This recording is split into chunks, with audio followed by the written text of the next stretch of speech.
The Poetical Works of Charles Churchill. With Memoir, Critical Dissertation, and Explanatory Notes. By the Rev. George Gilfillan. Churchill, His Life and Writings. In Churchill we find a signal specimen of a considerable class of writers, concerning whom Goldsmith's words are true. Who, born for the universe, narrowed their mind, and to party gave up what was meant for mankind.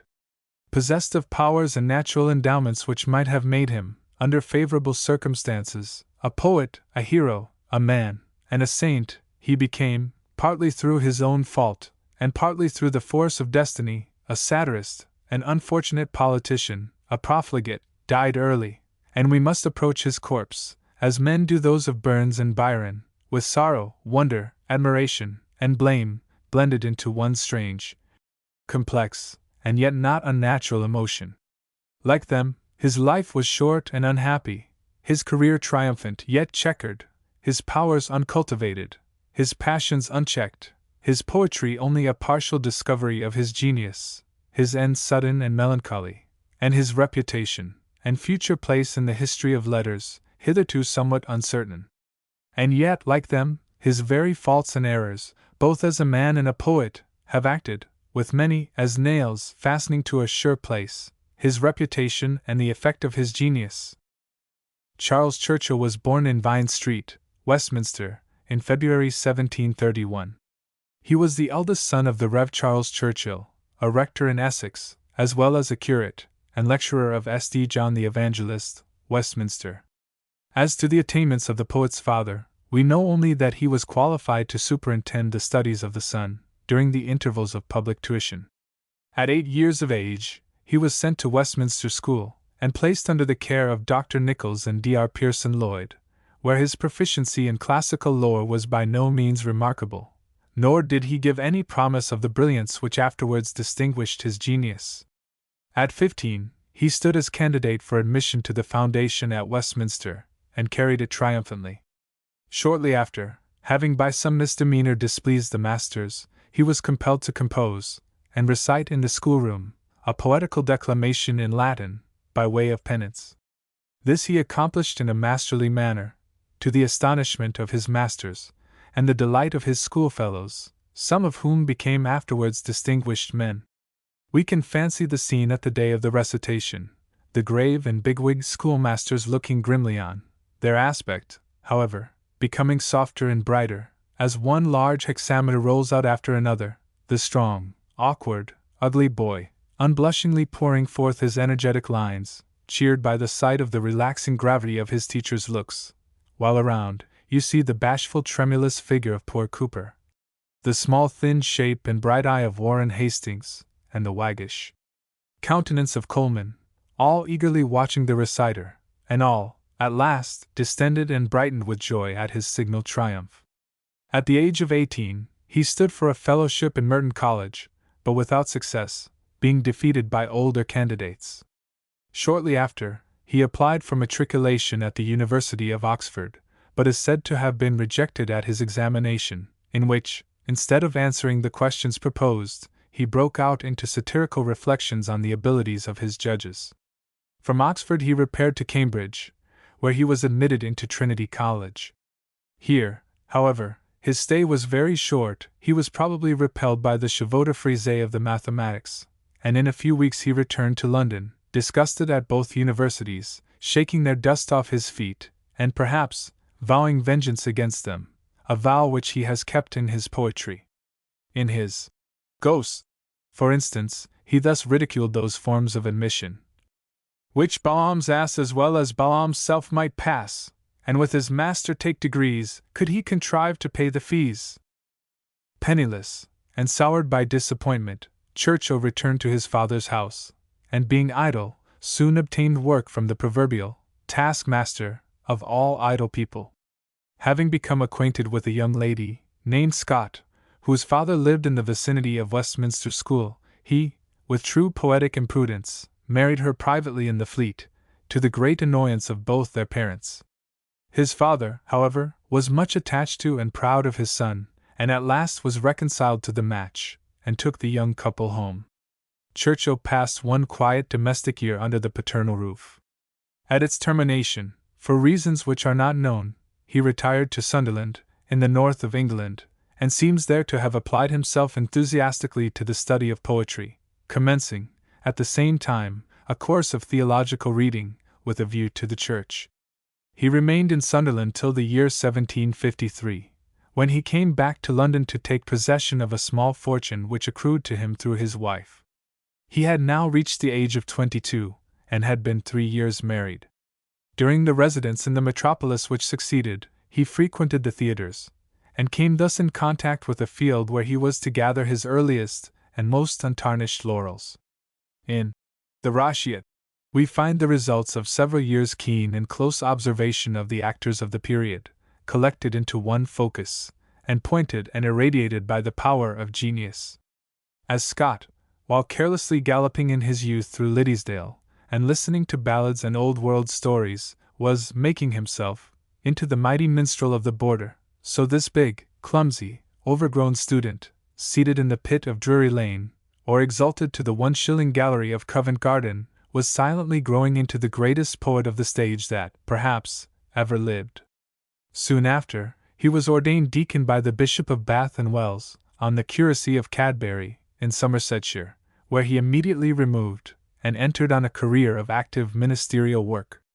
Such were the golden opinions he gained in Cadbury, that, in 1756, although he had taken no degree, nor could be said to have studied at either of the universities, he was ordained priest by Dr. Sherlock, the Bishop of London, celebrated for his sermons and his trial of the witnesses, on his father's curacy of Rainham, Essex. Here he continued diligent in his pastoral duties, blameless in his conduct, and attentive to his theological studies.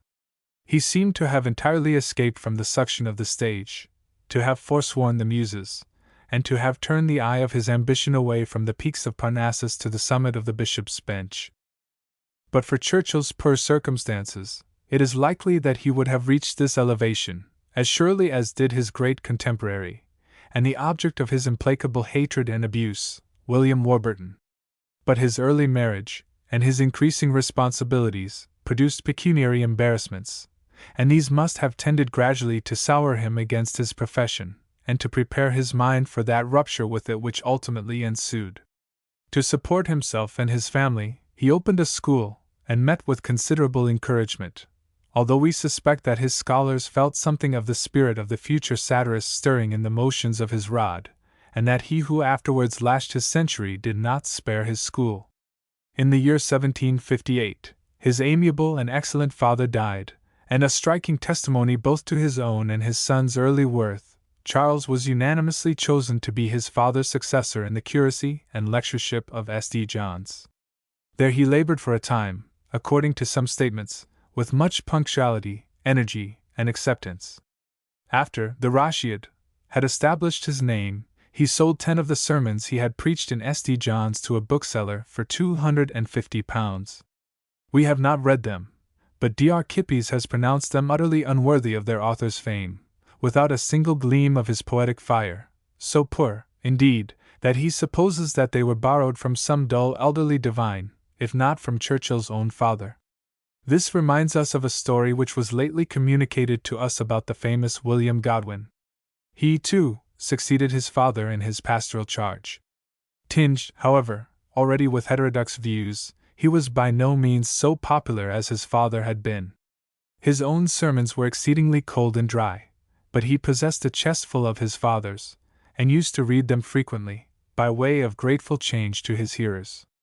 The sermons of the elder Godwin were recognized by the orthodoxy of their sentiment, and the dinginess of their color, and were much relished, and so long as the stock lasted, the future author of Caleb Williams commanded a tolerable audience. But so soon as he had read them all, and resumed his own lucubrations, his hearers melted away, and he moved off to become a litterateur in London. Perhaps Churchill, in like manner, may have found that general audiences like plain sense better than poetry. That he had ever much real piety or zeal has been gravely doubted, and we share in the doubts.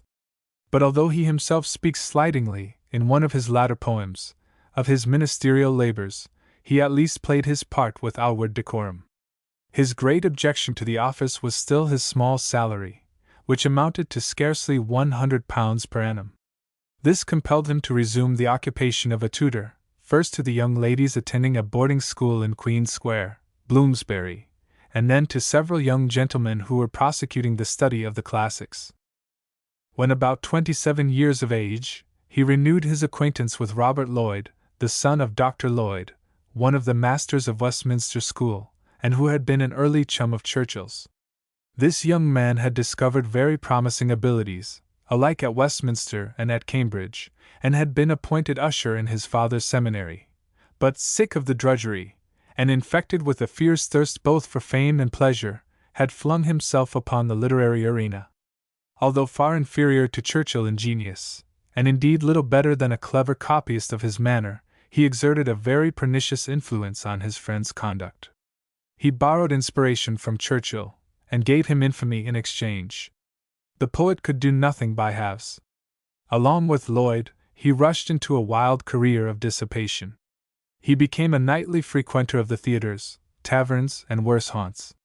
His wife, with whom, after the first year, he never seems to have been happy, instead of checking, outran her husband in extravagance and imprudence. He got deeply involved in debt, and was repeatedly in danger of imprisonment, till Dr. Lloyd, his friend's father, nobly stepped forward to his relief, persuaded his creditors to accept 5 shillings in the pound, and himself lent what was required to complete the sum. It is said that, when afterwards Churchill had made money by the sale of his poems, he voluntarily paid the whole of the original debt.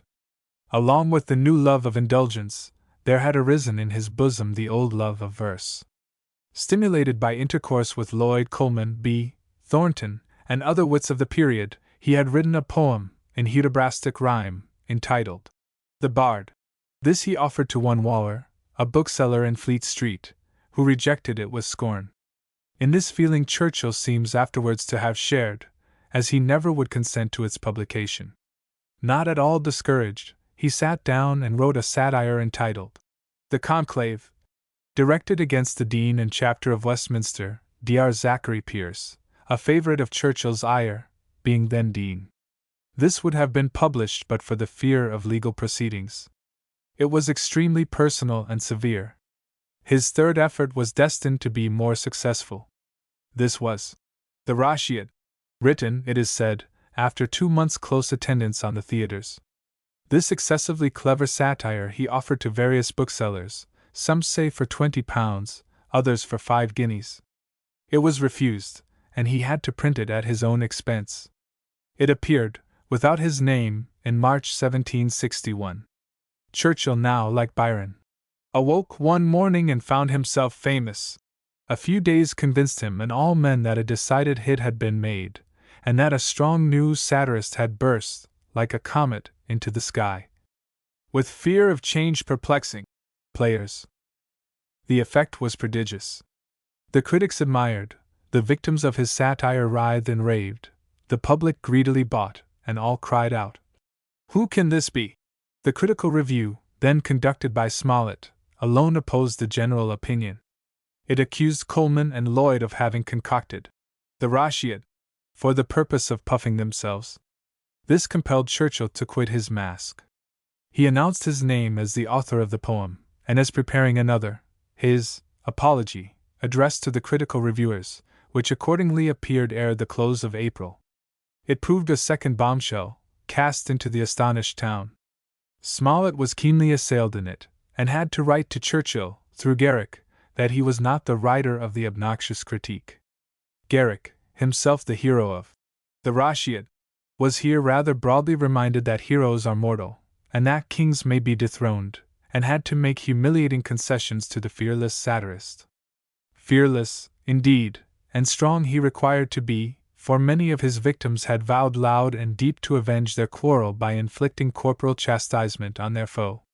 He armed himself with a huge bludgeon, however, and stalked abroad and returned home unharmed and unattempted. None cared to meddle with such a brawny Hercules. In another way his enemies soon had their revenge. He had gained £1,000 by his 2 poems, and this supplied him with the materials of unlimited indulgence, which he did not fail to use. He threw off every restraint. He donned, instead of his clerical costume, a blue coat and gold-laced waistcoat. He separated from his wife, giving her, indeed, a handsome allowance. His midnight potations became deeper and more habitual. Dean Zachary Pierce, afterwards Bishop of Rochester, in vain remonstrated.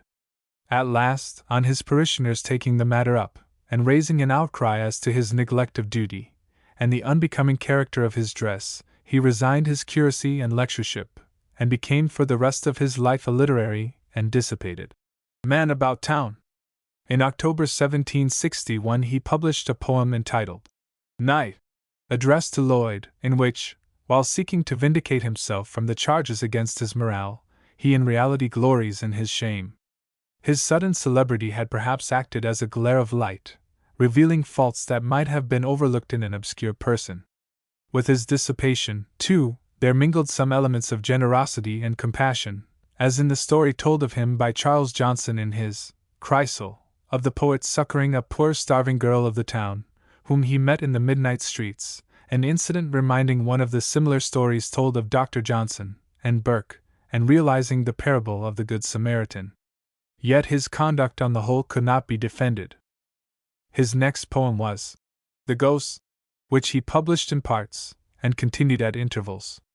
It was a kind of rhymed diary or waste book, in which he deposited his everyday thoughts and feelings, without any order or plan, reminding us of Tristram Shandy, or of Don Juan, although not so whimsically delightful as the former, nor so brilliant and poignant as the latter. But now, in 1762, the poet was to degrade or to sublimate into the politician, at the bidding of that gay magician, Jack Wilkes. That this man was much better than a clever and preeminently lucky scoundrel, is now denied by few. He had, indeed, immense pluck and convivial pleasantry, with considerable learning and talent. But he had no principle, no character, little power of writing, and did not even possess a particle of that mob eloquence which seduces multitudes.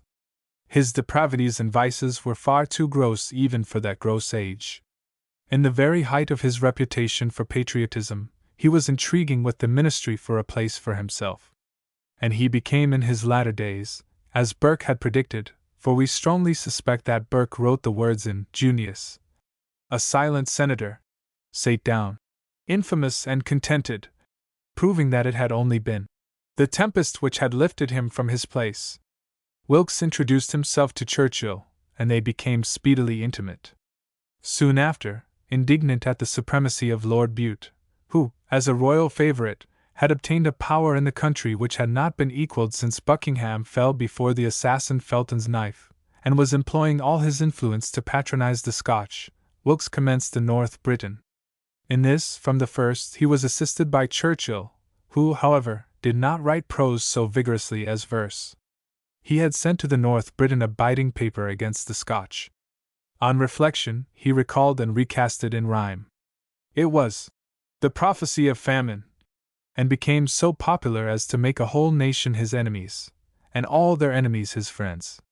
This completely filled up the measure of Churchill's triumph. He actually dressed his youngest son in the Highland garb, took him everywhere along with him, and instructed him to say, when asked why he was thus dressed, "Sir, my father hates the Scotch, and does it to plague them." Lord Bute resigned early in 1763, and was succeeded by a ministry comprising such men as Sir Francis Dashwood and Lord Sandwich, who had been intimates of Wilkes, and had shared with him in certain disgusting orgies at Medmenham Abbey. They now, however, changed their tactics, and became vehement upholders of morality and religion, and began to watch their opportunity for pouncing on their quondam associate. This he himself furnished by the famous North Briton, No. 45. That paper may now seem, to those who read it, a not very powerful and not very daring diatribe. But the times were inflammable, the nation was frantic with rage at the peace, the ministry were young, and willing to flesh their new-got power in some victim or other, and Wilkes, in this paper, had now exposed himself to their fury. Warrants were instantly issued to arrest him and Churchill, as well as the publishers and printers. Wilkes was newly arrested when Churchill walked into his room. Knowing that his friend's name was also in the warrant, he adroitly said to Churchill, "Good morrow, Mr. Thompson. How is Mrs. Thompson today? Does she dine in the country? The poet took the hint, said that she was waiting on him, took his leave, and retired to the country accordingly. Immediately after occurred the controversy between Hogarth and our poet.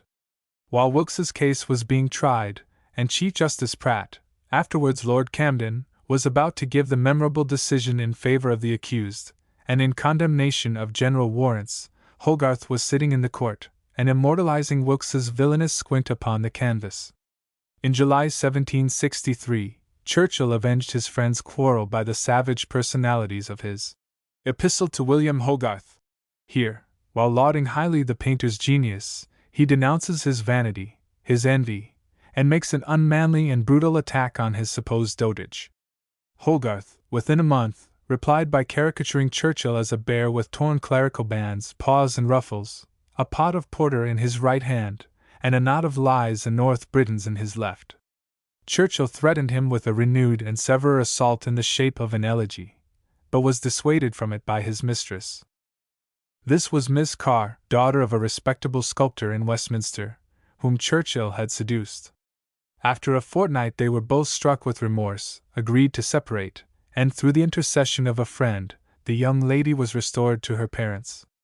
Rendered miserable, however, by the taunts of an elder sister, she, in absolute despair, cast herself again on Churchill's protection, and they remained together till his death. In his letters we find him, during one of his sober intervals, living quietly with her in Richmond. In The Conference, he makes some allusions to this unhappy affair, and discovers the spirit, if not of true penitence, certainly of keen remorse, and strong self-crimination. In the autumn of 1763 he became the comforter of his friend, Lloyd, in the Fleet, supported him in confinement, and opened a subscription for the discharge of his heavy debts, which, owing to the backwardness of others, proved of little service.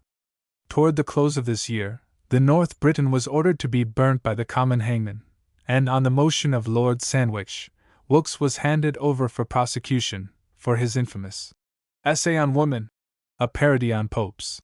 Essay on Man. One Kidgel, a clergyman, had stolen a copy, and informed the government. Lord Sandwich was backed by Warburton, and the result was Wilkes's expulsion from the House of Commons, and his flight to France. He had previously fought a duel with one Martin, an MP, by whom he was severely wounded. All this furnished Churchill with matter for his duellist, which even Horace Walpole pronounced glorious. In this vigorous production, he mercilessly lashes Martin, Kidgel, Warburton, and especially Sandwich. At this time he, too, purposed a retreat to France, a country where his name was already so well known that when the Honourable Mr. Churchill, the son of a general of the name, was asked, in Paris, if he were Churchill, the famous poet, and replied that he was not, the answer of the Frenchman was, "So much the worse for you." His time, however, to visit that coast, destined to be so fatal to him, was not yet quite come. From Richmond he removed to Acton Common, where he had a house furnished with great elegance, kept a post-chaise, saddle horses, and pointers, and fished, fowled, hunted, coursed, and lived in an easy independent manner.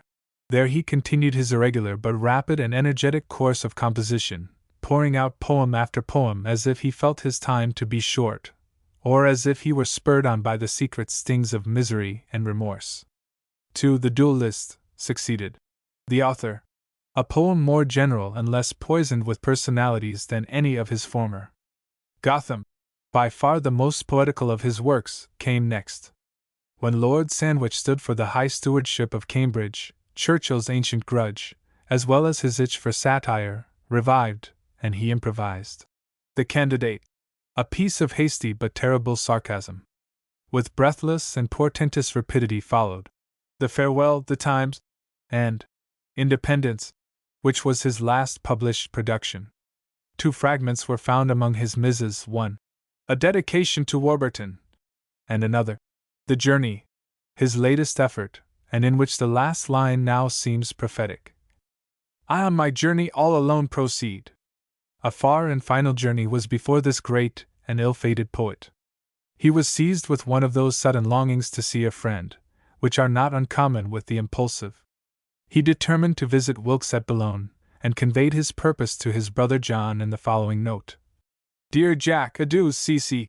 On the 22d of October 1764, he started for France, met Wilkes, but on the 29th was seized with miliary fever, under which, while imprudently removed from his bed to be conveyed at his own desire to England, his constitution sunk, and he expired on the 4th of November, in the 33rd year of his age. He is said to have died calmly and firmly, rebuking the excessive grief of his friends, and repeating some manly but not very Christian lines from his own poetry. By a will made during his sickness, he left an annuity of £60 to his wife, in addition, we suppose, to her former allowance, £50 a year to Miss Carr, besides providing for his 2 boys, and leaving mourning rings to his more intimate friends. Wilkes got the charge of all his works. His body was brought to Dover, where he now sleeps in an old churchyard, which once belonged to the church of St. Martin, with a stone over him, bearing his age, the date of his death, and this line from one of his own poems. Life to the last enjoyed, here Churchill lies. The words which he is reported to have used on his deathbed should have been inscribed on the stone. What a fool I have been! Hogarth had expired on the 25th of October, 10 days before his opponent. Lloyd was finishing his dinner, when the news of his friend's death arrived. He was seized with sudden sickness, and crying out, "I shall soon follow poor Charles," was carried to a bed, whence he was never to rise. Churchill's favourite sister, Patty, who had been engaged to Lloyd, soon afterwards sank under the double blow. The premature death of this most popular of the poets of the time excited a great sensation. His furniture and books sold excessively high, a steel pen, for instance, for £5, and a pair of plated spurs for 16 guineas. Wilkes talked much about his dear Churchill, but with the exception of burning a MS. fragmentary satire, which Churchill had begun against Colman and Thornton, 2 of his intimate friends, and erecting an urn to him near his cottage in the Isle of Wight, with a flaming Latin inscription, he did nothing for his memory. The poet's brother, John, an apothecary, survived him only 1 year, and his 2 sons, Charles and John, inherited the vices without the genius of their father. There was, as late as 1825, a granddaughter of his, a Mary Churchill, who had been a governess, surviving as a patient in St. George's Hospital, a characteristic close to such a wayward, unfortunate race. For the errors of Churchill, as a man, there does not seem to exist any plea of palliation, except what may be found in the poverty of his early circumstances, and in the strength of his later passions. The worst is, that he never seems to have been seduced into sin through the bewildering and bewitching mists of imagination. It was naked sensuality that he appeared to worship, and he always sinned with his eyes open. Yet his moral sense, though blunted, was never obliterated, and many traits of generosity and good feeling mingled with his excesses. Choosing satire as the field of his muse, was partly the cause and partly the effect of an imperfect morale. We are far from averring that no satirist can be a good man, but certainly most satirists have either been very good or very bad men. To the former class have belonged Cooper, Crabbe, and C. To the latter, such names as Swift, Dryden, Byron, and we must add, Churchill. Robust manhood, honesty, and hatred of pretense, we admit him to have possessed, but of genuine love to humanity he seems to have been as destitute as a fear of God, or a regard for the ordinary moralities. We have to deal with him, however, principally as a poet, and there can, we think, now be but one opinion as to his peculiar merits. He possessed, beyond all doubt, a strong understanding, a lively imagination, a keen perception of character, especially in its defects and weaknesses, considerable wit without any humor, fierce passions and hatreds, and a boundless command of a loose, careless, but bold and energetic diction. Add to this, a constant tone of self-assertion, and rugged independence. He was emphatically a John Bull, sublimated.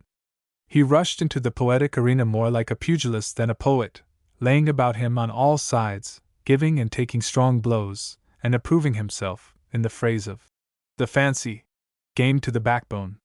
His faults, besides those incident to most satirists, such as undue severity, intrusion into private life, anger darkening into malignity, and spleen fermenting into venom, were carelessness of style, inequality, and want of condensation. Compared to the satires of Pope, Churchill's are far less polished, and less pointed. Pope stabs with a silver bodkin, Churchill hews down his opponent with a broadsword. Pope whispers a word in his enemy's ear which withers the heart within him, and he sinks lifeless to the ground. Churchill pours out a torrent of blasting invective which at once kills and buries his foe. Dryden was his favorite model, and although he has written no such condensed masterpieces of satire as the characters of Shaftesbury and Buckingham, yet his works as a whole are not much inferior, and justify the idea that had his life been spared, he might have risen to the level of Glorious John. His versification, too, is decidedly of the Drydenic type. It is a free, fierce, rushing, sometimes staggering, race across meadow, moor, and mountain, dreading nothing except repose and languor, the lines chasing, and sometimes tumbling over each other in their haste, like impatient hounds at a fox hunt. But more than Dryden, we think, has Churchill displayed the genuine poetic faculty, as well as often a loftier tone of moral indignation. This latter feeling is the inspiration of The Candidate and of The Times, which, although coarse in subject and coarse in style, burns with the fire of righteous indignation, reminding you of Juvenal. The finest display of his imaginative power is in Gotham, which is throughout a glorious rhapsody, resembling some of the best prose effusions of Christopher North, and abounding in such lines as these: The cedar, whose top mates the highest cloud, whilst his old father Lebanon grows proud of such a child, and his vast body laid out many a mile, enjoys the filial shade. It is of Gotham that Cooper says that few writers have equaled it for its bold and daring strokes of fancy, its numbers so hazardously ventured upon, and so happily finished, its matter so compressed, and yet so clear, its coloring so sparingly laid on, and yet with such a beautiful effect. One great objection to Churchill's poetry lies in the temporary interest of the subjects to which most of it is devoted. The same objection, however, applies to the letters of Junius, and to the speeches and papers of Burke, and the same answer to it will avail for all. Junius, by the charm of his style, by his classic severities, and purged, poignant venom, contrives to interest us in the paltry political feuds of the past. Burke does the same by the general principles he extracts from, and by the poetry with which he gilds the rubbish. And so does Churchill, by the weighty sense, the vigorous versification, the inextinguishable spirit, and the trenchant satire and invective of his song. The wretched intrigues of Newcastle and Bute, the squabbles of the aldermen and councillors of the day, the petty quarrels of petty patriots among themselves, and the poverty, spites, and frailties of forgotten players, are all shown as in a magnifying glass, and shine upon us transfigured in the light of the poet's genius. We have not room for lengthened criticism on all his separate productions. The Rashid is the most finished, pointed, and Pope-like of his satires. It has more memorable and quotable lines than any of the rest. The Prophecy of Famine is full of trash, but contains, too, many lines in which political hatred, through its intense fervor, sparkles into poetry, such as No birds except as birds of passage flew. The account of the creatures which, when admitted into the ark, their Saviour shunned, and rankled in the dark. And the famous line, Where half-starved spiders prey on half-starved flies. The Ghost is the least felicitous of all his poems, although its picture of Pomposo, D.R. Johnson, is exceedingly clever. The Dedication to Warburton is a strain of terrible irony, but fails to damage the Atlantean bishop. The Journey is not only interesting as his last production, but contains some affecting personal allusions, intermingled with its stinging scorn, like pale passion flowers blended with nettles and nightshade. The most of the others have been already characterized. Churchill has had two very formidable enemies to his fame and detractors from his genius, Samuel Johnson and Christopher North. The first pronounced him a prolific blockhead, a huge and fertile crab-tree. The second has wielded the knout against his back with peculiar gusto and emphasis, in a paper on satire and satirists, published in Blackwood for 1828. Had Churchill been alive, he could have easily retorted scorn, said a Cristoforo, over against the portrait of Pomposo. The result had been, as always in such cases, a drawn battle, and damage would have accrued, not to the special litterateurs, but to the general literary character. Prejudice or private pique always lurks at the bottom of such reckless assaults, and all men in the long run feel so. In Johnson's case, the casus belli was unquestionably political difference, and in Christopher North's it was the love of Scotland which so warmly glowed in his bosom, and which created a glow of hatred no less warm against Scotland's ablest, fiercest, and most inveterate poetical foe. Churchill's poetry only requires to be better known to be highly appreciated for its masculine and thoroughly English qualities. In taking our leave of him, we are again haunted by the signal resemblance he bears, both in mental characteristics and in history, to Byron. Both were powerful in satire, and still more so in purely poetic composition. Both were irregular in life, and unfortunate in marriage. Both were distinguished by fitful generosity and careless tenderness. Both obtained at once, and during all their career maintained, a preeminence in popularity over all their contemporaries. Both were severely handled by reviewers, and underrated by rivals. Both assumed an attitude of defiance to the world, and stood ostentatiously at bay. Both mingled largely in the politics of their day, and both took the liberal side. Both felt and expressed keen remorse for their errors, and purposed, and in part began reformation. Both died at an untimely age by fever, and in a foreign land. The dust of both, not admitted into Westminster Abbey, nevertheless reposes in their native soil, and attracts daily visitors, who lean, and weep, and wonder over it, partly in sympathy with their fate, partly in pity for their errors, and partly in admiration of their genius. Note. We have not alluded to various anecdotes told about Churchill's journey to Wales, about his setting up as a cider merchant, and c. because some of them appear extremely apocryphal. The author of an article on him in the Edinburgh Review for January 1845 asserts that he was rejected from Oxford because he had already been married. But if so, why was he admitted to Cambridge? Besides, the writer adduces no proof of his assertion. The paper, otherwise, is worthy of its author and of the poet. The Rashid, the Apology, Night, the Prophecy of Famine, an Epistle to William Hogarth, the Duelist, Gotham, the Author, the Conference, the Ghost, the Candidate, the Farewell, the Times, Independence, the Journey, dedication to Churchill's sermons, lines written in Windsor Park. The Rashid. 1. Unknowing and unknown, the hardy muse boldly defies all mean and partial views. With honest freedom plays the critic's part, and praises, as she censures, from the heart. Rashus. 2. Deceased. Each high-aspiring player pushed all his interest for the vacant chair. The buskined heroes of the mimic stage no longer whine in love, and rant in rage. The monarch quits his throne, and condescends humbly to court the favor of his friends. For pity's sake tells undeserved mishaps, and their applause to gain, recounts his claps. Thus the victorious chiefs of ancient Rome, to win the mob, a suppliant's form assume. 10 in pompous strain fight o'er the extinguished war, and show where honor bled in every scar. But though bare merit might in Rome appear the strongest plea for favor, 'tis not here. We form our judgment in another way, and they will best succeed, who best can pay. Those who would gain the votes of British tribes, must add to force of merit, force of bribes. What can an actor give? In every age cash hath been rudely banished from the stage. 20 monarchs themselves, to grief of every player, appear as often as their image there. They can't, like candidate for other seat, pour seas of wine, and mountains raise of meat. Wine! They could bribe you with the world as soon, and of roast beef, they only know the tune. But what they have they give. Could Clive, 3, do more, though for each million he had brought home 4? Shooter, 4, keeps open house at Southwark Fair, and hopes the friends of humor will be there. 30 in Smithfield. Yeats, 5, prepares the rival treat for those who laughter love, instead of meat.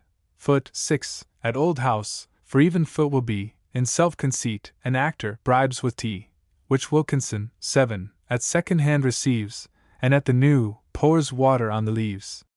The town divided, each runs several ways, as passion, humor, interest, party sways. Things of no moment, color of the hair, shape of a leg, complexion brown or fair, 40 a dress well chosen, or a patch misplaced, conciliate favor, or create distaste. From galleries loud peals of laughter roll, and thunder shooters' praises, he's so droll. Emboxed, the ladies must have something smart, Palmer. Oh! Palmer 8 tops the jaunty part. Seated in pit, the dwarf with aching eyes looks up, and vows that Barry's 9 out of size, whilst to 6 feet the vigorous stripling grown declares that Garrick is another cone. 10:50 when place of judgment is by whim supplied, and our opinions have their rise and pride, when, in discoursing on each mimic elf, we praise and censure with an eye to self, all must meet friends, and Ackman 11 bids as fair, in such a court, as Garrick for the chair. At length agreed, all squabbles to decide, by some one judge the cause was to be tried. But this their squabbles did afresh renew, who should be judge in such a trial? Who? 60 for Johnson some, but Johnson, it was feared, would be too grave and stern. 12 too gay appeared. Others for Franklin, 13, voted. But 'twas known, he sickened at all triumphs but his own. For Coleman, 14, many. But the peevish tongue of prudent age found out that he was young. For Murphy, 15, some few pilfering wits declared, whilst folly clapped her hands, and wisdom stared. To mischief trained, e'en from his mother's womb, grown old in fraud though yet in manhood's bloom, 70 adopting arts by which gay villains rise, and reach the heights which honest men despise, mute at the bar, and in the senate loud, dull mongst the dullest, proudest of the proud, a pert, prim, prater of the northern race, 16, guilt in his heart, and famine in his face, stood forth, and thrice he waved his lily hand, and thrice he twirled his tie, thrice stroked his band, at friendship's call. Thus oft, with traitorous aim, men void of faith usurp faith's sacred name. 80 at friendship's call I come, by Murphy sent, who thus by me develops his intent. But lest, transfused, the spirit should be lost, that spirit which, in storms of rhetoric tossed, bounces about, and flies like bottled beer, in his own words his own intentions here.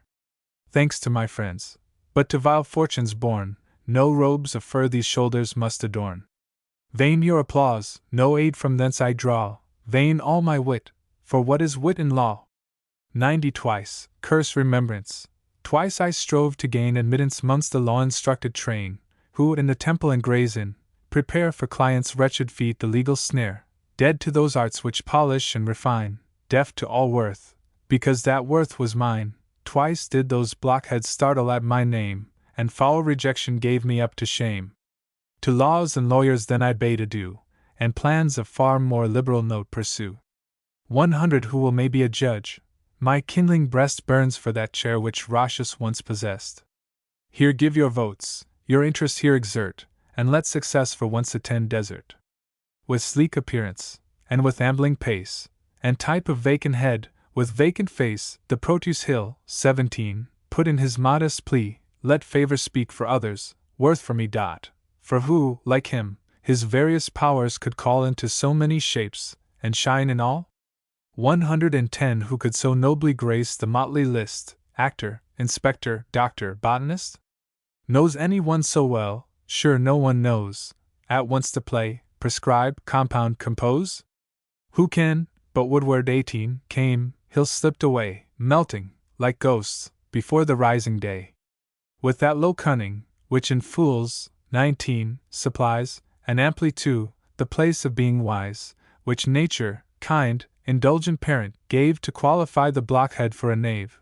120 with that smooth falsehood, whose appearance charms, and reason of each wholesome doubt disarms, which to the lowest depths of guile descends, by vilest means pursues the vilest ends, wears friendship's mask for purposes of spite, pawns in the day, and butchers in the night, with that malignant envy which turns pale, and sickens, even if a friend prevail, which merit and success pursues with hate, and damns the worth it cannot imitate. 130 with the cold caution of a coward's spleen, which fears not guilt, but always seeks a screen, which keeps this maxim ever in her view, what's basely done, should be done safely too, with that dull, rooted, callous impudence, which, dead to shame and every nicer sense, ne'er blushed, unless, in spreading vice's snares, she blundered on some virtue unawares.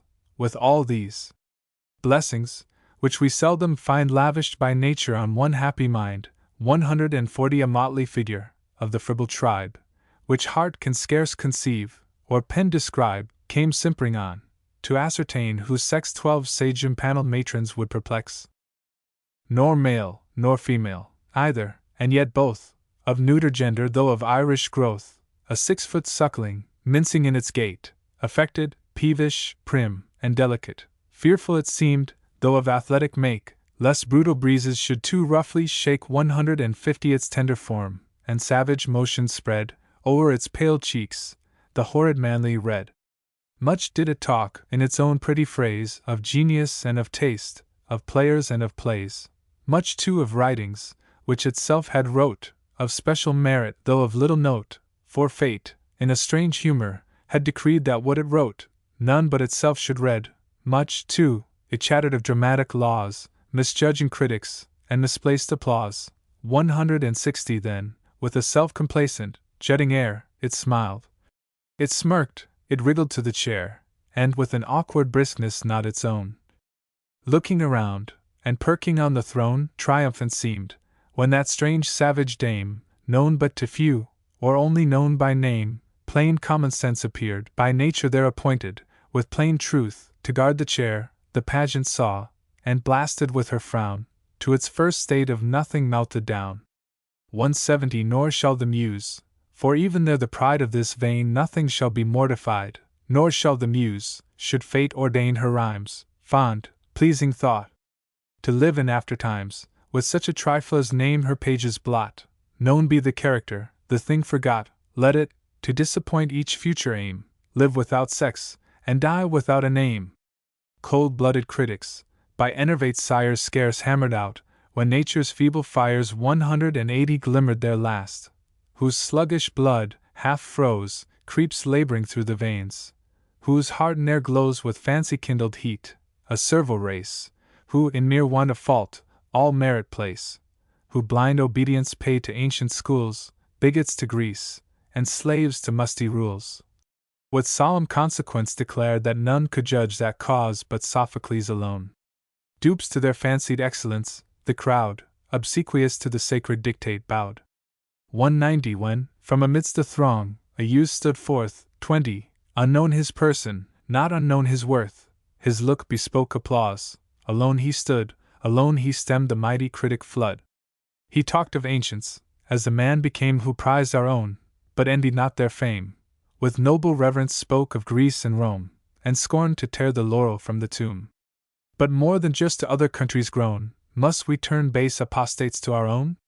200 Where do these words of Greece and Rome excel, that England may not please the ear as well? What mighty magics in the place or air, that all perfection needs must enter there? In states, let strangers blindly be preferred, in state of letters, merit should be heard.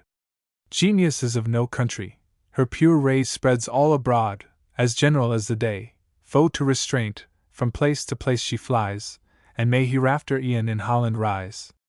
210 May not, to give a pleasing fancy scope, and cheer a patriot heart with patriot hope, may not some great extensive genius raise the name of Britain above Athenian praise, and whilst brave thirst of fame his bosom warms, make England great in letters as in arms? There may, there hath, and Shakespeare's muse aspires beyond the reach of Greece. With native fires mounting aloft, he wings his daring flight, whilst Sophocles below stands trembling at his height. 220 Why should we then abroad for judges roam, when abler judges we may find at home? Happy in tragic and in comic powers, have we not Shakespeare? Is not Jonson ours? For them, your natural judges, Britons, vote, they'll judge like Britons, who like Britons wrote. He said, and conquered, sense resumed her sway, and disappointed pedants stalked away. Shakespeare and Jonson, with deserved applause, joint judges were ordained to try the cause. 230 Meantime the stranger every voice employed, to ask or tell his name. Who is it? Lloyd. Thus, when the aged friends of Job stood mute, and tamely prudent, gave up the dispute, Elihu, with the decent warmth of youth, boldly stood forth the advocate of truth, confuted falsehood, and disabled pride, whilst baffled age stood snarling at his side. The day of trials fixed, nor any fear lest day of trials should be put off here. 240 causes but seldom for delay can call in courts where forms are few, fees none at all.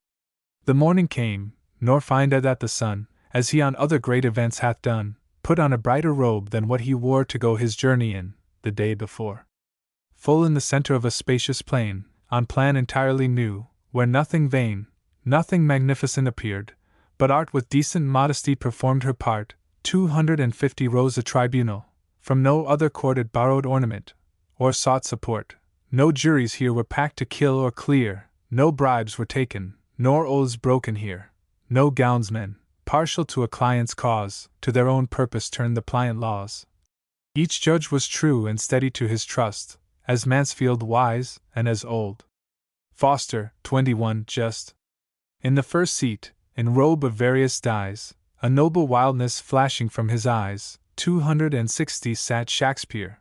In one hand a wand he bore, for mighty wonders famed in days of yore, the other held a globe, which to his will obedient turned, and owned the master's skill, things of the noblest kind his genius drew, and looked through nature at a single view, a loose he gave to his unbounded soul, and taught new lands to rise, new seas to roll, called into being scenes unknown before, and passing nature's bounds was something more. 270 next Johnson sat, in ancient learning trained, his rigid judgment fancy's flights restrained, correctly pruned each wild luxuriant thought, marked out her course, nor spared a glorious fault. The book of man he read with nicest art, and ransacked all the secrets of the heart, exerted penetration's utmost force, and traced each passion to its proper source, then, strongly marked, in liveliest colors drew, and brought each foible forth to public view. 280 the coxcomb felt a lash in every word, and fools, hung out, their brother fools deterred. His comic humor kept the world in awe, and laughter frightened folly more than law. But hark! The trumpet sounds, the crowd gives way, and the procession comes in just array. Now should I, in some sweet poetic line, offer up incense at Apollo's shrine, invoke the muse to quit her calm abode, and waken memory with a sleeping ode. 290 for how shall mortal man, in mortal verse, their titles, merits, or their names rehearse? But give kind dullness, memory and rhyme, we'll put off genius till another time. First, order came, with solemn step, and slow, in measured time his feet were taught to go. Behind, from time to time, he cast his eye, lest this should quit his place, that step awry. Appearances to save his only care, so things seem right, no matter what they are. 300 in him his parents saw themselves renewed, begotten by Sir Critic on St. Prude. Then came drum, trumpet, hautboy, fiddle, flute, next snuffer, sweeper, shifter, soldier, mute, legions of angels all in white advance, furies, all fire, come forward in a dance. Pantomime figures then are brought to view, fools, hand in hand with fools, go two by two. Next came the treasurer of either house, one with full purse, t'other with not a sou. 310 behind, a group of figures all create, set off with all the impertinence of state, by lace and feather consecrate to fame, expletive kings, and queens without a name. Here Havard, 23, all serene, in the same strains, loves, hates, and rages, triumphs and complains. His easy vacant face proclaimed a heart which could not feel emotions, nor impart. With him came mighty Davies' frowny face 24, on my life, that Davies hath a very pretty wife. 320 statesmen all over, in plots famous grown, he mouths a sentence, as curs mouth a bone. Next Holland, 25, came, with truly tragic stalk, he creeps, he flies, a hero should not walk as if with heaven he warred, his eager eyes planted their batteries against the skies, attitude, action, air, pause, start, sigh, groan, he borrowed, and made use of as his own. By fortune thrown on any other stage he might, perhaps, have pleased an easy age, 330 but now appears a copy, and no more, of something better we have seen before. The actor who would build a solid fame, must imitation's servile arts disclaim, act from himself, on his own bottom stand. I hate Ian Garrick thus at second hand. Behind came King. 26, bred up in modest lore, bashful and young, he sought Hibernia's shore. Hibernia, famed, bove every other grace, for matchless intrepidity of face. 340 from her his features caught the generous flame, and bid defiance to all sense of shame. Tutored by her all rivals to surpass, Munstrury's sons he comes, and shines in brass. Lo, Yeats, 27. Without the least finesse of art he gets applause. I wish he'd get his part. When hot impatience is in full career, how vilely hark ye! Hark ye, grates the ear, when active fancy from the brain is sent, and stands on tiptoe for some wished event. 350 I hate those careless blunders, which recall suspended sense, and prove it fiction all. In characters of low and vulgar mould, where nature's coarsest features we behold, where, destitute of every decent grace, unmanaged jests are blurted in your face, there Yeats with justice strict attention draws, acts truly from himself, and gains applause.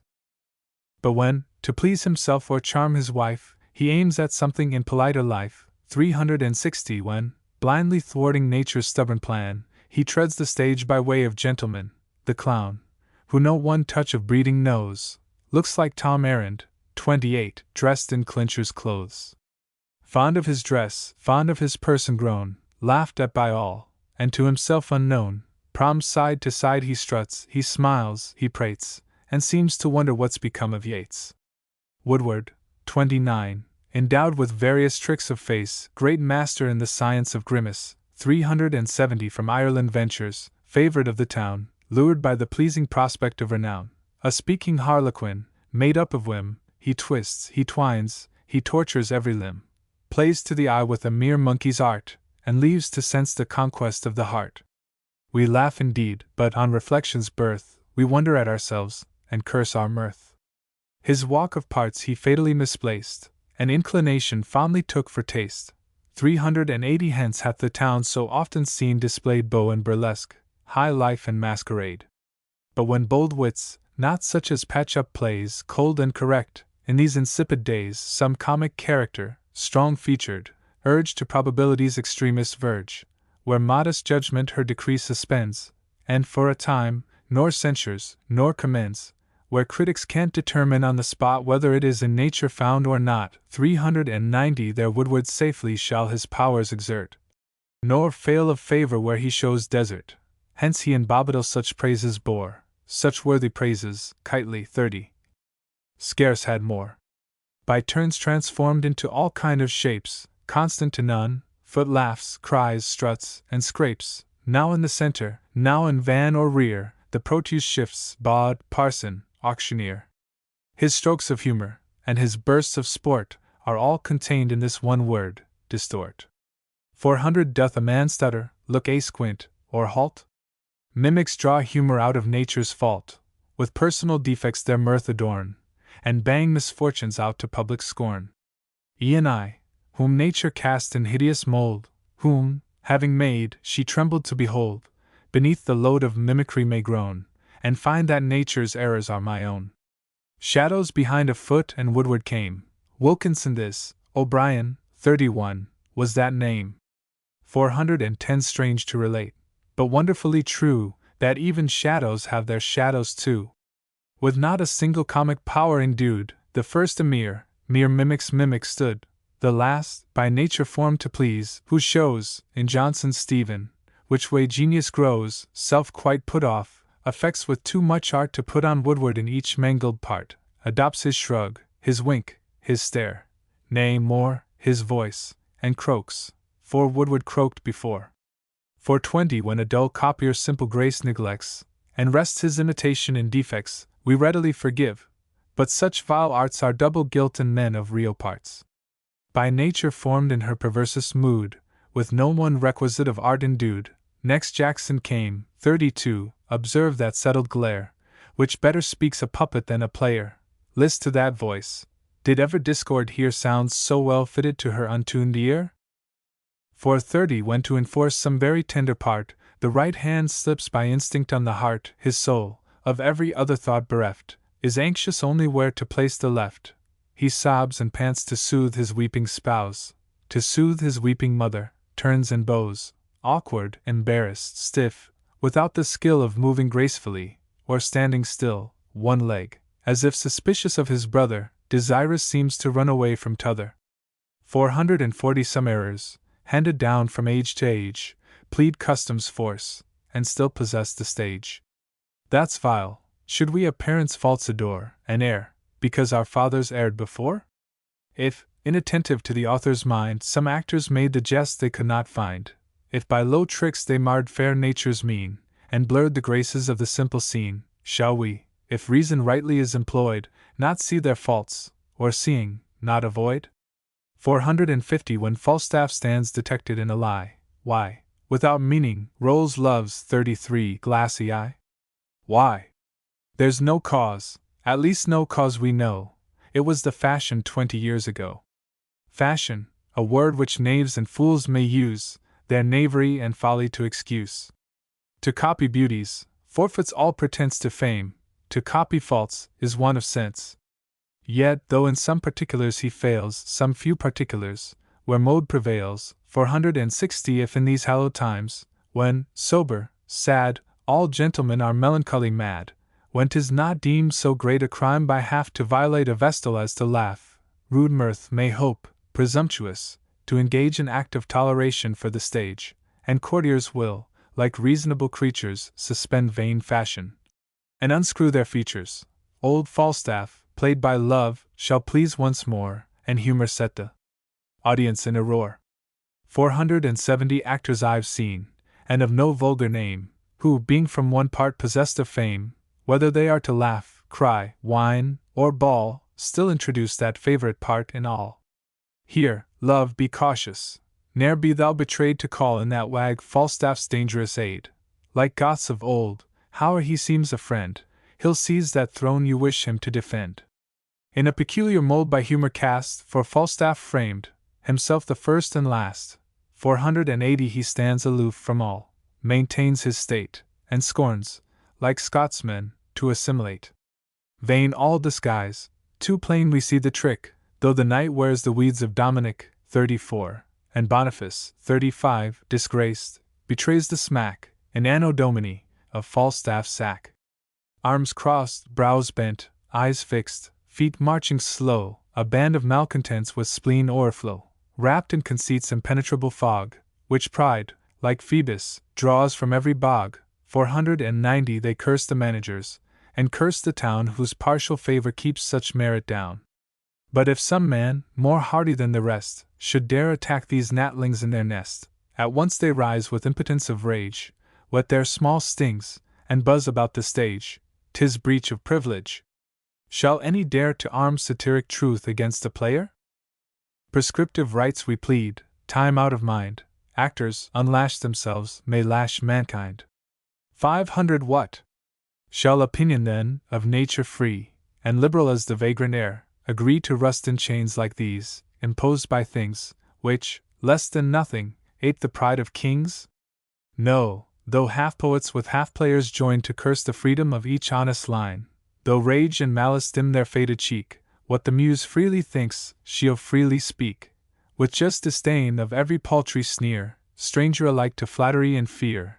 510 In purpose fixed, and to herself a rule, public contempt shall wait the public fool. Austin, 36, would always glisten in French silks, Ackman would Norris be, and Packer, Wilkes, for who, like Ackman, can with humor please? Who can, like Packer, charm with sprightly ease? Higher than all the rest, see Bransby strut, a mighty Gulliver in Lilliput. Ludicrous nature, which at once could show a man so very high, so very low. 520 If I forget thee, Blakes, or if I say aught hurtful, may I never see thee play.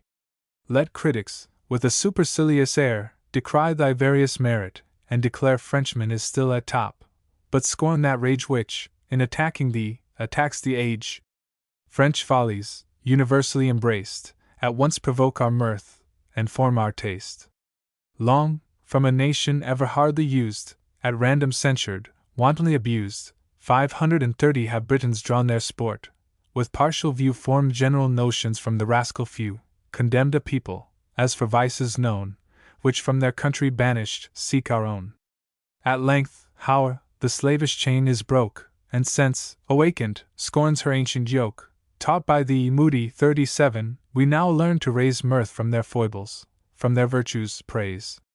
Next came the legion which our summer bays 38, from alleys, here and there, contrived to raise, 540 flushed with vast hopes, and certain to succeed, with wits who cannot write, and scarce can read. Veterans no more support the rotten cause, no more from Eliot's 39, worth they reap applause, each on himself determines to rely. Be Yeats disbanded, and let Eliot fly. Never did players so well an author fit, to nature dead, and foes declared to wit. So loud each tongue, so empty was each head, so much they talked, so very little said, 550 so wondrous dull, and yet so wondrous vain, at once so willing, and unfit to reign, that reason swore, nor would the oath recall, their mighty master's soul informed them all. As one with various disappointments sad, whom dullness only kept from being mad, apart from all the rest great Murphy came, common to fools and wits, the rage of fame. What though the sons of nonsense hail him sire, auditor, author, manager, and squire? 560 his restless soul's ambition stops not there, to make his triumphs perfect, dub him player. In person tall, a figure formed to please, if symmetry could charm deprived of ease, when motionless he stands, we all approve, what pity 'tis the thing was made to move. His voice, in one dull, deep, unvaried sound, seems to break forth from caverns underground, from hollow chest a low sepulchral note unwilling heaves, and struggles in his throat. 570 could authors butchered give an actor grace, all must to him resign the foremost place. When he attempts, in some one favorite part, to ape the feelings of a manly heart, his honest features the disguise defy, and his face loudly gives his tongue the lie. Still in extremes, he knows no happy mean, or raving mad, or stupidly serene. In cold-wrought scenes, the lifeless actor flags, in passion, tears the passion into rags. 580 can none remember? Yes, I know all must, when in the moor he ground his teeth to dust, when o'er the stage he folly's standard bore, whilst common sense stood trembling at the door. How few are found with real talents blessed! Fewer with nature's gifts contented rest. Man from his sphere eccentric starts astray, all hunt for fame, but most mistake the way. Bred at St. Omer's to the shuffling trade, the hopeful youth a Jesuit might have made. 590 with various readings stored his empty skull, learned without sense, and venerably dull, or, at some banker's desk, like many more, content to tell that 2 and 2 make 4. His name had stood in city annals fair, and prudent dullness marked him for a mayor. What, then, could tempt thee, in a critic age, such blooming hopes to forfeit on a stage? Could it be worth thy wondrous waste of pains to publish to the world thy lack of brains? 600 or might not reason e'en to thee have shown, thy greatest praise had been to live unknown? Yet let not vanity like thine despair. Fortune makes folly her peculiar care. A vacant throne, high placed in Smithfield view, to sacred dullness and her firstborn due, thither with haste and happy hour repair, thy birthright claim, nor fear a rival there. Shooter himself shall own thy juster claim, and venal ledgers, 40, puff their Murphy's name, 610 whilst Vaughan, 41, or Dapper, call him which you will, shall blow the trumpet, and give out the bill. Their rule, secure from critics and from sense, nor once shall genius rise to give offense. Eternal peace shall bless the happy shore, and little factions, 42, break thy rest no more. From Covent Garden crowds promiscuous go, whom the muse knows not, nor desires to know. Veterans they seemed, but knew of arms no more than if, till that time, arms they never bore. 620 like Westminster militia, 43, trained to fight, they scarcely knew the left hand from the right. Ashamed among such troops to show the head, their chiefs were scattered, and their heroes fled. Sparks, 44, at his glass sat comfortably down to separate frown from smile, and smile from frown. Smith, 45, the genteel, the airy, and the smart, Smith was just gone to school to say his part. Ross, 46, a misfortune which we often meet, was fast asleep at dear Statira's, 47 feet, 630 Statira, with her hero to agree, stood on her feet as fast asleep as he. Macklin, 48, who largely deals in half-formed sounds, who wantonly transgresses nature's bounds, whose acting's hard, affected, and constrained, whose features, as each other they disdained, at variance set, inflexible and coarse, ne'er know the workings of united force, ne'er kindly soften to each other's aid, nor show the mingled powers of light and shade. 640 No longer for a thankless stage concerned. To worthier thoughts his mighty genius turned, harangue, gave lectures, made each simple elf almost as good a speaker as himself, whilst the whole town, mad with mistaken zeal, an awkward rage for elocution feel. Dull cits and grave divines his praise proclaim, and join with Sheridan's 49, their Macklin's name. Shooter, who never cared a single pin whether he left out nonsense, or put in, 650 who aimed at wit, though, levelled in the dark, the random arrow seldom hit the mark, at Islington, 50, all by the placid stream where city swains in lap of dullness dream, where quiet as her strains their strains do flow, that all the patron by the bards may know, secret as night, with Ralph's, 51, experienced aid. The plan of future operations laid, projected schemes the summer months to cheer, and spin out happy folly through the year.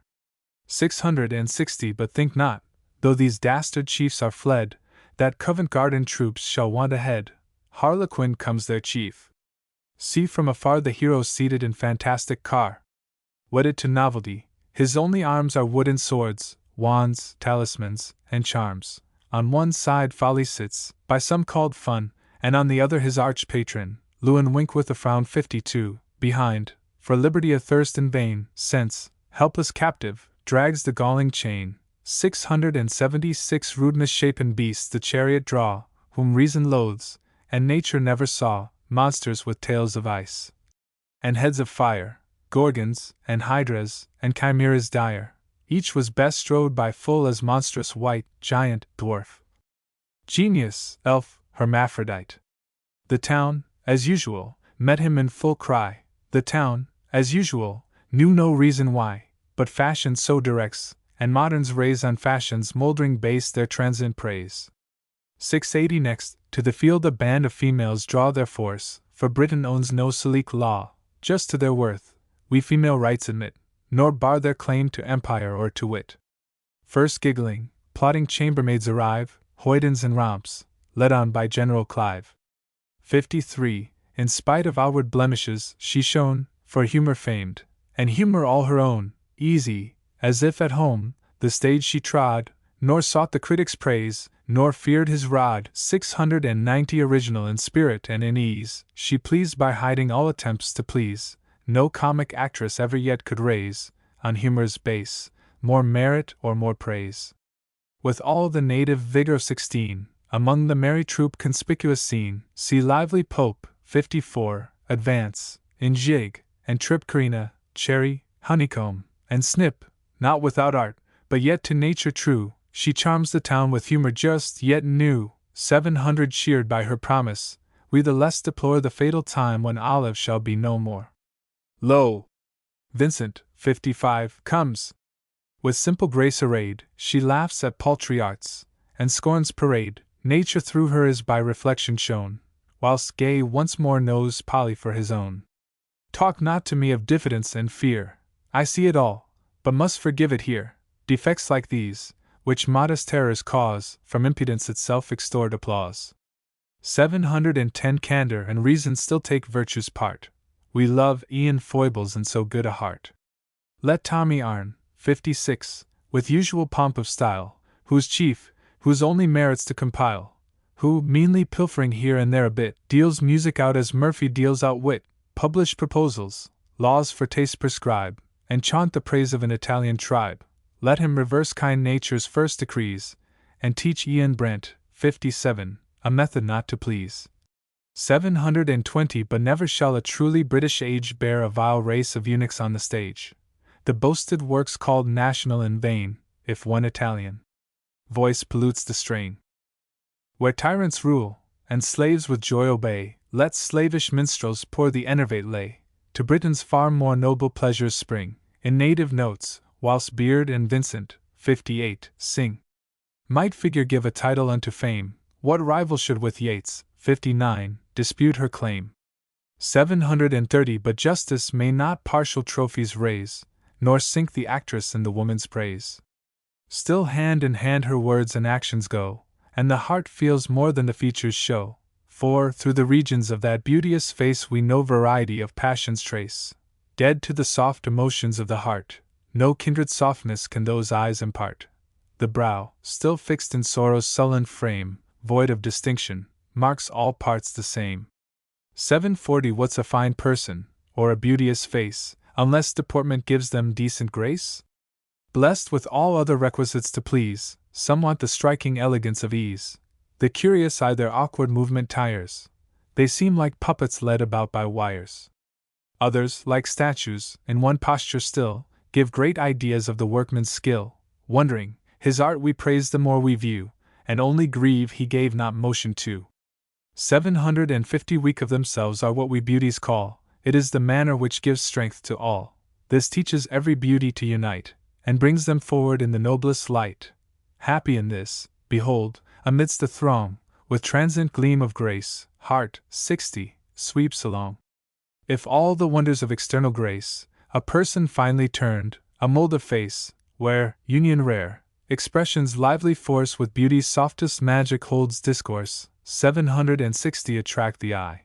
If feelings, void of art, rouse the quick passions, and inflame the heart, if music, sweetly breathing from the tongue, captives the ear, bride, 61, must not pass unsung. When fear, which rank ill nature terms conceit, by time and custom conquered, shall retreat, when judgment, tutored by experience sage, shall shoot abroad, and gather strength from age, when heaven, in mercy, shall the stage release from the dull slumbers of a still life peace, 770 When some stale flower, 62, disgraceful to the walk, which long hath hung, though withered, on the stalk, shall kindly drop. Then bride shall make her way, and merit find a passage to the day, brought into action. She at once shall raise her own renown, and justify our praise. Formed for the tragic scene, to grace the stage with rival excellence of love and rage, mistress of each soft art, with matchless skill to turn and win the passions as she will. 780 To melt the heart with sympathetic woe, awake the sigh, and teach the tear to flow, to put on frenzy's wild, distracted glare, and freeze the soul with horror and despair. With just desert enrolled in endless fame, conscious of worth superior. Cibber, 63 Came. When poor Alicia's maddening brains are racked, and strongly imaged griefs her mind distract, struck with her grief, I catch the madness too, my brain turns round, the headless trunk I view. 790 The roof cracks, shakes, and falls, new horrors rise, and reason buried in the ruin lies. Nobly disdainful of each slavish art, she makes her first attack upon the heart.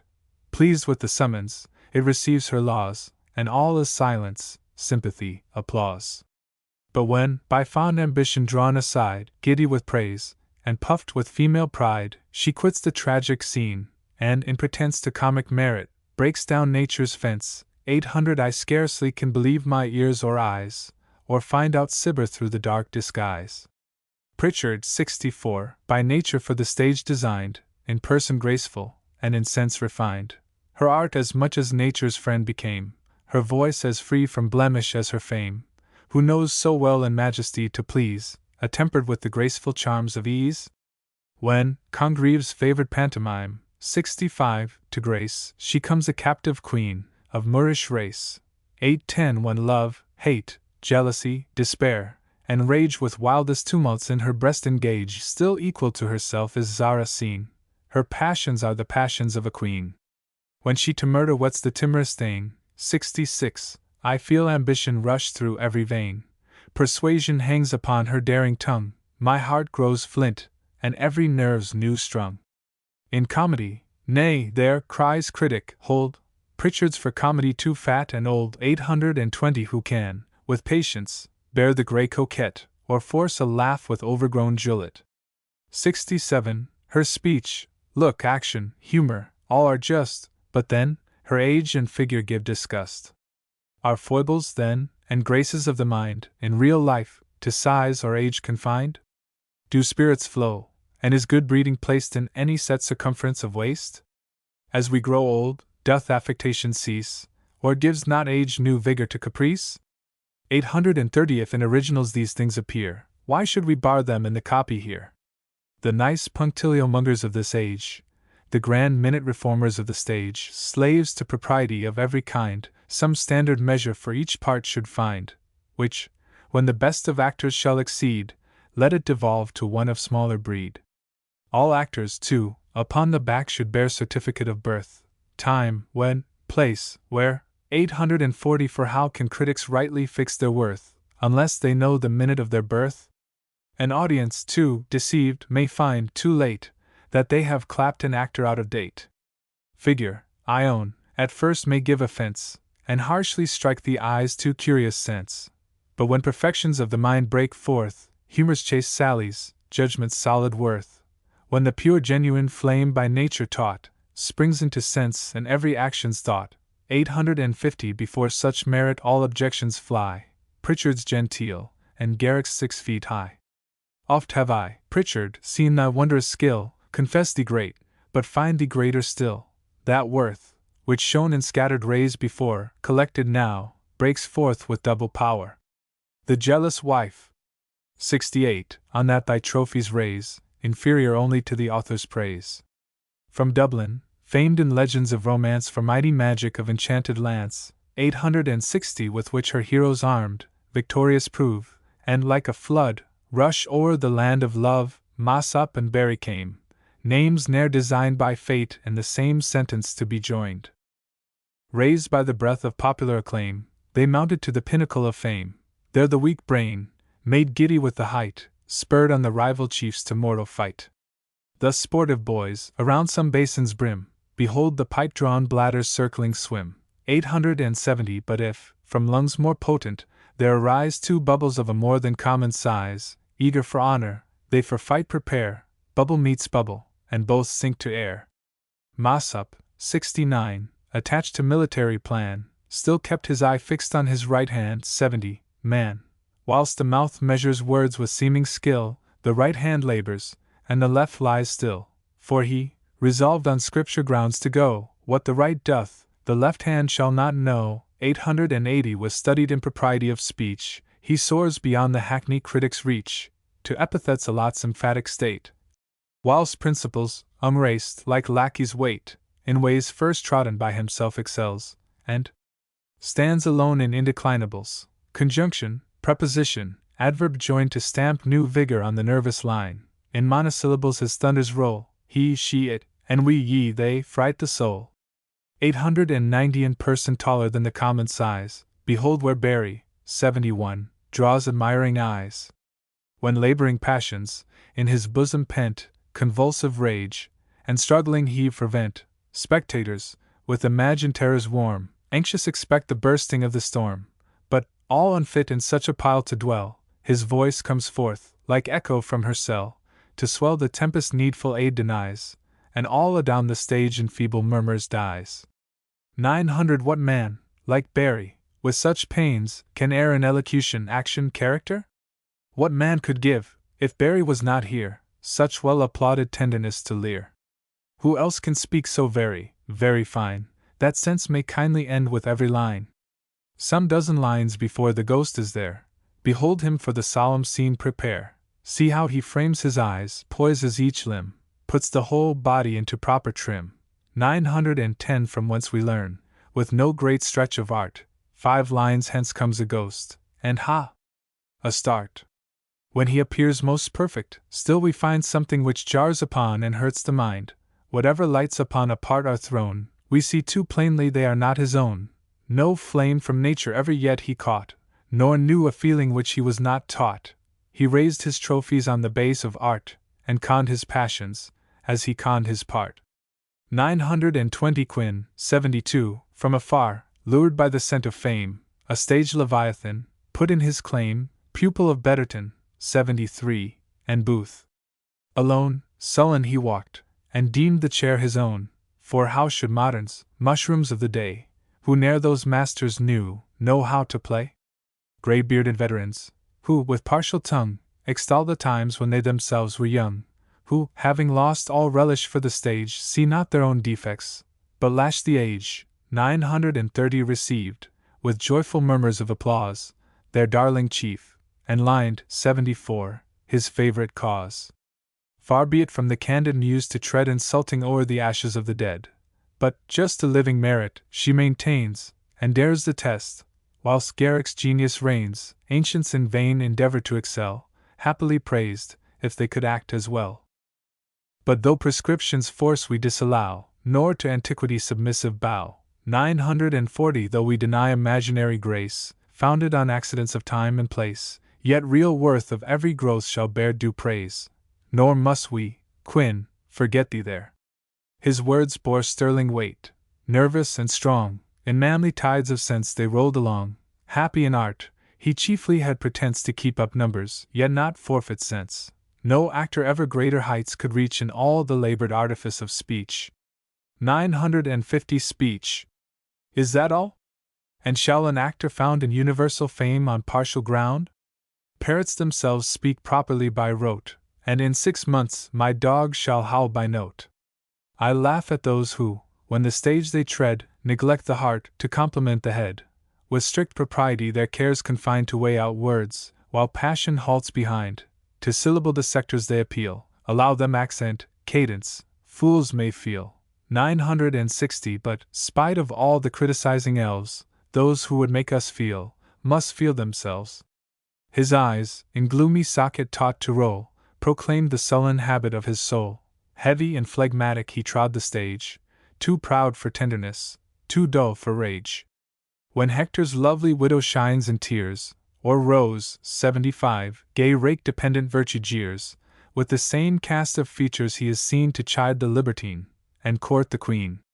970 From the tame scene, which without passion flows, with just desert his reputation rose, nor less he pleased, when, on some surly plan, he was, at once, the actor and the man. In Brute, 76, he shone unequalled, all agree Garrick's not half so great a brute as he. When Cato's labored scenes are brought to view, with equal praise the actor labored too, for still you'll find, trace passions to their root, small difference twixt the stoic and the brute. 980 In fancied scenes, as in life's real plan, he could not, for a moment, sink the man. In whatever cast his character was laid, self still, like oil, upon the surface played. Nature, in spite of all his skill, crept in. Horatio, Dorax, 77, Falstaff, still 'twas Quin. Next follows Sheridan. 78, a doubtful name, as yet unsettled in the rank of fame. This, fondly lavish in his praises grown, gives him all merit, that allows him none. 990 Between them both, will steer the middle course, nor, loving praise, rob judgment of her force. Just his conceptions, natural and great, his feelings strong, his words enforced with weight. Was speech famed Quin himself to hear him speak, envy would drive the color from his cheek. But stepdame Nature, niggard of her grace, denied the social powers of voice and face. Fixed in one frame of features, glare of eye, passions, like chaos, in confusion lie. 1,000 in vain the wonders of his skill are tried to form distinctions nature hath denied. His voice no touch of harmony admits, irregularly deep, and shrill by fits. The two extremes appear like man and wife, coupled together for the sake of strife. His actions always strong, but sometimes such, that candor must declare he acts too much. Why must impatience fall 3 paces back? Why paces 3 return to the attack? 1010 Why is the right leg, too, forbid to stir, unless in motion semicircular? Why must the hero with the nailer, 79, vie, and hurl the close-clenched fist at nose or eye? In Royal John, with Philip angry groan, I thought he would have knocked poor Davies down. Inhuman tyrant! Was it not a shame to fright a king so harmless and so tame? But spite of all defects, his glories rise, and art, by judgment formed, with nature vies. 1020 Behold him sound the depth of Hubert's 80 soul, whilst in his own contending passions roll. View the whole scene, with critic judgment scan, and then deny him merit, if you can. Where he falls short, 'tis nature's fault alone, where he succeeds, the merit's all his own. Last Garrick 81 came. Behind him throng a train of snarling critics, ignorant as vain. One finds out, he's of stature somewhat low, your hero always should be tall, you know, 1030 true natural greatness all consists in height. Produce your voucher, critic. Sergeant Kite. 82. Another can't forgive the paltry arts by which he makes his way to shallow hearts. Mere pieces of finesse, traps for applause, avaunt! Unnatural start, affected pause, for me, by nature formed to judge with phlegm, I can't acquit by wholesale, nor condemn. The best things carried to excess are wrong, the start may be too frequent, pause too long, 1040, but, only used in proper time and place, severest judgment must allow them grace.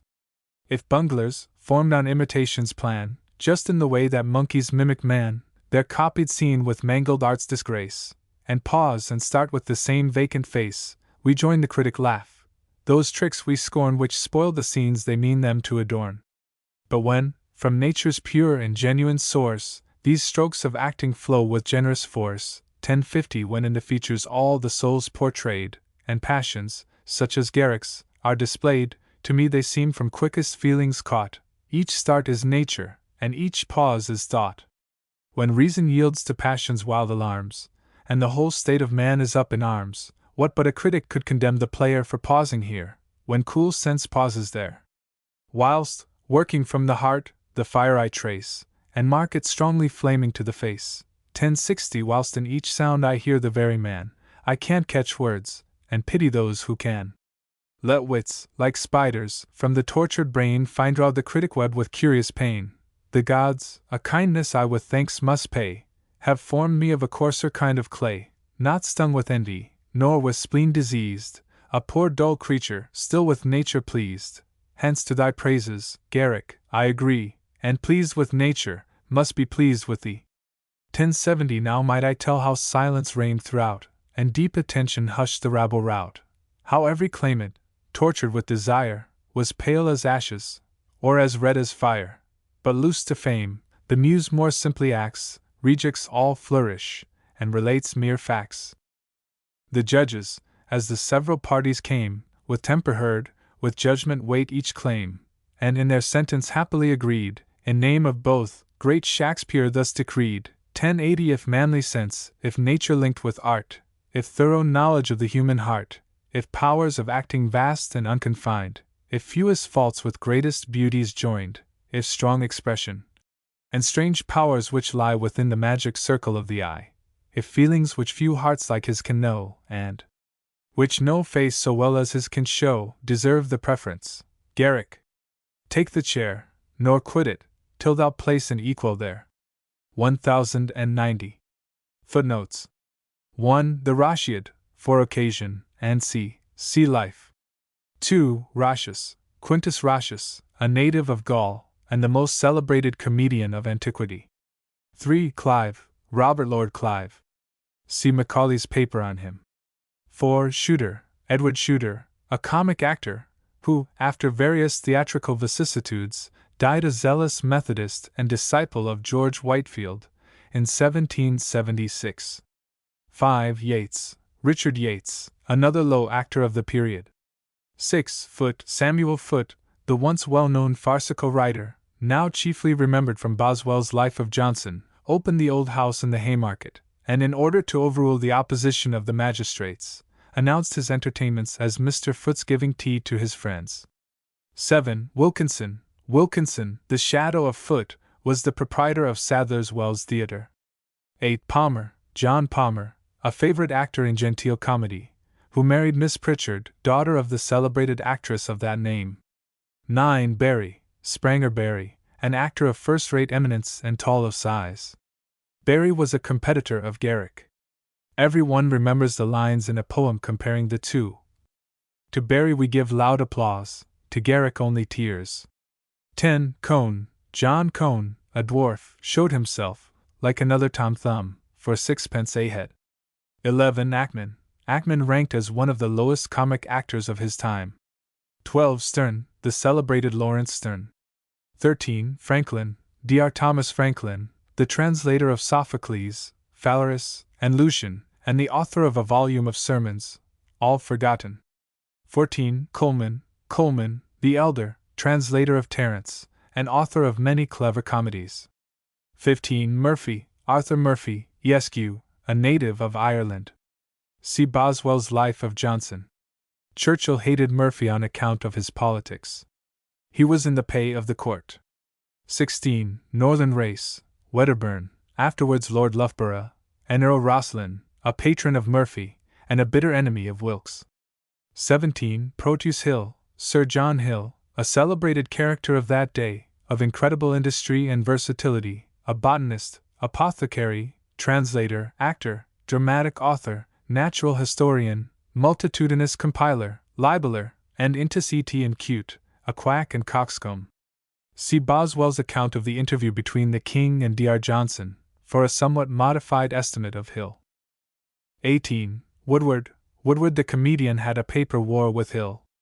19. Fools, the person here meant was a Mr. Fitzpatrick, a bitter enemy of Garrick's, and who originated riots in the theatre on the subject of half price.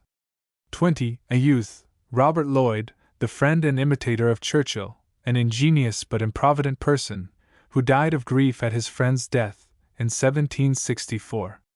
21. Foster, Sir Michael Foster, one of the Pune judges of the Court of King's Bench. 22. Ode, alluding to Mason's Ode to Memory. 23. Havard, William Havard, an amiable man, but mediocre actor, of the period. 24. Davies, Thomas Davies, a bookseller, actor, and author. See Boswell. 25. Holland, a pupil and imitator of Mr. Garrick. 26. King, Thomas King, a voluble and pert but clever actor. 27. Yates had a habit of repeating his words twice or thrice over, such as hark you. 28. Tom Errand and Clincher, two well-known dramatic characters, a clown and a coxcomb. 29. Henry Woodward, comic actor of much power of face. 30. Kitely, in Johnson's Every Man in His Humor, was a favorite character of Garrick's. 31. O'Brien, a small actor, originally a fencing master. 32. Jackson, afterwards manager of the Royal Theatre, Edinburgh. 33. James Love, an actor and dramatic writer, who could play nothing well but Falstaff. 34. Dominic, Dryden's Spanish friar. 35. Boniface, the jovial landlord in Farquhar's Beaux Stratagem. 36. Austen, and C., all small and forgotten actors. 37. Moody excelled in Irish characters. 38. Bayes, alluding to the summer theatre in the Haymarket, where Murphy's plays were got up and acted under the joint management of himself and Mr. Foote. 39. Eliot, a female actress of great merit. 40. Ledgers, the Public Ledger, a newspaper. 41. Thomas Vaughan, a friend of Murphy. 42. Little factions. Murphy had called Churchill and his friends the Little Faction. 43. Militia, the Westminster Militia and the City of London trained bands and lumber troopers, afforded much amusement. 44. Luke Sparks, an actor of the time, rather hard in his manner. 45. Smith, called Gentleman Smith, an actor in genteel comedy, corpulent in person. 46. Ross, a Scotchman, dissipated in his habits. 47. Statira, Ross's Statira was Mrs. Palmer, the daughter of Mrs. Pritchard. 48. Macklin, Charles Macklin, alias M. Laughlin, good in such characters as Shylock, and C. No tragedian, a lecturer on elocution, coarse in features. 49. Sheridan, father of Richard Brinsley. See Boswell and more. 50. Islington, the New River. 51. Ralt, a drudge to the booksellers, who plagiarized Akenside's Pleasures of Imagination, and was a coadjutor with Christopher Smart in the Universal Visitor. See Boswell. 52. Lewin, Mr. John Rich, the manager of Covent Garden and Lincoln's Inn Fields Theatre, called Lewin for his performance of Harlequin, famous for pantomimes. 53. Catherine Clive, a celebrated comic actress, of very diversified powers, a better romp than Johnson ever saw in nature. 54. Pope, a pleasing protégé of Mrs. Clive. 55. Vincent, Mrs. Vincent, a tolerable actress and a fine singer. 56. Arne, a fine musician, but no writer. 57. Brent, a female scholar of Arne's, very popular as Polly in the Beggar's Opera. 58. Beard and Vincent, famous singers. 59. Yates, Anna Maria Yates, the wife of Richard Yates, mentioned in a preceding note. 60. Hart, Mrs. Hart, a demirep, married to one Reddish, who, after her death, wedded Mrs. Canning, mother of the great statesman. 61. Bride, another beautiful, but disreputable actress. 62. Stale flower, and c. An unmanly allusion to Mrs. Palmer, the daughter of Mrs. Pritchard, who was greatly inferior to her mother. 63. Cibber, sister to Arne, and wife to the once notorious Theophilus Cibber, the son of the hero of the Dunciad. She was no better in character than many actresses of that day, but sang so plaintively, that a bishop who heard her once cried out, "Woman, thy sins be forgiven thee."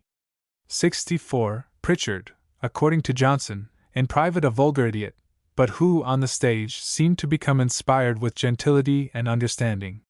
65. Pantomime, The Mourning Bride. 66. Thane Macbeth. 67. Gilletta, a witty maid-servant in the play of The Pilgrim. 68. The Jealous Wife. The Jealous Wife, by Coleman, was taken from the story of Lady Bellaston, in Tom Jones.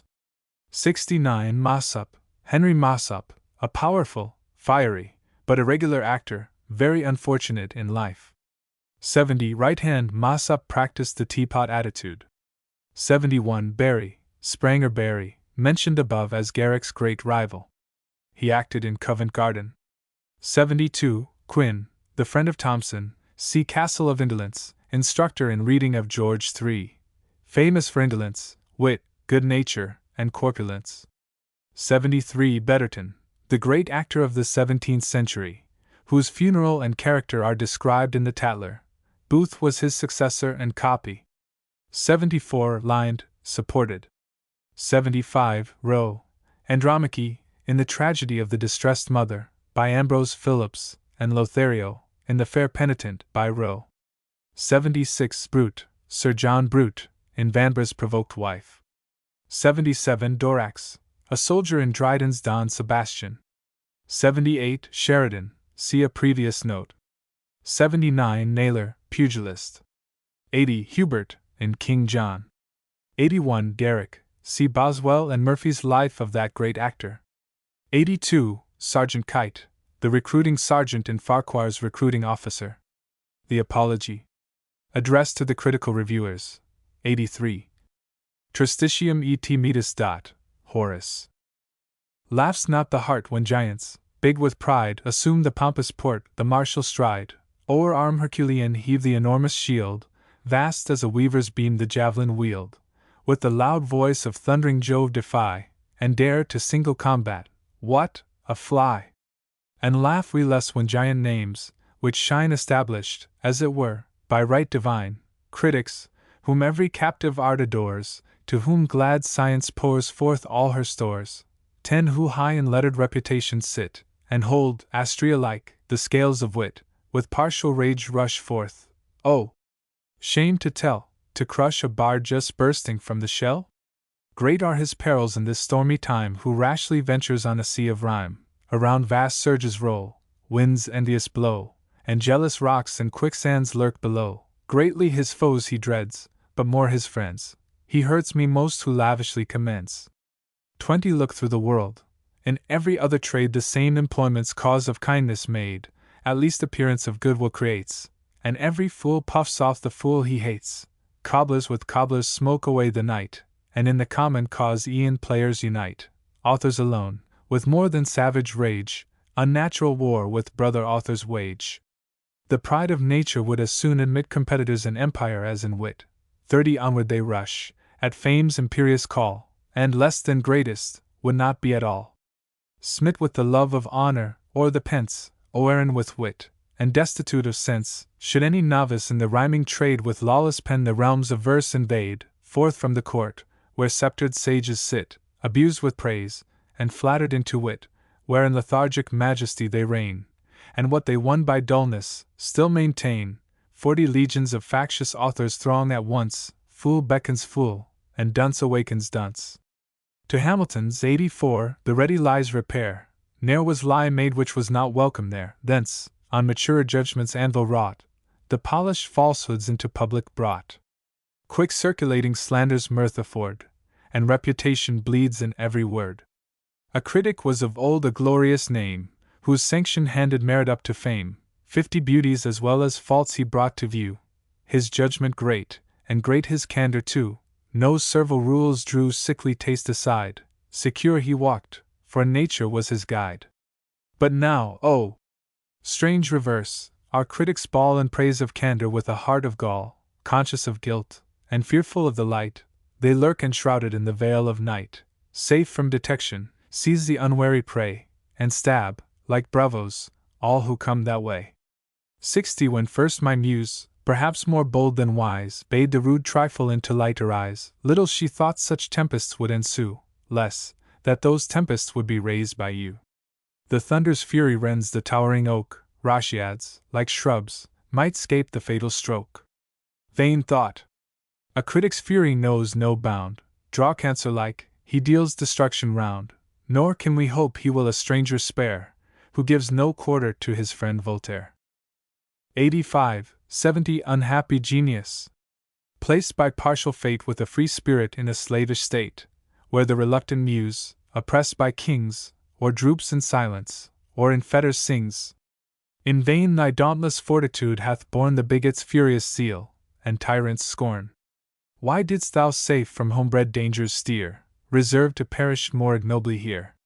Thus, when, the Julian tyrant's pride to swell, Rome with her Pompey at Pharsalia fell, 80 The vanquished chief escaped from Caesar's hand, to die by ruffians in a foreign land. How could these self-elected monarchs raise so large an empire on so small a base? In what retreat, inglorious and unknown, did genius sleep when dullness seized the throne? Whence, absolute now grown, and free from awe, she to the subject world dispenses law. Without her license not a letter stirs, and all the captive criss-cross row is hers. 90 The Stagirite, who rules from nature drew, opinions gave, but gave his reasons too. Our great dictators take a shorter way, who shall dispute what the reviewers say? Their words sufficient, and to ask a reason, in such a state as theirs, is downright treason. True judgment now with them alone can dwell, like Church of Rome, they're grown infallible. Dull superstitious readers they deceive, who pin their easy faith on critics' sleeve. 100 And knowing nothing, everything believe. But why repine we that these puny elves shoot into giants? We may thank ourselves, fools that we are, like Israel's fools of yore, the calf ourselves have fashioned we adore. But let true reason once resume her reign, this God shall dwindle to a calf again. Founded on arts which shun the face of day, by the same arts they still maintain their sway. Wrapped in mysterious secrecy they rise, 110 And, as they are unknown, are safe and wise. At whomsoever aimed, however severe, the envenomed slander flies, no names appear, prudence forbids that step, then all might know, and on more equal terms engage the foe. But now, what Quixote of the age would care to wage a war with dirt, and fight with air? By interest joined, the expert confederates stand, and play the game into each other's hand. The vile abuse, in turn by all denied, 120 is bandied up and down, from side to side, it flies, hey, presto, like a juggler's ball, till it belongs to nobody at all. All men and things they know, themselves unknown, and publish every name, except their own. Nor think this strange, secure from vulgar eyes, the nameless author passes in disguise. But veteran critics are not so deceived, if veteran critics are to be believed. Once seen, they know an author evermore, 130 nay, swear to hands they never saw before. Thus in the Rashid, beyond chance or doubt, they by the writing found the writers out. That's Lloyd's, his manner there you plainly trace, and all the actor stares you in the face. By Coleman that was written, on my life, the strongest symptoms of the jealous wife, that little disingenuous piece of spite, Churchill, a wretch unknown, perhaps might write. How doth it make judicious readers smile, 140 When authors are detected by their style. Though every one who knows this author knows he shifts his style much oftener than his clothes. Whence could arise this mighty critic spleen, the muse a trifler, and her themes so mean? What had I done, that angry heaven should send the bitterest foe where most I wished a friend? Oft hath my tongue been wanton at thy name, 86, and hailed the honors of thy matchless fame.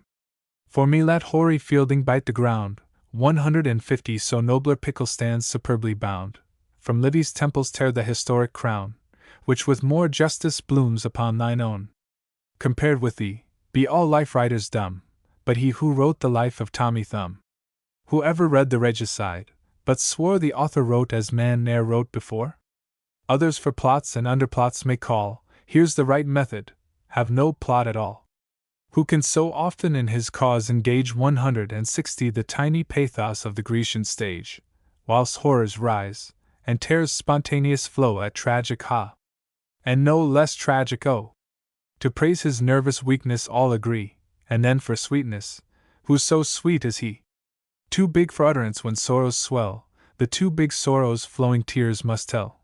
But when those flowing tears shall cease to flow, why, then the voice must speak again, you know. Rude and unskilful in the poet's trade, 170 I kept no naiads by me ready-made, ne'er did I colours high in air advance, torn from the bleeding fopperies of France. Wink with a frown 87, no flimsy linsey-woolsey scenes I wrote, with patches here and there, like Joseph's coat. Me humbler themes befit, secure for me, let playwrights smuggle nonsense duty-free, secure for me, ye lambs, ye lambkins, bound, and frisk and frolic o'er the fairy ground. Secure for me, thou pretty little fawn.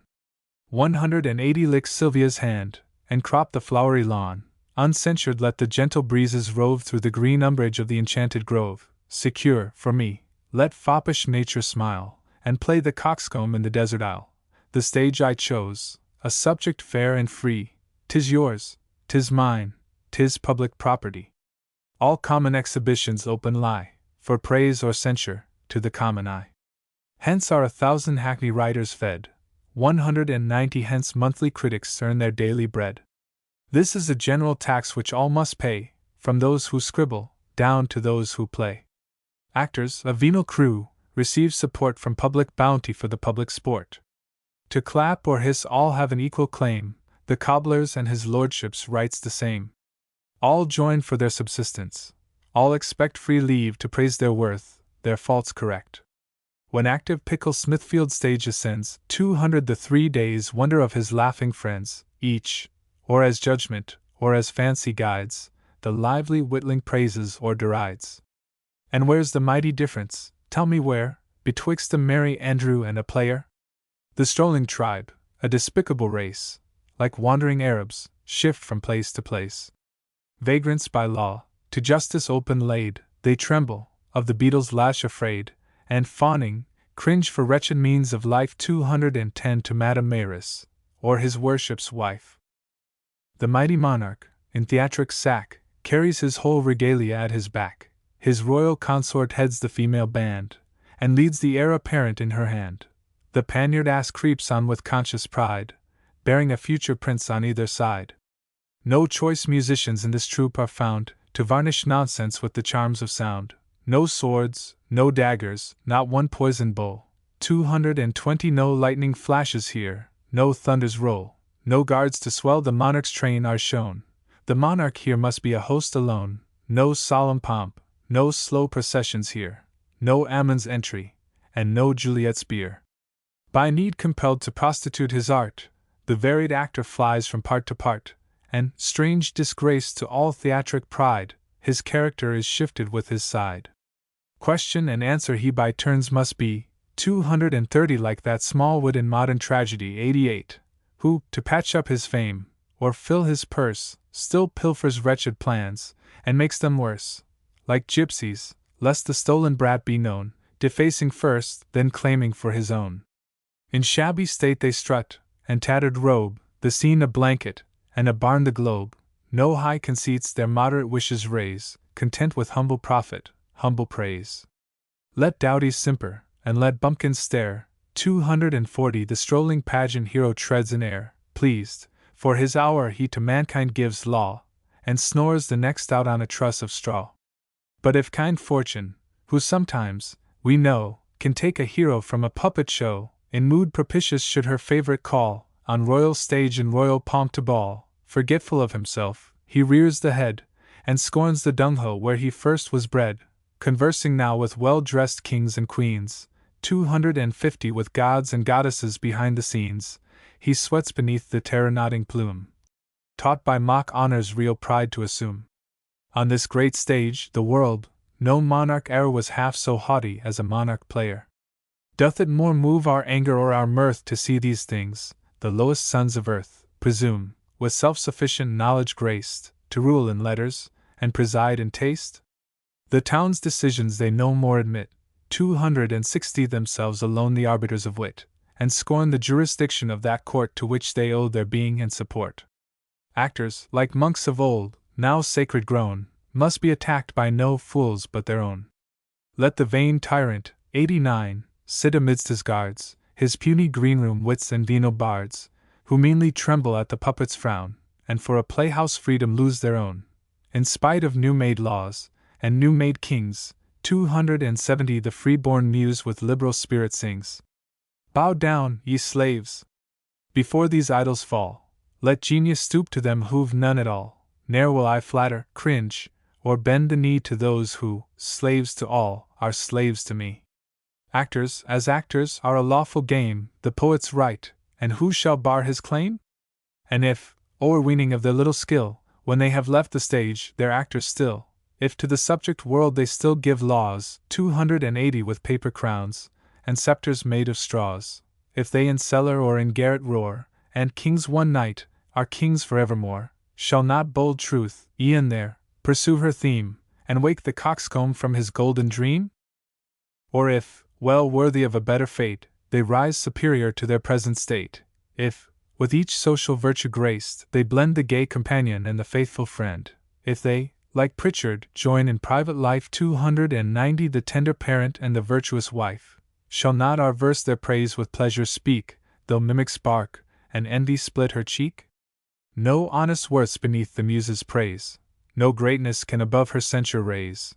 Station and wealth to her are trifling things, she stoops to actors, and she soars to kings. Is there a man, 90, in vice and folly bred, to sense of honor as to virtue dead, whom ties, nor human, nor divine can bind, 300 alien from God, and foe to all mankind, who spares no character, whose every word, bitter as gall, and sharper than the sword, cuts to the quick, whose thoughts with rancor swell, whose tongue, on earth, performs the work of hell? If there be such a monster, the reviews shall find him holding forth against abuse, attack profession, 'tis a deadly breach. The Christian laws another lesson teach, unto the end shall charity endure, 310 and candor hide those faults it cannot cure. Thus candor's maxims flow from rancor's throat, as devils, to serve their purpose, Scripture quote. The Muse's office was by heaven designed to please, improve, instruct, reform mankind, to make dejected virtue nobly rise above the towering pitch of splendid vice, to make pale vice, abashed, her head hang down, and trembling, crouch at virtue's awful frown. Now armed with wrath, she bids eternal shame, 320 with strictest justice, brand the villain's name. Now in the milder garb of ridicule she sports, and pleases while she wounds the fool. Her shape is often varied, but her aim, to prop the cause of virtue, still the same. In praise of mercy let the guilty bawl, when vice and folly for correction call, silence the mark of weakness justly bears, and is partaker of the crimes it spares. But if the Muse, too cruel in her mirth, 330 with harsh reflections wounds the man of worth, if wantonly she deviates from her plan, and quits the actor to expose the man wink with a frown 91, ashamed, she marks that passage with a blot, and hates the line where candor was forgot. But what is candor, what is humor's vein, though judgment join to consecrate the strain, if curious numbers will not aid afford, nor choicest music play in every word? Verses must run, to charm a modern ear, 340 from all harsh, rugged interruptions clear. Soft let them breathe, as zephyr's balmy breeze, smooth let their current flow, as summer seas, perfect then only deemed when they dispense a happy tuneful vacancy of sense. Italian fathers thus, with barbarous rage, fit helpless infants for the squeaking stage, deaf to the calls of pity, nature wound, and mangle vigor for the sake of sound. Henceforth farewell, then, feverish thirst of fame, 350 farewell the longings for a poet's name, perish my muse, a wish above all severe to him who ever held the muses dear, if e'er her labors weakened to refine the generous roughness of a nervous line. Others affect the stiff and swelling phrase, their muse must walk in stilts, and strut in stays, the sense they murder, and the words transpose, lest poetry approach too near to prose. See tortured reason how they pare and trim, 360 and like Procrustes stretch or lop the limb. Waller, whose praise succeeding bards rehearse, parent of harmony in English verse, whose tuneful muse in sweetest accents flows, in couplets first taught straggling sense to close. In polished numbers and majestic sound, where shall thy rival, Pope, be ever found? But whilst each line with equal beauty flows, e'en excellence, unvaried, tedious grows. Nature, through all her works, in great degree, 370 borrows a blessing from variety. Music itself her needful aid requires to rouse the soul, and wake our dying fires. Still in one key, the nightingale would tease, still in one key, not Brent would always please. Here let me bend, great Dryden, at thy shrine, thou dearest name to all the tuneful nine. What if some dull lines in cold order creep, and with his theme the poet seems to sleep? Still, when his subject rises proud to view, 380 with equal strength the poet rises too, with strong invention, noblest vigor fraught, thought still springs up and rises out of thought, numbers ennobling numbers in their course, in varied sweetness flow, in varied force.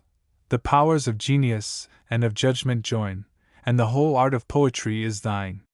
But what are numbers, what are bards to me, forbid to tread the paths of poesy.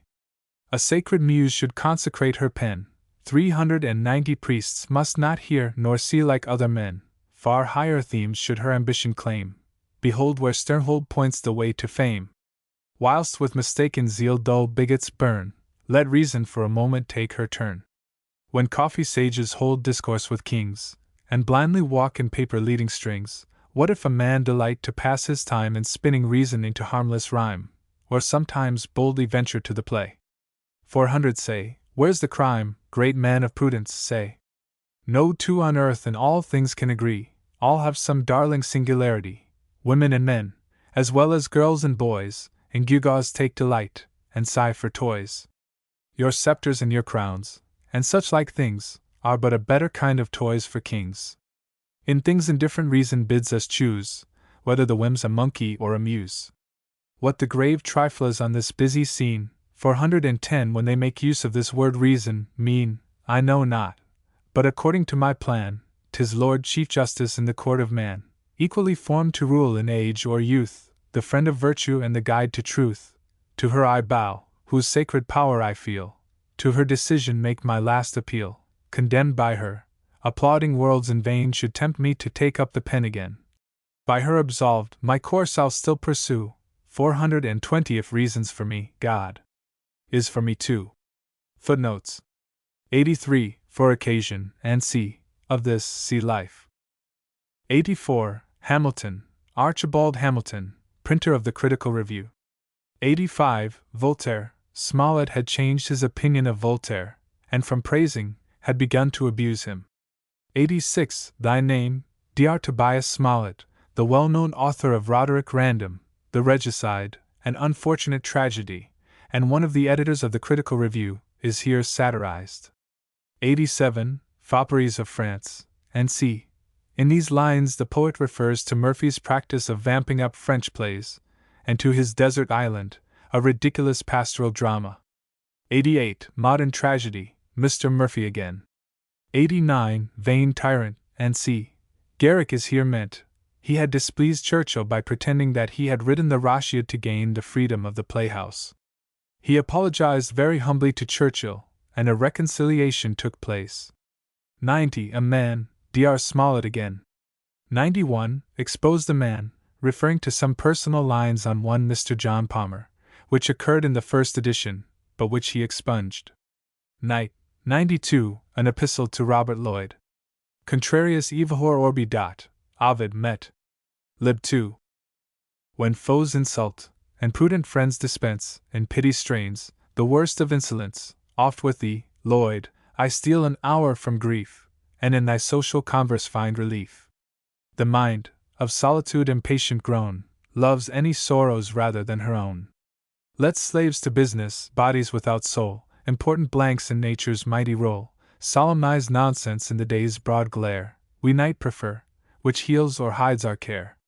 10 rogues justified, and by success made bold, dull fools and coxcombs sanctified by gold, freely may bask in fortune's partial ray, and spread their feathers opening to the day, but threadbare merit dares not show the head till vain prosperity retires to bed. Misfortunes, like the owl, avoid the light, the sons of care are always sons of night. The wretch, bred up in method's drowsy school, whose only merit is to err by rule, 20 who ne'er through heat of blood was tripping caught, nor guilty deemed of one eccentric thought, whose soul directed to no use is seen, unless to move the body's dull machine, which, clockwork-like, with the same equal pace still travels on through life's insipid space, turns up his eyes to think that there should be, among God's creatures, 2 such things as we. Then for his nightcap calls, and thanks the powers which kindly gave him grace to keep good hours. 30 good hours, fine words, but was it ever seen that all men could agree in what they mean? Florio, who many years a course hath run in downright opposition to the sun, expatiates on good hours, their cause defends with as much vigor as our prudent friends. The uncertain term no settled notion brings, but still in different mouths means different things. Each takes the phrase in his own private view. With prudence it is 10, with Florio 2. 40 Go on, ye fools!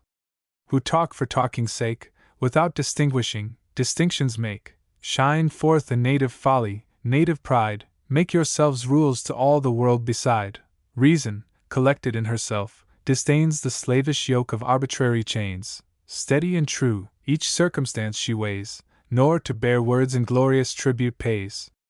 Men of sense live exempt from vulgar all, and reason to herself alone is law. 50 That freedom she enjoys with liberal mind, which she as freely grants to all mankind. No idle titled name her reverence stirs, no hour she blindly to the rest prefers. All are alike, if they're alike employed, and all are good if virtuously enjoyed. Let the sage doctor, think him one we know, with scraps of ancient learning overflow, in all the dignity of Whig declare the fatal consequence of midnight air. 60 How damps and vapors, as it were by stealth, undermine life, and sap the walls of health. For me let Galen moulder on the shelf, I'll live, and be physician to myself.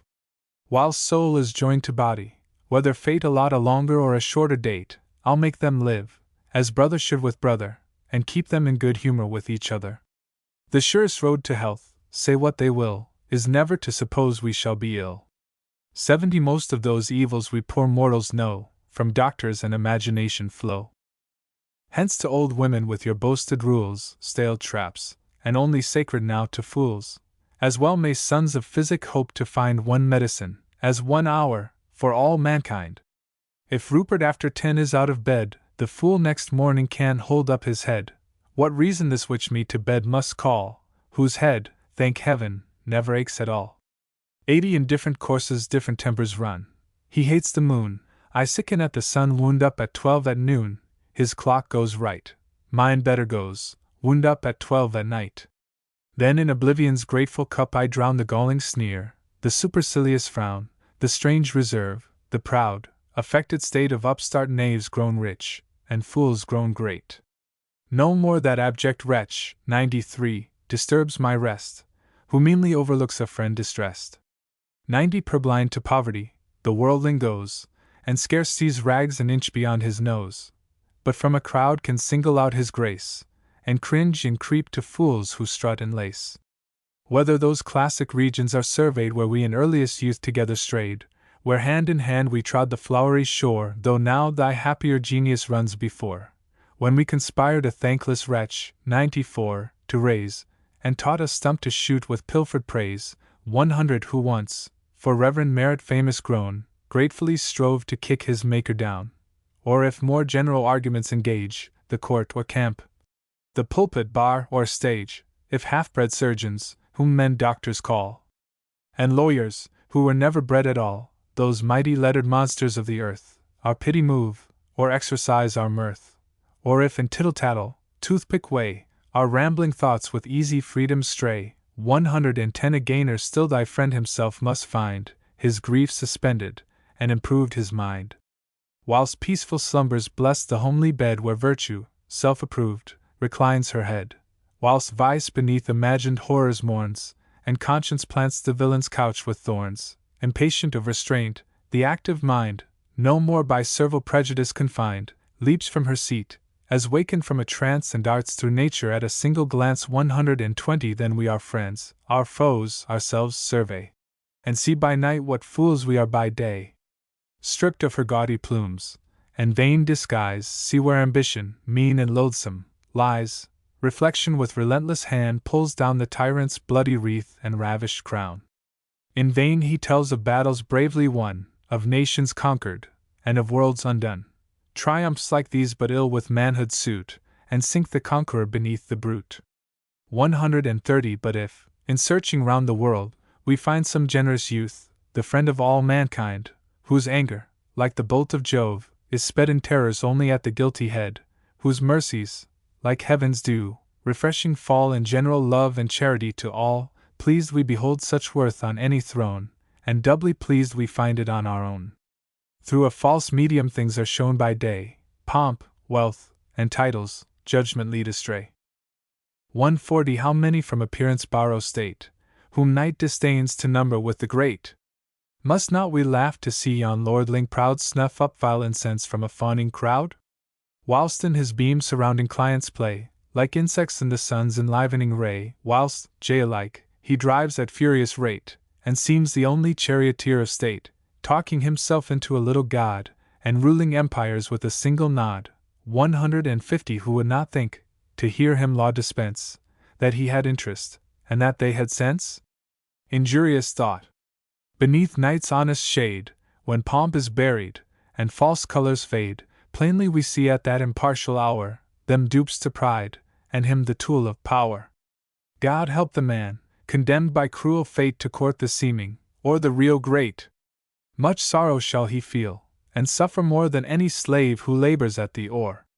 160 By slavish methods must he learn to please, by smooth-tongued flattery, that cursed court disease, supple, to every wayward mood strike sail, and shift with shifting humor's peevish gale. To nature dead, he must adopt vile art, and wear a smile, with anguish in his heart. A sense of honor would destroy his schemes, and conscience ne'er must speak unless in dreams.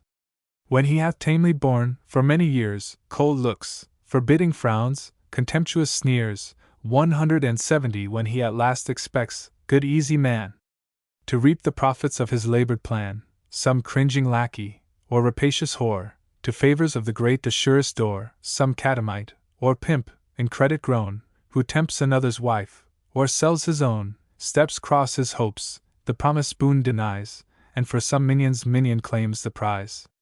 Foe to restraint, unpracticed in deceit, too resolute, from nature's active heat, 180 To brook affronts, and tamely pass them by, too proud to flatter, too sincere to lie, too plain to please, too honest to be great. Give me, kind heaven, an humbler, happier state, far from the place where men with pride deceive, where rascals promise, and where fools believe, far from the walk of folly, vice, and strife. Calm, independent, let me steal through life, nor one vain wish my steady thoughts beguile, to fear his lordship's frown, or court his smile. 190 Unfit for greatness, I her snares defy, and look on riches with untainted eye. To others let the glittering baubles fall, content shall place us far above them all. Spectators only on this bustling stage, we see what vain designs mankind engage, vice after vice with ardor they pursue, and one old folly brings forth 20 new.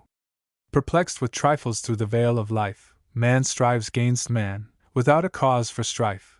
200 armies embattled meet, and thousands bleed for some vile spot, where 50 cannot feed.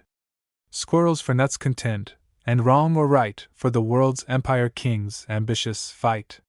What odds? To us 'tis all the self-same thing, a nut, a world, a squirrel, and a king.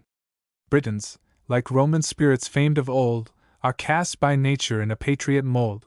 No private joy, no private grief, they know, their souls engrossed by public weal or woe. 210 inglorious ease, like ours, they greatly scorn. Let care with nobler wreaths their brows adorn. Gladly they toil beneath the statesman's pains, give them but credit for a statesman's brains. All would be deemed, e'en from the cradle, fit to rule in politics as well as wit. The grave, the gay, the fopling, and the dunce start up, God bless us, statesmen all at once. His mighty charge of souls the priest forgets, the court-bred lord his promises and debts. 220 soldiers their fame, misers forget their pelf, the rake his mistress, and the fop himself, whilst thoughts of higher moment claim their care, and their wise heads the weight of kingdoms bear. Females themselves the glorious ardor feel, and boast an equal, or a greater zeal. From nymph to nymph the state infection flies, swells in her breast, and sparkles in her eyes. O'erwhelmed by politics lie malice, pride, envy, and 20 other faults beside. 230 no more their little fluttering hearts confess a passion for applause, or rage for dress. No more they pant for public raree shows, or lose one thought on monkeys or on beaux. Coquettes no more pursue the jilting plan, and lustful prudes forget to rail at man. The darling themes Cecilia's self will choose, nor thinks of scandal whilst she talks of news. The CID, a common councilman by place, 10,000 mighty nothings in his face, 240 by situation as by nature great, with nice precision parcels out the state. Proves and disproves, affirms and then denies, objects himself, and to himself replies. Wielding aloft the politician rod, makes pit by turns a devil and a god. Maintains, e'en to the very teeth of power, the same thing right and wrong in half an hour. Now all is well, now he suspects a plot, and plainly proves, whatever is not. 250 fearfully wise, he shakes his empty head, and deals out empires as he deals out thread. His useless scales are in a corner flung, and Europe's balance hangs upon his tongue. Peace to such triflers. Be our happier plan to pass through life as easy as we can. Who's in or out? Who moves this grand machine? Nor stirs my curiosity, nor spleen. Secrets of state no more I wish to know than secret movements of a puppet show. 260 let but the puppets move, I've my desire, unseen the hand which guides the master wire. What is to us if taxes rise or fall? Thanks to our fortune, we pay none at all. Let muckworms, who in dirty acres deal, lament those hardships which we cannot feel. His Grace, who smarts, may bellow if he please, but must I bellow too, who sit at ease? By custom safe, the poet's numbers flow free as the light and air some years ago. 270 no statesman e'er will find it worth his pains to tax our labors, and excise our brains. Burthens like these, while earthly buildings bear, no tributes laid on castles in the air. Let, then, the flames of war destructive reign, and England's terrors awe imperious Spain. Let every venal clan, 95, and neutral tribe learn to receive conditions, not prescribe. Let each new year call loud for new supplies, and tax on tax with double burthen rise. 280 exempt we sit, by no rude cares oppressed, and having little, are with little blessed. All real ills in dark oblivion lie, and joys, by fancy formed, their place supply. Night's laughing hours unheeded slip away, nor one dull thought foretells approach of day. Thus have we lived, and whilst the fates afford plain plenty to supply the frugal board, whilst mirth with decency, his lovely bride, and wine's gay god, with temperance by his side, 290 their welcome visit pay, whilst health attends the narrow circle of our chosen friends, whilst frank good humor consecrates the treat, and woman makes society complete, thus will we live, though in our teeth are hurled those hackney strumpets. Prudence and the world.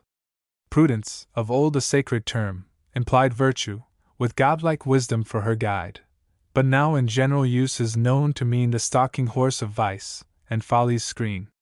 300 the sense perverted, we retain the name, hypocrisy and prudence are the same. A tutor once, more read in men than books, a kind of crafty knowledge in his looks, demurely sly, with high preferment blessed, his favorite pupil in these words addressed: Wouldst thou, my son, be wise and virtuous deemed, by all mankind a prodigy esteemed? Be this thy rule, be what men prudent call. Prudence, almighty prudence, gives thee all. 310 Keep up appearances. There lies the test. The world will give thee credit for the rest. Outward be fair, however foul within. Sin if thou wilt, but then in secret sin. This maxim's into common favor grown. Vice is no longer vice, unless 'tis known. Virtue, indeed, may barefaced take the field, but vice is virtue when 'tis well concealed. Should raging passion drive thee to a whore, let prudence lead thee to a postern door. 320 Stay out all night, but take especial care that prudence bring thee back to early prayer. As one with watching and with study faint, reel in a drunkard, and reel out a saint. With joy the youth this useful lesson heard, and in his memory stored each precious word, successfully pursued the plan, and now, room for my lord, virtue, stand by and bow. And is this all? Is this the worldling's art, to mask, but not amend a vicious heart? 330 Shall lukewarm caution, and demeanor grave, for wise and good stamp every supple knave? Shall wretches, whom no real virtue warms, gild fair their names and states with empty forms, while virtue seeks in vain the wished for prize, because, disdaining ill, she hates disguise, because she frankly pours forth all her store, seems what she is, and scorns to pass for more? Well, be it so, let vile dissemblers hold unenvied power, and boast their dear-bought gold. 340 Me either power shall tempt, nor thirst of pelf, to flatter others, or deny myself. Might the whole world be placed within my span, I would not be that thing, that prudent man. What? Cries Sir Pliant, would you then oppose yourself, alone, against a host of foes? Let not conceit, and peevish lust to rail, above all sense of interest prevail. Throw off, for shame, this petulance of wit, be wise, be modest, and for once submit. 352 Hard the task gains multitudes to fight. You must be wrong, the world is in the right. What is this world? A term which men have got to signify, not 1 in 10 knows what. A term, which with no more precision passes to point out herds of men than herds of asses. In common use no more it means, we find, than many fools in same opinions joined. Can numbers, then, change nature's stated laws? Can numbers make the worse the better cause? 360 Vice must be vice, virtue be virtue still, though thousands rail at good, and practice ill. Wouldst thou defend the Gaul's destructive rage, because vast nations on his part engage? Though, to support the rebel Caesar's cause, tumultuous legions arm against the laws. Though scandal would our patriot's name impeach, and rails at virtues which he cannot reach, what honest man but would with joy submit to bleed with Cato, and retire with Pitt? 96 370 Steadfast and true to virtue's sacred laws, unmoved by vulgar censure or applause, let the world talk, my friend. That world, we know, which calls us guilty, cannot make us so. Unawed by numbers, follow nature's plan, assert the rights, or quit the name of man.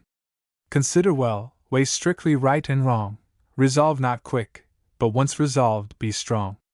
In spite of dullness, and in spite of wit, if to thyself thou canst thyself acquit, 380 Rather stand up, assured with conscious pride, alone, than err with millions on thy side. Footnotes 92 Night. This poem was written to defend the irregularities imputed to the poet. 93 Abject wretch Thornton, who abandoned Lloyd in his distress.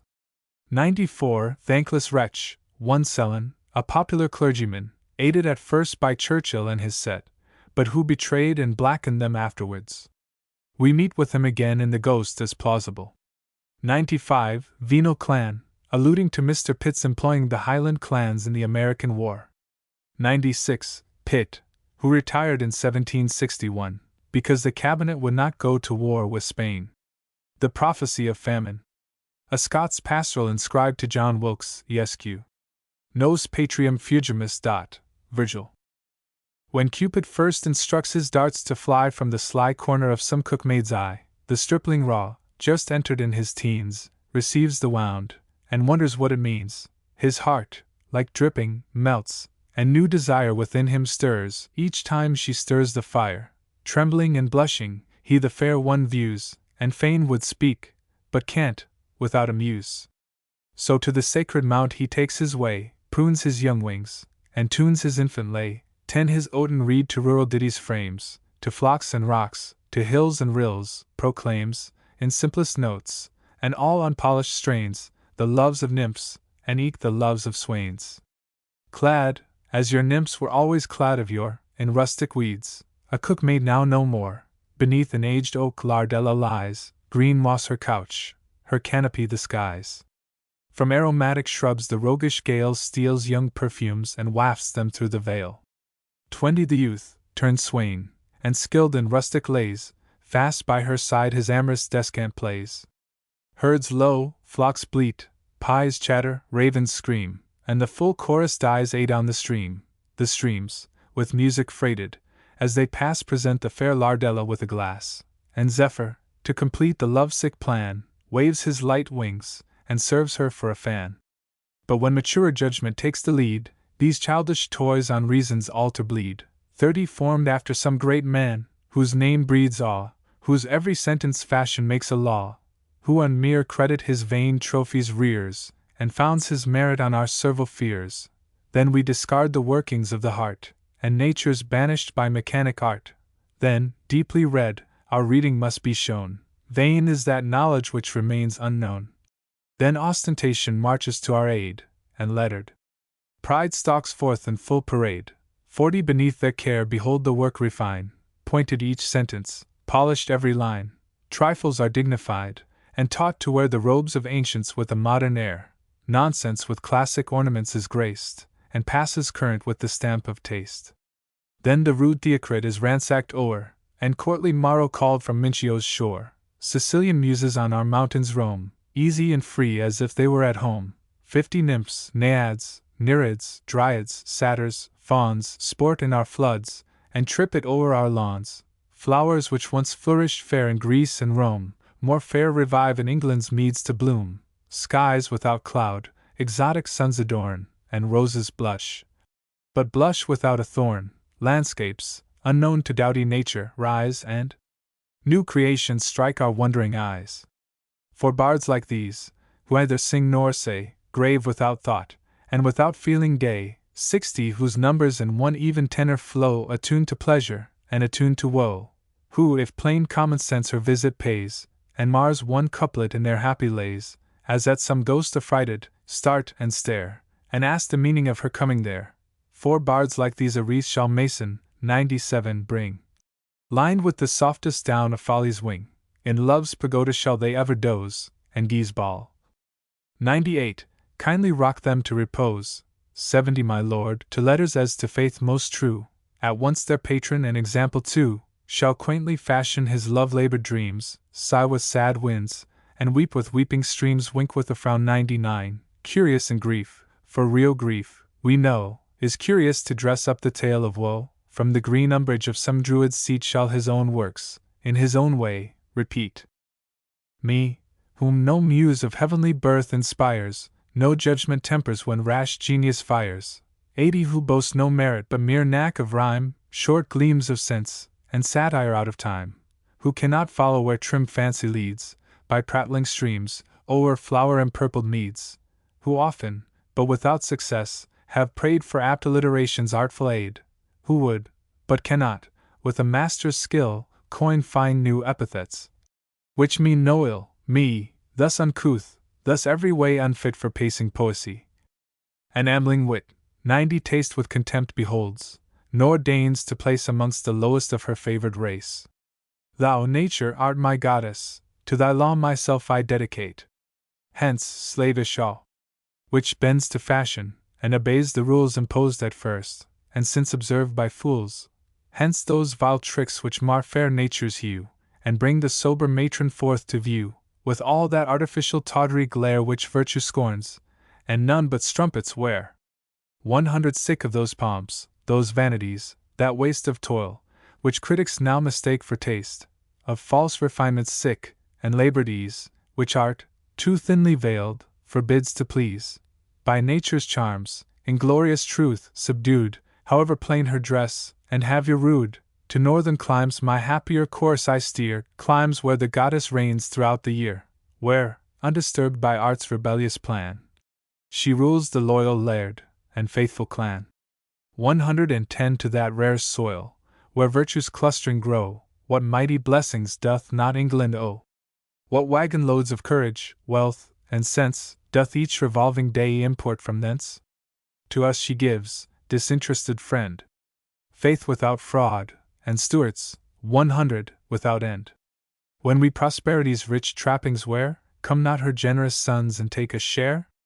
And if, by some disastrous turn of fate, change should ensue, and ruin seize the state, 120 shall we not find, safe in that hallowed ground, such refuge as the holy martyr, 101, found? Nor less our debt in science, though denied by the weak slaves of prejudice and pride. Thence came the Ramsays, 102, names of worthy note, of whom one paints, as well as t'other wrote. Thence, home, 103 disbanded from the sons of prayer for loving plays, though no dull dean, 104 was there.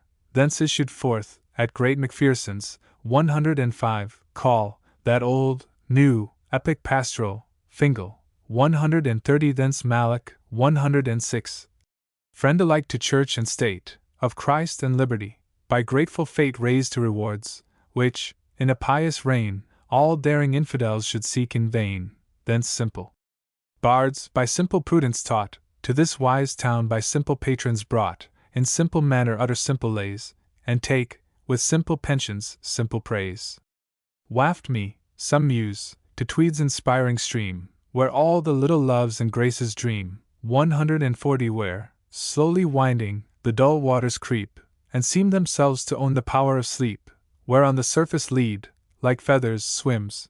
There let me bathe my yet unhallowed limbs, as once a Syrian bathed in Jordan's flood, wash off my native stains, correct that blood which mutinies at call of English pride, and, deaf to prudence, rolls a patriot tide. From solemn thought which overhangs the brow of patriot care, when things are, God knows how, 150 from nice trim points, where honor, slave to rule, in compliment to folly, plays the fool, from those gay scenes, where mirth exalts his power, and easy humor wings the laughing hour, from those soft better moments, when desire beats high, and all the world of man's on fire. When mutual ardors of the melting fair more than repay us for whole years of care, at friendship's summons will my Wilkes retreat, and see, once seen before, that ancient seat, 160 that ancient seat, where majesty displayed her ensigns, long before the world was made. Mean narrow maxims, which enslave mankind, ne'er from its bias warp thy settled mind, not duped by party, nor opinion's slave, those faculties which bounteous nature gave, thy honest spirit into practice brings, nor courts the smile, nor dreads the frown of kings. Let rude licentious Englishmen comply with tumult's voice, and curse, they know not why, 170 unwilling to condemn, thy soul disdains to wear vile factions' arbitrary chains, and strictly weighs, in apprehension clear, things as they are, and not as they appear. With the good humor tempers lively wit, enthroned with judgment, candor loves to sit, and nature gave thee, open to distress, a heart to pity, and a hand to bless. Oft have I heard thee mourn the wretched lot of the poor, mean, despised, insulted Scot, 180 who might calm reason credit idle tales, by rancor forged where prejudice prevails, or starves at home, or practices, through fear of starving, arts which damn all conscience here. When scribblers, to the charge by interest led, the fierce North Briton, 107, foaming at their head, pour forth invectives, deaf to candor's call, and injured by one alien, rail at all, on northern Pisgah when they take their stand, to mark the weakness of that holy land, 190 with needless truths their libels to adorn, and hang a nation up to public scorn, thy generous soul condemns the frantic rage, and hates the faithful, but ill-natured page.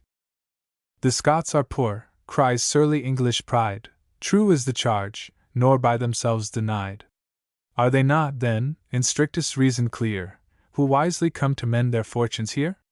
If, by low supple arts successful grown, they sapped our vigor to increase their own, 200 if, mean in want, and insolent in power, they only fawn more surely to devour, roused by such wrongs, should reason take alarm, and e'en the Muse for public safety arm?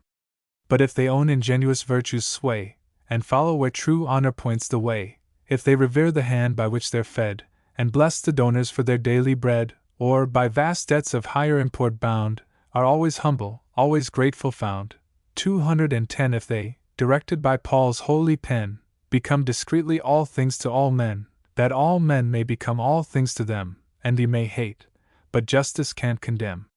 Into our places, states, and beds they creep, they've sense to get what we want sense to keep. Once, be the hour accursed the place, I ventured to blaspheme the chosen race. Into those traps, which men called patriots laid, by specious arts unwarily betrayed, 220 madly I leagued against that sacred earth, vile parricide, which gave a parent birth.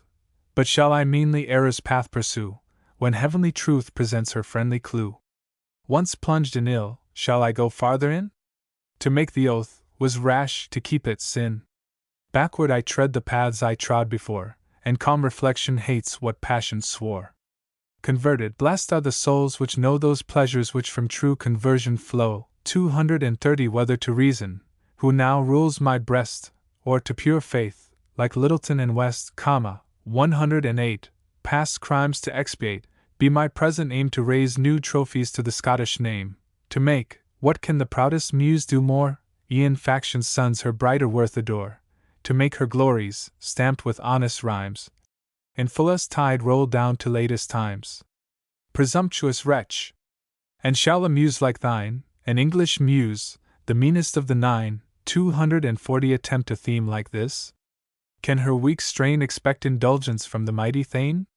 Should he from toils of government retire, and for a moment fan the poet's fire? Should he, of sciences the moral friend, each curious, each important search suspend, leave unassisted Hill, 109, of herbs to tell, and all the wonders of a cockleshell, having the Lord's good grace before his eyes, would not the home, 110, step forth and gain the prize? 250, or if this wreath of honor might adorn the humble brows of one in England born, presumptuous still thy daring must appear, vain all thy towering hopes whilst I am here.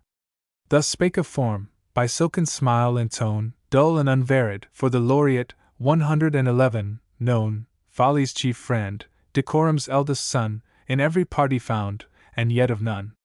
This airy substance, this substantial shade, abashed I heard, and with respect obeyed. 260 from themes too lofty for a bard so mean, discretion beckons to an humbler scene.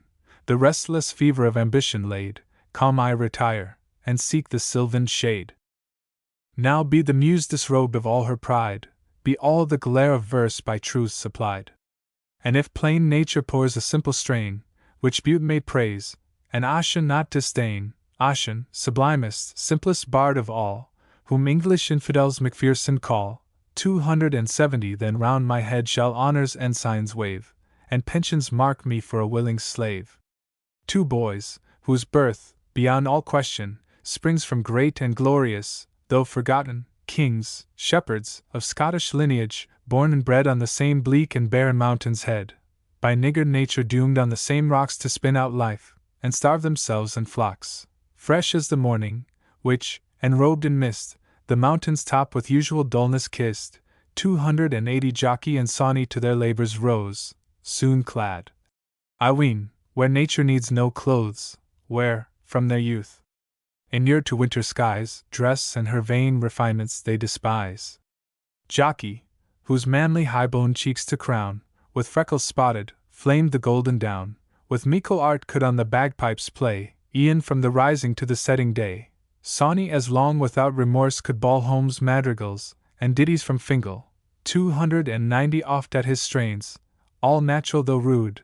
The Highland lass forgot her want of food, and whilst she scratched her lover into rest, sunk pleased, though hungry, on her Sawney's breast.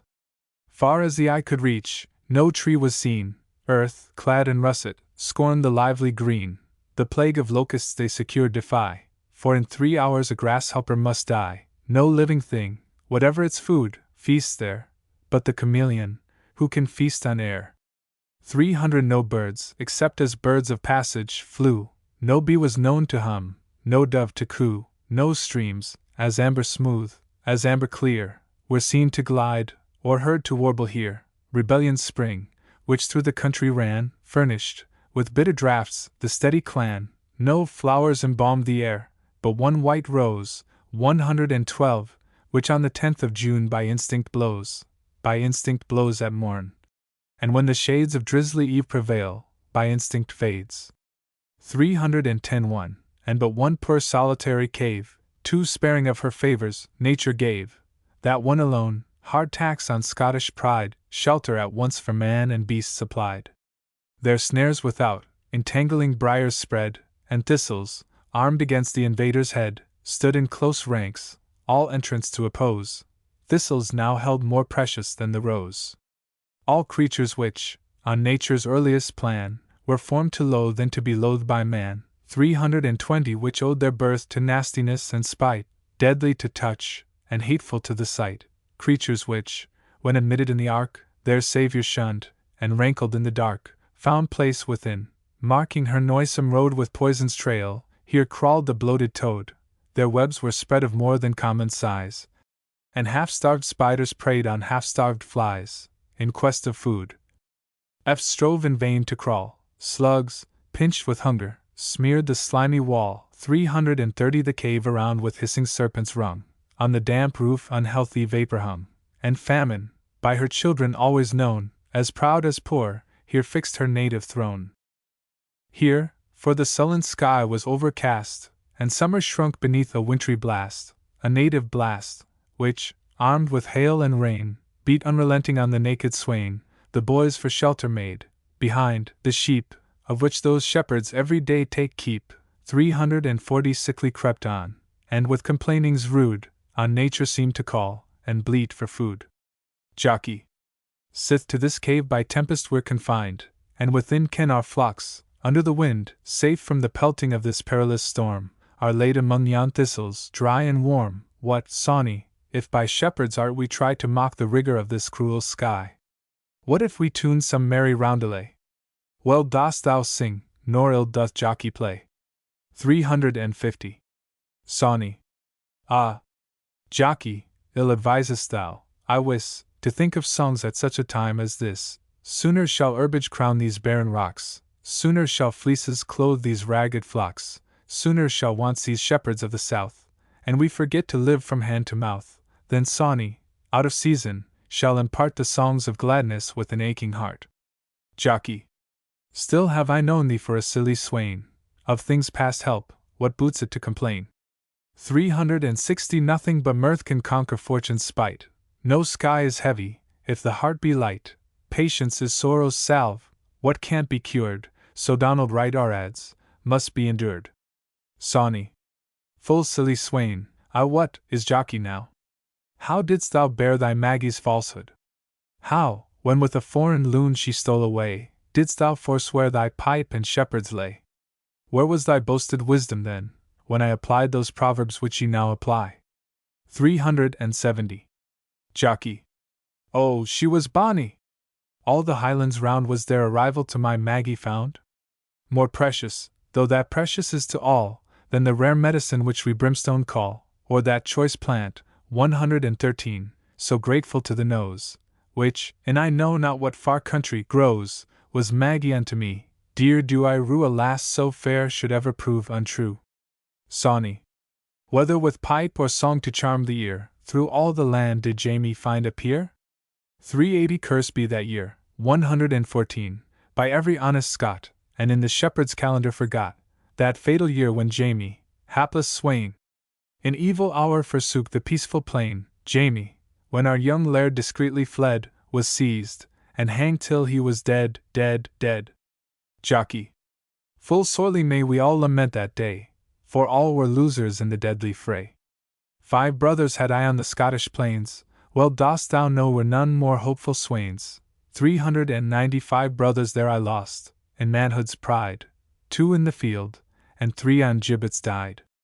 Ah, silly swains! To follow war's alarms, ah! What hath shepherd's life to do with arms? Sawney. Mention it not, there saw I strangers clad in all the honors of our ravished plaid, saw the Ferrara, too, our nation's pride, unwilling grace the awkward victor's side.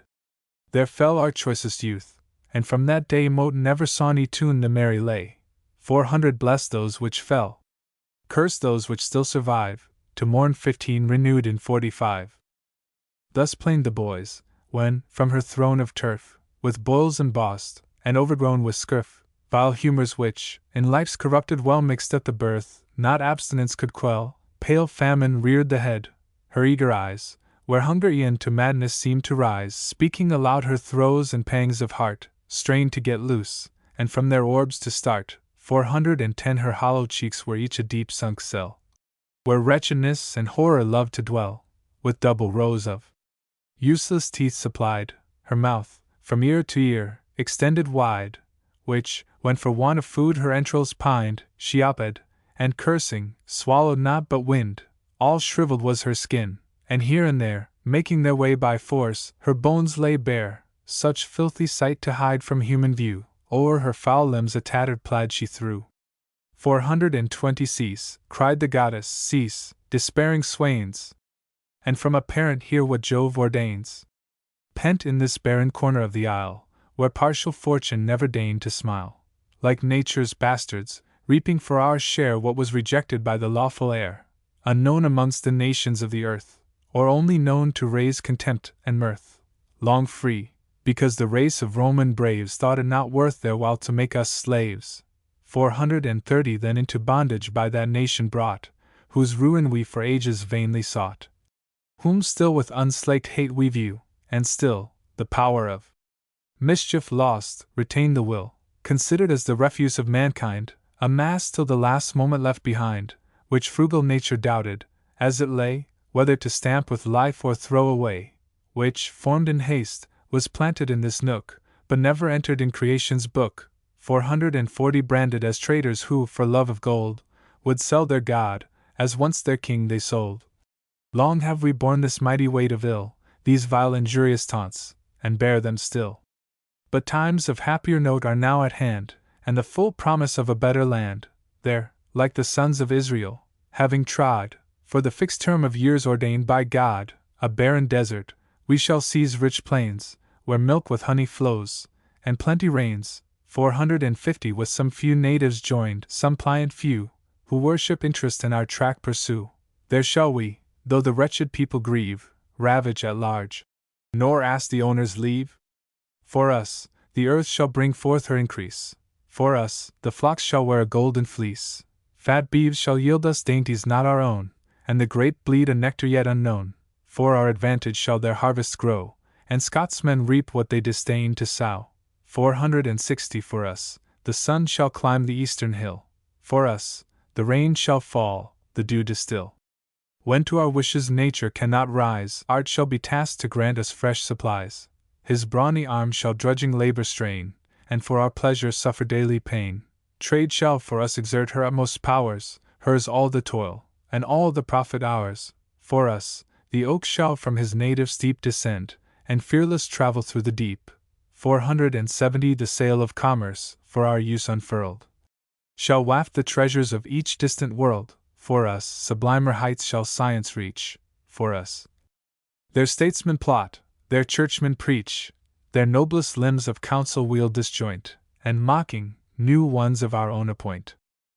Devouring war, imprisoned in the north, shall, at our call, in horrid pomp break forth, and when, his chariot wheels with thunder hung, fell discord braying with her brazen tongue. 480 death in the van, with anger, hate, and fear, and desolation stalking in the rear. Revenge, by justice guided, in his train, he drives impetuous o'er the trembling plain, shall, at our bidding, quit his lawful prey, and to meek, gentle, generous peace give way.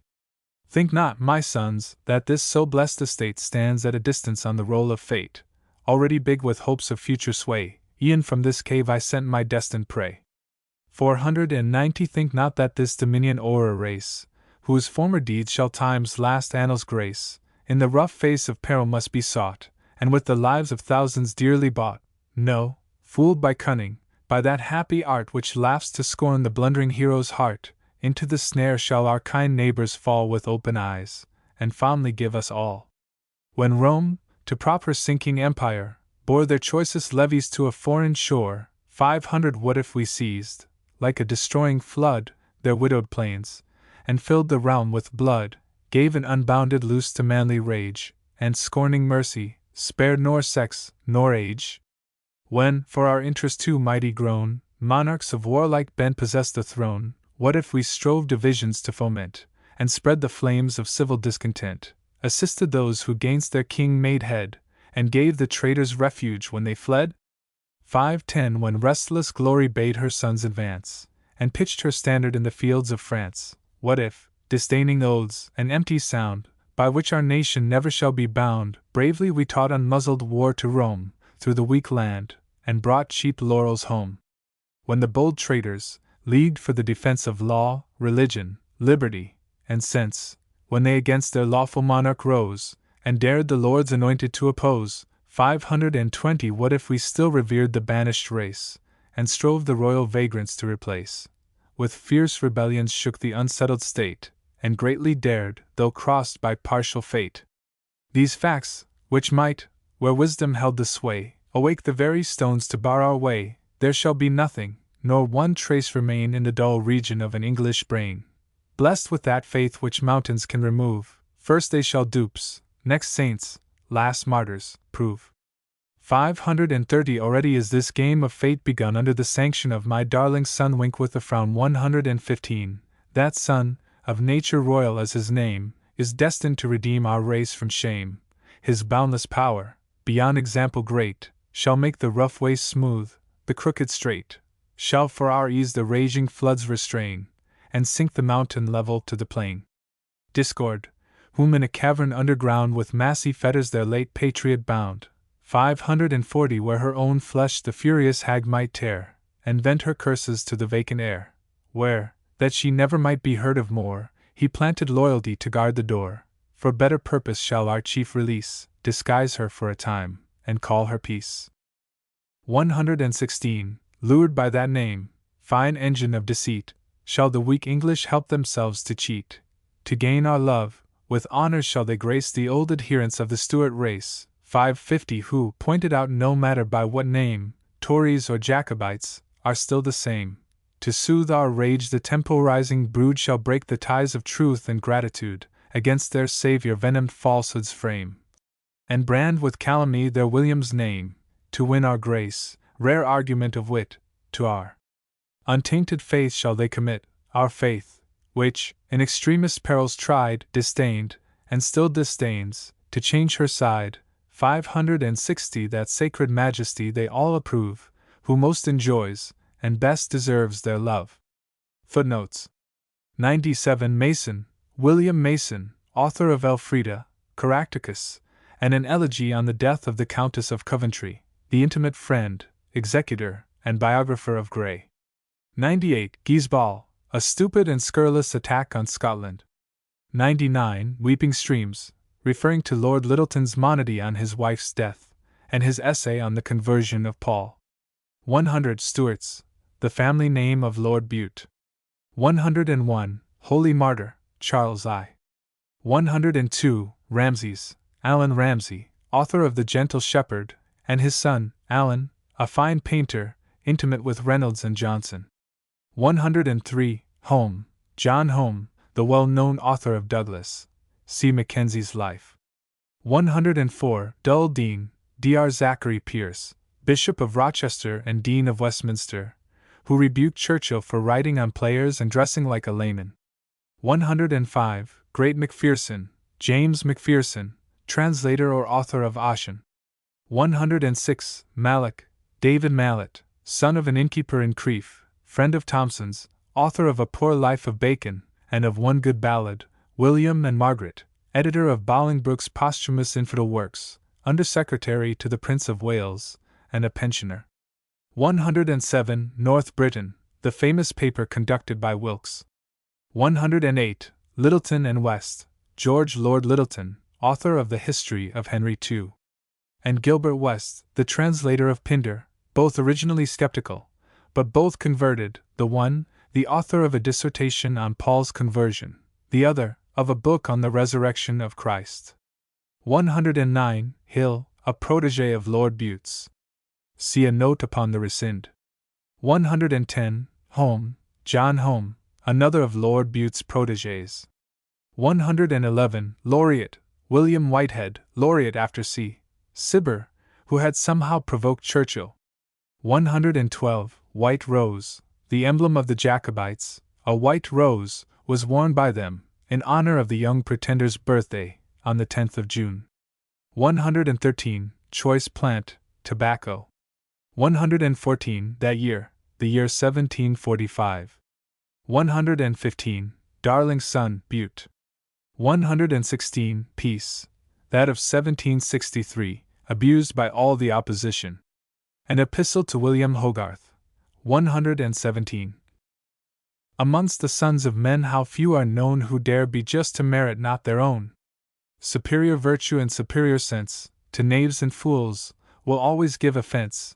Nay, men of real worth can scarcely bear, so nice is jealousy, a rival there.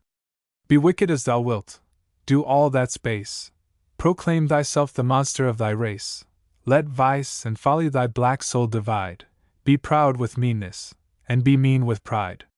Tend deaf to the voice of faith and honor, fall from side to side, yet be of none at all, spurn all those charities, those sacred ties, which nature, in her bounty, good as wise, to work our safety, and ensure her plan, contrive to bind and rivet man to man, lift against virtue, power's oppressive rod, betray thy country, and deny thy God, and in one general comprehensive line, to group, which volume scarcely could define. 20. Whatever of sin and dullness can be said, joined to a fox's. 118. Heart. A Dashwood's. 119. Head. Yet mayst thou pass unnoticed in the throng, and free from envy, safely sneak along. The rigid saint, by whom no mercy's shown to saints whose lives are better than his own, shall spare thy crimes. And wit, who never once forgave a brother, shall forgive a dunce. But should thy soul, formed in some luckless hour, vile interest scorn, nor madly grasp at power, 30. Should love of fame, in every noble mind a brave disease, with love of virtue joined, spur thee to deeds of pith, where courage, tried in reason's court, is amply justified, or, fond of knowledge, and averse to strife, shouldst thou prefer the calmer walk of life, shouldst thou, by pale and sickly study led, pursue coy science to the fountainhead. Virtue thy guide, and public good thy end. Should every thought to our improvement tend, 40. To curb the passions, to enlarge the mind, purge the sick wheel, and humanize mankind, rage in her eye, and malice in her breast, redoubled horror grinding on her crest, fiercer each snake, and sharper every dart, quick from her cell shall maddening envy start. Then shalt thou find, but find, alas! Too late, how vain is worth! How short is glory's date! Then shalt thou find, whilst friends with foes conspire, to give more proof than virtue would desire. 50. Thy danger chiefly lies in acting well, no crimes so great as daring to excel. Whilst satire thus, disdaining mean control, urge the free dictates of an honest soul, candor, who, with the charity of Paul, still thinks the best, weener she thinks at all, with the sweet milk of human kindness blessed, the furious ardor of my zeal repressed. Canst thou, with more than usual warmth she cried, thy malice to indulge, and feed thy pride. 60. Canst thou, severe by nature as thou art, with all that wondrous rancor in thy heart, delight to torture truth 10,000 ways, to spin detraction forth from themes of praise, to make vice sit, for purposes of strife, and draw the hag much larger than the life, to make the good seem bad, the bad seem worse, and represent our nature as our curse? Doth not humanity condemn that zeal which tends to aggravate and not to heal?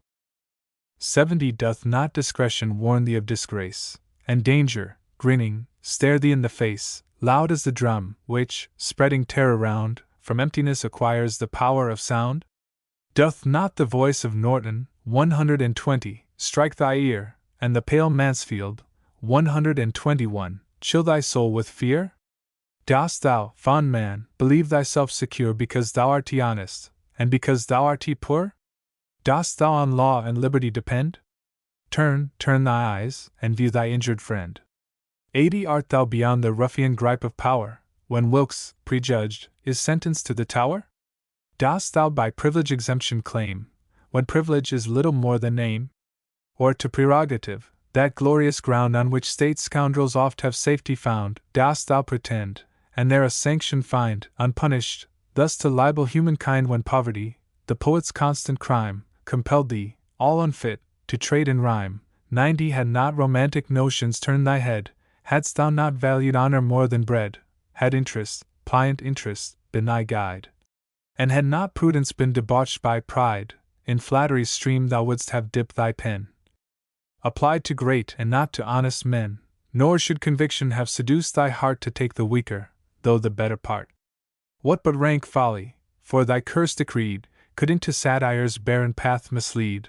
100 When, open to thy view, before thee lay soul-soothing panegyric's flowery way, there might the muse have sauntered at her ease, and pleasing others, learned herself to please. Lords should have listened to the sugared treat, and ladies, simpering, owned it vastly sweet. Rogues, in thy prudent verse with virtue graced, fools marked by thee as prodigies of taste, must have forbid, pouring preferments down, such wit, such truth as thine to quit the gown.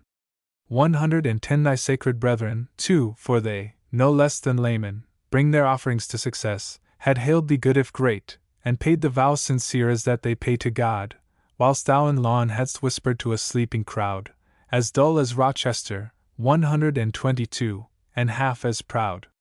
Peace, candor, wisely hadst thou said, and well, could interest in this breast one moment dwell, could she, with prospect of success, oppose the firm resolves which from conviction rose. 120 I cannot truckle to a fool of state, nor take a favor from the man I hate. Free leave have others by such means to shine. I scorn their practice. They may laugh at mine. But in this charge, forgetful of thyself, thou hast assumed the maxims of that elf, whom God in wrath, for man's dishonor framed, cunning in heaven, amongst us prudence named, that servile prudence, which I leave to those who dare not be my friends, can't be my foes. 130 Had I, with cruel and oppressive rhymes, pursued and turned misfortunes into crimes, had I, when virtue gasping lay and low, joined tyrant vice, and added woe to woe, had I made modesty in blushes speak, and drawn the tear down beauty's sacred cheek, had I, damned then, in thought debased my lays, to wound that sex which honor bids me praise, had I, from vengeance, by base views betrayed, in endless nights sunk injured Alifs. 123 Shade. 140 Had I, which satirists of mighty name, 124, renowned in rhyme, revered for moral fame, have done before, whom justice shall pursue in future verse, brought forth to public view a noble friend, and made his foibles known, because his worth was greater than my own, had I spared those, so prudence had decreed, whom God so help me at my greatest need, I ne'er will spare those vipers to their king who smooth their looks, and flatter whilst they sting. 150 Or had I not taught patriot zeal to boast of those who flatter least, but love him most, had I thus shinned, my stubborn soul should bend at candor's voice, and take, as from a friend, the deep rebuke, myself should be the first to hate myself, and stamp my muse accursed. But shall my arm forbid it, manly pride? Forbid it, reason? Warring on my side, for vengeance lifted high, the stroke forbear, and hang suspended in the desert air. 160 Or to my trembling side unnerved sink down, palsied, forsooth, by candor's half-made frown? When justice bids me on, shall I delay because insipid candor bars my way? When she, of all alike the puling friend, would disappoint my satire's noblest end, when she to villains would a sanction give, and shelter those who are not fit to live, when she would screen the guilty from a blush, and bids me spare whom reason bids me crush. 170 All leagues with candor proudly I resign, she cannot be for honor's turn, nor mine. Yet come, cold monitor! Half foe, half friend, whom vice can't fear, whom virtue can't commend, come, candor, by thy dull indifference known, thou equal-blooded judge, thou lukewarm drone, who, fashioned without feelings, dost expect we call that virtue, which we know defect. Come, and observe the nature of our crimes, the gross and rank complexion of the times. 180 Observe it well, and then review my plan, praise if you will, or censure if you can. Whilst vice presumptuous lords it as in sport, and piety is only known at court, whilst wretched liberty expiring lies beneath the fatal burthen of excise, whilst nobles act, without one touch of shame, what men of humble rank would blush to name, whilst honours placed in highest point of view, worshipped by those who justice never knew. 190 Whilst bubbles of distinction waste and play the hours of rest, and blunder through the day, with dice and cards opprobrious vigils keep, then turn to ruin empires in their sleep, whilst fathers, 125, by relentless passion led, doom worthy injured sons to beg their bread, merely with ill-got, ill-saved, wealth to grace, an alien, abject, poor, proud, upstart race. Whilst Martin, 126, flatters only to betray, and Webb, 127, gives up his dirty soul for pay, 200 Whilst titles serve to hush a villain's fears, whilst peers are agents made, and agents peers, whilst base betrayers are themselves betrayed, and makers ruined by the thing they made, whilst c. 128, false to God and man, for gold, like the old traitor who a savior sold, to shame his master, friend, and father gives, whilst Bute remains in power, whilst Holland lives, can satire want a subject? Where disdain, by virtue fired, may point her sharpest strain, 210 Where, clothed with thunder, truth may roll along, and candour justify the rage of song?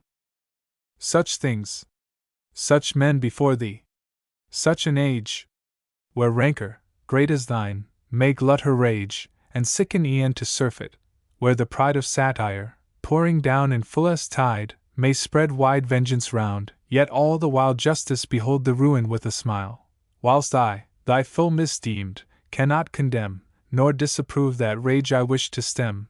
220 Wilt thou, degenerate and corrupted, choose to soil the credit of thy haughty muse? With fallacy, most infamous, to stain her truth, and render all her anger vain? When I beheld thee, incorrect, but bold, a various comment on the stage unfold, when players on players before thy satire fell, and poor reviews conspired thy wrath to swell, when states and statesmen next became thy care, and only kings were safe if thou wast there. 230 Thy every word I weighed in judgment's scale, and in thy every word found truth prevail. Why dost thou now to falsehood meanly fly? Not even candor can forgive a lie. Bad as men are, why should thy frantic rhymes traffic in slander, and invent new crimes, crimes which, existing only in thy mind, weak spleen brings forth to blacken all mankind? By pleasing hopes we lure the human heart to practice virtue and improve in art. 240 To thwart these ends, which, proud of honest fame, a noble muse would cherish and inflame, thy drudge contrives, and in our full career sicklies our hopes with the pale hue of fear, tells us that all our labors are in vain, that what we seek, we never can obtain, that, dead to virtue, lost to nature's plan, envy possesses the whole race of man, that worth is criminal, and danger lies, danger extreme, in being good and wise. 250 'Tis a rank falsehood, search the world around, there cannot be so vile a monster found, not one so vile, on whom suspicions fall of that gross guilt which you impute to all. Approved by those who disobey her laws, virtue from vice itself extorts applause, her very foes bear witness to her state. They will not love her, but they cannot hate. Hate virtue for herself. With spite pursue merit for merit's sake. Might this be true, 260 I would renounce my nature with disdain, and with the beasts that perish graze the plain. Might this be true, had we so far filled up the measure of our crimes, and from the cup of guilt so deeply drank, as not to find, thirsting for sin, one drop, one dreg behind. Quick ruin must involve this flaming ball, and Providence and justice crush us all. None but the damned, and amongst them the worst, those who for double guilt are doubly cursed. 270 Can be so lost, nor can the worst of all at once into such deep damnation fall. By painful slow degrees they reach this crime, which e'en in hell must be a work of time. Cease, then, thy guilty rage, thou wayward son, with the foul gall of discontent o'erin. List to my voice, be honest, if you can, nor slander nature and her favorite, man. But if thy spirit, resolute in ill, once having erred, persists in error still, 280 go on at large, no longer worth my care, and freely vent those blasphemies in air, which I would stamp as false, though on the tongue of angels the injurious slander hum. Duped by thy vanity, that cunning elf who snares the coxcomb to deceive himself, or blinded by thy rage, didst thou believe that we too, coolly, would ourselves deceive? That we, as sterling, falsehood would admit, because 'twas seasoned with some little wit? 290 When fiction rises pleasing to the eye, men will believe, because they love the lie. But truth herself, if clouded with a frown, must have some solemn proof to pass her down. Hast thou, maintaining that which must disgrace and bring into contempt the human race, hast thou, or canst thou, in truth's sacred court, to save thy credit, and thy cause support, produce one proof, make out one real ground, on which so great, so gross a charge to found? 300 Nay, dost thou know one man, let that appear, from wilful falsehood I'll proclaim thee clear, one man so lost, to nature so untrue, from whom this general charge thy rashness drew? On this foundation shalt thou stand or fall, prove that in one which you have charged on all. Reason determines, and it must be done, 'mongst men, or past, or present, name me one. Hogarth, I take thee, Candor, at thy word, accept thy proffered terms, and will be heard. 310 Thee have I heard with virulence declaim, nothing retained of candor but the name. By thee have I been charged in angry strains with that mean falsehood which my soul disdains. Hogarth, stand forth. Nay, hang not thus aloof. Now, Candor, now thou shalt receive such proof, such damning proof, that henceforth thou shalt fear to tax my wrath, and own my conduct clear. Hogarth, stand forth, I dare thee. To be tried in that great court where conscience must preside. 320 At that most solemn bar hold up thy hand, think before whom, on what account, you stand. Speak, but consider well, from first to last review thy life, weigh every action past. Nay, you shall have no reason to complain, take longer time, and view them o'er again.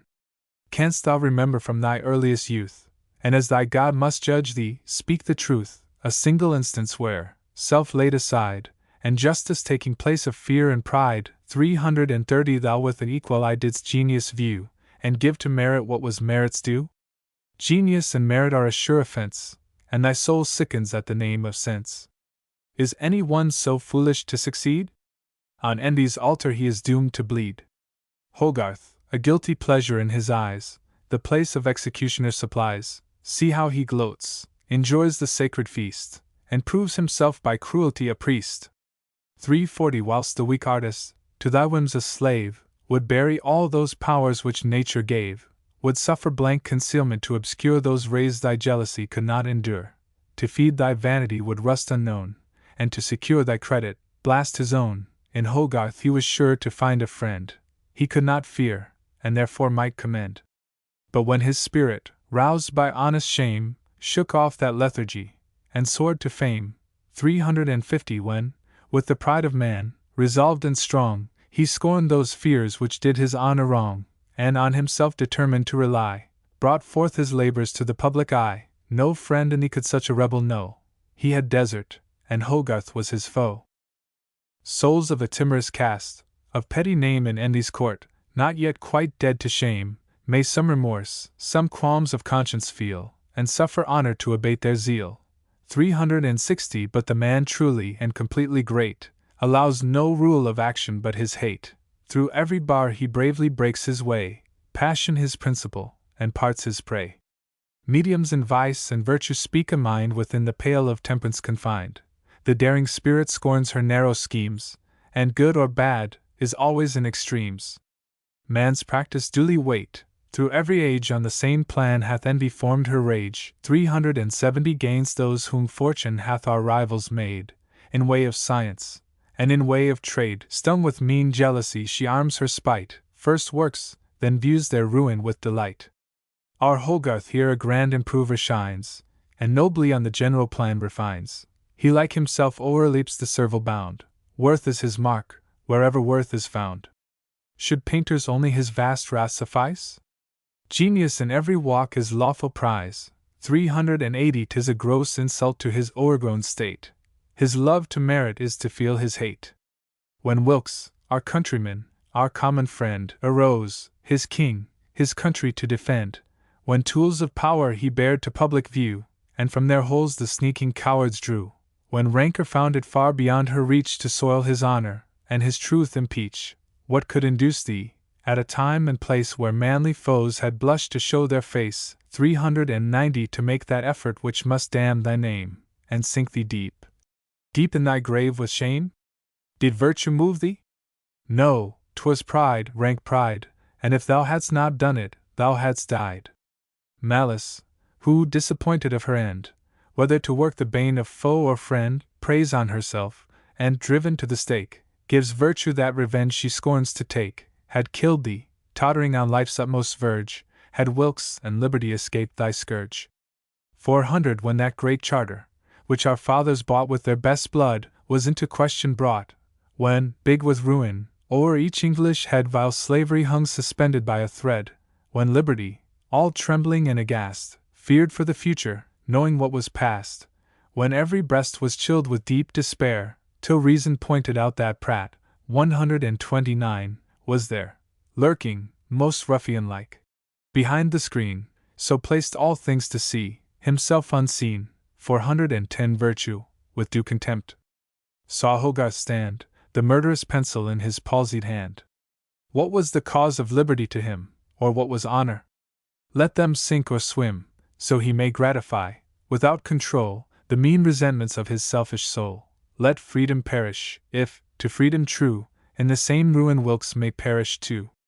With all the symptoms of assured decay, with age and sickness pinched and worn away, 420 pale quivering lips, lank cheeks, and faltering tongue, the spirits out of tune, the nerves unstrung, thy body shriveled up, thy dim eyes sunk within their sockets deep, thy weak hams shrunk, the body's weight unable to sustain, the stream of life scarce trembling through the vein, more than half killed by honest truths which fell, through thy own fault, from men who wish thee well, canst thou, e'en thus, thy thoughts to vengeance give, and dead to all things else, to malice live?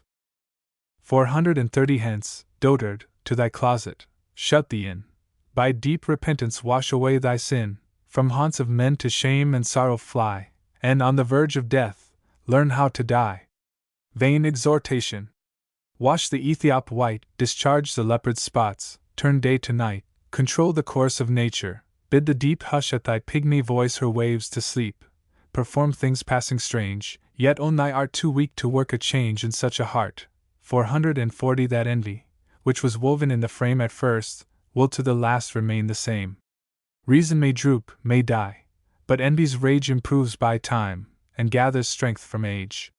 Some, and not few, vain triflers with the pen, unread, unpracticed in the ways of men, tell us that envy, who with giant stride stalks through the vale of life by virtue's side, retreats when she hath drawn her latest breath, and calmly hears her praises after death. 450 To such observers Hogarth gives the lie. Worth may be hers, but envy cannot die. Within the mansion of his gloomy breast, a mansion suited well to such a guest, immortal, unimpaired, she rears her head, and damns alike the living and the dead. Oft have I known thee, Hogarth, weak and vain, thyself the idol of thy awkward strain, through the dull measure of a summer's day, in phrase most vile, prate long, long hours away, 460 whilst friends with friends, all gaping sit, and gaze, to hear a Hogarth babble Hogarth's praise. But if athwart the interruption came, and mentioned with respect some ancient's name who, in the days of yore, the crown of art with greatest honor wore, how have I seen thy coward cheek turn pale, and blank confusion seize thy mangled tale? How hath thy jealousy to madness grown, and deemed his praise injurious to thy own? 470 Then without mercy did thy wrath make way, and arts and artists all became thy prey. Then didst thou trample on established rules, and proudly levelled all the ancient schools, condemned those works, with praise through ages graced, which you had never seen, or could not taste. But would mankind have true perfection shown, it must be found in labors of my own. I dare to challenge, in one single piece, the united force of Italy and Greece. 480 Thy eager hand the curtain then undrew, and brought the boasted masterpiece to view. Spare thy remarks, say not a single word, the picture seen, why is the painter heard? Call not up shame and anger in our cheeks, without a comment Sigismunda, 130 speaks. Per Sigismunda, what a fate is thine! Dryden, the great high priest of all the nine, revived thy name, gave what a muse could give, and in his numbers bade thy memory live. 490 gave thee those soft sensations which might move and warm the coldest anchorite to love, gave thee that virtue, which could curb desire, refine and consecrate love's headstrong fire, gave thee those griefs, which made the Stoic feel, and called compassion forth from hearts of steel, gave thee that firmness, which our sex may shame, and make man bow to woman's juster claim, so that our tears, which from compassion flow, seem to debase thy dignity of woe. 500 But, oh, how much unlike! How fallen! How changed! How much from nature and herself estranged! How totally deprived of all the powers to show her feelings, and awaken ours, doth Sigismunda now devoted stand, the helpless victim of a dauber's hand. But why, my Hogarth, such a progress made, so rare a pattern for the signpost trade, in the full force and whirlwind of thy pride, why was heroic painting laid aside? 510 Why is it not resumed? Thy friends at court, men all in place and power, crave thy support. Be grateful then for once, and through the field of politics thy epic pencil wield. Maintain the cause, which they, good lack, avow, and would maintain too, but they know not how.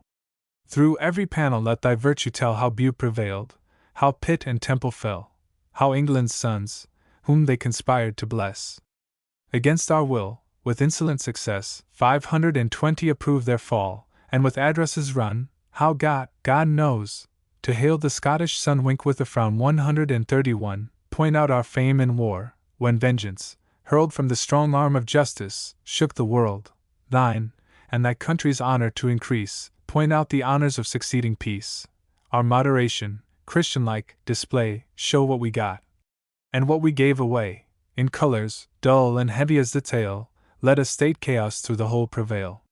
530 But, of events regardless, whilst the muse, perhaps with too much heat, her theme pursues, whilst her quick spirits rouse at freedom's call, and every drop of blood is turned to gall, whilst a dear country, and an injured friend, urge my strong anger to the bitterest end, whilst honest trophies to revenge are raised, let not one real virtue pass unpraised. Justice with equal course bids satire flow, and loves the virtue of her greatest foe. 540 Oh, that I here could that rare virtue mean, which scorns the rule of envy, pride, and spleen, which springs not from the labored works of art, but hath its rise from nature in the heart, which in itself with happiness is crowned, and spreads with joy the blessing all around.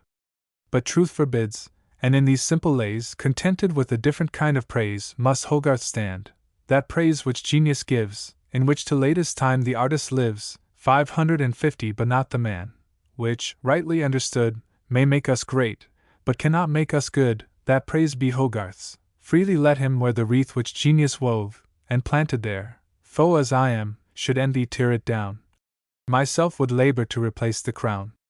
In walks of humor, in that cast of style, which, probing to the quick, yet makes us smile, in comedy, his natural road to fame, nor let me call it by a meaner name.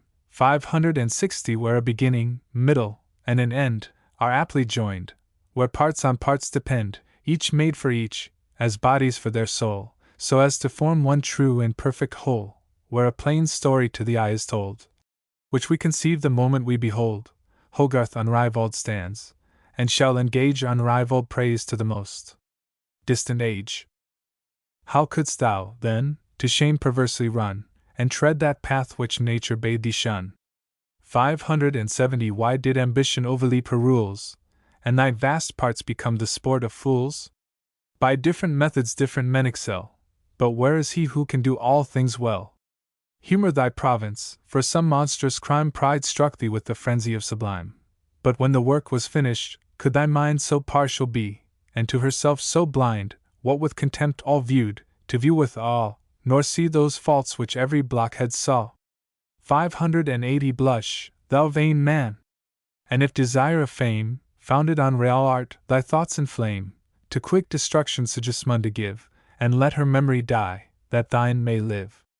But should fond candor, for her mercy's sake, with pity view, and pardon this mistake, or should oblivion, to thy wish most kind, wipe off that stain, nor leave one trace behind, of arts despised, of artists by thy frown awed from just hopes, of rising worth kept down, 590 of all thy meanness through this mortal race, canst thou the living memory erase? Or shall not vengeance follow to the grave, and give back just that measure which she gave?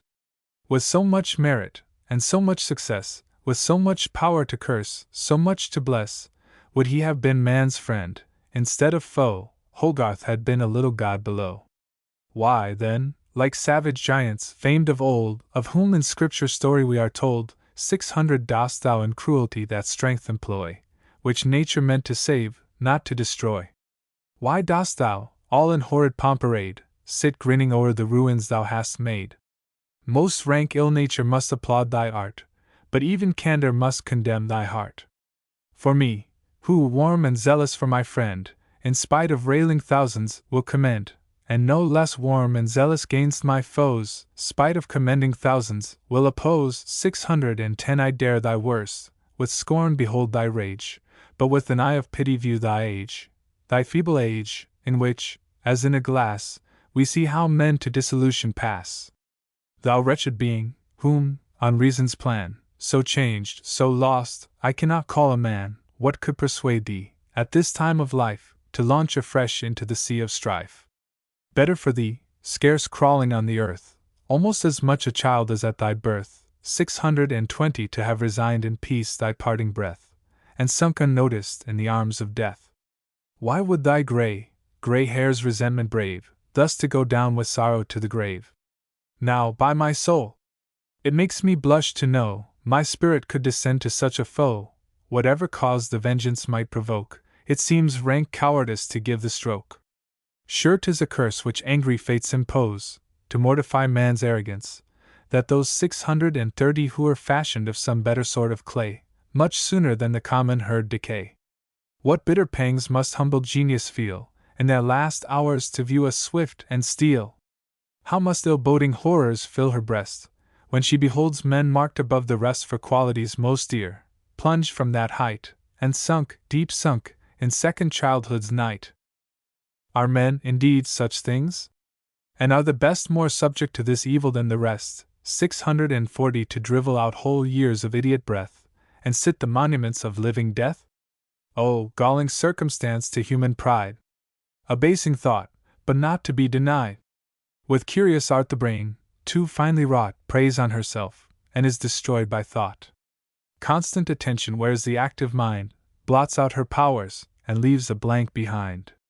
But let not youth, to insolence allied, in heat of blood, in full career of pride, 650 possessed of genius, with unhallowed rage mock the infirmities of reverend age. The greatest genius to this fate may bow. Reynolds, in time, may be like Hogarth now. Footnotes 117, for occasion of this poem, see Life. 118, Fox, Henry Fox, afterwards Lord Holland, supposed not to be over-honest. 119, Dashwood, Sir Francis Dashwood, generally thought a bigoted and stupid Tory.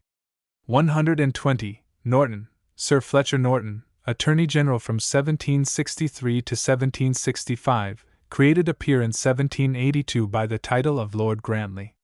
121, Mansfield, the celebrated Murray, Lord Mansfield. See Junius.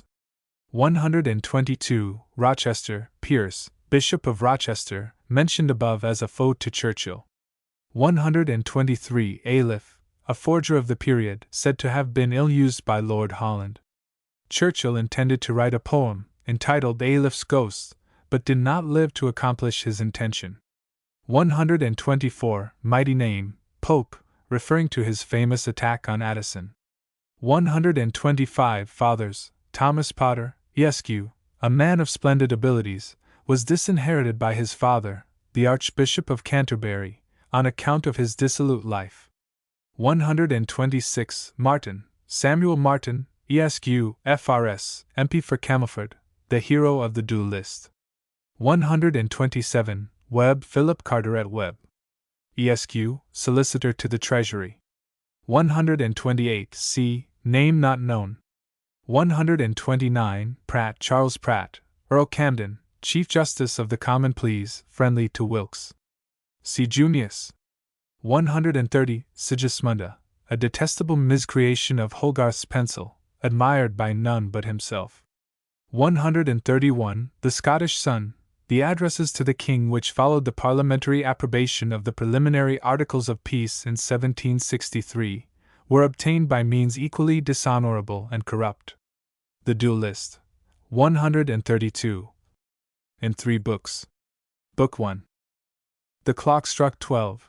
O'er half the globe darkness had spread her pitchy robe. Morpheus, his feet with velvet shod, treading as if in fear he trod, gentle as dews at eventide, distilled his poppies far and wide. Ambition, who when waking, dreams of mighty, but fantastic schemes, who when asleep, ne'er knows that rest with which the humbler soul is blessed. 10 was building castles in the air, goodly to look upon, and fair, but on a bad foundation laid, doomed at return of morn to fade. Pale Study, by the taper's light, wearing away the watch of night, sat reading, but with o'ercharged head, remembered nothing that he read.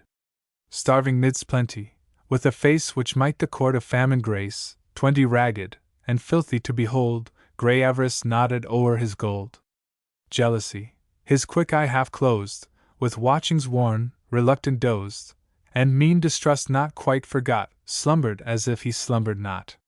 Stretched at his length on the bare ground, his hardy offspring sleeping round, snored restless labor. By his side lay health, a coarse but comely bride.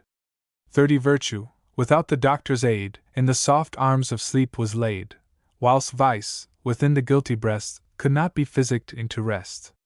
Thou bloody man, whose ruffian knife is drawn against thy neighbor's life, and never scruples to descend into the bosom of a friend, a firm, fast friend, by vice allied, and to thy secret service tied, 40 in whom 10 murders breed no all, if properly secured from law, thou man of lust, whom passion fires to foulest deeds, whose hot desires o'er honest bars with ease make way, whilst idiot beauty falls a prey, and to indulge thy brutal flame a Lucrece must be brought to shame, who dost, a brave, bold sinner, bear rank incest to the open air, 50 in rapes, full blown upon thy crown, enough to weigh a nation down, thou simuler of lust.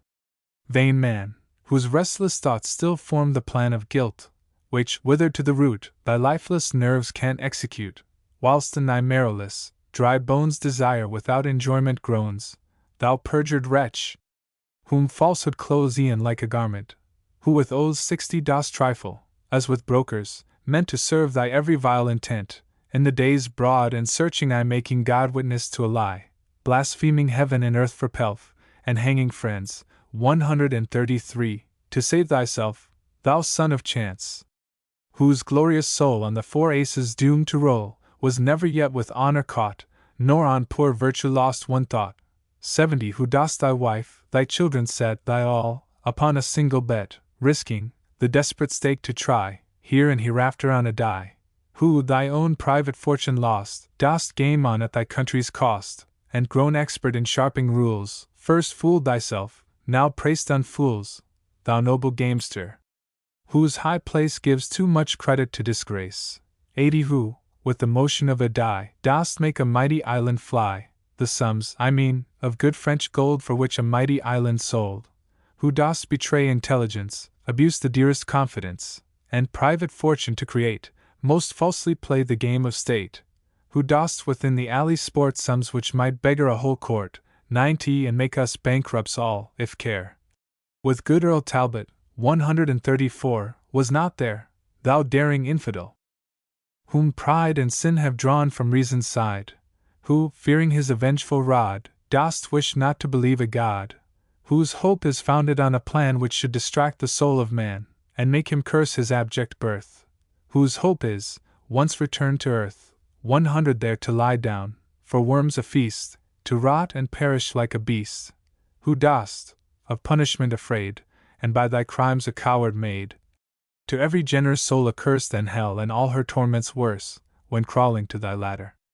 And call on destruction as a friend, choosing to crumble into dust rather than rise, though rise you must.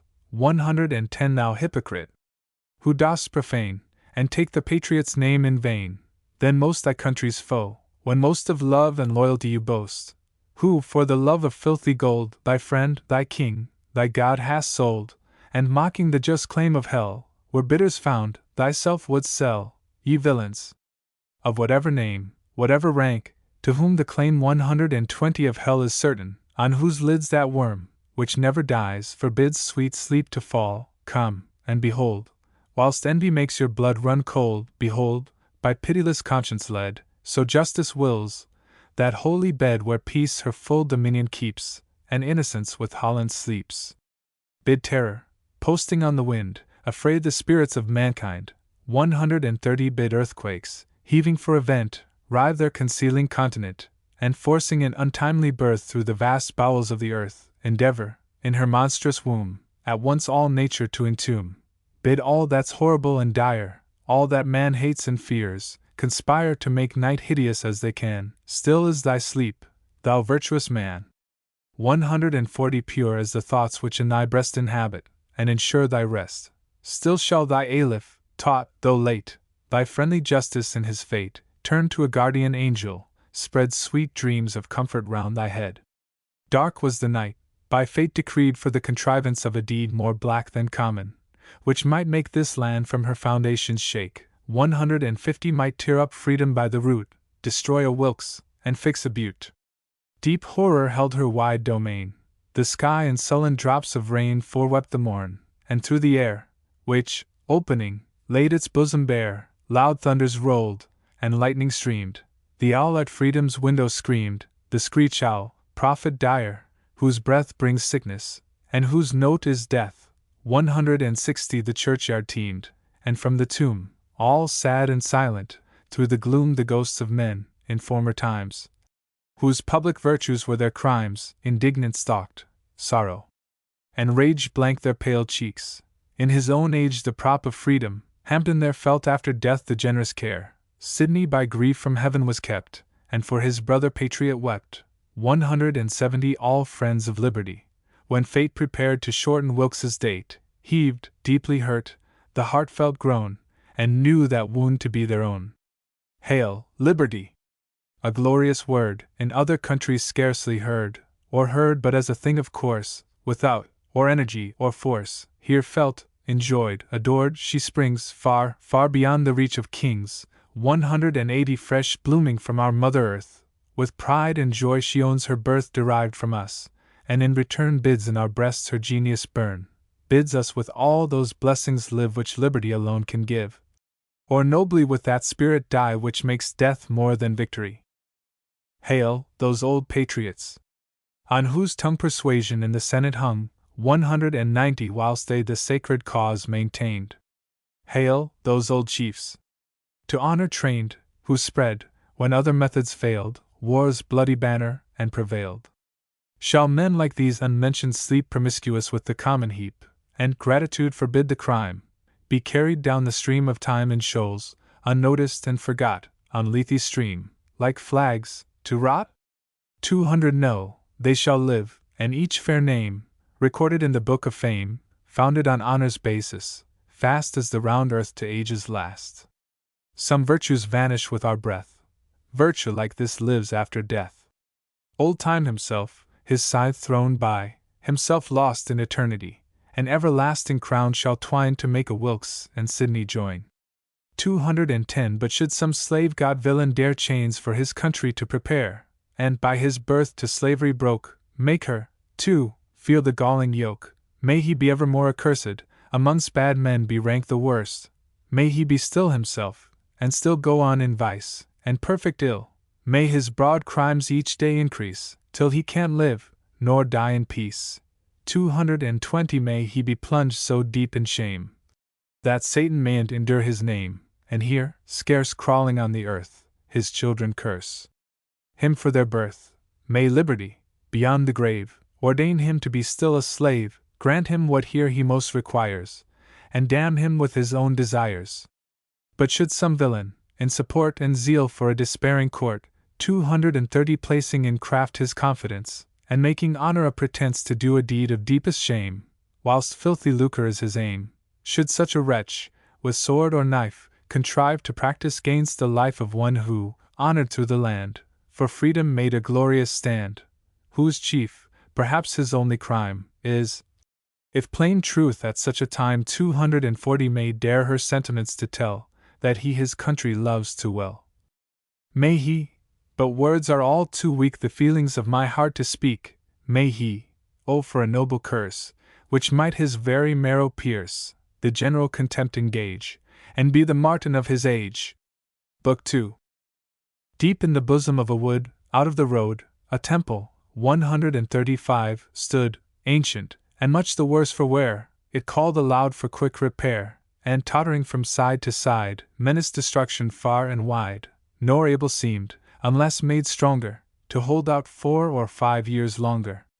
400 pillars, from the ground rising in order, most unsound, 10 some rotten to the heart, aloof seemed to support the tottering roof, but, to inspection nearer laid, instead of giving, wanted aid. The structure, rare and curious, made by men most famous in their trade, a work of years, admired by all, was suffered into dust to fall, or, just to make it hang together, and keep off the effects of weather, 20 was patched and patched from time to time by wretches, whom it were a crime, which art would treason hold to mention with those names of old. Builders, who had the piles surveyed, and those not Flitcrofts, 136, in their trade, doubted, the wise hand in a doubt merely sometimes, to hand her out, whether, like churches in a brief, 137, taught wisely to obtain relief 30 through Chancery, who gives her fees to this and other charities, it must not, in all parts unsound, be ripped, and pulled down to the ground, whether, though after ages ne'er shall raise a building to compare, art, if they should their art employ, meant to preserve, might not destroy, as human bodies, worn away, battered and hasting to decay, 40 bidding the power of art despair, cannot those very medicines bear, which, and which only, can restore, and make them healthy as before. To Liberty, whose gracious smile shed peace and plenty o'er the isle, our grateful ancestors, her plain but faithful children, raised this fane. Full in the front, stretched out in length, when nature put forth all her strength 50 in spring eternal, lay a plain where our brave fathers used to train their sons to arms, to teach the art of war, and steel the infant heart. Labor, their hardy nurse, when young, their joints had knit, their nerves had strung, abstinence, foe declared to death, had, from the time they first drew breath, the best of doctors, with plain food, kept pure the channel of their blood, 60 health in their cheeks bade color rise, and glory sparkled in their eyes. The instruments of husbandry, as in contempt, were all thrown by, and flattering a manly pride, war's keener tools their place supplied. Their arrows to the head they drew, swift to the points their javelins flew, they grasped the sword, they shook the spear, their fathers felt a pleasing fear, 70 and even courage, standing by, scarcely beheld with steady eye. Each stripling, lessoned by his sire, knew when to close, when to retire, when near at hand, when from afar to fight, and was himself a war. Their wives, their mothers, all around, careless of order, on the ground breathed forth to heaven the pious vow, and for a son's or husband's brow, 80 with eager fingers, laurel wove. Laurel, which in the sacred grove, planted by Liberty, they find, the brows of conquerors to bind, to give them pride and spirit, fit to make a world in arms submit. What raptures did the bosom fire of the young, rugged, peasant sire, when, from the toil of mimic fight, returning with return of night, 90 he saw his babe resign the breast, and smiling, stroke those arms in jest, with which hereafter he shall make the proudest heart in Gallia quake. Gods! With what joy, what honest pride, did each fond, wishing rustic bride behold her manly swain return! How did her lovesick bosom burn, though on parades he was not bred, nor wore the livery of red, 100 when, pleasure heightening all her charms, she strained her warrior in her arms, and begged, whilst love and glory fire, a son just like his sire. Such were the men in former times, ere luxury had made our crimes our bitter punishment, who bore their terrors to a foreign shore. Such were the men, who, free from dread, by Edwards and by Henrys led, 110 spread, like a torrent swelled with rains, o'er haughty Gallia's trembling plains. Such were the men, when lust of power, to work him woe, in evil hour debauched the tyrant from those ways on which a king should found his praise. When stern oppression, hand in hand with pride, stalked proudly through the land, when weeping justice was misled from her fair course, and mercy dead, 120 such were the men, in virtue strong, who dared not see their country's wrong, who left the mattock and the spade, and, in the robes of war arrayed, in their rough arms, departing, took their helpless babes, and with a look stern and determined, swore to see those babes no more, or see them free. Such were the men whom tyrant pride could never fasten to his side, 130 by threats or bribes, who, freemen born, chains though of gold, beheld with scorn, who, free from every servile awe, could never be divorced from law, from that broad general law, which sense made for the general defense, could never yield to partial ties which from dependent stations rise, could never be to slavery led, for property was at their head. 140 such were the men, in days of yore, who, called by liberty, before her temple on the sacred green, in martial pastimes oft were seen, now seen no longer, in their stead, to laziness and vermin bred, a race who, strangers to the cause of freedom, live by other laws, on other motives fight, a prey to interest, and slaves for pay. 150 valor, how glorious, on a plan of honor founded, leads their van. Discretion, free from taint of fear, cool, but resolved, brings up their rear. Discretion, valor's better half, dependence holds the general's staff. In plain and homespun garb arrayed, not for vain show, but service made, in a green flourishing old age, not damned yet with an equipage, 160 in rules of porterage untaught, simplicity, not worth a groat, for years had kept the temple door, full on his breast a glass he wore, through which his bosom open lay to every one who passed that way, now turned adrift, with humbler face, but prouder heart. His vacant place corruption fills, and bears the key, no entrance now without a fee. 170 with belly round, and full fat face, which on the house reflected grace, full of good fare, and honest glee, the steward hospitality, old Welcome smiling by his side, a good old servant, often tried, and faithful found, who kept in view his lady's fame and interest too, who made each heart with joy rebound, yet never ran her state aground. 180 was turned off, or, which word I find is more in modern use, resigned. 138, half starved, half starving others, bred in beggary, with carrion fed, detested, and detesting all, made up of avarice and gall, boasting great thrift, yet wasting more than ever steward did before. Succeeded one, who, to engage the praise of an exhausted age, 190 assumed a name of high degree, and called himself Economy. Within the temple, full in sight, where, without ceasing, day and night the workman toiled, where labor bared his brawny arm, where art prepared, in regular and even rows, her types, a printing press arose. Each workman knew his task, and each was honest and expert as leech. 139, 200 hence learning struck a deeper root, and science brought forth riper fruit.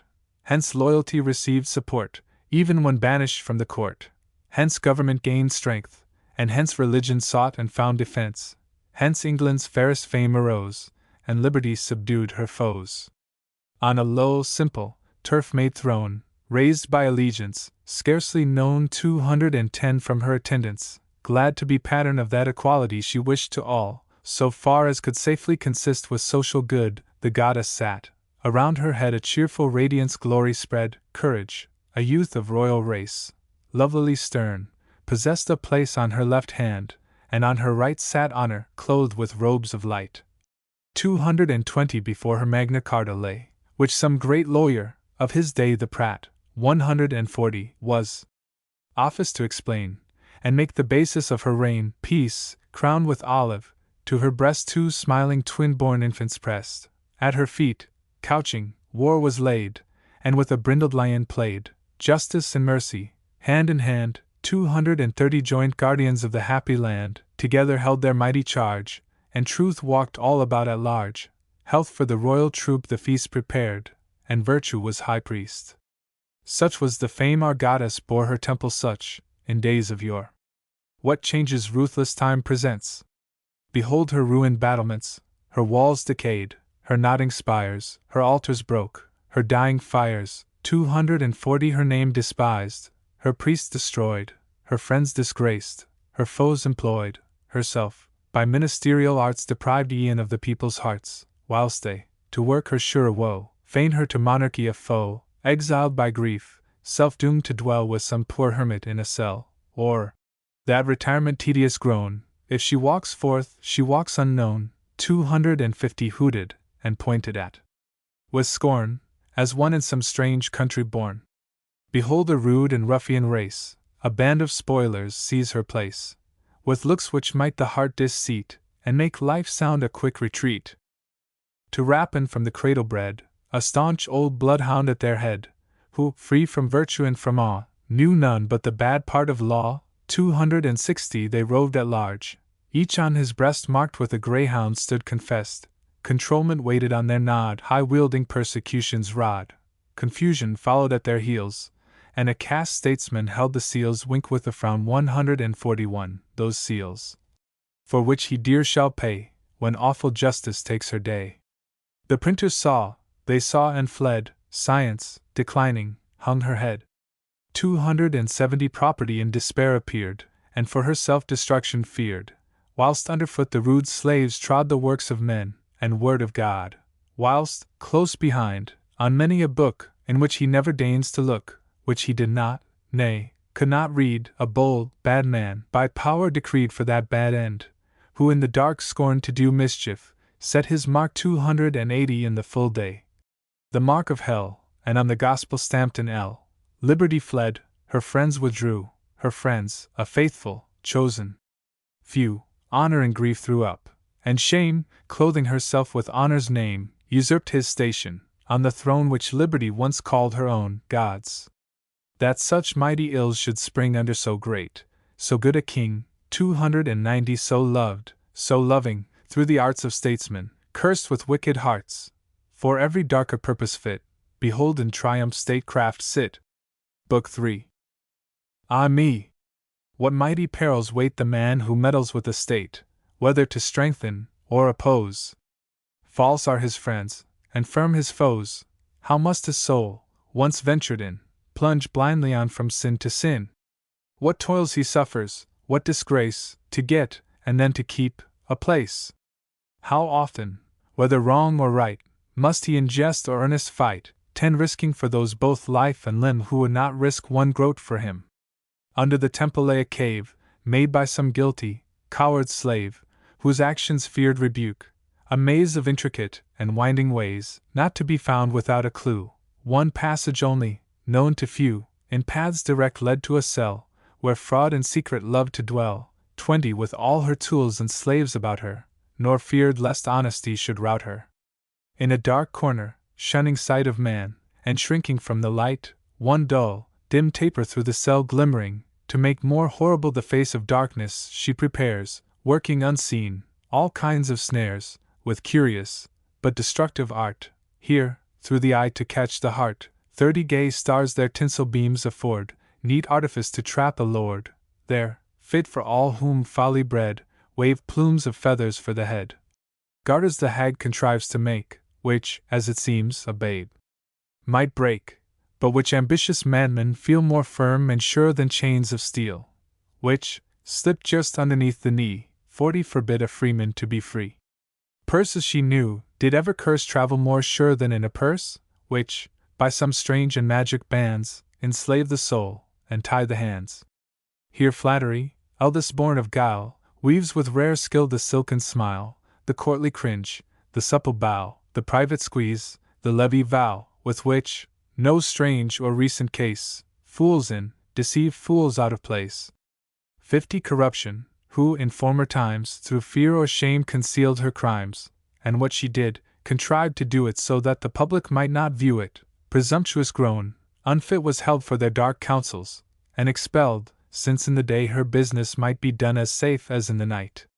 Her eye down bending to the ground, planning some dark and deadly wound, 60 holding a dagger, on which stood, all fresh and reeking, drops of blood, bearing a lantern, which of yore, by treason borrowed, Guy Fawkes bore, by which, since they improved in trade, excisemen have their lanterns made, assassination, her whole mind bloodthirsting, on her arm reclined, death, grinning, at her elbow stood, and held forth instruments of blood. 70 vile instruments, which cowards choose, but men of honor dare not use, around, his lordship and his grace, both qualified for such a place, with many a Forbes, and many a Dun, 142, each a resolved, and pious son, wait her high bidding, each prepared, as she around her orders shared, proof gains remorse, to run, to fly, and bid the destined victim die, 80 posting on villainy''s black wing, whether he patriot is, or king. Oppression, willing to appear an object of our love, not fear, or, at the most, a reverend ought to breed, usurped the garb of law. A book she held, on which her eyes were deeply fixed, whence seemed to rise joy in her breast. A book, of might most wonderful, which black to white 90 could turn, and without help of laws, could make the worse the better cause. She read, by flattering hopes deceived, she wished, and what she wished, believed, to make that book forever stand the rule of wrong through all the land. On the back, fair and worthy note, at large was Magna Carta wrote, but turn your eye within, and read, a bitter lesson, Norton's Creed. 100 ready, e'en with a look to run, fast as the coursers of the sun, to worry virtue. At her hand 2 half-starved greyhounds took their stand. A curious model, cut in wood, of a most ancient castle stood full in her view. The gates were barred, and soldiers on the watch kept guard. In the front, openly, in black was wrote, the Tower, but on the back, 110 marked with a secretary's seal, in bloody letters, the Bastille. 143, around a table, fully bent on mischief of most black intent, deeply determined that their reign might longer last, to work the bane of one firm patriot, whose heart, tied to honor, all their power defied, and brought those actions into light they wished to have concealed in night. 120 begot, born, bred to infamy, a privy council sat of 3, great were their names, of high repute and favor through the land of Bute. The first, 144, entitled to the place of honor both by gown and grace, who never let occasions slip to take right hand of fellowship, and was so proud, that should he meet the 12 apostles in the street, 130 he turn his nose up at them all, and shove his Saviour from the wall. Who was so mean, meanness and pride still go together side by side, that he would cringe, and creep, be civil, and hold a stirrup for the devil, if in a journey to his mind, he'd let him mount and ride behind. Who basely fawned through all his life, for patrons first, then for a wife. 140 wrote dedications which must make the heart of every Christian quake, made one man equal to, or more than God, then left him.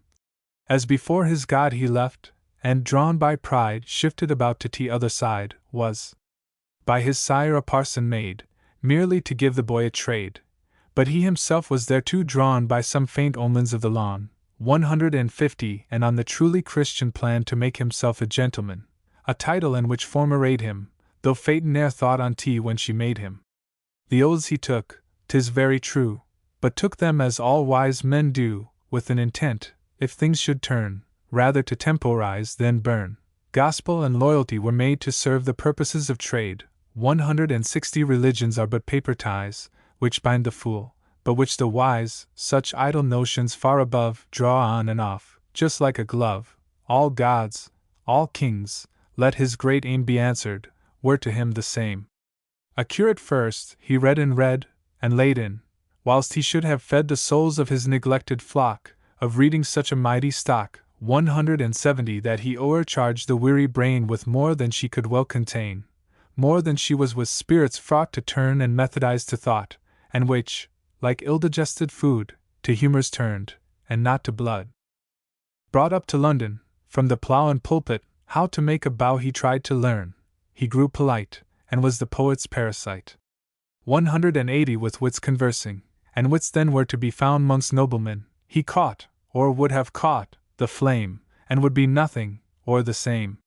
He drank with drunkards, lived with sinners, herded with infidels for dinners, with such an emphasis and grace blasphemed, that Potter, 141, kept not pace. He, in the highest reign of noon, bawled bawdy songs to a psalm tune.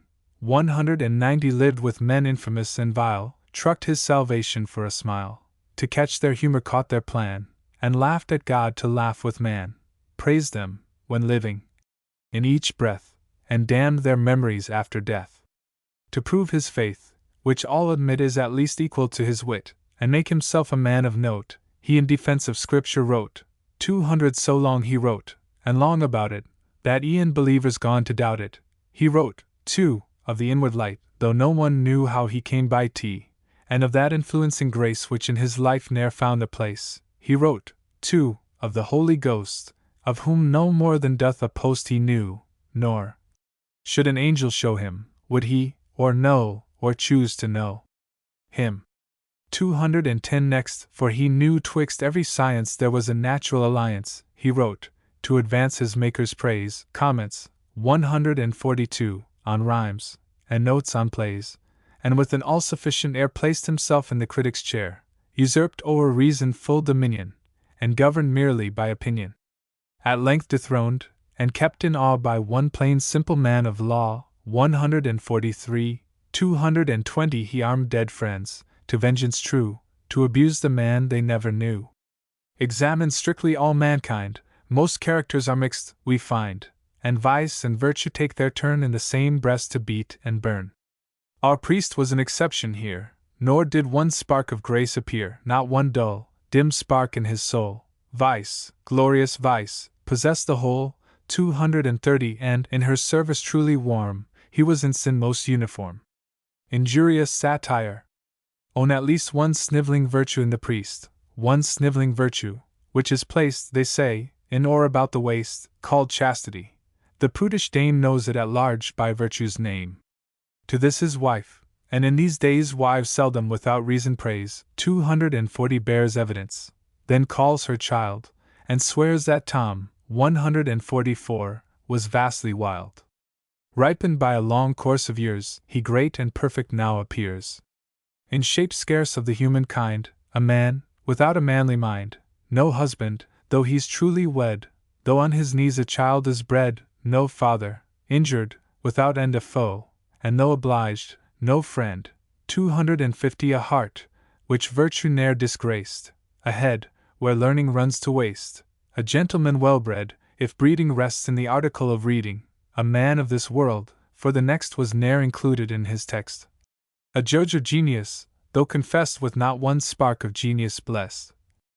Amongst the first of critics placed, though free from every taint of taste, 260 a Christian without faith or works, as he would be a Turk 'mongst Turks, a great divine, as lords agree, without the least divinity, to crown all, in declining age, inflamed with church and party rage, behold him, full and perfect quite, a false saint, and true hypocrite. Next sat a lawyer, 145, often tried in perilous extremes, when pride 270 and power, all wild and trembling, stood, nor dared to tempt the raging flood. This bold, bad man arose to view, and gave his hand to help them through, steeled gainst compassion. As they passed he saw poor freedom breathe her last, he saw her struggle, heard her groan, he saw her helpless and alone, whelmed in that storm, which, feared and praised by slaves less bold, himself had raised. 280 bred to the law, he from the first of all bad lawyers was the worst. Perfection, for bad men maintain in ill we may perfection gain, in others is a work of time, and they creep on from crime to crime. He, for a prodigy designed, to spread amazement o'er mankind, started full ripe and all at once a perfect knave, and perfect dunce. 290 who will, for him, may boast of sense, his better guard is impudence. His front, with tenfold plates of brass secured, shame never yet could pass, nor on the surface of his skin blush for that guilt which dwelt within. How often, in contempt of laws, to sound the bottom of a cause, to search out every rotten part, and worm into its very heart, 300 hath he ta'en briefs on false pretense, and undertaken the defense of trusting fools, whom in the end he meant to ruin, not defend. How often, E'en in open court, hath the wretch made his shame his sport, and laughed off, with a villain's ease, throwing up briefs, and keeping fees. Such things as, though to roguery bred, had struck a little villain dead. 310 causes, whatever their import, he undertakes, to serve a court, for he by art this rule had got, power can effect what law cannot. Fools he forgives, but rogues he fears. If genius, yoked with worth, appears, his weak soul sickens at the sight, and strives to plunge them down in night. So loud he talks, so very loud, he is an angel with the crowd.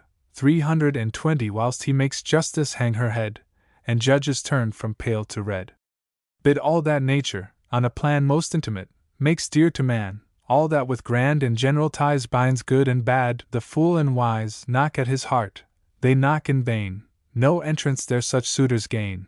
Bid kneeling kings forsake the throne, bid at his feet his country groan. 330 bid liberty stretch out her hands, religion plead her stronger bands, bid parents, children, wife, and friends, if they come thwart his private ends, unmoved he hears the general call, and bravely tramples on them all. Who will, for him, make cant and whine, and let weak conscience with her line chalk out their ways? Such starving rules are only fit for coward fools. 340 fellows who credit what priests tell, and tremble at the thoughts of hell. His spirit dares contend with grace, and meets damnation face to face. Such was our lawyer. By his side, in all bad qualities allied, in all bad counsels sat a third, by birth a lord. 146. O sacred word! O word most sacred!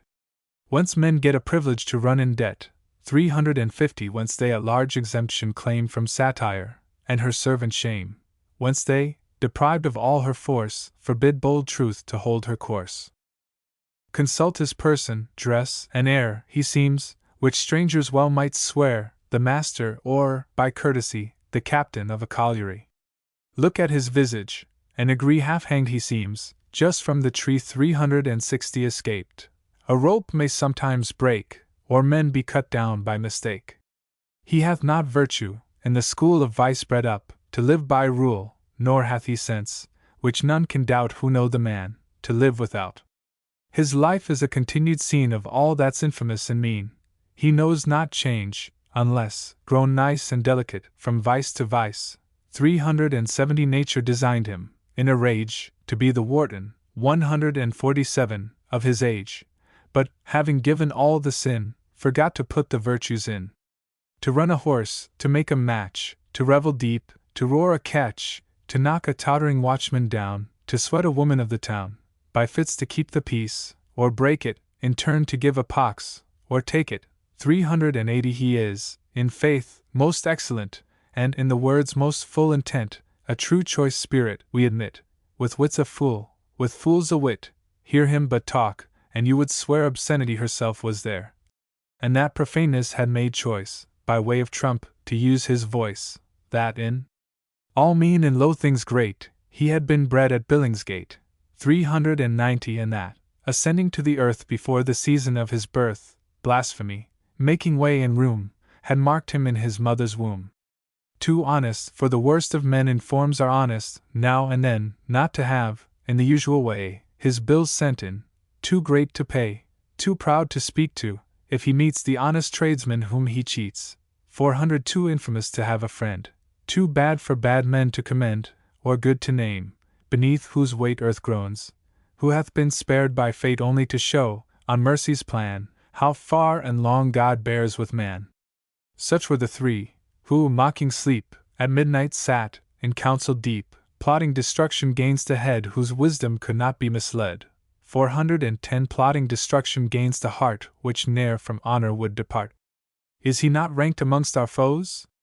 Hath not his spirit dared oppose our dearest measures, made our names stand forward on the roll of shame? Hath he not won the vulgar tribes, by scorning menaces and bribes, and proving that his darling cause is, of their liberties and laws 420 to stand the champion?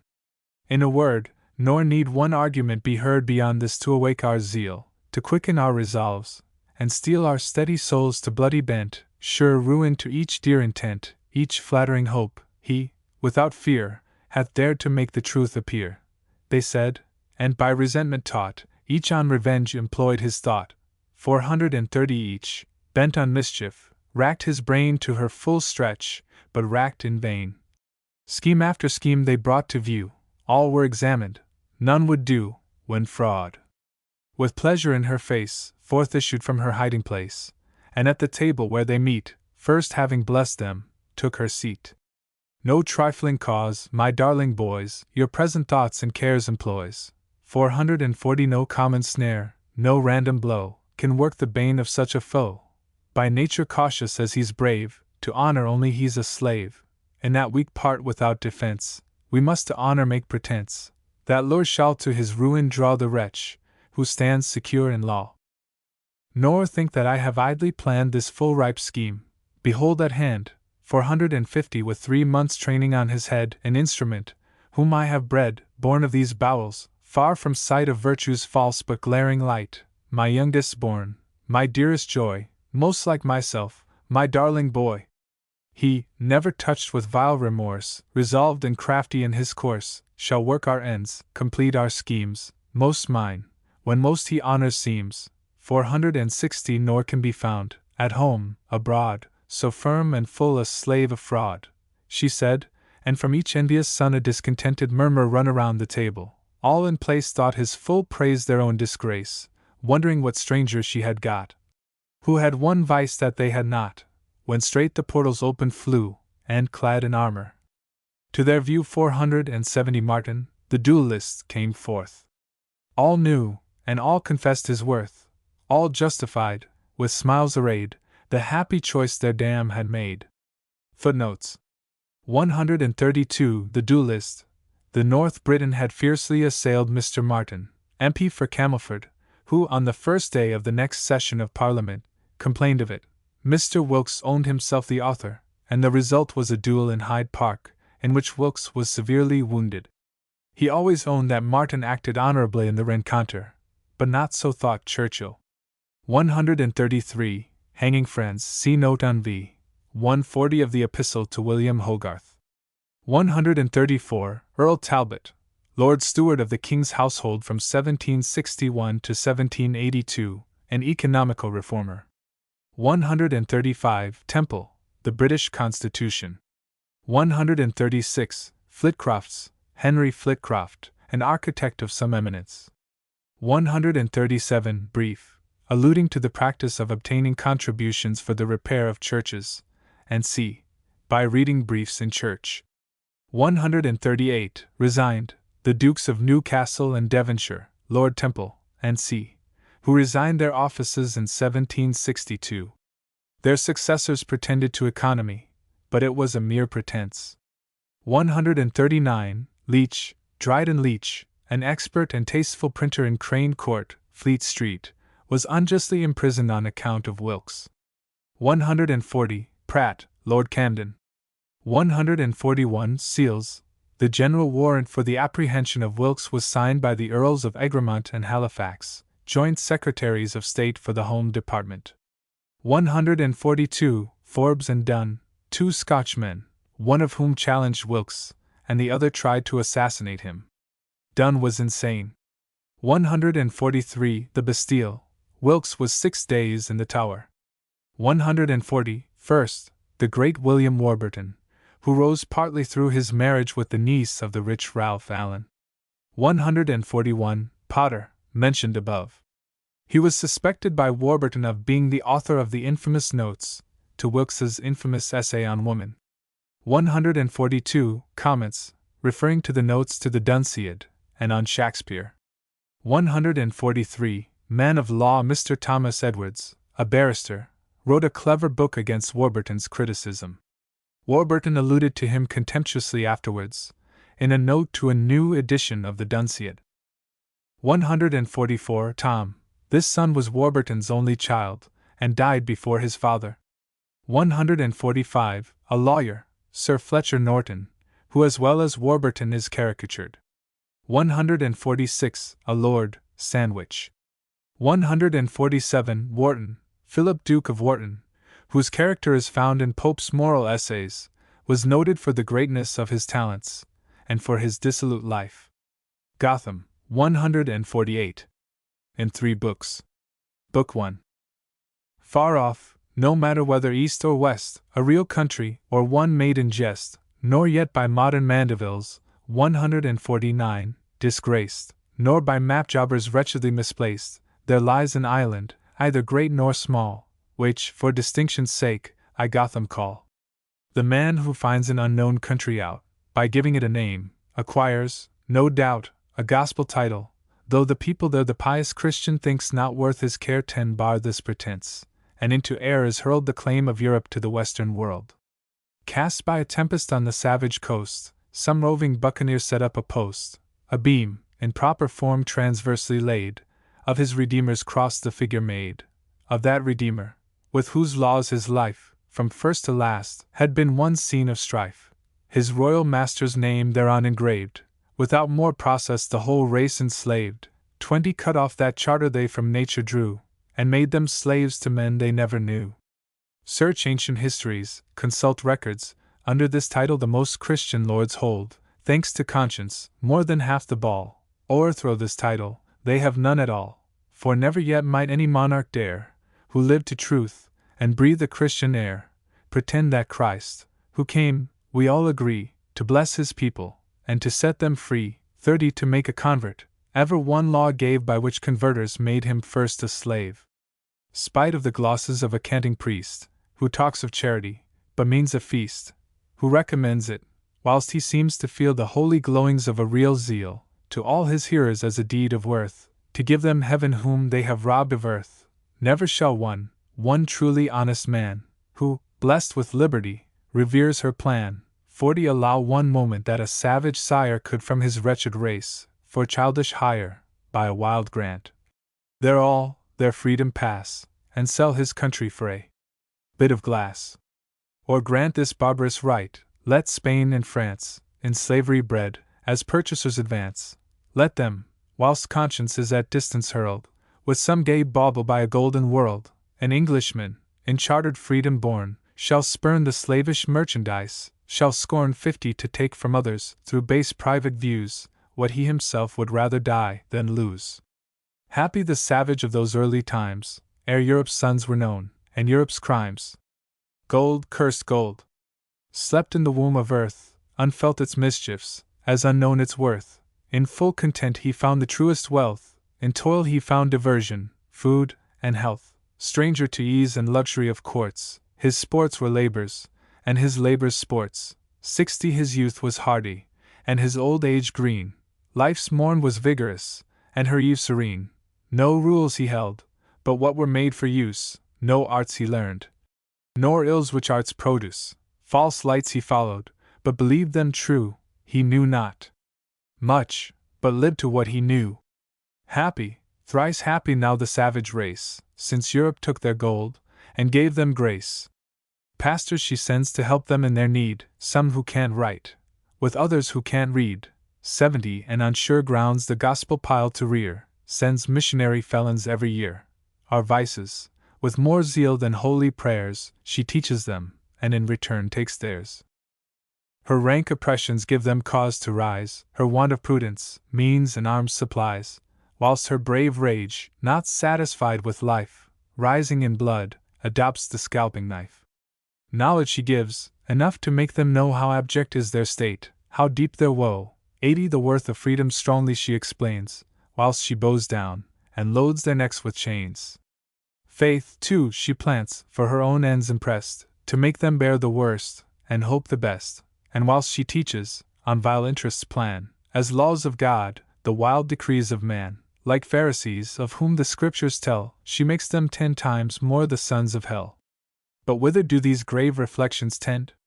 Are they designed for any or no end? 90 briefly but this, to prove, that by no act which nature made, that by no equal pact twixt man and man, which might, if justice heard, stand good, that by no benefits conferred, or purchase made, Europe in chains can hold the sons of India, and her mines of gold. Chance led her there in an accursed hour, she saw, and made the country hers by power, nor, drawn by virtue's love from love of fame, shall my rash folly controvert the claim. 100 or wish in thought that title overthrown which coincides with and involves my own. Europe discovered India first. I found my right to Gotham on the selfsame ground. I first discovered it, nor shall that plea to her be granted, and denied to me. I plead possession, and till one more bold shall drive me out, will that possession hold. With Europe's rights my kindred rights I twine, hers be the western world, be Gotham mine. 110 Rejoice, ye happy Gothamites! Rejoice! Lift up your voice on high, a mighty voice, the voice of gladness, and on every tongue, in strains of gratitude, be praises hung, the praises of so great and good a king. Shall Churchill reign, and shall not Gotham sing?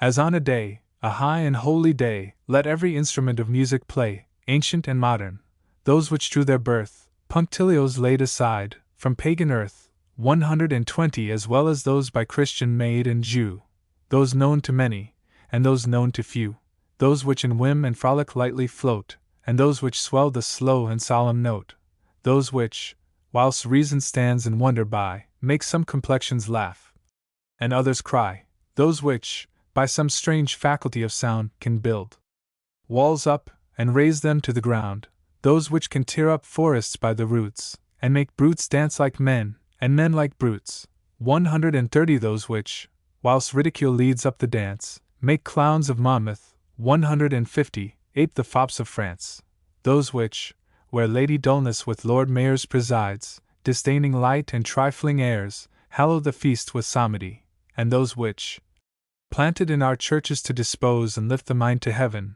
are disgraced with what a foppish organist calls taste, all, from the fiddle, on which every fool, the pert son of dull sire, discharged from school, 140 serves an apprenticeship in college ease, and rises through the gamut to degrees, to those which, though less common, not less sweet, from famed St. Giles's, and more famed Vine Street, where heaven, the utmost wish of man to grant, gave me an old house, and an older aunt, Thornton, 151. Whilst humour pointed out the road to her arch cub, hath hitched into an ode, all instruments. Attend, ye listening spheres! Attend, ye sons of men! And hear with ears, 150 all instruments, nor shall they seek one hand impressed from modern music's coxcomb band, all instruments, self-acted, at my name shall pour forth harmony, and loud proclaim, loud but yet sweet, to the according globe, my praises, whilst gay nature, in a robe, a coxcomb doctor's robe, to the full sound keeps time, like Boyce, 152, and the world dances round. Rejoice, ye happy Gothamites! Rejoice! Lift up your voice on high, a mighty voice, 160 the voice of gladness, and on every tongue, in strains of gratitude, be praises hung, the praises of so great and good a king. Shall Churchill reign, and shall not Gotham sing? Infancy, straining backward from the breast, tetchy and wayward, what he loveth best refusing in his fits, whilst all the while the mother eyes the wrangler with a smile, and the fond father sits on t'other side, laughs at his moods, and views his spleen with pride, 170 shall murmur forth my name, whilst at his hand nurse stands interpreter, through Gotham's land. Childhood, who like an April morn appears, sunshine and rain, hopes clouded o'er with fears, pleased and displeased by starts, in passion warm, in reason weak, who, wrought into a storm, like to the fretful billows of the deep, soon spends his rage, and cries himself asleep, who, with a feverish appetite oppressed, for trifles sighs, but hates them when possessed, 180 his trembling lash suspended in the air, half bent, and stroking back his long lank hair, shall to his mates look up with eager glee, and let his top go down to prate of me. Youth, who, fierce, fickle, insolent, and vain, impatient urges on to manhood's reign, impatient urges on, yet with a cast of dear regard looks back on childhood past, in the mid-chase, when the hot blood runs high, and the quick spirits mount into his eye, 190 when pleasure, which he deems his greatest wealth, beats in his heart, and paints his cheeks with health, when the chafed steed tugs proudly at the rein, and, ere he starts, hath run o'er half the plain, when, winged with fear, the stag flies full in view, and in full cry the eager hounds pursue, shall shout my praise to hills which shout again, and e'en the huntsman stopped to cry, Amen. Manhood, of form erect, who would not bow though worlds should crack around him, on his brow 200 wisdom serene, to passion giving law, bespeaking love, and yet commanding awe, dignity into grace by mildness wrought, courage attempered and refined by thought, virtue supreme enthroned, within his breast the image of his Maker deep impressed, Lord of this earth, which trembles at his nod, with reason blessed, and only less than God. Manhood, though weeping beauty kneels for aid, though honor calls, in danger's form arrayed, 210 though clothed with sackcloth, justice in the gates, by wicked elders chained, redemption waits, manhood shall steal an hour, a little hour, is not a little one, to hail my power.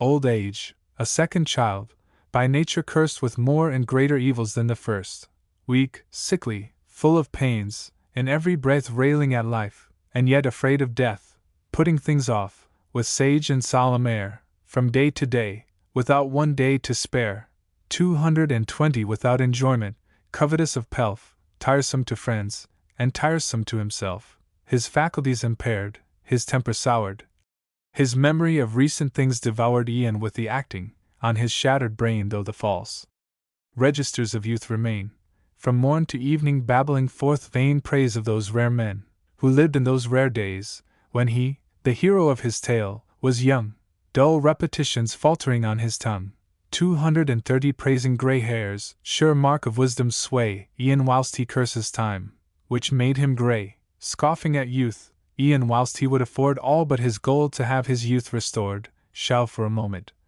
from himself set free, lean on his crutch, and pipe forth praise to me. Rejoice, ye happy Gothamites! Rejoice! Lift up your voice on high, a mighty voice, the voice of gladness, and on every tongue, in strains of gratitude, be praises hung, 240 the praises of so great and good a king, shall Churchill reign, and shall not Gotham sing? Things without life shall in this chorus join, and dumb to others' praise be loud in mine. The snowdrop, who, in habit white and plain, comes on, the herald of fair Flora's train, the coxcomb crocus, flower of simple note, who by her side struts in a herald's coat, the tulip, idly glaring to the view, who, though no clown, his birth from Holland drew, 250 who, once full dressed, fears from his place to stir, the fop of flowers, the more of a parterre, the woodbine, who her elm in marriage meets, and brings her dowry in surrounding sweets, the lily, silver mistress of the vale, the rose of Sharon, which perfumes the gale, the jessamine, with which the queen of flowers, to charm her god, adorns his favorite bowers, which brides, by the plain hand of neatness dressed, unenvied rival, wear upon their breast, 260 sweet as the incense of the morn, and chaste as the pure zone which circles Dian's waist, all flowers, of various names, and various forms, which the sun into strength and beauty warms.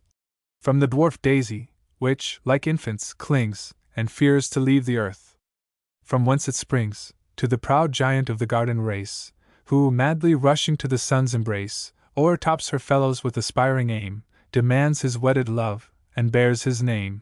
270 all, one and all, shall in this chorus join, and dumb to others' praise be loud in mine. Rejoice, ye happy Gothamites! Rejoice! Lift up your voice on high, a mighty voice, the voice of gladness, and on every tongue, in strains of gratitude be praises hung, the praises of so great and good a king, shall Churchill reign, and shall not Gotham sing? Forming a gloom, through which, to spleen-struck minds, religion, horror-stamped, a passage finds, 280 the ivy crawling o'er the hallowed cell where some old hermit's wont his beads to tell by day, by night, the myrtle evergreen, beneath whose shade love holds his rites unseen, the willow, weeping o'er the fatal wave where many a lover finds a watery grave, the cypress, sacred held, when lovers mourn their true love snatched away, the laurel worn by poets in old time, but destined now, in grief, to wither on a whitehead's brow, 290 the fig, which, large as what in India grows, itself a grove, gave our first parents clothes, the vine, which, like a blushing new-made bride clustering, empurples all the mountain's side, the yew, which, in the place of sculptured stone, marks out the resting place of men unknown, the hedgerow elm, the pine, of mountain race, the fir, the Scotch fir, never out of place, the cedar, whose top mates the highest cloud, whilst his old father Lebanon grows proud 300 of such a child, and his vast body laid out many a mile, enjoys the filial shade, the oak, when living, monarch of the wood, the English oak, which, dead, commands the flood, all, one and all, shall in this chorus join, and dumb to others' praise, be loud in mine. Rejoice, ye happy Gothamites! Rejoice! Lift up your voice on high, a mighty voice, the voice of gladness, and on every tongue, in strains of gratitude, be praises hung, 310 the praises of so great and good a king, shall Churchill reign, and shall not Gotham sing? The showers, which make the young hills, like young lambs, bound and rebound, the old hills, like old rams, unwieldy, jump for joy, the streams which glide, whilst plenty marches smiling by their side, and from their bosom rising commerce springs, the winds, which rise with healing on their wings, before whose cleansing breath contagion flies, the sun, who, travelling in eastern skies, 320 fresh, full of strength, just risen from his bed, though in Jove's pastures they were born and bred, with voice and whip can scarce make his steed stir, step by step, up the perpendicular, who, at the hour of eve, panting for rest, rolls on amain, and gallops down the west as fast as Jehu, oiled for Ahab's sin, drove for a crown, or postboys for an inn. The moon, who holds o'er night her silver reign, regent of tides, and mistress of the brain, 330 who to her sons, those sons who own her power, and do her homage at the midnight hour, gives madness as a blessing, but dispenses wisdom to fools, and damns them with their senses. The stars, who, by I know not what strange right, preside o'er mortals in their own despite, who without reason govern those who most, how truly, judge from thence, of reason boast, and by some mighty magic yet unknown, our actions guide, yet cannot guide their own. 340 all, one and all, shall in this chorus join, and dumb to others' praise, be loud in mine. Rejoice, ye happy Gothamites! Rejoice! Lift up your voice on high, a mighty voice, the voice of gladness, and on every tongue, in strains of gratitude, be praises hung, the praises of so great and good a king, shall Churchill reign, and shall not Gotham sing? The moment, minute, hour, day, week, month, year, morning and eve, as they in turn appear, 350 moments and minutes, which, without a crime, can't be omitted in accounts of time, or, if omitted, proof we might afford, worthy by parliaments to be restored. The hours, which, dressed by turns in black and white, ordained as handmaids, wait on day and night. The day, those hours, I mean, when light presides, and business in a cart with prudence rides. The night, those hours, I mean, with darkness hung, when sense speaks free, and folly holds her tongue. 360 the morn, when nature, rousing from her strife with death-like sleep, awakes to second life. The eve, when, as unequal to the task, she mercy from her foe descends to ask. The week, in which 6 days are kindly given to think of earth, and 1 to think of heaven. The months, 12 sisters, all of different hue, though there appears in all a likeness too. Not such a likeness as, through Haman's 153 works, dull mannerist. In Christians, Jews, and Turks, 370 cloys with a sameness in each female face, but a strange something, born of art and grace, which speaks them all, to vary and adorn, at different times of the same parents born. All, one and all, shall in this chorus join, and dumb to others' praise, be loud in mine. Rejoice, ye happy Gothamites! Rejoice! Lift up your voice on high, a mighty voice, the voice of gladness, and on every tongue, in strains of gratitude, be praises hung. 380 the praises of so great and good a king, shall Churchill reign, and shall not Gotham sing? For January, leader of the year, mince pies in van, and calves' heads in the rear. Dull February, in whose leaden reign my mother bore a bard without a brain. March, various, fierce, and wild, with wind-cracked cheeks, by wilder Welshmen led, and crowned with leeks. April, with fools, and May, with bastards blessed. June, with white roses on her rebel breast. 390 July, to whom, the dog-star in her train. St. James, 154, gives oysters, and St. Swithin rain. August, 155, who, banished from her Smithfield stand, to Chelsea flies, with dagget in her hand. September, when by custom, right divine, geese are ordained to bleed at Michael's shrine, whilst the priest, not so full of grace as wit, falls to, unblessed, nor gives the saint a bit. October, who the cause of freedom joined, and gave a second George, 156, to bless mankind. 400 November, who at once to grace our earth, Saint Andrew boasts, and our Augustus, 157, birth. December, last of months, but best, who gave a Christ to man, a Saviour to the slave, whilst, falsely grateful, man, at the full feast, to do God honour makes himself a beast. All, one and all, shall in this chorus join, and dumb to others' praise, be loud in mine. Rejoice, ye happy Gothamites! Rejoice! Lift up your voice on high, a mighty voice, 410 the voice of gladness, and on every tongue, in strains of gratitude be praises hung, the praises of so great and good a king. Shall Churchill reign, and shall not Gotham sing?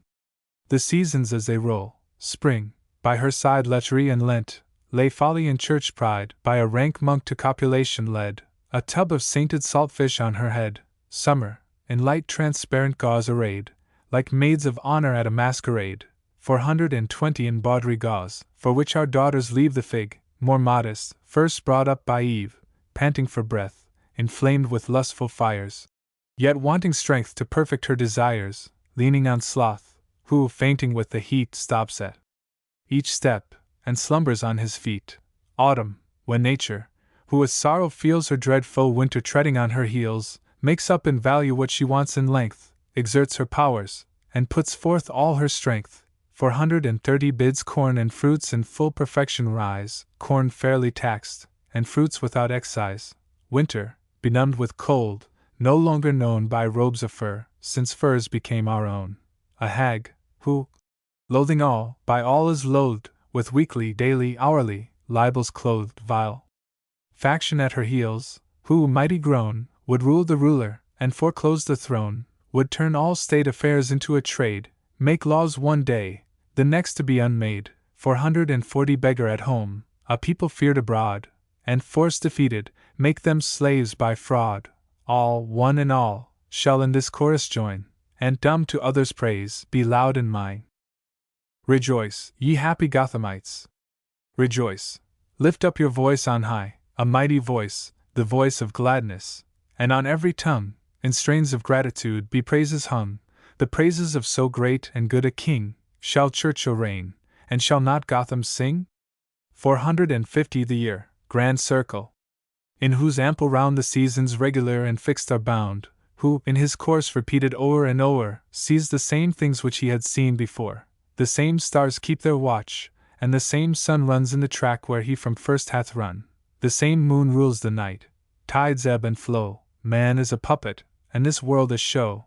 Their old dull follies, old dull fools pursue, and vice in nothing, but in mode, is new. 460 he, a lord, now fair befall that pride, he lived a villain. But a lord he died. Dashwood is pious. Berkeley, 158, fixed as fate. Sandwich, thank heaven, first minister of state, and though by fools despised, by saints unblessed, by friends neglected, and by foes oppressed, scorning the servile arts of each court elf, founded on honor, Wilkes is still himself, the year, encircled with the various train which waits, and fills the glories of his reign. 470 shall, taking up this theme, in chorus join, and dumb to others' praise, be loud in mine. Rejoice, ye happy Gothamites! Rejoice!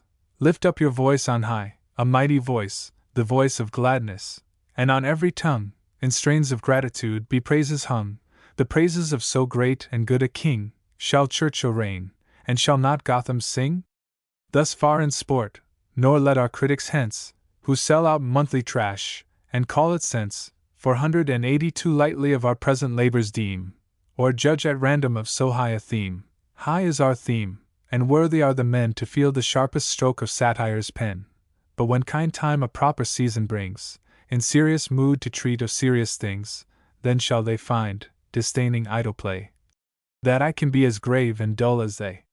Thus far in sport, nor let half-patriots, those who shrink from every blast of power which blows, 490 who, with tame cowardice familiar grown, would hear my thoughts, but fear to speak their own, who, less bold truths, to do sage prudence spite, should burst the portals of their lips by night, tremble to trust themselves 1 hour in sleep, condemn our course, and hold our caution cheap, when brave occasion bids, for some great end. When honor calls the poet as a friend, then shall they find that, e'en on danger's brink, he dares to speak what they scarce dare to think. 500. Book 2. How much mistaken are the men who think that all who will, without restraint may largely drink, e'en till their bowels burst, pleading no right but merely that of thirst, at the pure waters of the living well, beside whose streams the muses love to dwell. Verse is with them a knack, an idle toy, a rattle gilded o'er, on which a boy may play untaught, whilst, without art or force, make it but jingle, music comes of course. 10 little do such men know the toil, the pains, the daily, nightly racking of the brains, to range the thoughts, the matter to digest, to cull fit phrases, and reject the rest, to know the times when humor on the cheek of mirth may hold her sports, when which should speak, and when be silent, when to use the powers of ornament, and how to place the flowers, so that they either give a tawdry glare, nor waste their sweetness in the desert air. 20 to form, which few can do, and scarcely one. One critic in an age can find when done, to form a plan, to strike a grand outline, to fill it up, and make the picture shine a full and perfect piece, to make coy rhyme renounce her follies, and with sense keep time, to make proud sense against her nature bend, and wear the chains of rhyme, yet call her friend. Some fops there are, amongst the scribbling tribe, who make it all their business to describe, 30 no matter whether in or out of place, studious of finery, and fond of lace, alike they trim, as coxcomb fancy brings, the rags of beggars, and the robes of kings. Let dull propriety in state preside o'er her dull children, nature is their guide, wild nature, who at random breaks the fence of those tame drudges, judgment, taste, and sense, nor would forgive herself the mighty crime of keeping terms with person, place, and time. 40 Let liquid golden blaze the sun at noon, with borrowed beams let silver pale the moon. Let surges hoarse lash the resounding shore, let streams meander, and let torrents roar. Let them breed up the melancholy breeze, to sigh with sighing, sob with sobbing trees. Let valleys embroidery wear, let flowers be tinged with various tints. Let clouds be laced or fringed, they have their wish. Like idle monarch boys, neglecting things of weight, they sigh for toys. 50 Give them the crown, the scepter, and the robe, who may take the power, and rule the globe. Others there are, who, in one solemn pace, with as much zeal as Quakers rail at lace, railing at needful ornament, depend on sense to bring them to their journey's end. They would not, heaven forbid, their course delay, nor for a moment step out of the way, to make the barren road those graces where which nature would, if pleased, have planted there. 60 Vain men, who, blindly thwarting nature's plan, ne'er find a passage to the heart of man, who, bred 'mongst fogs in academic land, scorn everything they do not understand, who, destitute of humor, wit, and taste, let all their little knowledge run to waste, and frustrate each good purpose, whilst they wear the robes of learning with a sloven's air. Those solid reasoning arms each sterling line, though truth declares aloud, this work is mine, vice, whilst from page to page dull morals creep, 70 throws by the book, and virtue falls asleep. Sense, mere dull, formal sense, in this gay town, must have some vehicle to pass her down, nor can she for an hour ensure her reign, unless she brings fair pleasure in her train. Let her from day to day, from year to year, in all her grave solemnities appear, and with the voice of trumpets, through the streets, deal lectures out to every one she meets. 80 half who pass by are deaf, and other half can hear indeed, but only hear to laugh. Quit then, ye graver sons of lettered pride. Taking for once experience as a guide, quit this grand error, this dull college mode. Be your pursuits the same, but change the road. Write, or at least appear to write, with ease, and if you mean to profit, learn to please. In vain for such mistakes they pardon claim, because they wield the pen in virtue's name, 90 thrice sacred is that name, thrice blessed the man who thinks, speaks, writes, and lives on such a plan. This, in himself of course must bless, but cannot with the world promote success. He may be strong, but with effect to speak, should recollect his readers may be weak. Plain, rigid truths, which saints with comfort bear, will make the sinner tremble and despair. True virtue acts from love, and the great end at which she nobly aims is to amend. 100 How then do those mistake who arm her laws with rigor not their own, and hurt the cause they mean to help, whilst with a zealot rage they make that goddess, whom they'd have engage our dearest love, in hideous terror rise. Such may be honest, but they can't be wise. In her own full and perfect blaze of light, virtue breaks forth too strong for human sight. The dazzled eye, that nice but weaker sense, shuts herself up in darkness for defense.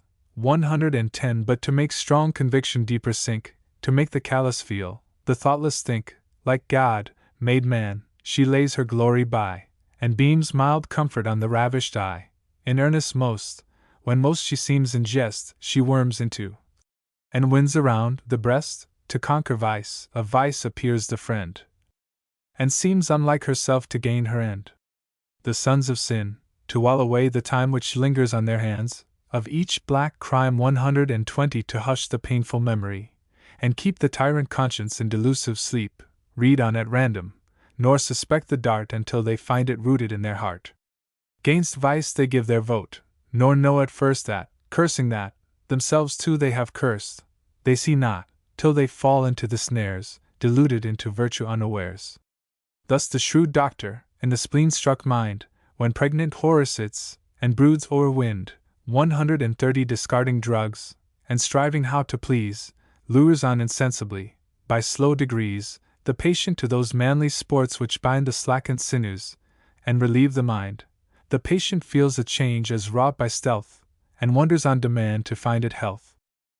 Some few, whom fate ordained to deal in rhymes in other lands, and here, in other times, whom, waiting at their birth, the midwife Muse sprinkled all over with Castalian dews, 140 to whom true genius gave his magic pen, whom art by just degrees led up to men. Some few, extremes well shunned, have steered between these dangerous rocks, and held the golden mean. Sense in their works maintains her proper state, but never sleeps, or labors with her weight. Grace makes the whole look elegant and gay, but never dares from sense to run astray. So nice the master's touch, so great his care, the colors boldly glow, not idly glare. 150 Mutually giving and receiving aid, they set each other off, like light and shade, and, as by stealth, with so much softness blend, 'tis hard to say where they begin or end.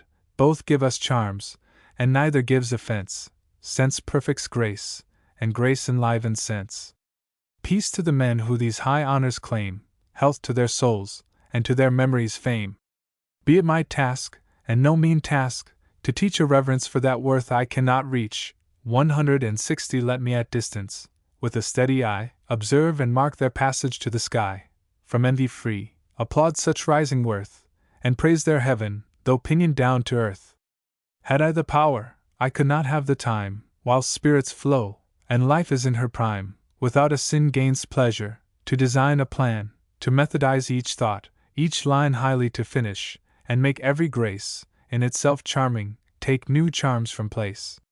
170 Nothing of books, and little known of men. When the mad fit comes on, I seize the pen, rough as they run, the rapid thoughts set down. Rough as they run, discharge them on the town.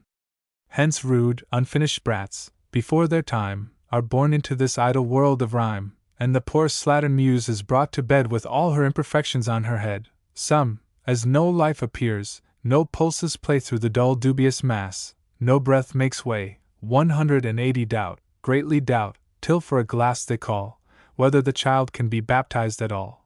Others, on other grounds, objections frame, and, granting that the child may have a name, doubt, as the sex might well a midwife pose, whether they should baptize it verse or prose. E'en what my masters please, bards, mild, meek men, in love to critics, stumble now and then. Something I do myself, and something too, if they can do it, leave for them to do. 190 in the small compass of my careless page critics may find employment for an age. Without my blunders, they were all undone. I 20 feed, where Mason can feed one.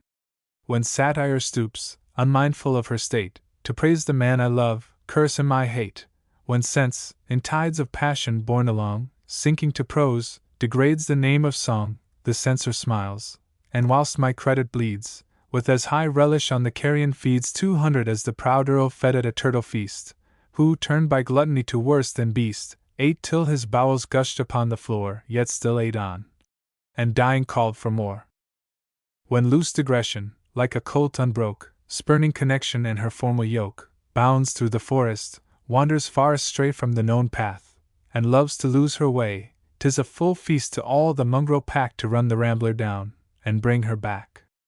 210 When gay description, fancy's fairy child, wild without art, and yet with pleasure wild, waking with nature at the morning hour to the lark's call, walks o'er the opening flower which largely drank all night of heaven's fresh dew, and like a mountain nymph of Dian's crew, so lightly walks, she not one mark imprints, nor brushes off the dews, nor soils the tints, when thus description sports, even at the time that drums should beat, and cannons roar in rhyme. 220 critics can live on such a fault as that from 1 month to the other, and grow fat. Ye mighty monthly judges! In a dearth of lettered blockheads, conscious of the worth of my materials, which against you will oft you've confessed, and shall confess it still, materials rich, though rude, inflamed with thought, though more by fancy than by judgment wrought, take, use them as your own, a work begin which suits your genius well, and weave them in, 230 framed for the critic loom, with critic art, till, thread on thread depending, part on part, color with color mingling, light with shade, to your dull taste a formal work is made, and having wrought them into one grand piece, swear it surpasses Rome, and rivals Greece. Nor think this much, for at one single word, soon as the mighty critic fiat's heard, science attends their call, their power is owned, order takes place, and genius is dethroned. 240 letters dance into books, defiance hurled at means, as atoms danced into a world. Me higher business calls, a greater plan, worthy man's whole employ, the good of man committed to my charge. If idle fancy rambles forth at large, careless of such a trust, these harmless lays may friendship envy, and may folly praise. The crown of Gotham may some Scot assume, and vagrant Stuarts reign in Churchill's room. 250 O my poor people! O thou wretched earth! To whose dear love, though not engaged by birth, my heart is fixed, my service deeply sworn, how, by thy father, can that thought be born? For monarchs, would they all but think like me, are only fathers in the best degree. How must thy glories fade, in every land thy name be laughed to scorn, thy mighty hand be shortened, and thy zeal, by foes confessed, blessed in thyself, to make thy neighbors blessed, 260 be robbed of vigor. How must freedom's pile, the boast of ages, which adorns the isle and makes it great and glorious, feared abroad, happy at home, secure from force and fraud, how must that pile, by ancient wisdom raised on a firm rock, by friends admired and praised, envied by foes, and wondered at by all, in one short moment into ruins fall, should any slip of Stuart's tyrant race, or bastard or legitimate, disgrace 270 thy royal seat of empire. But what care, what sorrow must be mine, what deep despair and self-reproaches, should that hated line admittance gain through any fault of mine. Cursed be the cause whence Gotham's evils spring, though that cursed cause be found in Gotham's king. Let war, with all his needy ruffian band, in pomp of horror stalk through Gotham's land knee-deep in blood, let all her stately towers sink in the dust, that court which now is ours 280 become a den, where beasts may, if they can, a lodging find, nor fear rebuke from man. Where yellow harvests rise, be brambles found. Where vines now creep, let thistles curse the ground. Dry in her 1,000 valleys be the rills, barren the cattle on her 1,000 hills. Where power is placed, let tigers prowl for prey. Where justice lodges, let wild asses bray. Let cormorants in churches make their nest, and on the sails of commerce bitterns rest. 290 be all, though princes in the earth before, her merchants bankrupts, and her marts no more. Much rather would I, Might the will of fate give me to choose, see Gotham's ruined state by ills on ills thus to the earth weighed down, then live to see a Stuart wear a crown. Let heaven in vengeance arm all nature's host, those servants who their Maker know, who boast obedience as their glory, and fulfill, unquestioned, their great Master's sacred will. 300 Let raging winds root up the boiling deep, and with destruction big, o'er Gotham sweep. Let rains rush down, till faith, with doubtful eye, looks for the sign of mercy in the sky. Let pestilence in all her horrors rise, where'er I turn. Let famine blast my eyes, let the earth yawn, and, ere they've time to think, in the deep gulf let all my subjects sink before my eyes, whilst on the verge I reel, feeling, but as a monarch ought to feel. 310 Not for myself, but them, I'll kiss the rod, and having owned the justice of my God, myself with firmness to the ruin give, and die with those for whom I wish to live. This, but may heaven's more merciful decrees ne'er tempt his servant with such ills as these. This, or my soul deceives me, I could bear, but that the Stuart race my crown should wear, that crown, where, highly cherished, freedom shone bright as the glories of the midday sun. 320 Born and bred slaves, that they, with proud misrule, should make brave freeborn men, like boys at school, to the whip crouch and tremble. Oh, that thought! The laboring brain is e'en to madness brought by the dread vision. At the mere surmise the thronging spirits, as in tumult, rise. My heart, as for a passage, loudly beats, and turn me where I will, distraction meets. O my brave fellows! Great in arts and arms, the wonder of the earth, whom glory warms 330 to high achievements. Can your spirits bend, through base control, ye never can descend so low by choice, to wear a tyrant's chain, or let, in freedom's seat, a Stuart reign? It fame, who hath for ages, far and wide, spread in all realms the cowardice, the pride, the tyranny and falsehood of those lords, contents you not. Search England's fair records, England, where first the breath of life I drew, where, next to Gotham, my best love is due. 340 There once they ruled, though crushed by William's hand, they rule no more, to curse that happy land. The first, 160, who, from his native soil removed, held England's sceptre, a tame tyrant proved, virtue he lacked, cursed with those thoughts which spring in souls of vulgar stamp, to be a king, spirit he had not, though he laughed at laws. To play the bold-faced tyrant with applause, on practices most mean he raised his pride, and craft oft gave what wisdom oft denied. 350 Ne'er could he feel how truly man is blessed in blessing those around him. In his breast, crowded with follies, honor found no room. Marked for a coward in his mother's womb, he was too proud without affronts to live, too timorous to punish or forgive. To gain a crown which had, in course of time, by fair descent, been his without a crime, he bore a mother's exile. To secure a greater crown, he basely could endure 360 the spilling of her blood by foreign knife, nor dared revenge her death who gave him life, nay, by fond prayer, and fond ambition led, struck hands with those by whom her blood was shed. 161, called up to power, scarce warm on England's throne, he filled her court with beggars from his own. Turn where you would, the eye with Scots was caught, or English knaves, who would be Scotsmen thought. To vain expense unbounded loose he gave, the dupe of minions, and of slaves the slave.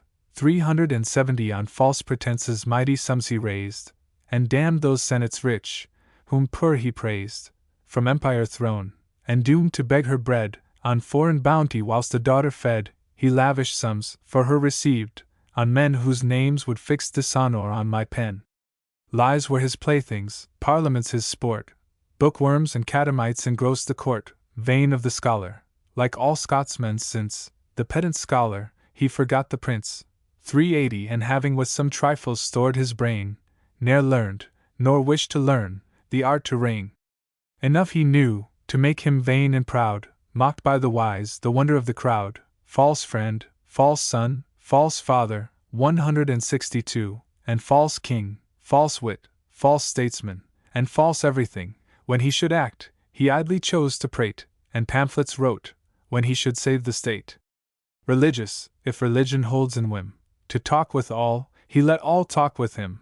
390 Not on God's honor, but his own intent, not for religion's sake, but argument, more vain if some sly, artful High Dutch slave, or, from the Jesuit school, some precious knave conviction feigned, than if, to peace restored by his full soldiership, worlds hailed him lord. Power was his wish, unbounded as his will, the power, without control, of doing ill. But what he wished, what he made bishops preach, and statesmen warrant, hung within his reach. 400 he dared not seize, fear gave, to gall his pride, that freedom to the realm his will denied. Of treaties fond, o'erweening of his parts, in every treaty of his own mean arts he fell the dupe. Peace was his coward care, e'en at a time when justice called for war, his pen he'd draw to prove his lack of wit, but rather than unsheath the sword, submit. Truth fairly must record, and please to live in league with mercy. Justice may forgive 410 kingdoms betrayed, and worlds resigned to Spain, but never can forgive a Raleigh slain. At length, with white let freedom mark that year, not feared by those whom most he wished to fear, not loved by those whom most he wished to love, he went to answer for his faults above, to answer to that God, from whom alone he claimed to hold, and to abuse the throne, leaving behind, a curse to all his line, the bloody legacy of right divine. 163, 420 with many virtues which a radiance fling round private men, with few which grace a king, and speak the monarch. At that time of life when passion holds with reason doubtful strife, succeeded Charles, by a mean sire undone, who envied virtue even in a son. His youth was froward, turbulent, and wild. He took the man up ere he left the child. His soul was eager for imperial sway, ere he had learned the lesson to obey. For 30 surrounded by a fawning, flattering throng, judgment each day grew weak, and humor strong. Wisdom was treated as a noisome weed, and all his follies left to run to seed. What ills from such beginnings needs must spring? What ills to such a land from such a king? What could she hope? What had she not to fear? Base Buckingham, 164, possessed his youthful ear. Strafford and Laud, when mounted on the throne, engrossed his love, and made him all their own.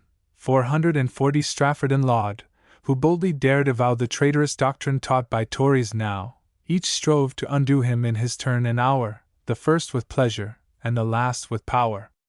Thinking, vain thought, disgraceful to the throne, that all mankind were made for kings alone, that subjects were but slaves, and what was whim, or worse, in common men, was law in him, drunk with prerogative, which fate decreed to guard good kings, and tyrants to mislead. 450 which in a fair proportion to deny allegiance dares not, which to hold too high, no good can wish, no coward king can dare, and, held too high, no English subject bear, besieged by men of deep and subtle arts, men void of principle, and damned with parts, who saw his weakness, made their king their tool, then most a slave, when most he seemed to rule, taking all public steps for private ends, deceived by favorites, whom he called friends. For 60 he had not strength enough of soul to find that monarchs, meant as blessings to mankind, sink their great state, and stamp their fame undone, when what was meant for all, they give to one.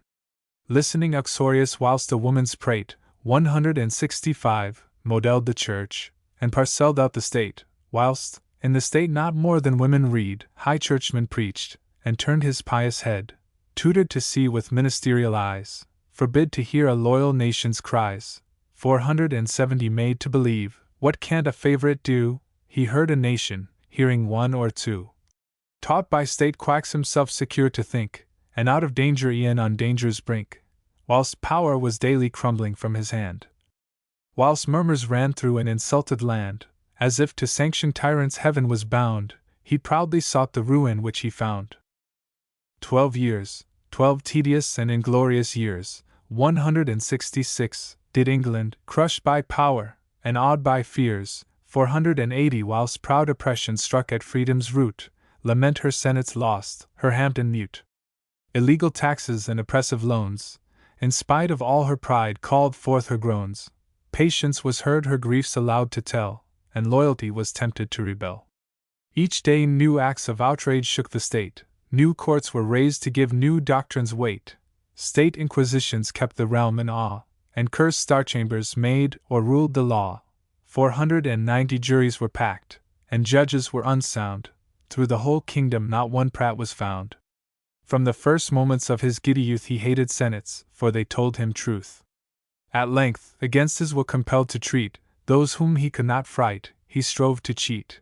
With base dissembling every grievance heard, and often giving, often broke his word. Oh, where shall hapless truth for refuge fly if kings, who should protect her, dare to lie?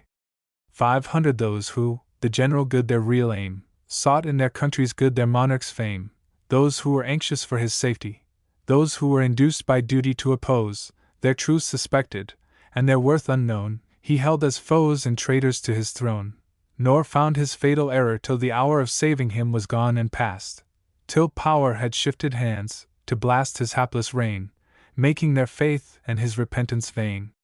510 hence, be that curse confined to Gotham's foes, war, dread to mention, civil war arose, all acts of outrage, and all acts of shame, stalked forth at large, disguised with honor's name.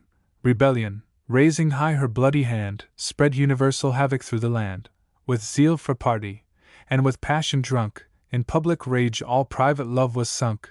Friend against friend, brother against brother stood, and the son's weapon drank the father's blood. 520 nature, aghast, and fearful lest her reign should last no longer, bled in every vein. Unhappy Stuart! Harshly though that name grates on my ear, I should have died with shame to see my king before his subjects stand, and at their bar hold up his royal hand, at their commands to hear the monarch plead, by their decrees to see that monarch bleed. What though thy faults were many and were great? What though they shook the basis of the state? 530 in royalty secure thy person stood, and sacred was the fountain of thy blood. Vile ministers, who dared abuse their trust, who dared seduce a king to be unjust, vengeance, with justice leagued, with power made strong, had nobly crushed, the king could do no wrong. Yet grieve not, Charles, nor thy hard fortunes blame, they took thy life, but they secured thy fame. Their greatest crimes made thine like specks appear, from which the sun in glory is not clear. 540 hadst thou in peace and years resigned thy breath at nature's call, hadst thou laid down in death as in a sleep, thy name, by justice borne on the four winds, had been in pieces torn. Pity, the virtue of a generous soul, sometimes the vice, hath made thy memory whole. Misfortunes gave what virtue could not give, and bade the tyrant slain, the martyr live. Ye princes of the earth, ye mighty few, who, world subduing, can't yourselves subdue. 550 who, goodness scorned, wish only to be great, whose breath is blasting, and whose voice is fate, who own no law, no reason, but your will, and scorn restraint, though 'tis from doing ill, who of all passions groan beneath the worst, then only blessed when they make others cursed, think not, for wrongs like these, unscourged to live, long may ye sin, and long may heaven forgive. But when ye least expect, in sorrow's day, vengeance shall fall, more heavy for delay. 560 nor think that vengeance heaped on you alone shall, poor amends, for injured worlds atone. No, like some base distemper, which remains, transmitted from the tainted father's veins, in the son's blood, such broad and general crime shall call down vengeance e'en to latest times, call vengeance down on all who bear your name, and make their portion bitterness and shame. From land to land for years compelled to roam, whilst usurpation lorded it at home, 570 of majesty unmindful, forced to fly, not daring, like a king, to reign or die, recalled to repossess his lawful throne, more at his people's seeking than his own, another Charles succeeded.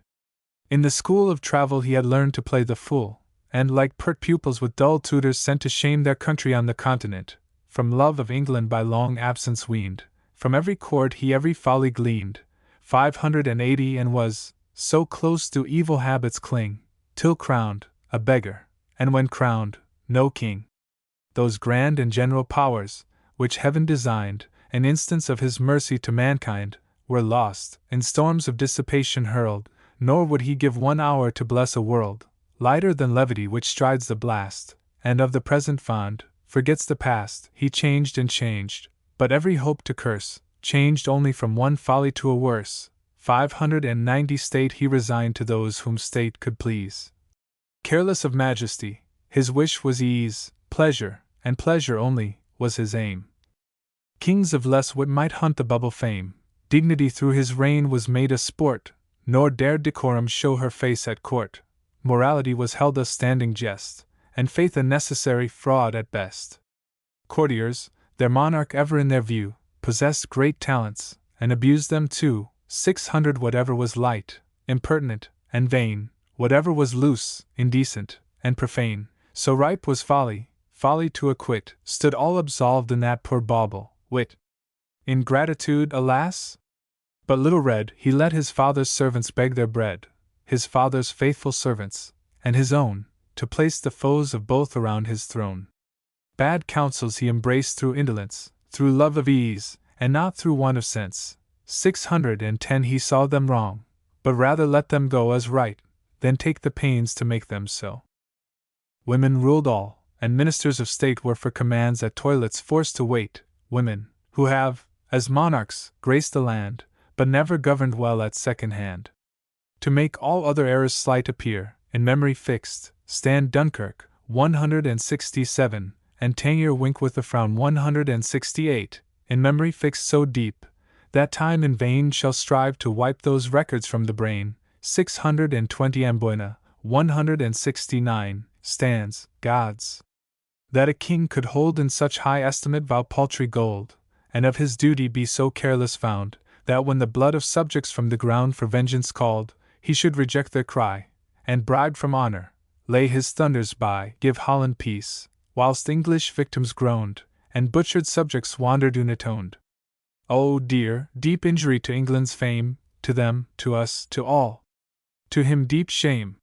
630 Of all the passions which from frailty spring, avarice is that which least becomes a king. To crown the whole, scorning the public good, which through his reign he little understood, or little heeded, with too narrow aim he reassumed a bigot brother's claim, and having made time-serving senates bow, suddenly died, that brother best knew how. No matter how, he slept amongst the dead, and James his brother reigned in his stead. 640 But such a reign, so glaring an offense in every step gains freedom, law, and sense, gainst all the rights of nature's general plan, gainst all which constitutes an Englishman, that the relation would mere fiction seem, the mock creation of a poet's dream, and the poor bards would, in this skeptic age, appear as false as their historian's page. Ambitious folly seized the seat of wit, Christians were forced by bigots to submit. 650 Pride without sense, without religion zeal, made daring inroads on the commonweal. Stern persecution raised her iron rod, and called the pride of kings, the power of God. Conscience and fame were sacrificed to Rome, and England wept at freedom's sacred tomb. Her laws despised, her constitution wrenched from its due natural frame, her rights retrenched beyond a coward's sufferance, conscience forced, and healing justice from the crown divorced. 660 Each moment pregnant with vile acts of power, her patriot bishops sentenced to the Tower. Her Oxford, who yet loves the Stuart name, branded with arbitrary marks of shame, she wept, but wept not long, to arms she flew. At honor's call the avenging sword she drew, turned all her terrors on the tyrant's head, and sent him in despair to beg his bread, whilst she, may every state in such distress dare with such zeal, and meet with such success. 670 Whilst she, may Gotham, should my abject mind choose to enslave rather than free mankind, pursue her steps, tear the proud tyrant down, nor let me wear if I abuse the crown, whilst she, through every age, in every land, written in gold, let revolution stand, whilst she, secured in liberty and law, found what she sought, a savior in Nassau. Book 3. Can the fond mother from herself depart? 170. Can she forget the darling of her heart, the little darling whom she bore and bred, nursed on her knees, and at her bosom fed, to whom she seemed her every thought to give, and in whose life alone she seemed to live? Yes, from herself the mother may depart, she may forget the darling of her heart, the little darling whom she bore and bred, nursed on her knees, and at her bosom fed, to whom she seemed her every thought to give, and in whose life alone she seemed to live. But I cannot forget, whilst life remains, and pours her current through these swelling veins, whilst memory offers up at reason's shrine. But I cannot forget that Gotham's mine. Can the stern mother, then the brutes more wild, from her disnatured breast tear her young child, flesh of her flesh, and of her bone the bone, and dash the smiling babe against a stone?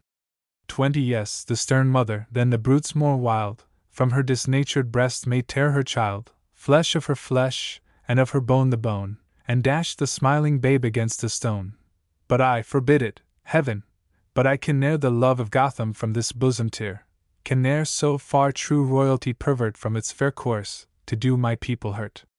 With how much ease, with how much confidence, as if, superior to each grosser sense, 30 reason had only, in full power arrayed, to manifest her will, and be obeyed, men make resolves, and pass into decrees the motions of the mind. With how much ease, in such resolves, doth passion make a flaw, and bring to nothing what was raised to law. In empire young, scarce warm on Gotham's throne, the dangers and the sweets of power unknown, pleased, though I scarce know why, like some young child, whose little senses each new toy turns wild. 40 How do I hold sweet dalliance with my crown, and wanton with dominion, how lay down, without the sanction of a precedent, rules of most large and absolute extent, rules, which from sense of public virtue spring, and all at once commence a patriot king? But for the day of trial is at hand, and the whole fortunes of a mighty land are staked on me, and all their weal or woe must from my good or evil conduct flow. 50 Will I, or can I, on a fair review, as I assume that name, deserve it too? Have I well weighed the great, the noble part I'm now to play? Have I explored my heart, that labyrinth of fraud, that deep dark cell, where, unsuspected e'en by me, may dwell 10,000 follies? Have I found out there what I am fit to do, and what to bear? Have I traced every passion to its rise, nor spared one lurking seed of treacherous vice? 60 Have I familiar with my nature grown? And am I fairly to myself made known? A patriot king, why, 'tis a name which bears the more immediate stamp of heaven, which wears the nearest, best resemblance we can show of God above, through all his works below. To still the voice of discord in the land, to make weak factions discontented band, detected, weak, and crumbling to decay, with hunger pinched, on their own vitals prey. 70 Like brethren, in the self-same interests warmed, like different bodies, with one soul informed, to make a nation, nobly raised above all meaner thought, grow up in common love, to give the laws due vigor, and to hold that secret balance, temperate yet bold, with such an equal hand, that those who fear may yet approve, and own my justice clear, to be a common father, to secure the weak from violence, from pride the poor, 80 Vice and her sons to banish in disgrace, to make corruption dread to show her face, to bid afflicted virtue take new state, and be at last acquainted with the great, of all religions to elect the best, nor let her priests be made a standing jest, rewards for worth with liberal hand to carve, to love the arts, nor let the artist starve, to make fair plenty through the realm increase, give fame in war, and happiness in peace. 90 To see my people virtuous, great, and free, and know that all those blessings flow from me. Oh! 'Tis a joy too exquisite, a thought which flatters nature more than flattery ought. 'Tis a great, glorious task, for man too hard, but no less great, less glorious the reward, the best reward which here to man is given. 'Tis more than earth, and little short of heaven, a task, if such comparison may be, the same in nature, differing in degree, 100 like that which God, on whom for aid I call, performs with ease, and yet performs to all. How much do they mistake, how little know of kings, of kingdoms, and the pains which flow from royalty, who fancy that a crown, because it glistens, must be lined with down. With outside show, and vain appearance caught, they look no further, and by folly taught, prize high the toys of thrones, but never find one of the many cares which lurk behind. 110 The gem they worship which a crown adorns, nor once suspect that crown is lined with thorns. Oh, might reflection folly's place supply, would we one moment use her piercing eye, then should we find what woe from grandeur springs, and learn to pity, not to envy kings. The villager, born humbly and bred hard, content his wealth, and poverty his guard, in action simply just, in conscience clear, by guilt untainted, undisturbed by fear. 120 His means but scanty, and his wants but few, labor his business, and his pleasure too, enjoys more comforts in a single hour than ages give the wretch condemned to power. Called up by health, he rises with the day, and goes to work, as if he went to play, whistling off toils, one half of which might make the stoutest atlas of a palace quake, gainst heat and cold, which make us cowards faint, hardened by constant use. Without complaint 130 he bears what we should think it death to bear. Short are his meals, and homely is his fare. His thirst he slakes at some pure neighboring brook, nor asks for sauce where appetite stands cook. When the dews fall, and when the sun retires behind the mountains, when the village fires, which, waken all at once, speak supper nigh, at distance catch, and fix his longing eye, homeward he hies, and with his manly brood of raw-boned cubs enjoys that clean, coarse food, 140 which, seasoned with good humor, his fond bride gainst his return is happy to provide. Then, free from care, and free from thought, he creeps into his straw, until the morning sleeps. Not so the king, with anxious cares oppressed his bosom labors, and admits not rest. A glorious wretch, he sweats beneath the weight of majesty, and gives up ease for state. E'en when his smiles, which, by the fools of pride, are treasured and preserved from side to side, 150 fly round the court. E'en when, compelled by form, he seems most calm, his soul is in a storm. Care, like a spectre, seen by him alone, with all her nest of vipers, round his throne by day crawls full in view. When night bids sleep, sweet nurse of nature, o'er the senses creep, when misery herself no more complains, and slaves, if possible, forget their chains. Though his sense weakens, though his eyes grow dim, that rest which comes to all, comes not to him. 160 E'en at that hour, care, tyrant care, forbids the dew of sleep to fall upon his lids. From night to night she watches at his bed, now, as one moped, sits brooding o'er his head, anon she starts, and borne on raven's wings, croaks forth aloud, sleep was not made for kings, thrice hath the moon, who governs this vast ball, who rules most absolute o'er me and all, to whom, by full conviction taught to bow. At new, at full, I pay the duteous vow. 170 Thrice hath the moon her wonted course pursued, thrice hath she lost her form, and thrice renewed, since, blessed be that season, for before I was a mere mortal, and no more, one of the herd, a lump of common clay, informed with life, to die and pass away, since I became a king, and Gotham's throne, with full and ample power, became my own. Thrice hath the moon her wonted course pursued, thrice hath she lost her form, and thrice renewed, 180 since sleep, kind sleep, who like a friend supplies new vigor for new toil, hath closed these eyes. Nor, if my toils are answered with success, and I am made an instrument to bless the people whom I love, shall I repine. Theirs be the benefit, the labor mine. Mindful of that high rank in which I stand, of millions lord, sole ruler in the land, let me, and reason shall her aid afford, rule my own spirit, of myself be lord.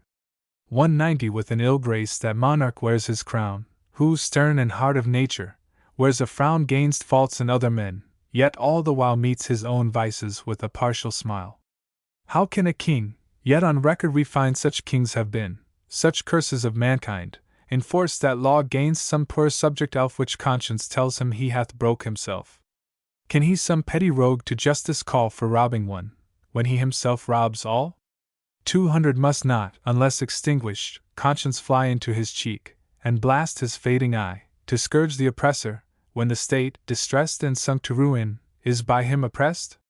Against himself doth he not sentence give, if one must die, he others not fit to live.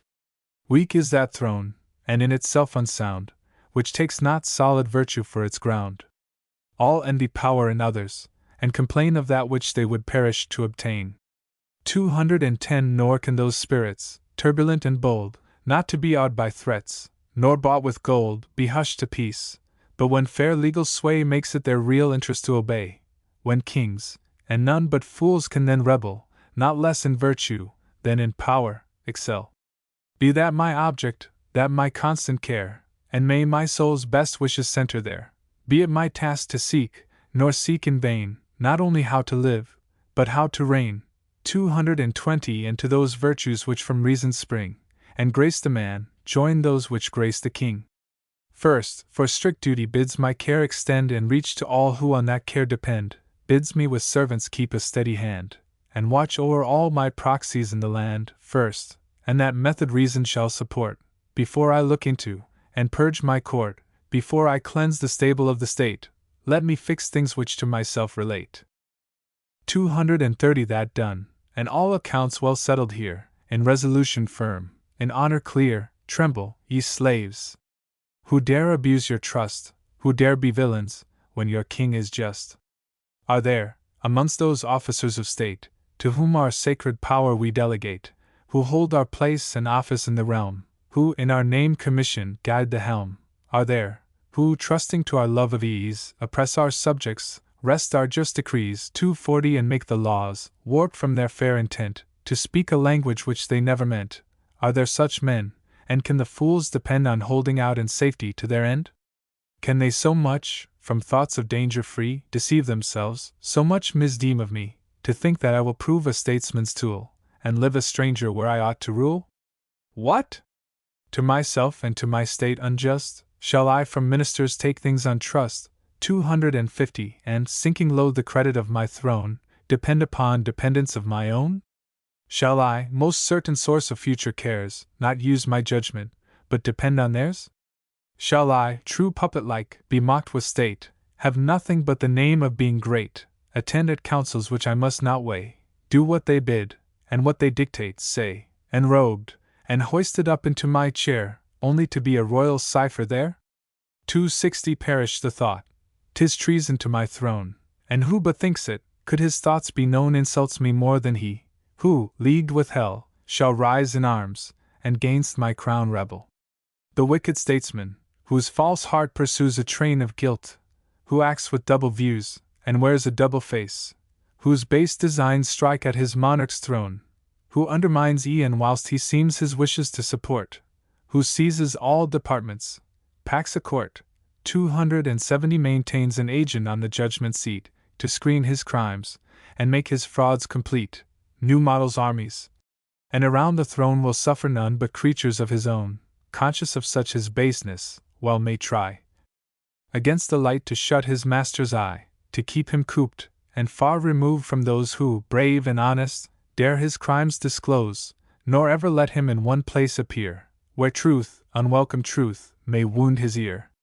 280 Attempts like these, well weight, themselves proclaim, and whilst they publish, balk their author's aim. Kings must be blind into such snares to run, or, worse, with open eyes must be undone. The minister of honesty and worth demands the day to bring his actions forth, calls on the sun to shine with fiercer rays, and braves that trial which must end in praise. None fly the day, and seek the shades of night, but those whose actions cannot bear the light. 290 None wish their king in ignorance to hold, but those who feel that knowledge must unfold their hidden guilt, and that dark mist dispelled by which their places and their lives are held. Confusion wait them, and by justice led, in vengeance fall on every traitor's head. Aware of this, and caution gainst the pit where kings have oft been lost, shall I submit, and rust in chains like these? Shall I give way, and whilst my helpless subjects fall a prey 300 to power abused, in ignorance sit down, nor dare assert the honor of my crown? When stern rebellion, if that odious name justly belongs to those whose only aim is to preserve their country, who oppose, in honor leagued, none but their country's foes, who only seek their own, and found their cause in due regard for violated laws, when stern rebellion, who no longer feels nor fears rebuke, a nation at her heels, 310 A nation up in arms, though strong not proud, knocks at the palace gate, and, calling loud for due redress, presents, from truth's fair pen, a list of wrongs not to be borne by men. How must that king be humbled, how disgrace all that is royal in his name and place, who, thus called forth to answer, can advance no other plea but that of ignorance? A vile defense, which was his all at stake, the meanest subject well might blush to make. 320 A filthy source, from whence shame ever springs, a stain to all, but most a stain to kings. The soul with great and manly feelings warmed, panting for knowledge, rests not till informed, and shall not I, fired with the glorious zeal, feel those brave passions which my subjects feel? Or can a just excuse from ignorance flow to me, whose first great duty is to know? Hence, ignorance, thy settled, dull blank I would hurt me, though I knew no reason why. 330 Hence, ignorance, thy slavish shackles bind the free-born soul, and lethargize the mind. Of thee, begot by pride, who looked with scorn on every meaner match, of thee was born that grave inflexibility of soul, which reason can't convince, nor fear control, which neither arguments nor prayers can reach, and nothing less than utter ruin teach. Hence, ignorance, hence to that depth of night where thou wast born, where not one gleam of light 340 may wound thine eye, hence to some dreary cell where monks with superstition love to dwell, or in some college soothe thy lazy pride, and with the heads of colleges reside. Fit mate for royalty thou canst not be, and if no mate for kings, no mate for me. Come, study! Like a torrent swelled with rains, which, rushing down the mountains, o'er the plains spreads horror wide, and yet, in horror kind, leaves seeds of future fruitfulness behind. 350 Come, study, painful though thy course, and slow, thy real worth by thy effects we know. Parent of knowledge, come, not thee I call, who, grave and dull, in college or in hall dost sit, all solemn sad, and moping weigh things which, when found, thy labors can't repay, nor, in one hand, fit emblem of thy trade or rod. In t'other, gaudily arrayed, a hornbook gilt and lettered call I thee, who dost in form preside o'er A, B, C 360 nor, siren though thou art, and thy strange charms, as 'twere by magic, lure men to thine arms, do I call thee, who through a winding maze, a labyrinth of puzzling, pleasing ways, dost lead us at the last to those rich plains, where, in full glory, real science reigns, fair though thou art, and lovely to mine eye, though full rewards in thy possession lie to crown man's wish, and do thy favorites grace. Though, was I stationed in an humbler place, 370 I could be ever happy in thy sight, toil with thee all the day, and through the night, toil on from watch to watch, bidding my eye, fast rivet on science, sleep defy. Yet, such the hardships which from empire flow, must I thy sweet society forego, and to some happy rival's arms resign those charms which can, alas, no more be mine. No more from hour to hour, from day to day, shall I pursue thy steps, and urge my way 380 where eager love of science calls. No more attempt those paths which man ne'er trod before. No more, the mountains scaled, the desert crossed, losing myself, nor knowing I was lost, travel through woods, through wilds, from morn to night, from night to morn, yet travel with delight, and having found thee, lay me down content. Own all my toil well paid, my time well spent. Farewell, ye muses too, for such mean things must not presume to dwell with mighty kings. 390 Farewell, ye muses. Though it cuts my heart e'en to the quick, we must forever part. When the fresh morn bade lusty nature wake, when the birds, sweetly twittering through the brake, tune their soft pipes, when, from the neighboring blooms sipping the dew, each zephyr stole perfume, when all things with new vigor were inspired, and seemed to say they never could be tired, how often have we strayed, whilst sportive rhyme deceived the way and clipped the wings of time, 400 o'er hill, o'er dale, how often laughed to see yourselves made visible to none but me, the clown, his works suspended, gape and stare, and seem to think that I converse with air. When the sun, beating on the parched soil, seemed to proclaim an interval of toil, when a faint languor crept through every breast, and things most used to labor wished for rest, how often, underneath the reverend oak, where safe, and fearless of the impious stroke, 410 some sacred dryad lived, or in some grove, where, with capricious fingers, fancy wove her fairy bower, whilst nature all the while looked on, and viewed her mockeries with a smile, have we held converse sweet. How often laid, fast by the Thames, in Ham's inspiring shade, amongst those poets which make up your train, and, after death, pour forth the sacred strain, have I, at your command, in verse grown grey, but not impaired, heard Dryden tune that lay 420 which might have drawn an angel from his sphere, and kept him from his office listening here. When dreary night, with Morphus in her train, led on by silence to resume her reign, with darkness covering, as with a robe, the scene of levity, blanked half the globe, how oft, enchanted with your heavenly strains, which stole me from myself, which in soft chains of music bound my soul, how oft have I, sounds more than human floating through the sky, 430 attentive sat, whilst night, against her will, transported with the harmony, stood still. How oft in raptures, which man scarce could bear, have I, when gone, still thought the Muses there, still heard their music, and, as mute as death, sat all attention, drew in every breath, lest, breathing all too rudely, I should wound, and mar that magic excellence of sound, then, since returning with return of day, have chid the night, which fled so fast away. 440 such my pursuits, and such my joys of yore, such were my mates, but now my mates no more. Placed out of envy's walk, for envy, sure, would never haunt the cottage of the poor, would never stoop to wound my homespun lays, with some few friends, and some small share of praise, beneath oppression, undisturbed by strife, in peace I trod the humble vale of life. Farewell, these scenes of ease, this tranquil state, welcome the troubles which on empire wait. 450 light toys from this day forth I disavow, they pleased me once, but cannot suit me now, to common men all common things are free, what honors them, might fix disgrace on me.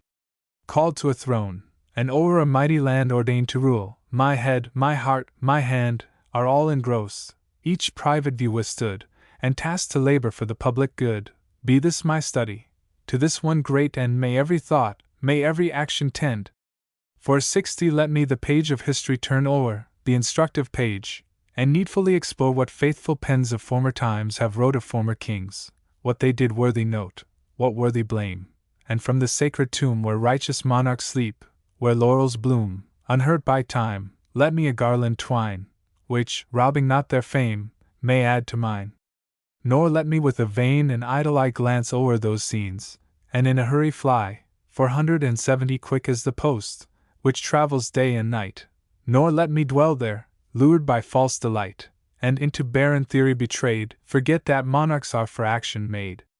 When amorous spring, repairing all his charms, calls nature forth from hoary winter's arms, where, like a virgin to some lecher sold, 3 wretched months she lay benumbed, and cold, when the weak flower, which, shrinking from the breath of the rude north, and timorous of death, 480 to its kind mother earth for shelter fled, and on her bosom hid its tender head, peeps forth afresh, and cheered by milder skies, bids in full splendor all her beauties rise. The hive is up in arms, expert to teach, nor, proudly, to be taught unwilling, each seems from her fellow a new zeal to catch, strength in her limbs, and on her wings dispatch, the bee goes forth, from herb to herb she flies, from flower to flower, and loads her laboring thighs 490 with treasured sweets, robbing those flowers, which, left, find not themselves made poorer by the theft, their scents as lively, and their looks as fair, as if the pillager had not been there. Ne'er doth she flit on pleasure's silken wing, ne'er doth she, loitering, let the bloom of spring unrifled pass, and on the downy breast of some fair flower indulge untimely rest. Ne'er doth she, drinking deep of those rich dews which chemist night prepared, that faith abuse 500 due to the hive, and selfish in her toils, to her own private use convert the spoils. Love of the stock first called her forth to roam, and to the stock she brings her booty home. Be this my pattern, as becomes a king, let me fly all abroad on reason's wing. Let mine eye, like the lightning, through the earth run to and fro, nor let one deed of worth, in any place and time, nor let one man, whose actions may enrich dominions plan, 510 escape my note. Be all, from the first day of nature to this hour, be all my prey. From those whom time, at the desire of fame, hath spared, let virtue catch an equal flame. From those who, not in mercy, but in rage, time hath reprieved, to damn from age to age, let me take warning, lesson to distill, and imitating heaven, draw good from ill. Nor let these great researches, in my breast a monument of useless labor rest. 520 no, let them spread, the effects let Gotham share, and reap the harvest of their monarch's care, be other times, and other countries known, only to give fresh blessings to my own. Let me, and may that God to whom I fly, on whom for needful succor I rely in this great hour, that glorious God of truth, through whom I reign, in mercy to my youth, assist my weakness, and direct me right. From every speck which hangs upon the sight 530 purge my mind's eye, nor let one cloud remain to spread the shades of error o'er my brain. Let me, impartial, with unwearied thought, try men and things. Let me, as monarchs ought, examine well on what my power depends, what are the general principles and ends of government, how empire first began, and wherefore man was raised to reign o'er man. Let me consider, as from one great source we see 1,000 rivers take their course, 540 dispersed, and into different channels led, yet by their parents still supplied and fed, that government, though branched out far and wide, in various modes to various lands applied, how it differs in its outward frame, in the main groundworks everywhere the same her view, though different her plan, her grand and general view, the good of man. Let me find out, by reason's sacred beams, what system in itself most perfect seems, 550 most worthy man, most likely to conduce to all the purposes of general use. Let me find, too, where, by fair reason tried, it fails, when to particulars applied. Why in that mode all nations do not join, and chiefly, why it cannot suit with mine. Let me the gradual rise of empires trace, till they seem founded on perfection's base. Then, for when human things have made their way to excellence, they hasten to decay. 560 let me, whilst observation lends her clue step after step to their decline pursue, enabled by a chain of facts to tell not only how they rose, but why they fell. Let me not only the distempers know which in all states from common causes grow, but likewise those, which, by the will of fate, on each peculiar mode of empire wait, which in its very constitution lurk, too sure at last to do its destined work. 570 let me, forewarned, each sign, each symptom learn, that I my people's danger may discern, ere 'tis too late wished health to reassure, and if it can be found, find out a cure. Let me, though great, grave brethren of the gown, preach all faith up, and preach all reason down, making those jar whom reason meant to join, investing in themselves a right divine. Let me, through reason's glass, with searching eye, into the depth of that religion pry 580 which law hath sanctioned. Let me find out there what's form, what's essence, what, like vagrant air, we well may change, and what, without a crime, cannot be changed to the last hour of time. Nor let me suffer that outrageous zeal which, without knowledge, furious bigots feel, fair in pretense, though at the heart unsound, these separate points at random to confound. The times have been when priests have dared to tread, proud and insulting, on their monarch's head. 590 when, whilst they made religion a pretense, out of the world they banished common sense. When some soft king, too open to deceit, easy and unsuspecting joined the cheat, duped by mock piety, and gave his name to serve the vilest purposes of shame. Pair not, my people! Where no cause of fear can justly rise, your king secures you here, your king, who scorns the haughty prelate's nod, nor deems the voice of priests the voice of God. 600 let me, though lawyers may perhaps forbid their monarch to behold what they wish hid, and for the purposes of knavish gain, would have their trade a mystery remain. Let me, disdaining all such slavish awe, dive to the very bottom of the law. Let me, the weak, dead letter left behind, search out the principles, the spirit find, till, from the parts, made master of the whole, I see the Constitution's very soul. 610 let me, though statesmen will no doubt resist, and to my eyes present a fearful list of men, whose wills are opposite to mine, of men, great men, determined to resign. Let me, with firmness, which becomes a king, conscious from what a source my actions spring, determined not by worlds to be withstood, when my grand object is my country's good, unravel all low ministerial scenes, destroy their jobs, lay bare their ways and means. 620 and track them step by step. Let me well know how places, pensions, and preferments go, why guilt's provided for when worth is not, and why one man of merit is forgot. Let me in peace, in war, supreme preside, and dare to know my way without a guide.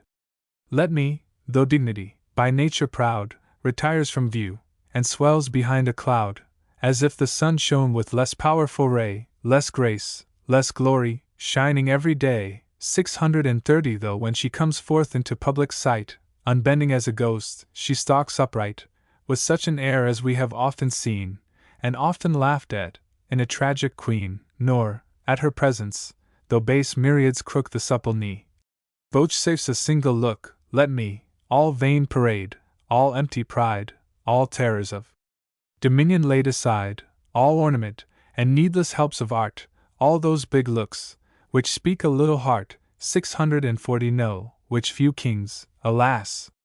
have ever known, how affability becomes a throne, destroys all fear, bids love with reverence live, and gives those graces pride can never give. Let the stern tyrant keep a distant state, and hating all men, fear return of hate, conscious of guilt, retreat behind his throne, secure from all upbraidings but his own. Let all my subjects have access to me, be my ears open, as my heart is free. 650 in full fair tide let information flow, that evil is half cured, whose cause we know. And now, where'er thou art, thou wretched thing, who art afraid to look up to a king, lay by thy fears, make but thy grievance plain, and if I not redress thee, may my reign close up that very moment.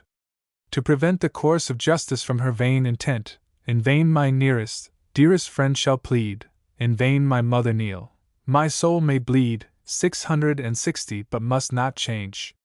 When justice draws the dart, though it is doomed to pierce a favorite's heart, 'tis mine to give it force, to give it aim. I know it duty, and I feel it fame. Footnotes 148. Gotham is designed as a satire on England and its kings, and as a picture of what a king of England should be.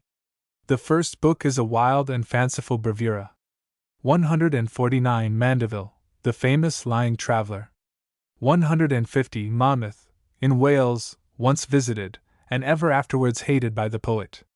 151. Bunell Thornton, author of a humorous burlesque, Ode on St. Cecilia's Day.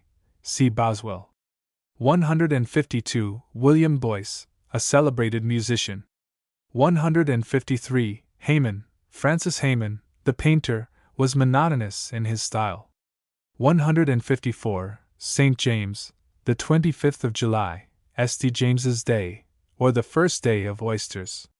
155. August, alluding to a rowing match, held on August 1st, in honor of George I's accession, instituted by one Doggett, an actor, and c.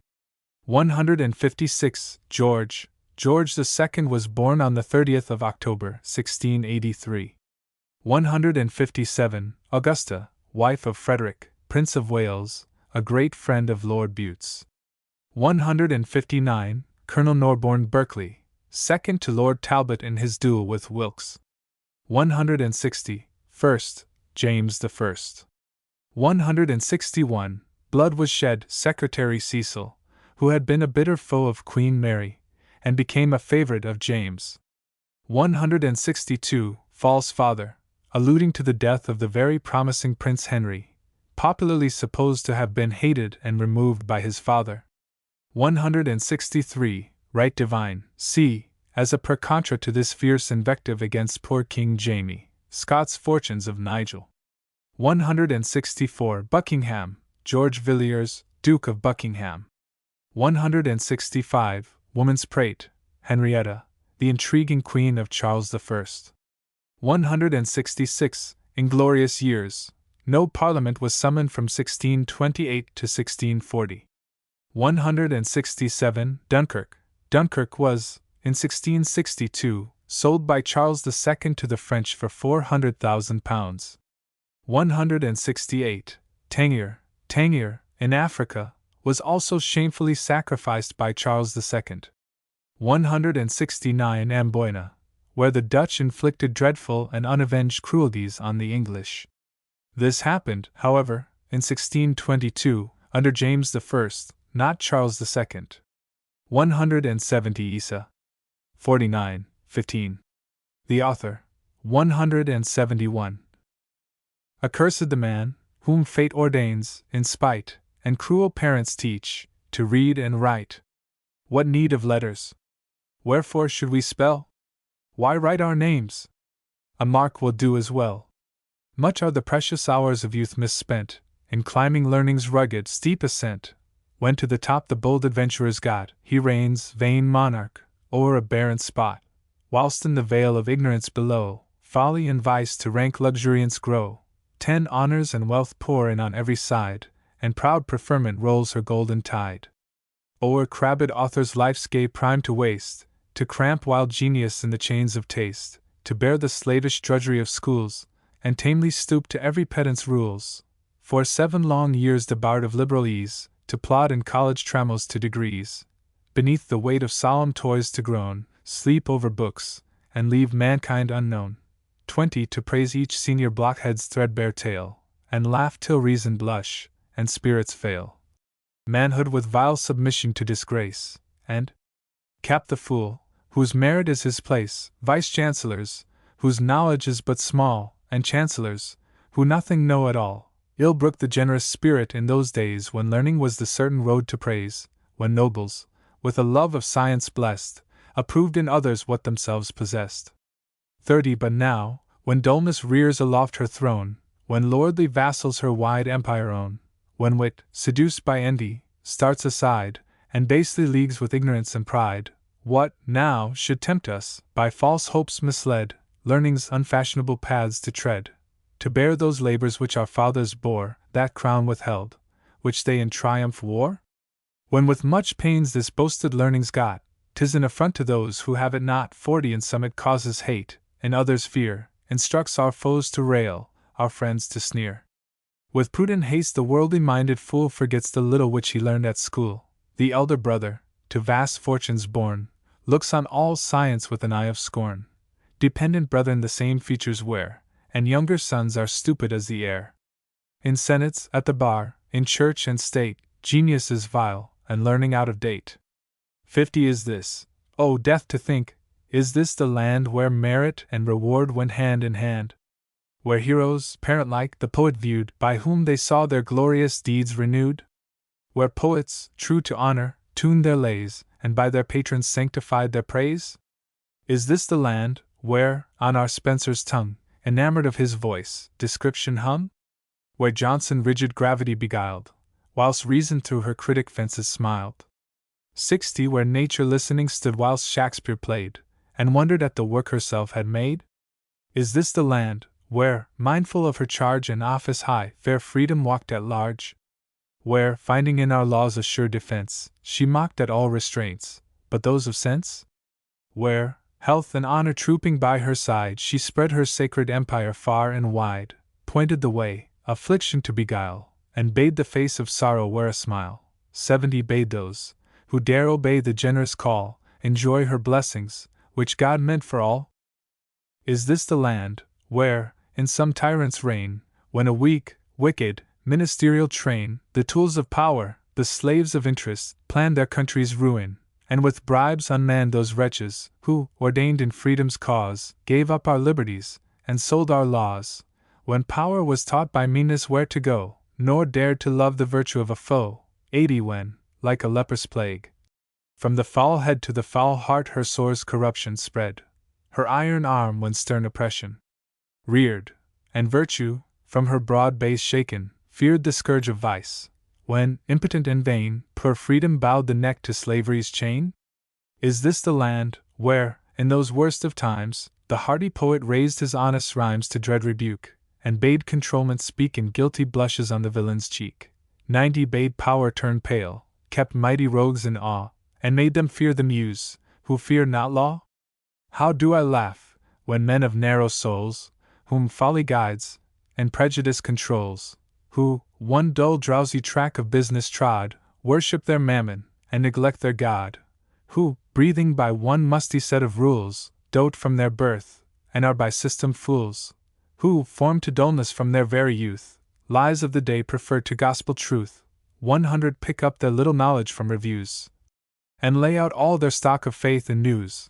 How do I laugh, when creatures, formed like these, whom reason scorns, and I should blush to please, rail at all liberal arts, deem verse a crime, and hold not truth, as truth, if told in rhyme. How do I laugh, when Publius, 172, hoary grown in zeal for Scotland's welfare, and his own, by slow degrees and course of office, drawn in mood and figure at the helm to yawn, 110 too mean, the worst of curses heaven can send, to have a foe, too proud to have a friend, erring by form, which blockheads sacred hold, ne'er making new faults, and ne'er mending old, rebukes my spirit, bids the daring muse subjects more equal to her weakness choose, bids her frequent the haunts of humble swains, nor dare to traffic in ambitious strains, bids her, indulging the poetic whim in quaint wrought ode, or sonnet pertly trim, 120 along the churchway path complain with gray, or dance with mason on the 1st of May. All sacred is the name and power of kings, all states and statesmen are those mighty things which, howsoe'er they out of course may roll, were never made for poets to control. Peace, peace, thou dotard! Nor thus vilely deem of sacred numbers, and their power blaspheme. I tell thee, wretch, search all creation round, in earth, in heaven, no subject can be found, 130, our God alone except, above whose height the poet cannot rise, and hold his state. The blessed saints above in numbers speak the praise of God, though their all praise is weak. In numbers here below the bard shall teach virtue to soar beyond the villain's reach, shall tear his laboring lungs, strain his hoarse throat, and raise his voice beyond the trumpet's note, should an afflicted country, awed by men of slavish principles, demand his pen. 140 This is a great, a glorious point of view, fit for an English poet to pursue, undaunted to pursue though, in return, his writings by the common hangman burn. How do I laugh, when men, by fortune placed above their betters, and by rank disgraced, who found their pride on titles which they stain, and mean themselves, are of their fathers vain, who would a bill of privilege prefer, and treat a poet like a creditor. 150 The generous ardor of the muse condemn, and curse the storm they know must break on them. What? Shall a reptile bard, a wretch unknown, without one badge of merit but his own, great nobles lash, and lords, like common men, smart from the vengeance of a scribbler's pen? What's in this name of lord that I should fear to bring their vices to the public ear? Flows not the honest blood of humble swains quick as the tide which swells a monarch's veins? 160 Monarchs, who wealth and titles can bestow, cannot make virtues in succession flow. Wouldst thou, proud man, be safely placed above the censure of the muse? Deserve her love, act as thy birth demands, as nobles ought, look back, and by thy worthy father taught, who earned those honors thou wert born to wear, follow his steps, and be his virtue's heir. But if, regardless of the road to fame, you start aside, and tread the paths of shame, 170 If such thy life, that should thy sire arise, the sight of such a son would blast his eyes, would make him curse the hour which gave thee birth, would drive him shuddering from the face of earth, once more, with shame and sorrow, months the dead in endless night to hide his reverend head, if such thy life. Though kings had made thee more than ever king a scoundrel made before, nay, to allow thy pride a deeper spring, though God in vengeance had made thee a king, 180 Taking on virtue's wing her daring flight, the muse should drag thee, trembling, to the light, probe thy foul wounds, and lay thy bosom bare to the keen question of the searching air. Gods! With what pride I see the titled slave, who smarts beneath the stroke which satire gave, aiming at ease, and with dishonest art striving to hide the feelings of his heart. How do I laugh, when, with affected air, scarce able through despite to keep his chair, 190 Whilst on his trembling lip pale anger speaks, and the chafed blood flies mounting to his cheeks, he talks of conscience, which good men secures from all those evil moments guilt endures, and seems to laugh at those who pay regard to the wild ravings of a frantic bard. Satire, whilst envy and ill humor sway the mind of man, must always make her way, nor to a bosom, with discretion fraught, is all her malice worth a single thought. 200 The wise have not the will, nor fools the power, to stop her headstrong course. Within the hour, left to herself, she dies. Opposing strife gives her fresh vigor, and prolongs her life. All things her prey, and every man her aim. I can no patent for exemption claim, nor would I wish to stop that harmless dart which plays around, but cannot wound my heart, though pointed at myself, be satire free, to her 'tis pleasure, and no pain to me. 210 Dissembling wretch! Hence to the Stoic school, and there amongst thy brethren play the fool, there, unrebuked, these wild, vain doctrines preach. Lives there a man whom satire cannot reach? Lives there a man who calmly can stand by, and see his conscience ripped with steady eye? When satire flies abroad on falsehood's wing, short is her life, and impotent her sting, but when to truth allied, the wound she gives sinks deep, and to remotest ages lives. 220 When in the tomb thy pampered flesh shall rot, and e'en by friends thy memory be forgot, still shalt thou live, recorded for thy crimes, live in her page, and stink to after times. Hast thou no feeling yet?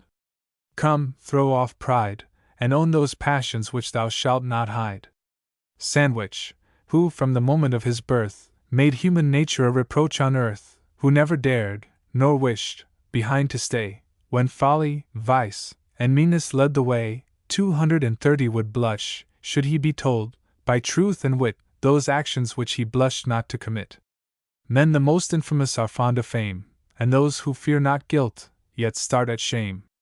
But whither runs my zeal, whose rapid force, turning the brain, bears reason from her course, carries me back to times, when poets, blessed with courage, graced the science they professed, when they, in honor rooted, firmly stood, the bad to punish, and reward the good.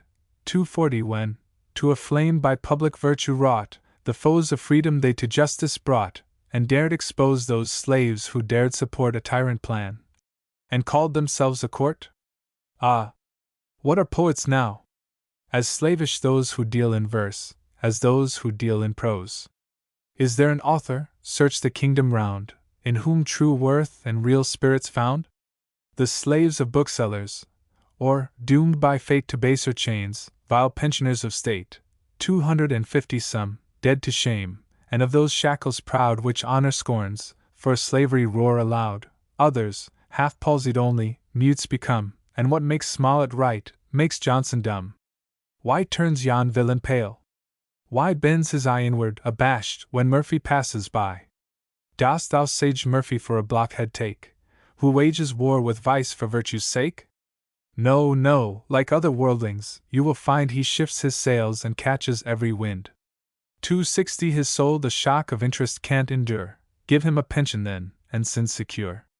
With laurelled wreaths the flatterer's brows adorn, bid virtue crouch, bid vice exalt her horn, bid cowards thrive, put honesty to flight, Murphy shall prove, or try to prove it right. Try, thou state juggler, every paltry art, ransack the inmost closet of my heart, swear thou art to my friend, by that base oath make way into my breast, and flatter to betray. 270 Or, if those tricks are vain, if wholesome doubt detects the fraud, and points the villain out, bribe those who daily at my board are fed, and make them take my life who eat my bread.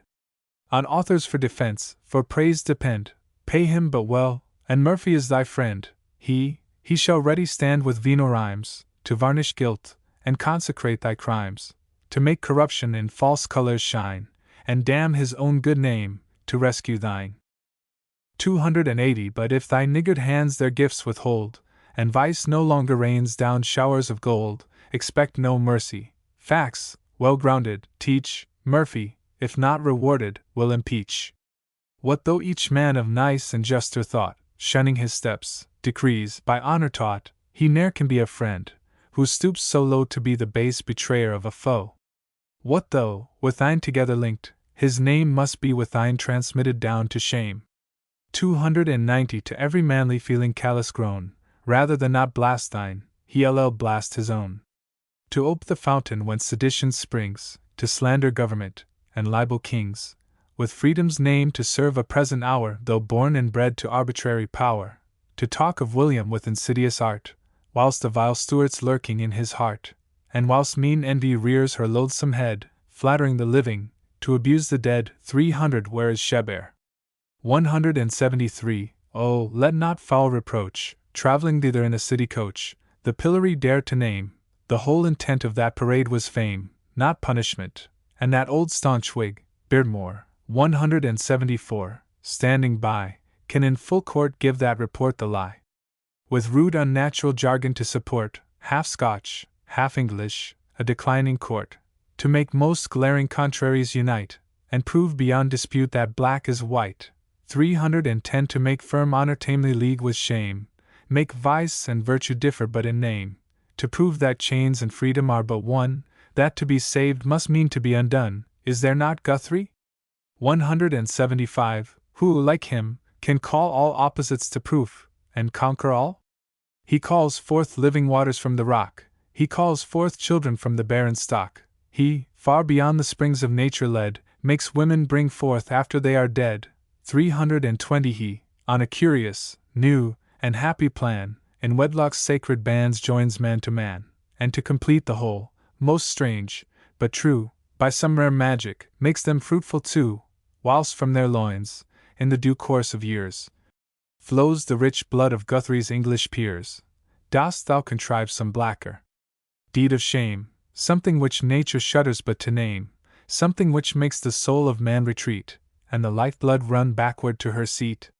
330 Dost thou contrive, for some base private end, some selfish view, to hang a trusting friend, to lure him on, e'en to his parting breath, and promise life, to work him sure death?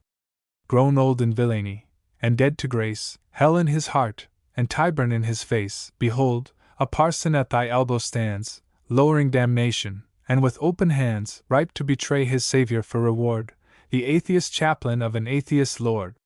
176 340 Bread to the church, and for the gown decreed, ere it was known that I should learn to read, though that was nothing, for my friends, who knew what mighty dullness of itself could do, never designed me for a working priest, but hoped I should have been a dean at least, condemned, like many more, and worthier men, to whom I pledged the service of my pen. 177 Condemned.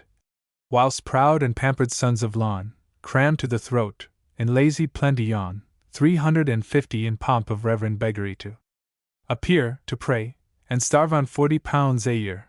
My friends, who never felt the galling load, lament that I forsook the pack-horse road, whilst virtue to my conduct witness bears, in throwing off that gown which Francis, 178, wears. What creature's that, so very pert and prim, so very full of foppery and whim, so gentle, yet so brisk, so wondrous sweet, so fit to prattle at a lady's feet? 360 Who looks as he the Lord's rich vineyard trod, and by his garb appears a man of God. Trust not to looks, nor credit outward show, the villain lurks beneath the cassocked bow. That's an informer, what avails the name? Suffice it that the wretch from Sodom came. His tongue is deadly, from his presence run, unless thy rage would wish to be undone. No ties can hold him, no affection bind, and fear alone restrains his coward mind.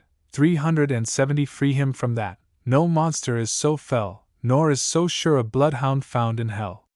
His silken smiles, his hypocritic air, his meek demeanor, plausible and fair, are only worn to pave fraud's easier way, and make gulled virtue fall a surer prey.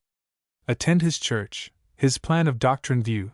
The preacher is a Christian, dull, but true. But when the hallowed hour of preaching's o'er, that plan of doctrine's never thought of more. 380 Christ is laid by neglected on the shelf, and the vile priest is gospel to himself. By Cleland, 179, tutored, and with Blackow, 180 bred Blackow, whom, by a brave resentment led Oxford, if Oxford had not sunk in fame, ere this, had damned to everlasting shame. Their steps he follows, and their crimes partakes. To virtue lost, to vice alone he wakes, most lusciously declaims gains luscious themes, and whilst he rails at blasphemy, blasphemes. 390 Are these the arts which policy supplies? Are these the steps by which grave churchmen rise? Forbid it, heaven, or, should it turn out so, let me and mine continue mean and low. Such be their arts whom interest controls. Kidgel, 181, and I have free and modest souls. We scorn preferment which is gained by sin, and will, though poor without, have peace within. Footnotes 171. The author, published in 1763. For this poem and The Duellist, Churchill received £450.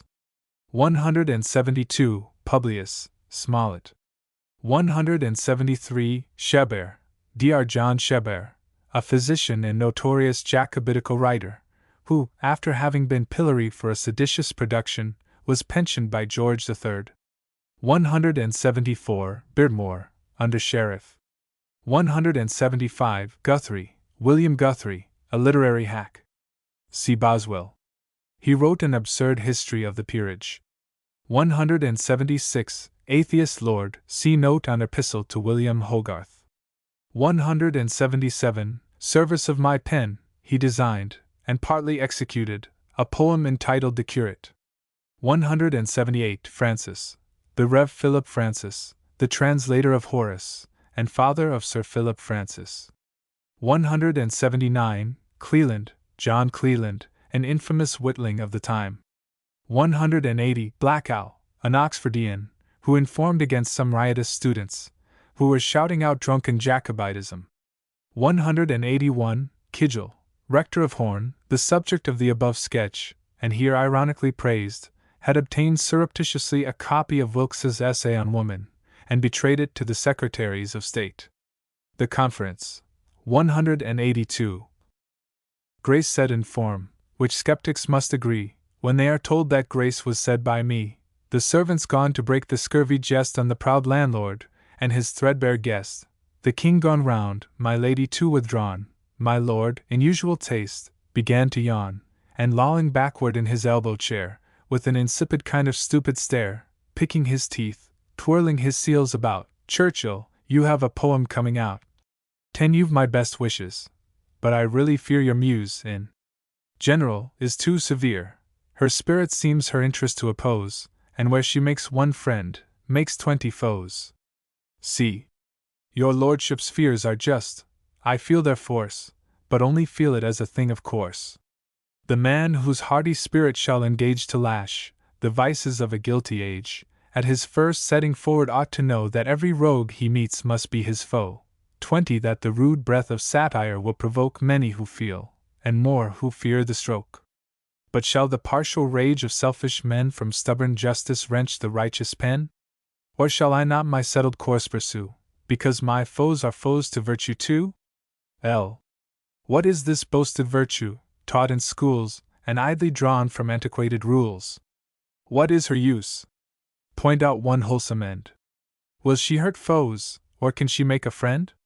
30. When from long fast fierce appetites arise, can this same virtue stifle nature's cries?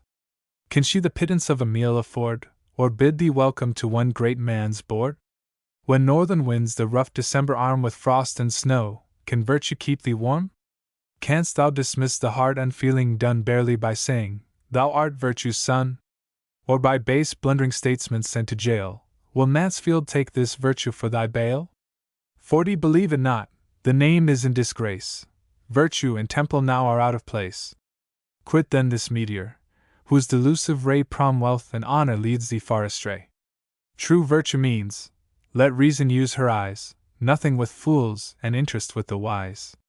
Wouldst thou be great, her patronage disclaim, nor madly triumph in so mean a name, let nobler wreaths thy happy brows adorn, and leave to virtue poverty and scorn.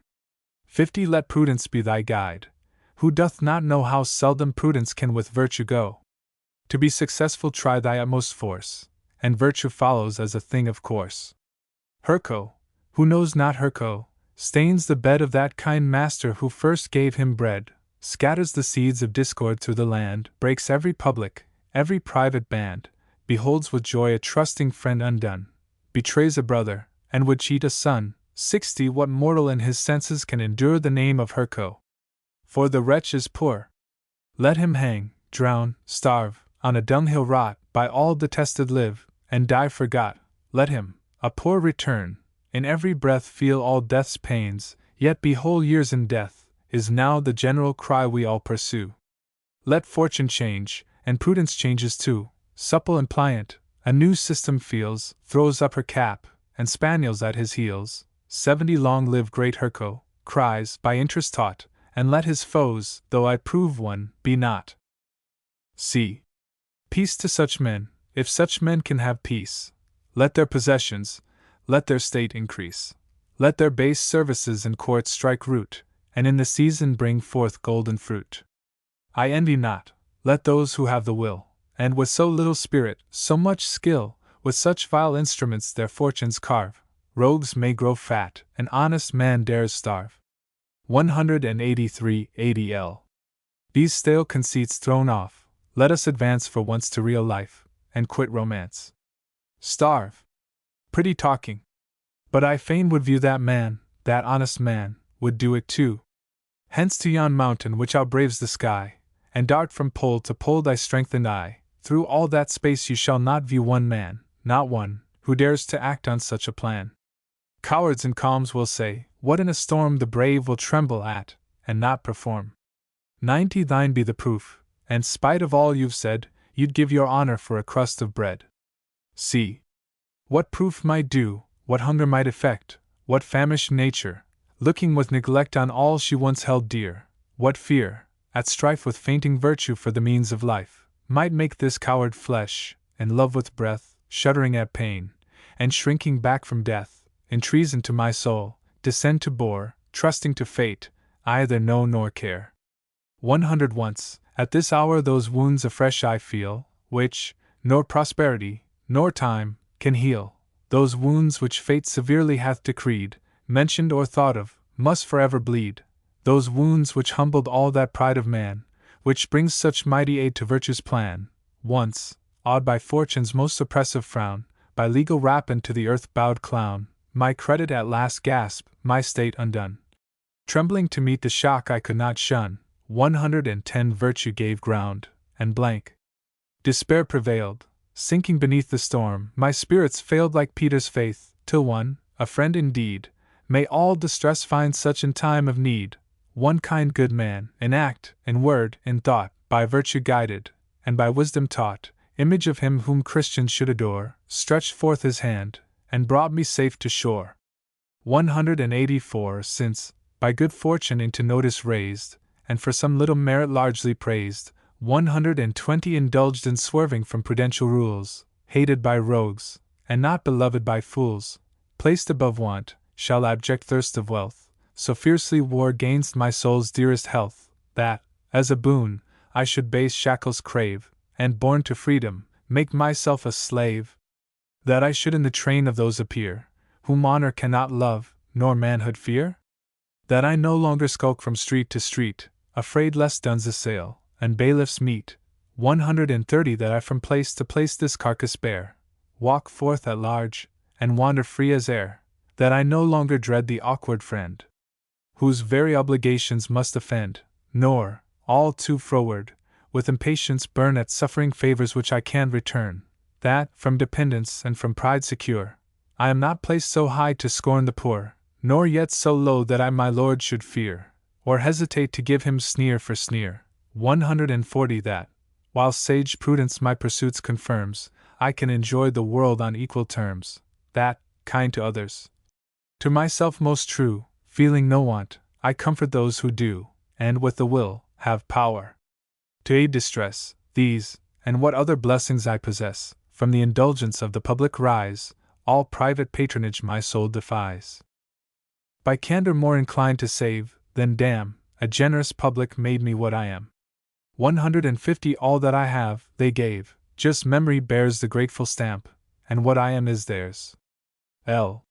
To feign a red-hot zeal for freedom's cause, to mouth aloud for liberties and laws, for public good to bellow all abroad, serves well the purposes of private fraud. Prudence, by public good intends her own, if you mean otherwise you stand alone. What do we mean by country and by court? What is it to oppose? What to support? 160 Mere words of course, and what is more absurd than to pay homage to an empty word? Majors and minors differ but in name, patriots and ministers are much the same. The only difference, after all their rout, is, that the one is in, the other out.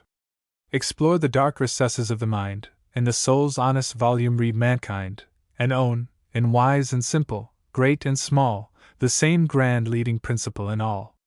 170 Whatever we talk of wisdom to the wise, of goodness to the good, of public ties which to our country link, of private bands which claim most dear attention at our hands, for parent and for child, for wife and friend, our first great mover, and our last great end is one, and by whatever name we call the ruling tyrant, self is all in all.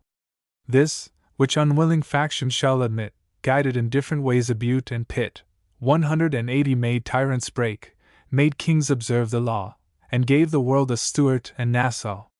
Hath nature, strange and wild conceit of pride, distinguished thee from all her sons beside? Doth virtue in thy bosom brighter glow, or from a spring more pure doth action flow? Is not thy soul bound with those very chains which shackle us? Or is that self, which reigns o'er kings and beggars, which in all we see most strong and sovereign, only weak in thee? 190 Fond man, believe it not, experience tells 'tis not thy virtue, but thy pride rebels. Think, and for once lay by thy lawless pen, think, and confess thyself like other men, think but 1 hour, and to thy conscience led by reason's hand bow down and hang thy head, think on thy private life, recall thy youth, view thyself now, and own, with strictest truth, that self hath drawn thee from fair virtue's way farther than folly would have dared to stray. 200 And that the talents liberal nature gave, to make thee free, have made thee more a slave. Quit then, in prudence quit, that idle train of toys, which have so long abused thy brain, and captive led thy powers. With boundless will let self maintain her state and empire still, but let her, with more worthy objects caught, strain all the faculties and force of thought to things of higher daring. Let her range through better pastures, and learn how to change. 210 Let her, no longer to weak faction tied, wisely revolt, and join our stronger side. See. Ah! What, my lord, hath private life to do with things of public nature? Why to view would you thus cruelly those scenes unfold which, without pain and horror to behold, must speak me something more or less than man, which friends may pardon, but I never can? Look back! A thought which borders on despair, which human nature must, yet cannot bear. 220 'Tis not the babbling of a busy world, where praise and censure are at random hurled, which can the meanest of my thoughts control, or shake one settled purpose of my soul. Free and at large might their wild curses roam, if all, alas, were well at home. No, 'tis the tale which angry conscience tells, when she with more than tragic horror swells each circumstance of guilt, when, stern but true, she brings bad actions forth into review. 230 And like the dread handwriting on the wall, bids late remorse awake at reason's call, armed at all points, bids scorpion vengeance pass, and to the mind holds up reflection's glass, the mind which, starting, heaves the heartfelt groan, and hates that form she knows to be her own. Enough of this, let private sorrows rest. As to the public, I dare stand the test, dare proudly boast, I feel no wish above the good of England, and my country's love. 240 Stranger to party rage, by reason's voice, unerring guide, directed in my choice, not all the tyrant powers of earth combined, no, nor of hell, shall make me change my mind. What? Heard with men my honest soul disdains, men who, with servile zeal, are forging chains for freedom's neck, and lend a helping hand to spread destruction o'er my native land? What? Shall I not, e'en to my latest breath, in the full face of danger and of death, 250 exert that little strength which nature gave, and boldly stem, or perish in the wave? When I look backward for some 50 years, and see protesting patriots turn to peers, hear men, most loose, for decency declaim, and talk of character, without a name, see infidels assert the cause of God, and meek divines wield persecution's rod, see men transferred to brutes, and brutes to men, see Whitehead take a place, Ralph, 185, change his pen, 260 I mock the zeal, and deem the men in sport, who rail at ministers, and curse a court. Thee, haughty as thou art, and proud in rhyme, shall some preferment, offered at a time when virtue sleeps, some sacrifice to pride, or some fair victim, move to change thy side. Thee shall these eyes behold, to health restored, using, as prudence bids, bold satire's sword, galling thy present friends, and praising those whom now thy frenzy holds thy greatest foes. 270 C. May I can worse disgrace on manhood fall, be born a Whitehead, 186, and baptized a Paul. May I, though to his service deeply tied by sacred oaths, and now by will allied, with false, feigned zeal an injured God defend, and use his name for some base private end. May I, that thought bids double horrors roll o'er my sick spirits, and unmans my soul, ruin the virtue which I held most dear, and still must hold. May I, through abject fear, 280 betray my friend, made to succeeding times, engraved on plates of adamant, my crimes stand blazing forth, whilst, marked with envious blot, each little act of virtue is forgot, of all those evils which, to stamp men cursed, hell keeps in store for vengeance. May the worst light on my head, and in my day of woe, to make the cup of bitterness o'erflow. May I be scorned by every man of worth, wander, like Cain, a vagabond on earth, 200 bearing about a hell in my own mind, or be to Scotland for my life confined, if I am one among the many known whom Shelburne, 187, fled, and Calcraft, 188, blush to own. L. Do you reflect what men you make your foes? C. I do, and that's the reason I oppose. Friends I have made, whom envy must commend, but not one foe whom I would wish a friend. What if 10,000 Buttes and Hollands ball? One Wilkes had made a large amends for all. 300 'tis not the title, whether handed down from age to age, or flowing from the crown in copious streams, on recent men, who came from stems unknown, and sires without a name. 'Tis not the star which our great Edward gave to mark the virtuous, and reward the brave, blazing without, whilst a base heart within is rotten to the core with filth and sin. 'Tis not the tinsel grandeur, taught to wait, at custom's call, to mark a fool of state 310 from fools of lesser note, that soul can all, whose pride is reason, whose defense is law. L. Suppose, a thing scarce possible in art, were it thy cue to play a common part, suppose thy writings so well fenced in law, that Norton cannot find nor make a flaw. Hast thou not heard, that mongst our ancient tribes, by party warped, or lulled asleep by bribes, or trembling at the ruffian hand of force, law hath suspended stood, or changed its course? 320 Art thou assured that, for destruction ripe, thou mayst not smart beneath the self-same gripe? What sanction hast thou, frantic in thy rhymes, thy life, thy freedom to secure? G. The Times. 'Tis not on law, a system great and good, by wisdom penned, and bought by noblest blood, my faith relies, by wicked men in vain. Law, once abused, may be abused again. No, on our great lawgiver I depend, who knows and guides her to her proper end. 330 Whose royalty of nature blazes out so fierce, 'twere sin to entertain a doubt. Did tyrant Stuarts now the law dispense, blessed be the hour and hand which sent them hence. For something, or for nothing, for a word or thought, I might be doomed to death, unheard. Life we might all resign to lawless power, nor think it worth the purchase of an hour. But envy ne'er shall fix so foul a stain on the fair annals of a Brunswick's reign. 340 If, slave to party, to revenge, or pride, if, by frail human error drawn aside, I break the law, strict rigor let her wear. 'Tis hers to punish, and 'tis mine to bear. Nor, by the voice of justice doomed to death, would I ask mercy with my latest breath. But, anxious only for my country's good, in which my king's, of course, is understood, formed on a plan with some few patriot friends, whilst by just means I aim at noblest ends. 350 My spirits cannot sink, though from the tomb stern Jeffreys should be placed in Mansfield's room, though he should bring his base designs to aid some black attorney, for his purpose made, and shove, whilst decency and law retreat, the modest Norton from his maiden seat, though both, in ill confederates, should agree, in damned league, to torture law and me. Whilst George is king, I cannot fear endure, not to be guilty, is to be secure. 360 But when, in after times, be far removed that day, our monarch, glorious and beloved, sleeps with his fathers, should imperious fate, in vengeance, with fresh Stuarts curse our state, should they, o'erleaping every fence of law, butcher the brave to keep tame fools in awe, should they, by brutal and oppressive force, divert sweet justice from her even course, should they, of every other means bereft. Make my right hand a witness gainst my left. 370 should they, abroad by inquisitions, taught, search out my soul, and damn me for a thought, still would I keep my course, still speak, still write, till death had plunged me in the shades of night.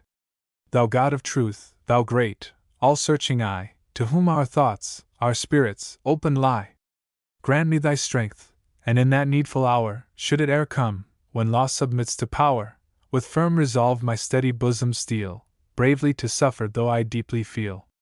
380 Let me, as hitherto, still draw my breath, in love with life, but not in fear of death, and if oppression brings me to the grave, and marks me dead, she ne'er shall mark a slave.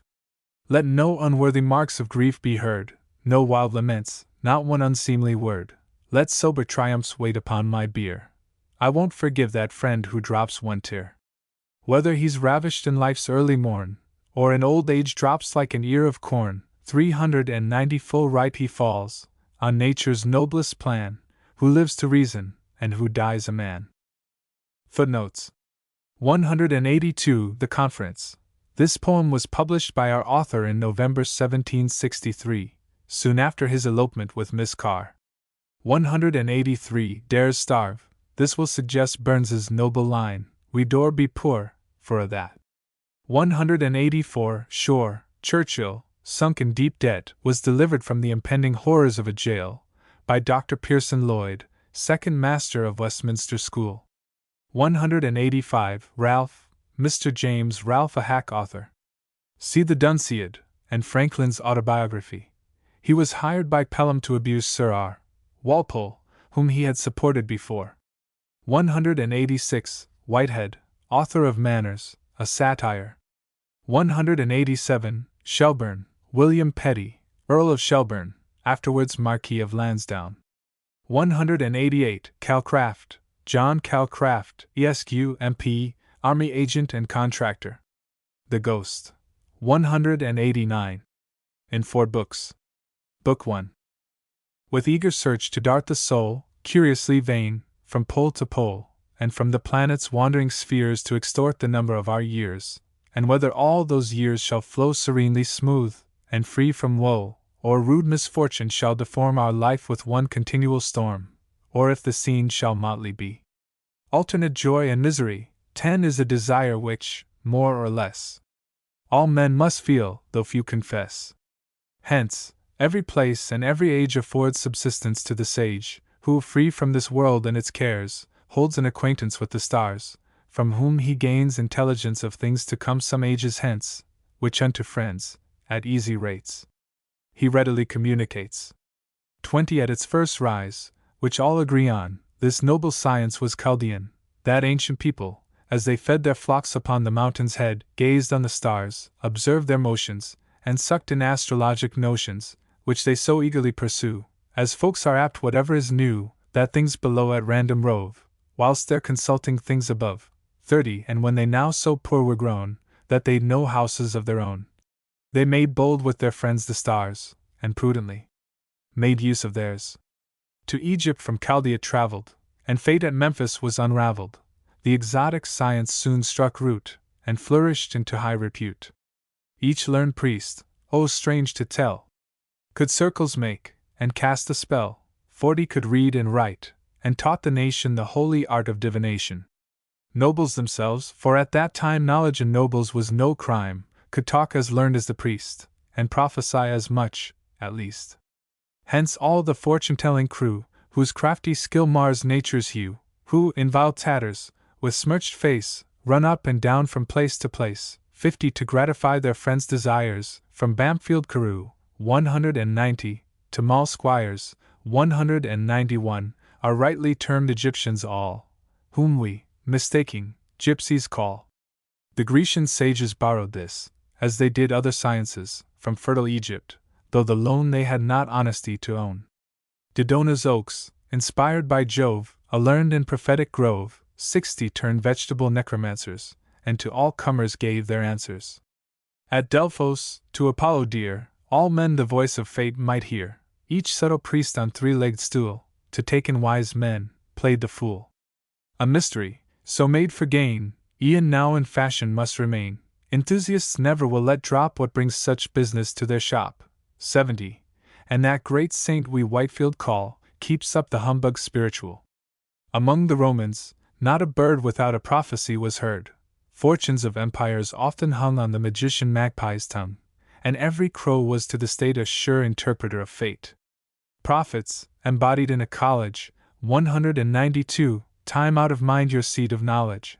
80 for genius never fruit can bear unless it first is planted there, and solid learning never falls without the verge of college walls. Infallible accounts would keep when it was best to watch or sleep, to eat or drink, to go or stay, and when to fight or run away, when matters were for action ripe, by looking at a double tripe.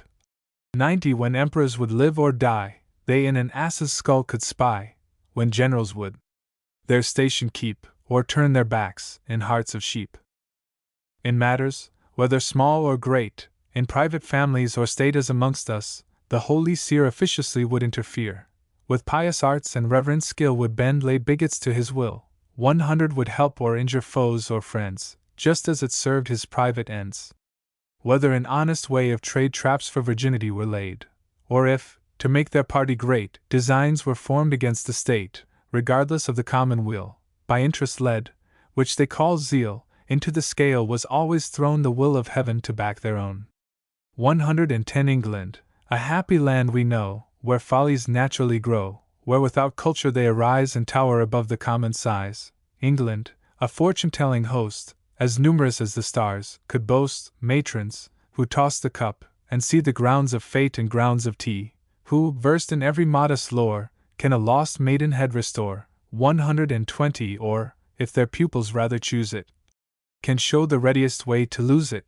Gypsies, who every ill can cure, except the ill of being poor, who charms gainst love and agues sell, who can in hen-roost set a spell, prepared by arts, to them best known, to catch all feet except their own, who, as to fortune, can unlock it as easily as pick a pocket. 130 Scotchmen, who, in their country's right, possess the gift of second sight, who, when their barren heaths they quit, sure argument of prudent wit, which reputation to maintain, they never venture back again. By lies prophetic heap up riches, and boast the luxury of breeches. Amongst the rest, in former years, Campbell, 193, illustrious name, appears, 140 great hero of futurity, who, blind, could everything foresee, who, dumb, could everything foretell, who, fate with equity to sell, always dealt out the will of heaven according to what price was given. Of Scottish race, in Highlands born, possessed with native pride and scorn, he hither came, by custom led, to curse the hands which gave him bread. 150 with want of truth, and want of sense, amply made up by impudence, a succedaneum, which we find in common use with all mankind, caressed and favored too by those whose heart with patriot feelings glows, who foolishly, where'er dispersed, still place their native country first, for Englishmen alone have sense to give a stranger preference. 160 whilst modest merit of their own is left in poverty to groan, Campbell foretold just what he would, and left the stars to make it good, on whom he had impressed such awe, his dictates current passed for law, submissive, all his empire owned, no star durst smile, when Campbell frowned. This sage deceased, for all must die, and Campbell's no more safe than I. 170 no more than I can guard the heart, when death shall hurl the fatal dart. Succeeded, ripe in art and years, another favorite of the spheres, another and another came, of equal skill, and equal fame, as white each wand, as black each gown, as long each beard, as wise each frown, in everything so like, you'd swear Campbell himself was sitting there. 180 to all the happy art was known, to tell our fortunes, make their own. Seated in garret, for, you know, the nearer to the stars we go the greater we esteem his art. Fools, curious, flocked from every part, the rich, the poor, the maid, the married, and those who could not walk, were carried. The butler, hanging down his head, by chambermaid, or cookmaid led, 190 inquires, if from his friend the moon he has advice of pilfered spoon. The court-bred woman of condition, who to approve her disposition as much superior as her birth to those composed of common earth, with double spirit must engage in every folly of the age, the honorable arts would buy, to pack the cards, and cog a die. 200 The hero, who, for brawn and face, may claim right honorable place amongst the chiefs of butcherow frowny face 194, who might, some 30 years ago, if we may be allowed to guess at his employment by his dress, put medicines off from cart or stage, the grand Toscano of the age, or might about the country go high steward of a puppet show, 210 Steward and stewardship most meet.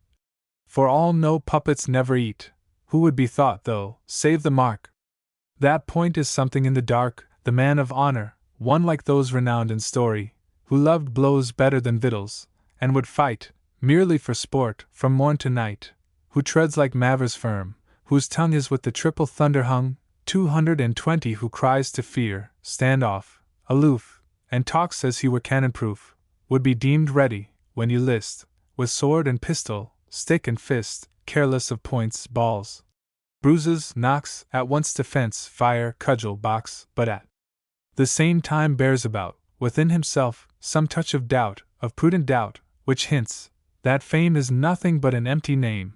230 That life is rightly understood by all to be a real good, that, even in a hero's heart, discretion is the better part, that this same honor may be won, and yet no kind of danger run, like Drugger, 195, comes. That magic powers may ascertain his lucky hours, for at some hours the fickle dame, whom fortune properly we name, 240 who ne'er considers wrong or right, when wanted most, plays least in sight, and like a modern court-bred jilt, leaves her chief favorites in a tilt. Some hours there are, when from the heart courage into some other part, no matter wherefore, makes retreat, and fear usurps the vacant seat, whence, planet-struck, we often find Stuarts, 196, and Sackvilles, 197, of mankind. 250 Farther, he know, and by his art a conjurer can that impart, whether politer it is reckoned to have, or not to have, a second, to drag the friends in, or alone to make the danger all their own, whether repletion is not bad, and fighters with full stomachs mad, whether, before he seeks the plain, it were not well to breathe a vein, 260 Whether a gentle salivation, consistently with reputation, might not of precious use be found, not to prevent, indeed, a wound, but to prevent the consequence which oftentimes arises thence, those fevers, which the patient urge on to gates of death, by help of surgeon, whether a wind at east or west is for green wounds accounted best. 270 Whether, was he to choose, his mouth should point towards the north or south, whether more safely he might use, on these occasions, pumps or shoes, whether it better is to fight by sunshine or by candlelight, or, lest a candle should appear too mean to shine in such a sphere, for who could of a candle tell to light a hero into hell, 280 And lest the sun should partial rise to dazzle one or t'other's eyes, or one or t'other's brains to scorch, might not Dame Luna hold a torch? These points with dignity discussed, and gravely fixed, a task which must require no little time and pains, to make our hearts friends with our brains, the man of war would next engage the kind assistance of the sage, 290 Some previous method to direct, which should make these of none effect. Could he not, from the mystic school of art, produce some sacred rule, by which a knowledge might be got whether men valiant were, or not, so he that challenges might write only to those who would not fight? Or could he not some way dispense by help of which, without offense 300 to honor, whose nice nature's such he scarce endures the slightest touch, when he, for want of t'other rule, mistakes his man, and, like a fool, with some vain fighting blade gets in, he fairly may get out again? Or should some demon lay a scheme to drive him to the last extreme, so that he must confess his fears, in mercy to his nose and ears, 310 And like a prudent recreant knight, rather do anything than fight, could he not some expedient buy to keep his shame from public eye? For well he held, and men review, 9 in 10 hold the maxim too, that honor's like a maidenhead, which, if in private brought to bed, is none the worse, but walks the town, ne'er lost, until the loss be known.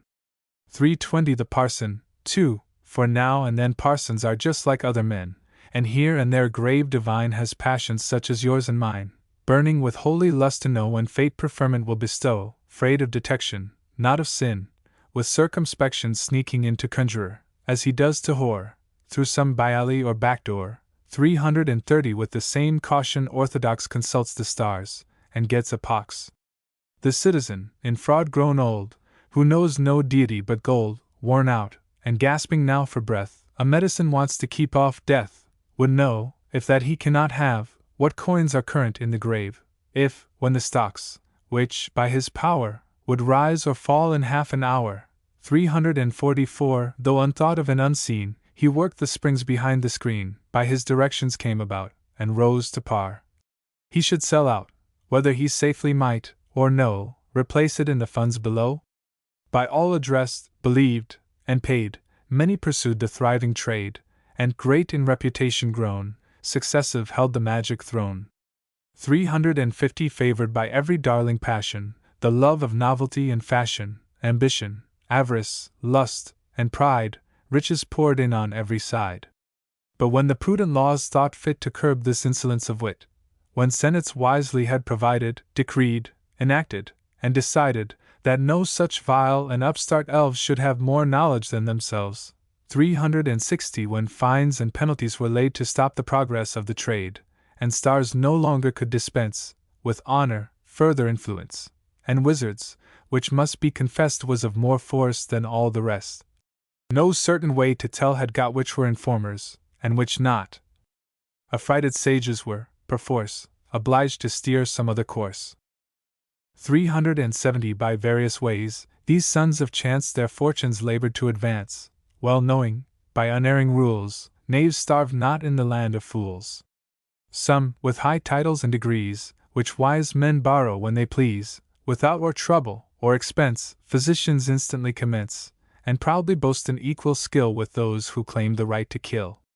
380 Others about the country roam, for not one thought of going home, with pistol and adopted leg, prepared at once to rob or beg. Some, the more subtle of their race, who felt some touch of coward grace, who Tyburn to avoid had wit, but never feared deserving it, came to their brother Smollett's aid, and carried on the critic trade. 390 Attached to letters and the muse, some verses wrote, and some wrote news.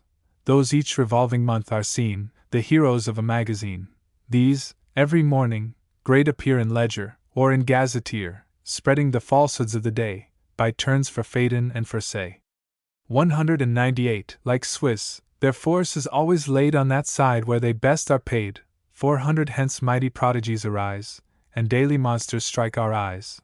Wonders, to propagate the trade, more strange than ever baker. 199 Made, are hawked about from street to street, and fools believe, whilst liars eat. Now armies in the air engage, to fright a superstitious age. Now comets through the ether range, in governments portending change. 410 Now rivers to the ocean fly so quick, they leave their channels dry. Now monstrous whales on Lambeth's shore drink the Thames dry, and thirst for more. And every now and then appears an Irish savage, numbering years more than those happy sages could who drew their breath before the flood. Now, to the wonder of all people, a church is left without a steeple. 420 Steeple now is left in lurch, and mourns departure of the church, which, borne on wings of mighty wind, removed a furlong off we find. Now, wrath on cattle to discharge, hailstones as deadly fall, and large, as those which were on Egypt sent, at once their crime and punishment, or those which, as the prophet writes, fell on the necks of Amorites. 430 When, struck with wonder and amaze, the sun, suspended, stayed to gaze, and, from her duty longer kept, in Ajalon his sister slept. But if such things no more engage the taste of a politer age, to help them out in time of need another tofts, 200, must rabbits breed, each pregnant female trembling hears, and overcome with spleen and fears. 440 Consults her faithful glass no more, but madly bounding o'er the floor, feels hairs all o'er her body grow, by fancy turned into a doe. Now, to promote their private ends, nature her usual course suspends, and varies from the stated plan observed error since the world began. Bodies, which foolishly we thought, by custom's servile maxims taught, 450 needed a regular supply, and without nourishment must die, with craving appetites, and sense of hunger easily dispense, and pliant to their wondrous skill, are taught, like watches, to stand still, uninjured, for a month or more, then go on as they did before. The novel takes, the tale succeeds, amply supplies its author's needs, 460, and Betty Canning, 201, is at least, with Gascoigne's help, a 6 months' feast.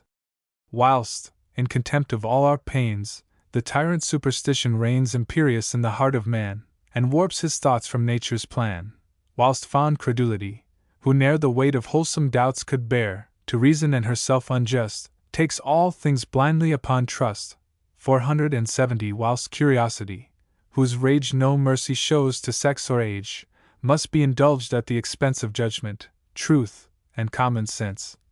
Impostures cannot but prevail, and when old miracles grow stale, jugglers will still the art pursue, and entertain the world with new. For them, obedient to their will, and trembling at their mighty skill, 480 sad spirits, summoned from the tomb, glide, glaring ghastly, through the gloom, in all the usual pomp of storms, in horrid customary forms, a wolf, a bear, a horse, an ape, as fear and fancy give them shape, tormented with despair and pain, they roar, they yell, and clank the chain. Folly and guilt, for guilt, howe'er the face of courage it may wear, 490 is still a coward at the heart, at fear-created phantoms start. The priest, that very word implies that he's both innocent and wise, yet fears to travel in the dark, unless escorted by his clerk. But let not every bungler deem too lightly of so deep a scheme, for reputation of the art, each ghost must act a proper part, 500 observe decorum's needful grace, and keep the laws of time and place, must change, with happy variation, his manners with his situation, what in the country might pass down, would be impertinent in town. No spirit of discretion here can think of breeding awe and fear, 'twill serve the purpose more by half to make the congregation laugh. 510 We want no ensigns of surprise, locked stiff with gore, and saucer eyes, give us an entertaining sprite, gentle, familiar, and polite, one who appears in such a form as might an holy hermit warm, or who on former schemes refines, and only talks by sounds and signs, who will not to the eye appear, but pays her visits to the ear, 520 and knocks so gently, 'T would not fright a lady in the darkest night. Such is our Fanny, whose goodwill, which cannot in the grave lie still, brings her on earth to entertain her friends and lovers in cock-laying. Book 2. A sacred standard rule we find, by poets held time out of mind, to offer at Apollo's shrine, and call on one, or all the 9.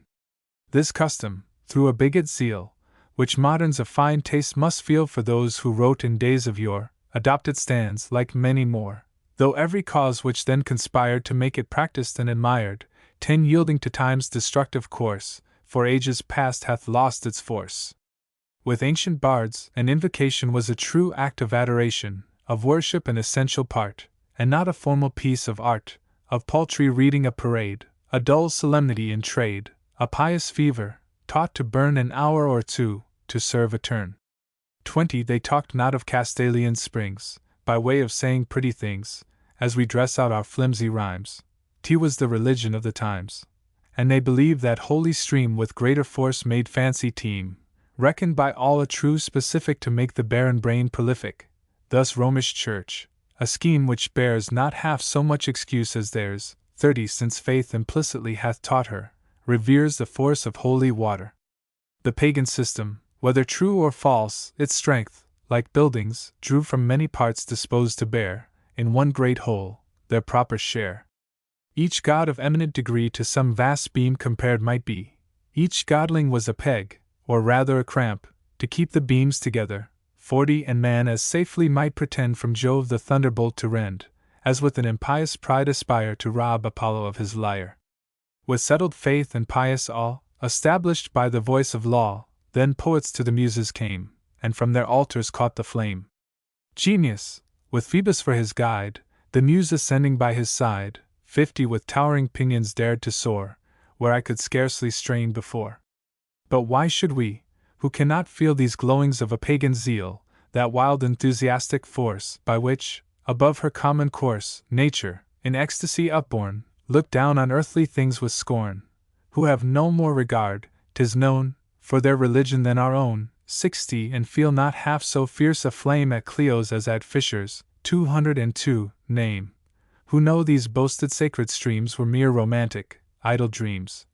That Thames has waters clear as those which on the top of Pindus rose, and that the fancy to refine, waters not half so good as wine, who know, if profit strikes our eye, should we drink Helicon quite dry, 70, the whole fountain would not thither lead so soon as one poor jug from Tweed, who, if to raise poetic fire, the power of beauty we require, in any public place can view more than the Grecians ever knew, if wit into the scale is thrown, can boast a Lennox, 203, of our own. Why should we servile customs choose, and court an antiquated muse? 80, no matter why, to ask a reason, in pedant bigotry is treason. In the broad, beaten turnpike road of hackneyed panegyric ode, no modern poet dares to ride without Apollo by his side, nor in a sonnet take the air, unless his lady muse be there. She, from some amaranthine grove, where little loves and graces rove, 90, the laurel to my lord must bear, or garlands make for whores to wear. She, with soft elegiac verse, must grace some mighty villain's hearse, or for some infant, doomed by fate to wallow in a large estate, with rhymes the cradle must adorn, to tell the world a fool is born. Since then our critic lords expect no hardy poet should reject 100 established maxims, or presume to place much better in their room, by nature fearful, I submit, and in this dearth of sense and wit, with nothing done, and little said, by wild excursive fancy led into a second book thus far, like some unwary traveller, whom varied scenes of wood and lawn, with treacherous delight, have drawn. 110 deluded from his purposed way, whom every step leads more astray, who, gazing round, can nowhere spy, or house, or friendly cottage nigh, and resolution seems to lack to venture forward, or go back, invoke some goddess to descend, and help me to my journey's end, though conscious Arrow all the while hears the petition with a smile. 120 before the glass her charms unfolds, and in herself my muse beholds. Truth, goddess of celestial birth, but little loved or known on earth, whose power but seldom rules the heart, whose name, with hypocritic art, an errant stalking horse is made, a snug pretense to drive a trade, an instrument, convenient grown, to plant more firmly falsehood's throne. 130 as rebels varnish o'er their cause with specious coloring of laws, and pious traitors draw the knife in the king's name against his life. Whether, from cities far away, where fraud and falsehood scorn thy sway, the faithful nymphs and shepherds' pride, with love and virtue by thy side, your hours in harmless joys are spent amongst the children of content. 140 or, fond of gaiety and sport, you tread the round of England's court, how my lord may frowning go, and treat the stranger as a foe, sure to be found a welcome guest in George's and in Charlotte's breast, if, in the giddy hours of youth, my constant soul adhered to truth. If, from the time I first wrote man, I still pursued thy sacred plan. 150 tempted by interest in vain to wear mean falsehood's golden chain. If, for a season drawn away, starting from virtue's path astray, all low disguise I scorned to try, and dared to sin, but not to lie, hither, oh, hither condescend, eternal truth, thy steps to bend, and favor him, who, every hour, confesses and obeys thy power. 160 But come not with that easy mien by which you won the lively Dean, nor yet assume that strumpet air which Rabelais taught thee first to wear, nor yet that arch ambiguous face which with Cervantes gave thee grace. But come in sacred vesture clad, solemnly dull, and truly sad. Far from thy seemly matron train be idiot mirth, and laughter vain. 170 For wit and humor, which pretend at once to please us and amend, they are not for my present turn, let them remain in France with Sterne. Of noblest city parents born, whom wealth and dignities adorn, who still one constant tenor keep, not quite awake, nor quite asleep, with thee let formal dullness come, and deep attention, ever dumb. 180 Who on her lips her finger lays, whilst every circumstance she weighs, whose downcast eye is often found bent without motion to the ground, or, to some outward thing confined, remits no image to the mind. No pregnant mark of meaning bears, but stupid, without vision stares, thy steps let gravity attend, wisdom's and truth's unerring friend. 190 for one may see with half an eye, that gravity can never lie, and his arched brow, pulled o'er his eyes, with solemn proof proclaims him wise. Free from all waggeries and sports, the produce of luxurious courts, where sloth and lust enervate youth, come thou, a downright city truth, this city, which we ever find a sober pattern for mankind, 200 where man, in equilibrio hung, is seldom old, and never young, and from the cradle to the grave, not virtue's friend nor vice's slave, as dancers on the wire we spy, hanging between the earth and sky. She comes, I see her from afar bending her course to Temple Bar, all sage and silent is her train, deportment grave, and garments plain, 210 such as may suit a parson's wear, and fit the headpiece of a mayor. By truth inspired, our Bacon's force opened the way to learning's source, Boyle through the works of nature ran, and Newton, something more than man, dived into nature's hidden springs, laid bare the principles of things, above the earth our spirits bore, and gave us worlds unknown before. 220 by truth inspired, when Lauders, 204, spite o'er Milton east the vale of night, Douglas arose, and through the maze of intricate and winding ways came where the subtle traitor lay, and dragged him, trembling, to the day. Whilst he, oh shame to noblest parts, dishonor to the liberal arts, to traffic in so vile a scheme, whilst he, our lettered Polypheme, 205, 230 who had Confederate forces joined, like a base coward skulked behind. By truth inspired, our critics go to track Fingal in Highland snow, to form their own and others' creed from manuscripts they cannot read. By truth inspired, we numbers see of each profession and degree, gentle and simple, lord and cid, wit without wealth, wealth without wit, 240 when Punch and Sheridan have done, to Fanny's, 206, ghostly lectures run. By truth and Fanny now inspired, I feel my glowing bosom fired. Desire beats high in every vein to sing the spirit of Cock Lane, to tell, just as the measure flows in halting rhyme, half verse, half prose, with more than mortal arts endued, how she united force withstood, 250 and proudly gave a brave defiance to wit and dullness in alliance. This apparition, with relation to ancient modes of derivation, this we may properly so call, although it ne'er appears at all, as by the way of innuendo, Lucas is made on non licendo, superior to the vulgar mode, nobly disdains that servile road 260 which coward ghosts, as it appears, have walked in full 5,000 years, and for restraint too mighty grown, strikes out a method of her own.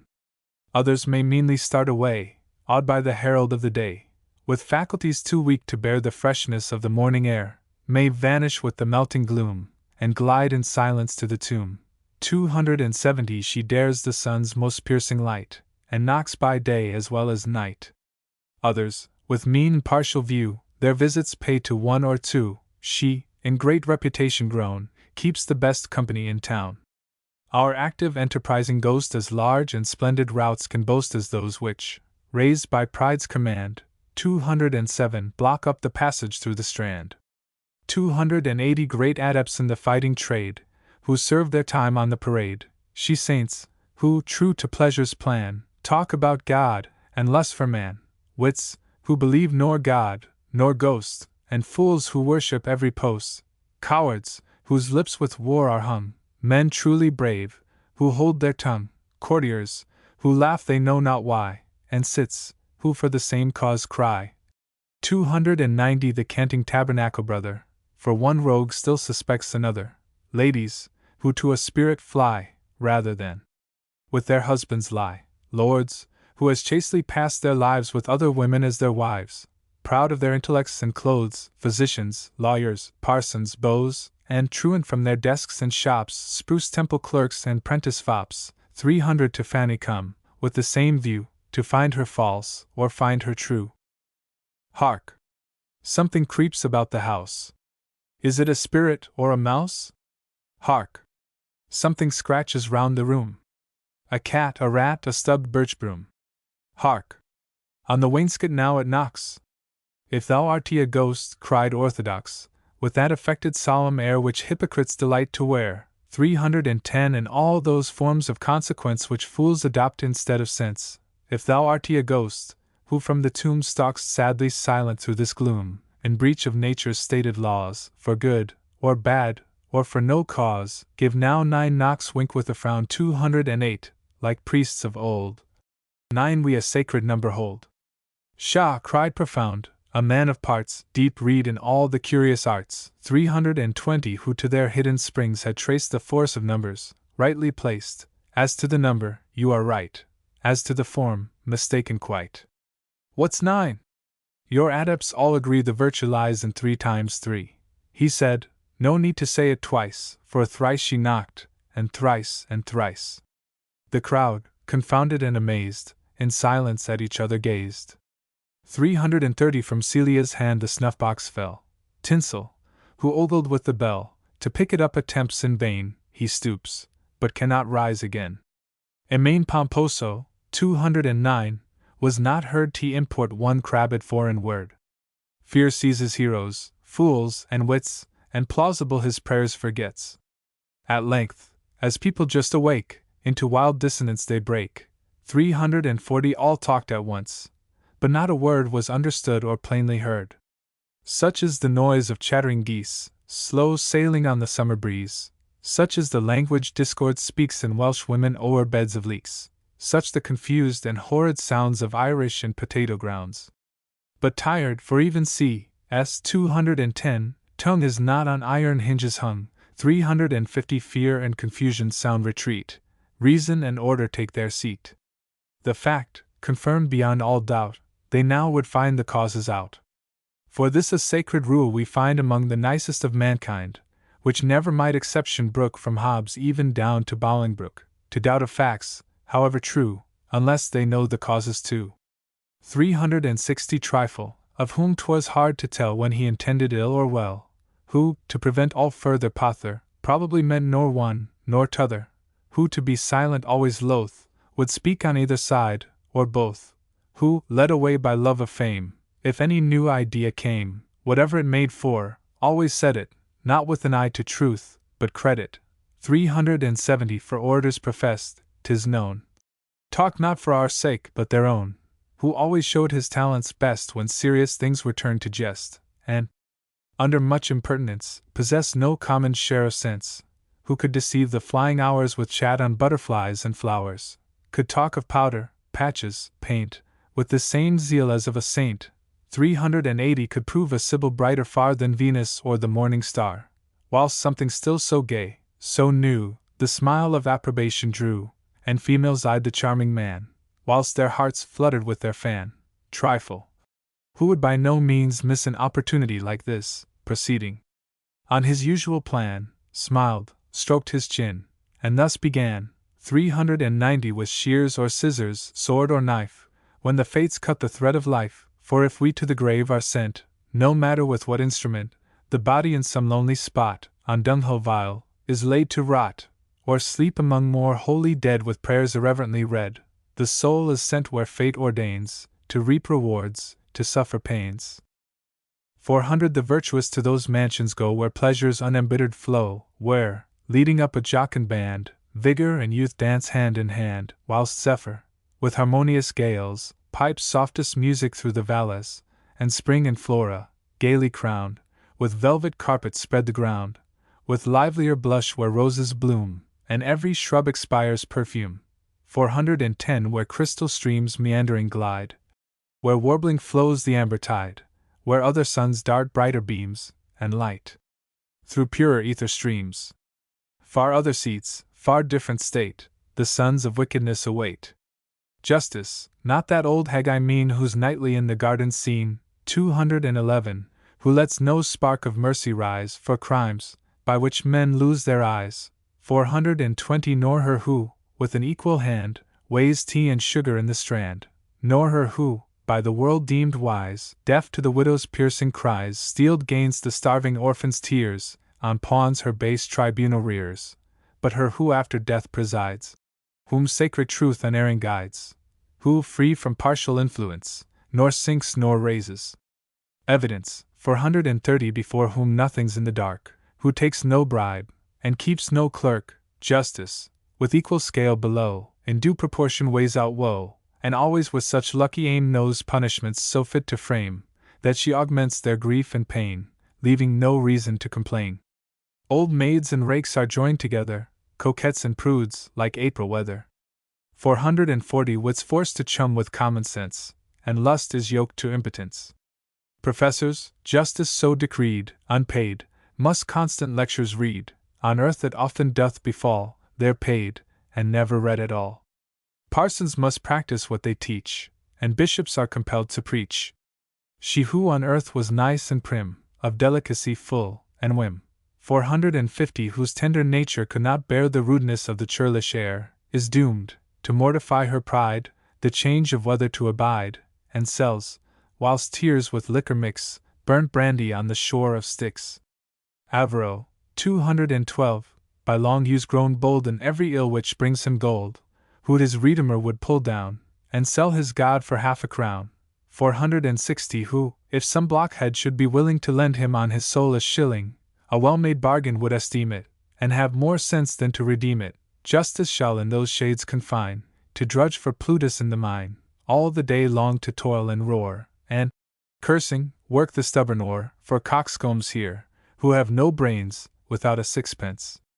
For his pains, 470 thence, with each due return of night, compelled, the tall, thin, half-starved sprite shall earth revisit, and survey the place where once his treasure lay, shall view the stall where holy pride, with lettered ignorance allied, once hailed him mighty and adored, descended to another lord, then shall he, screaming, pierce the air, hang his lank jaws, and scowl despair. 480 then shall he ban at heaven's decrees, and howling, sink to hell for ease. Those who on earth through life have passed with equal pace from first to last, nor vexed with passions nor with spleen, insipid, easy, and serene, whose heads were made too weak to bear the weight of business, or of care, who, without merit, without crime, contrived to while away their time. 490 nor good nor bad, nor fools nor wits, mild justice, with a smile, permits still to pursue their darling plan, and find amusement how they can. The beau, in gaudiest plumage dressed, with lucky fancy o'er the rest of air a curious mantle throws, and chats among his brother beaux. Or, if the weather's fine and clear, no sign of rain or tempest near, 500 encouraged by the cloudless day, like gilded butterflies at play, so lively all, so gay, so brisk, in air they flutter, float, and frisk. The bell, what mortal doth not know bells after death admire a bow, with happy grace renews her art to trap the coxcomb's wandering heart, and, after death, as whilst they live, a heart is all which bows can give.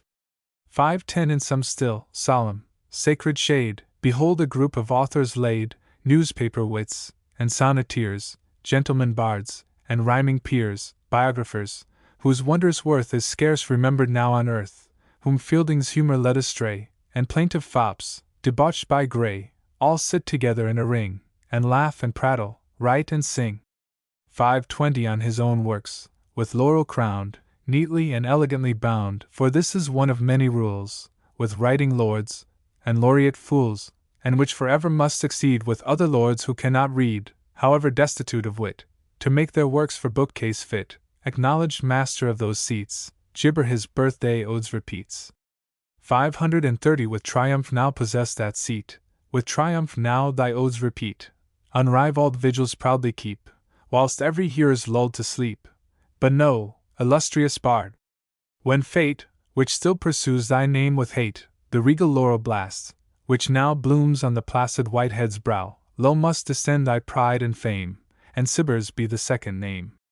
540 here trifle coughed, for coughing still bears witness of the speaker's skill, a necessary piece of art, of rhetoric an essential part, and adepts in the speaking trade keep a cough by them ready-made, which they successfully dispense when at a loss for words or sense. Here trifle coughed, here paused, but while he strove to recollect his smile, 550 that happy engine of his art, which triumphed o'er the female heart, credulity, the child of folly, begot on cloistered melancholy, who heard, with grief, the florid fool turn sacred things to ridicule, and saw him, led by whim away, still further from the subject stray, just in the happy nick, aloud, in shape of Moore, 213, addressed the crowd, 560 were we with patience here to sit, dupes to the impertinence of wit, till trifle his harangue should end, a Greenland night we might attend, whilst he, with fluency of speech, would various mighty nothings teach. Here trifle, sternly looking down, gravely endeavored at a frown, but nature unawares stepped in, and mocking, turned it to a grin. 570 And when, in fancy's chariot hurled, we had been carried round the world, involved in error still and doubt, he'd leave us where we first set out. Thus soldiers, in whose exercise material use with grandeur vies, lift up their legs with mighty pain, only to set them down again. Believe ye not? Yes, all I see, in sound belief concur with me. 580 That Providence, for worthy ends, to us unknown, this Spirit sends? Though speechless lay the trembling tongue, your faith was on your features hung, your faith I in your eyes could see, when all were pale and stared like me. But scruples to prevent, and root out every shadow of dispute, Pomposo, Plausible, and I, with Fanny, have agreed to try 590 a deep concerted scheme, this night to fix or to destroy her quite. If it be true, before we've done, we'll make it glaring as the sun. If it be false, admit no doubt ere morning's dawn we'll find it out. Into the vaulted womb of death, where Fanny now, deprived of breath, lies festering, whilst her troubled sprite adds horror to the gloom of night. 600 Will we descend, and bring from thence proofs of such force to common sense. Vain triflers shall no more deceive, and atheists tremble and believe. He said, and ceased. The chamber rung with due applause from every tongue. The mingled sound, now let me see, something by way of simile. Was it more like Strymonian cranes, or winds, low murmuring when it rains? 610 Or drowsy hum of clustering bees, or the hoarse roar of angry seas? Or, still to heighten and explain, for else our simile is vain, shall we declare it like all four, a scream, a murmur, hum, and roar? Let fancy now, in awful state, present this great triumvirate, a method which received we find, in other cases, by mankind, 620 elected with a joint consent, all fools in town to represent. The clock strikes 12, more starts and swears. In oaths, we know, as well as prayers, religion lies, and a church brother may use at will, or one, or t'other.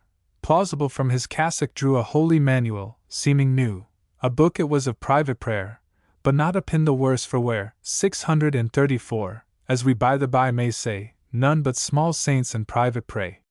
Religion, fairest maid on earth, as meek as good, who drew her birth from that blessed union, when in heaven pleasure was bride to virtue given.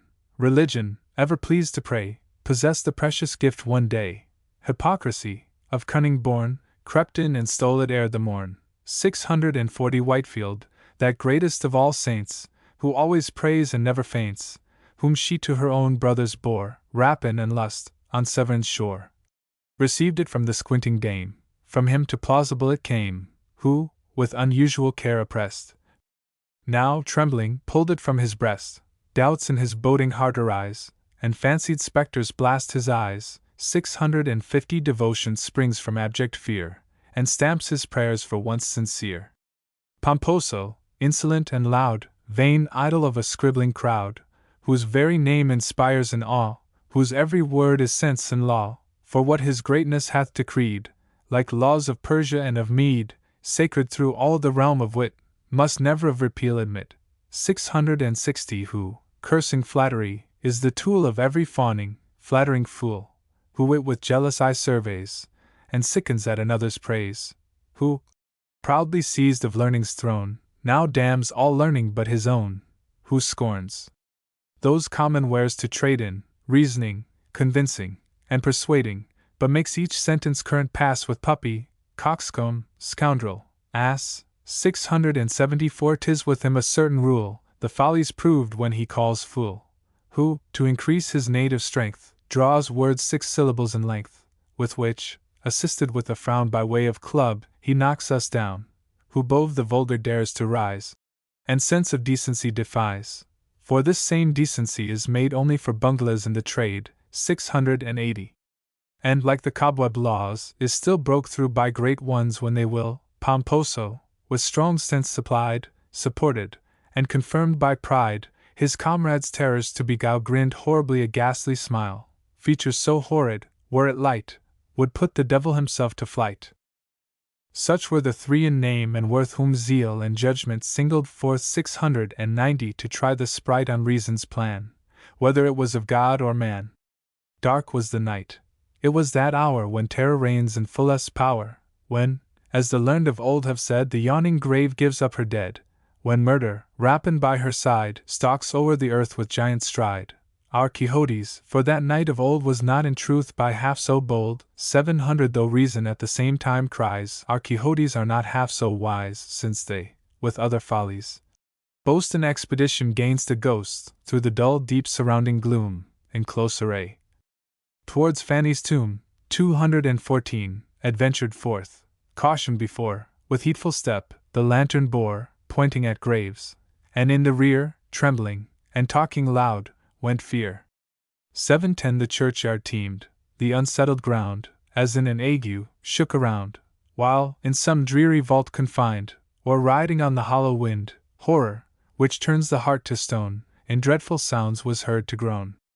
All staring, wild, and out of breath, at length they reached the place of death.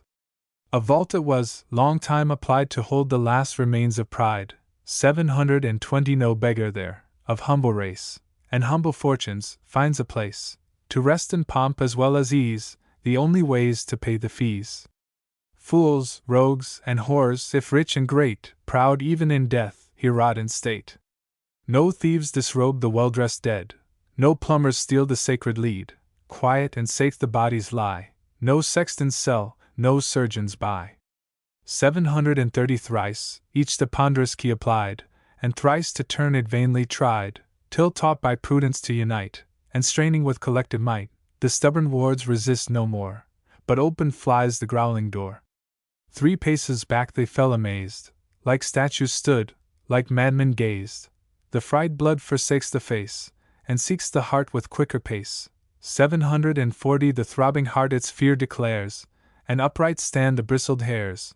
The head in wild distraction swims, cold sweats bedew the trembling limbs.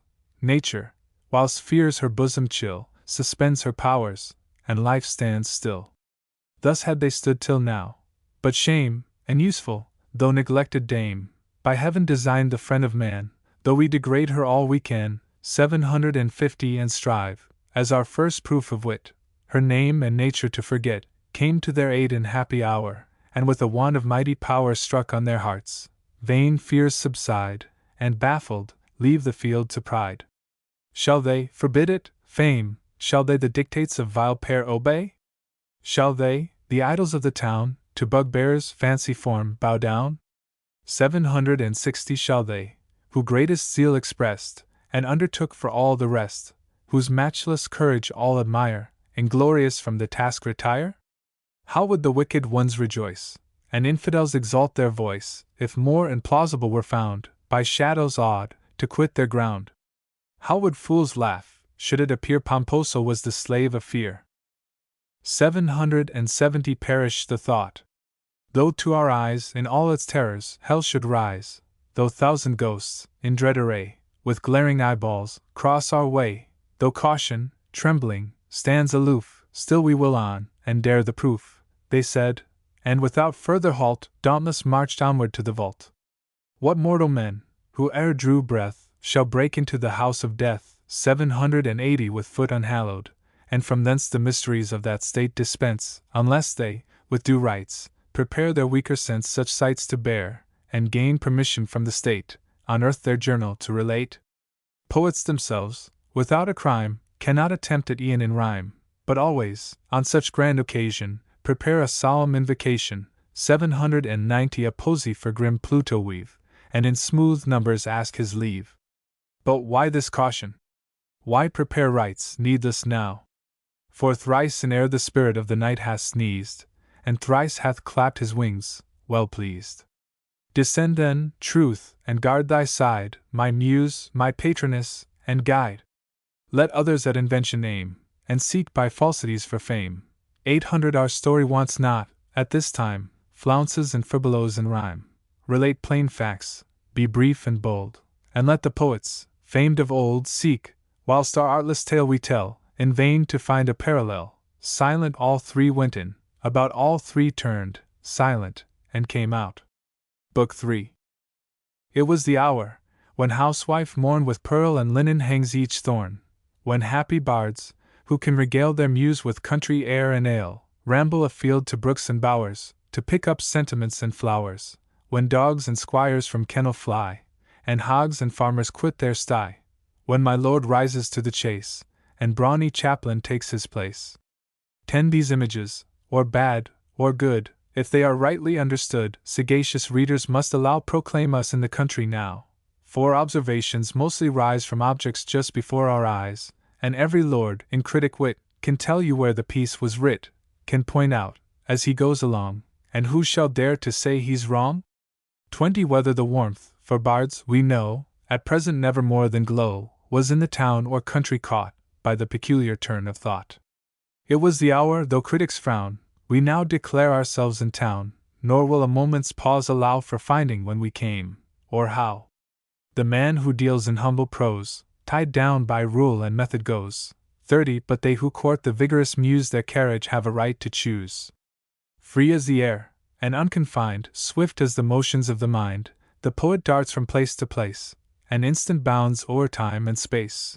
Nature, while splendid fire and skill inflame our passions to his will, smiles at her violated laws, and crowns his daring with applause.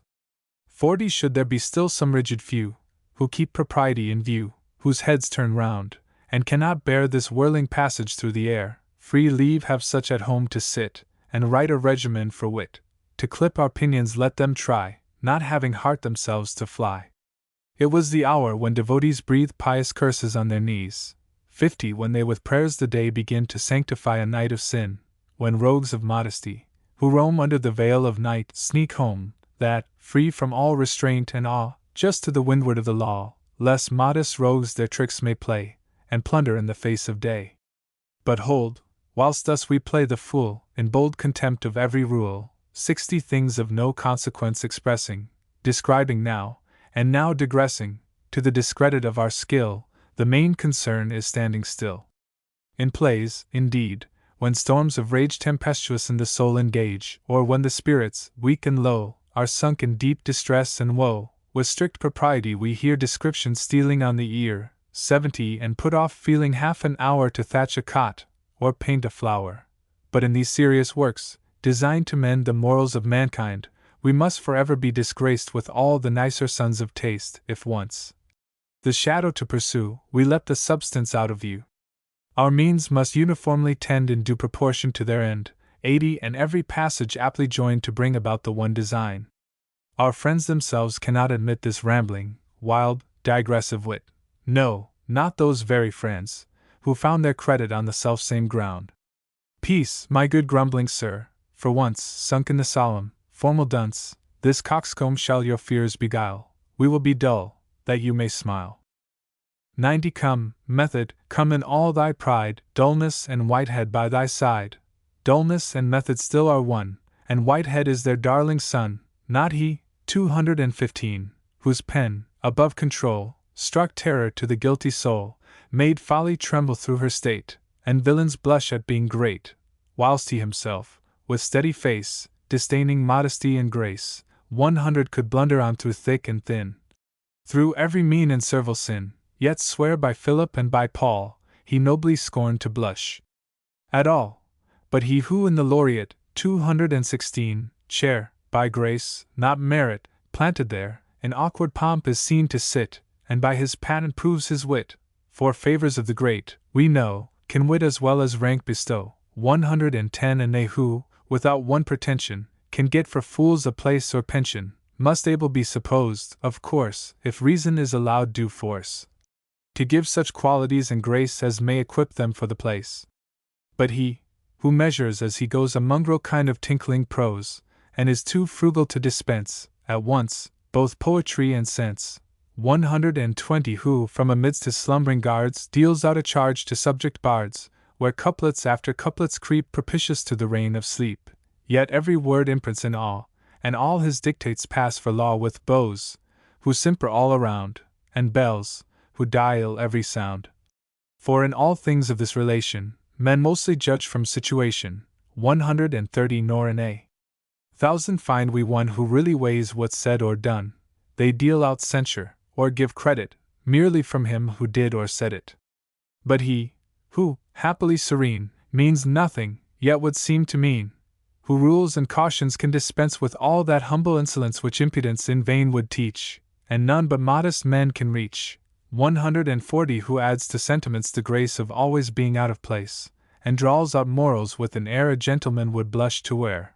Who, on the chastest, simplest plan, as chaste, as simple, as the man without or character, or plot, nature unknown, and art forgot, can, with much raking of the brains, and years consumed in lettered pains, 150 a heap of words together lay, and smirking, call the thing a play, wink with a frown. 217 Who, champion sworn in virtue's cause, gainst vice his tiny bodkin draws, but to no part of prudence stranger, first blunts the point for fear of danger. So nurses sage, as caution works, when children first use knives and forks, for fear of mischief, it is known, to others' fingers or their own. 160 To take the edge off wisely choose, though the same stroke takes off the use. The Whitehead the I now invoke, sworn foe to satire's generous stroke, which makes unwilling conscience feel, and wounds, but only wounds to heal.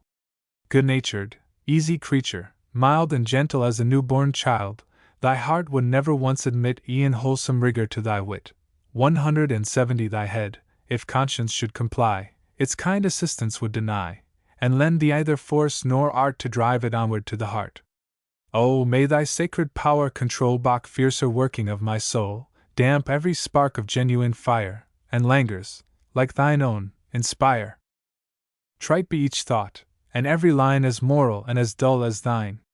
180 Poised in mid-air, it matters not to ascertain the very spot, nor yet to give you a relation how it eluded gravitation, hung a watchtower, by Vulcan planned with such rare skill, by Jove's command, that every word which, whispered here, scarce vibrates to the neighbor ear, on the still bosom of the air is born and heard distinctly there. 190 The palace of an ancient dame whom men as well as gods call Fame. A prattling gossip, on whose tongue proof of perpetual motion hung, whose lungs in strength all lungs surpass, like her own trumpet made of brass, who with an 100 pair of eyes the vain attacks of sleep defies, who with an 100 pair of wings news from the furthest quarters brings, 200 sees, hears, and tells, untold before, all that she knows and 10 times more. Not all the virtues which we find concentred in a hunter's 218 mind can make her spare the rancorous tale, if in one point she chance to fail, or if, once in 1,000 years, a perfect character appears, such as of late with joy and pride my soul possessed, ere Arrow died. 210 Or such as, envy must allow, the world enjoys in Hunter now. This hag, who aims at all alike, at virtues e'en like theirs will strike, and make faults in the way of trade, when she can't find them ready-made. All things she takes in, small and great, talks of a toy shop and estate, of wits and fools, of saints and kings, of garters, stars, and leading strings. 220 Of old lords fumbling for a clap, and young ones full of prayer and pap, of courts, of morals, and tie-wigs, of bears and sergeants dancing jigs, of grave professors at the bar learning to thrum on the guitar, whilst laws are slubbered o'er in haste, and judgment sacrificed to taste, of whited sepulchres, lawn sleeves, and God's house made a den of thieves.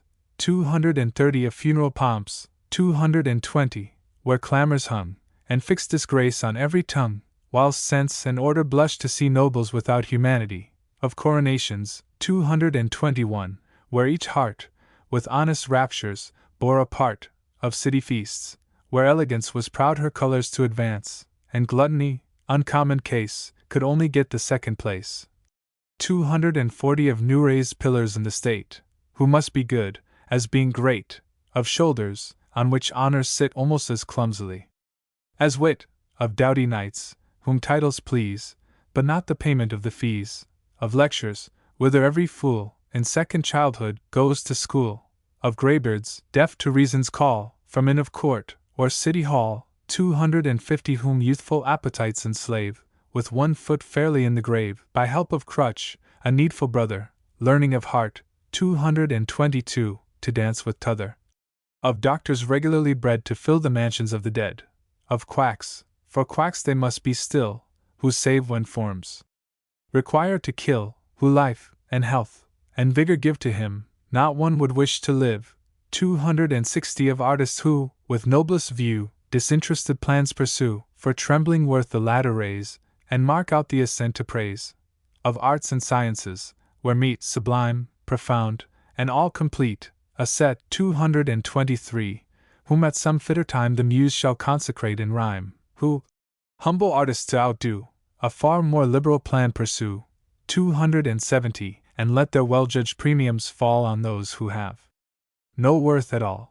Of signpost exhibitions, raised for laughter more than to be praised, though, by the way, we cannot see why praise and laughter mayn't agree, where genuine humor runs to waste, and justly chides our want of taste, censured, like other things, though good, because they are not understood. 280 to higher subjects now she soars, and talks of politics and whores. If to your nice and chaster ears that term indelicate appears, Scripture politely shall refine, and melt it into concubine, in the same breath spreads Bourbon's league wink with a frown 224, and publishes the grand intrigue. In Brussels or our own Gazette, 225, makes armies fight which never met. 290 and circulates the pox or plague to London, by the way of Hague. For all the lies which there appear stamped with authority come here, borrows as freely from the gabble of some rude leader of a rabble, or from the quaint harangues of those who lead a nation by the nose, as from those storms which, void of art, burst from our honest patriot's heart. 226, 300 when eloquence and virtue, late remarked to live in mutual hate, fond of each other's friendship grown, claim every sentence for their own. And with an equal joy recites parade amours and half-pay fights, performed by heroes of fair weather, merely by dint of lace and feather, as those rare acts which honor taught our daring sons where Granby, 227, fought, 310 or those which, with superior skill, Sackville achieved by standing still. This hag, the curious, if they please, may search, from earliest times to these, and poets they will always see with gods and goddesses make free, treating them all, except the muse, as scarcely fit to wipe their shoes, who had beheld, from first to last, how our triumvirate had passed 320 nights' dreadful interval, and heard, with strict attention, every word, soon as she saw return of light. On sounding pinions took her flight. Swift through the regions of the sky, above the reach of human eye, onward she drove the furious blast, and rapid as a whirlwind passed, o'er countries, once the seats of taste, by time and ignorance laid waste, 330 o'er lands, where former ages saw reason and truth the only law, where arts and arms, and public love, in generous emulation strove, where kings were proud of legal sway, and subjects happy to obey.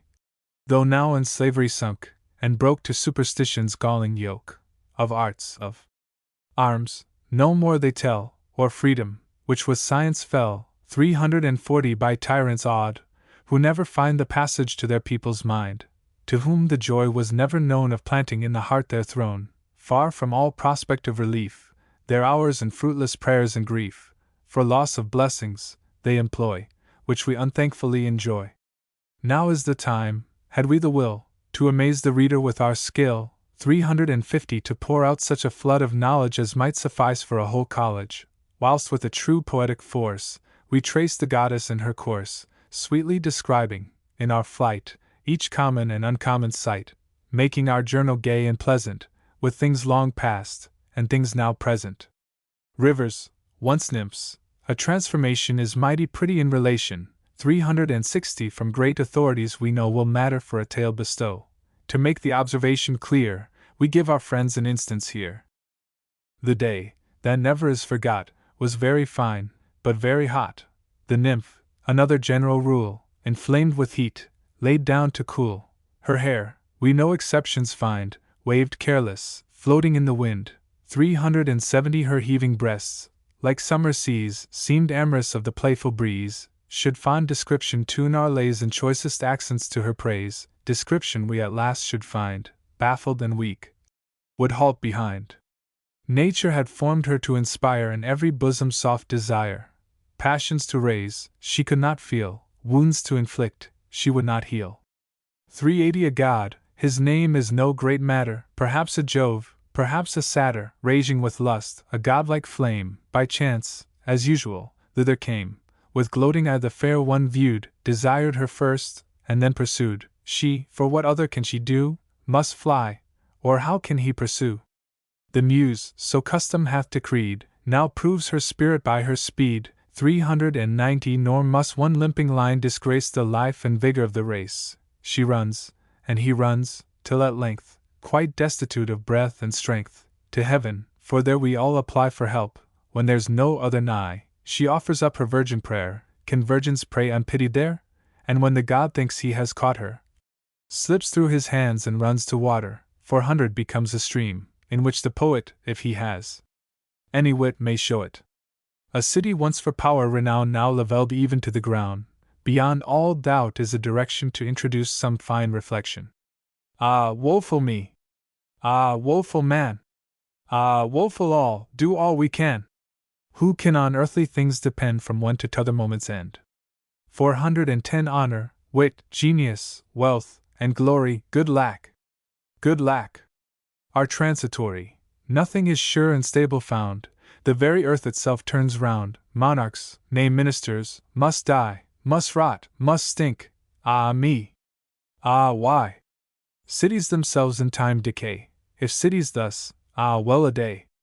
If brick and mortar have an end, on what can flesh and blood depend? 420 ah, woeful me! Ah, woeful man! Ah, woeful all, do all we can! England, for that's at last the scene, though worlds on worlds should rise between, whither we must our course pursue, England should call into review times long since past indeed, but not by Englishmen to be forgot, though England, once so dear to fame, sinks in Great Britain's dearer name. 430 here could we mention chiefs of old, in plain and rugged honor bold, to virtue kind, to vice severe, strangers to bribery and fear, who kept no wretched clans in awe, who never broke or warped the law, patriots, whom, in her better days, old Rome might have been proud to raise, who, steady to their country's claim, boldly stood up in freedom's name, 440 e'en to the teeth of tyrant pride. And when they could no more, they died. There, striking contrast, might we place a servile, mean, degenerate race, hirelings, who value naught but gold, by the best bidder bought and sold, truants from honor's sacred laws, betrayers of their country's cause, the dupes of party, tools of power, slaves to the minion of an hour, 450 lackeys, who watched a favorite's nod, and took a puppet for their god. Sincere and honest in our rhymes, how might we praise these happier times?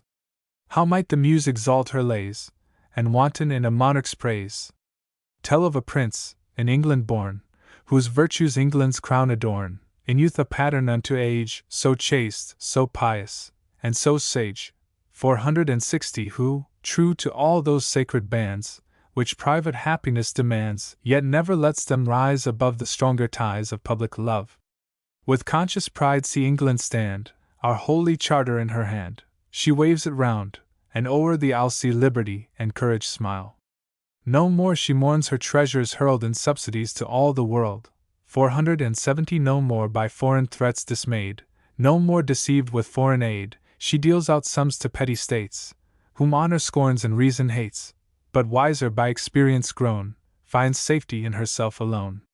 Whilst thus she cries, my children stand an honest, valiant, native band, a trained militia, brave and free, true to their king, and true to me, 480 no foreign hirelings shall be known, nor need we hirelings of our own. Under a just and pious reign the statesman's sophistry is vain, vain is each vile, corrupt pretense, these are my natural defense, their faith I know, and they shall prove the bulwark of the king they love. These, and 1,000 things beside, did we consult a poet's pride. 490 some gay, some serious, might be said, but 10 to 1 they'd not be read, or were they by some curious few, not even those would think them true, for, from the time that Jubal first sweet ditties to the harp rehearsed, poets have always been suspected of having truth in rhyme neglected, that bard except, who from his youth equally famed for faith and truth, 500 by prudence taught. In courtly chime to courtly ears brought truth in rhyme. 228. But though to poets we allow, no matter when acquired or how, from truth unbounded deviation, which custom calls imagination, yet can't they be supposed to lie one half so fast as fame can fly. Therefore, to solve this Gordian knot, a point we almost had forgot, 510 to courteous readers be it known, that, fond of verse and falsehood grown, whilst we in sweet digression sung, Fame checked her flight, and held her tongue, and now pursues, with double force and double speed, her destined course, nor stops till she the place, 229, arrives where genius starves and dullness thrives, where riches virtue are esteemed and craft is truest wisdom deemed, 520 where commerce proudly rears her throne, in state to other lands unknown, where, to be cheated and to cheat, strangers from every quarter meet, where Christians, Jews, and Turks shake hands, united in commercial bands, all of one faith, and that to own no god but interest alone. When gods and goddesses come down to look about them here in town, 530, for change of air is understood by sons of physic to be good, in due proportions, now and then, for these same gods as well as men, by custom ruled, and not a poet so very dull but he must know it, in order to remain incognito. They always travel in a fog, for if we majesty exposed to vulgar eyes too cheap it grows, 540 the force is lost, and free from awe we spy and censure every flaw, but well preserved from public view, it always breaks forth fresh and new, fierce as the sun in all his pride it shines, and not a spot's descried. Was Jove to lay his thunder by, and with his brethren of the sky descend to earth, and frisk about, like chattering ant, 230, from route to route, 550 he would be found, with all his host, a 9 days' wonder at the most. Would we in trim our honors wear, we must preserve them from the air. What is familiar men neglect, however worthy of respect. Did they not find a certain friend in novelty to recommend, such we, by sad experience, find the wretched folly of mankind, 560 Venus might unattractive shine, and Hunter fixed no eyes but mine. But Fame, who never cared a jot whether she was admired or not, and never blushed to show her face at any time in any place, in her own shape, without disguise, and visible to mortal eyes, on change exact at 7 o'clock alighted on the weathercock, 570 which, planted their time out of mind to note the changes of the wind, might no improper emblem be of her own mutability. Thrice did she sound her trump, the same which from the first belonged to Fame, an old ill-favored instrument, with which the goddess was content, though under a politer race bagpipes might well supply its place, 580 and thrice, awakened by the sound, a general din prevailed around, confusion through the city passed, and fear bestrode the dreadful blast. Those fragrant currents, which we meet distilling soft through every street, affrighted from the usual course, ran murmuring upwards to their source. Statues wept tears of blood, as fast as when a Caesar breathed his last. 590 horses, which always used to go a foot pace in my Lord Mayor's show, impetuous from their stable broke, and aldermen and oxen spoke. Halls felt the force, towers shook around, and steeples nodded to the ground. S.D. Paul himself, strange sight, was seen to bow as humbly as the Dean. The mansion house, forever placed a monument of city taste, 600 trembled, and seemed allowed to groan through all that hideous weight of stone. To still the sound, or stop her ears, remove the cause or sense of fears, physic, in college seated high, would anything but medicine try. No more in Pewter's Hall, 231, was heard the proper force of every word, those seats were desolate become, a hapless elocution dumb. 610 form, city-born and city-bred, by strict decorum ever led, who 80 years had known the grace of one dull, stiff, unvaried pace, terror prevailing over pride, was seen to take a larger stride, worn to the bone, and clothed in rags, see avarice closer hug his bags, with her own weight unwieldy grown, see credit totter on her throne, 620 virtue alone, had she been there, the mighty sound unmoved could bear. Up from the gorgeous bed, where fate dooms annual fools to sleep in state, to sleep so sound that not one gleam of fancy can provoke a dream, great Dolman, 232, started at the sound, gaped, rubbed his eyes, and stared around. Much did he wish to know, much fear, when sounds so horrid struck his ear, 630 so much unlike those peaceful notes, that equal harmony, which floats on the dull wing of city air, grave prelude to a feast or fair. Much did he inly ruminate concerning the decrees of fate, revolving, though to little end, what this same trumpet might portend. Could the French, no, that could not be, under Bute's active ministry, 642 watchful to be so deceived, have stolen hither unperceived?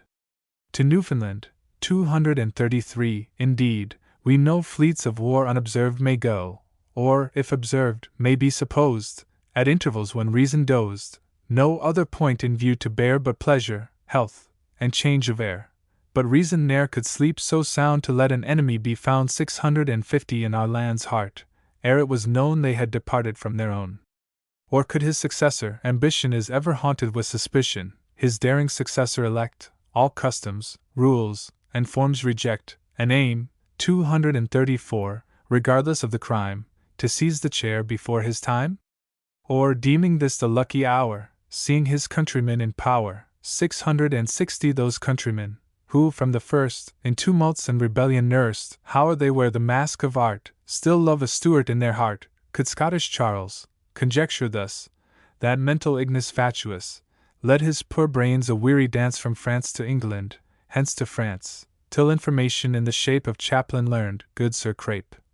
670 a lazy, lounging, pampered priest, well known at every city feast, for he was seen much oftener there than in the house of God at prayer, who, always ready in his place, ne'er let God's creatures wait for grace, though, as the best historians write, less famed for faith than appetite, his disposition to reveal, the grace was short, and long the meal. 680 who always would excess admit, if haunch or turtle came with it, and ne'er engaged in the defense of self-denying abstinence, when he could fortunately meet with anything he liked to eat, who knew that wine on Scripture plan was made to cheer the heart of man, knew too, by long experience taught, that cheerfulness was killed by thought. 690 and from those premises collected, which few perhaps would have suspected, that none who, with due share of sense, observed the ways of Providence, could with safe conscience leave off drinking till they had lost the power of thinking, with eyes half closed came waddling in, and, having stroked his double chin, that chin, whose credit to maintain against the scoffs of the profane, 700 had cost him more than ever state paid for a poor electorate, 235, which, after all the cost and rout it had been better much without. Briefly, for breakfast, you must know, was waiting all the while below, related, bowing to the ground, the cause of that uncommon sound, related, too, that at the door pomposo, plausible, and more. 710 begged that fame might not be allowed their shame to publish to the crowd, that some new laws he would provide, if old could not be misapplied with as much ease and safety there as they are misapplied elsewhere, by which it might be construed treason in man to exercise his reason, which might ingeniously devise one punishment for truth and lies, 720 and fairly prove, when they had done, that truth and falsehood were but one, which juries must indeed retain, but their effects should render vain, making all real power to rest in one corrupted rotten breast, by whose false gloss the very Bible might be interpreted a libel. More, who, his reverence to save, pleaded the fool to screen the knave, 730 though all who witnessed on his part swore for his head against his heart, had taken down, from first to last, a just account of all that passed. But since the gracious will of fate, who marked the child for wealth and state e'en in the cradle, had decreed the mighty dolman ne'er should read that office of disgrace to bear the smooth-lipped plausible. 236 was there, 740 from Holborn e'en to Clerkenwell, who knows not smooth-lipped plausible? A preacher, deemed of greatest note for preaching that which others wrote. Had dolmen now, and fools, we see, seldom want curiosity, consented, but the morning shade of Gascoigne hastened to his aid, and in his hand, what could he more, triumphant Canning's picture bore, 750 that our three heroes should advance and read their comical romance. How rich a feast, what royal fare, we for our readers might prepare! So rich and yet so safe a feast, that no one foreign blatant beast, within the purlieus of the law, should dare thereon to lay his paw, and growling, cry, with surly tone, keep off, this feast is all my own.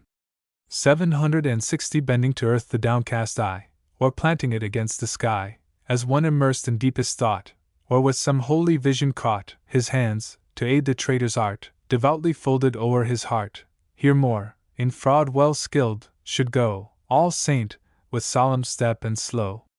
Oh, that religion's sacred name, meant to inspire the purest flame, 770 a prostitute should ever be to that arch-fiend hypocrisy, where we find every other vice crowned with damned sneaking cowardice.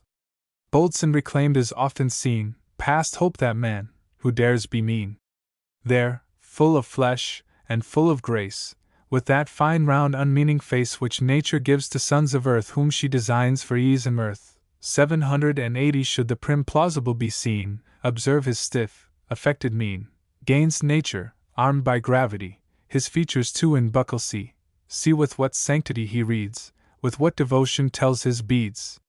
Now, prophet, show me, by thine art, what's the religion of his heart, show there, if truth thou canst unfold, religion centered all in gold, 790 show him, nor fear correction's rod, as false to friendship, as to God. Horrid, unwieldy, without form, savage as ocean in a storm, of size prodigious, in the rear, that post of honor, should appear pomposo, fame around should tell how he a slave to interest fell, how, for integrity renowned, which booksellers have often found, 800 he for subscribers baits his hook, 237, and takes their cash, but where's the book?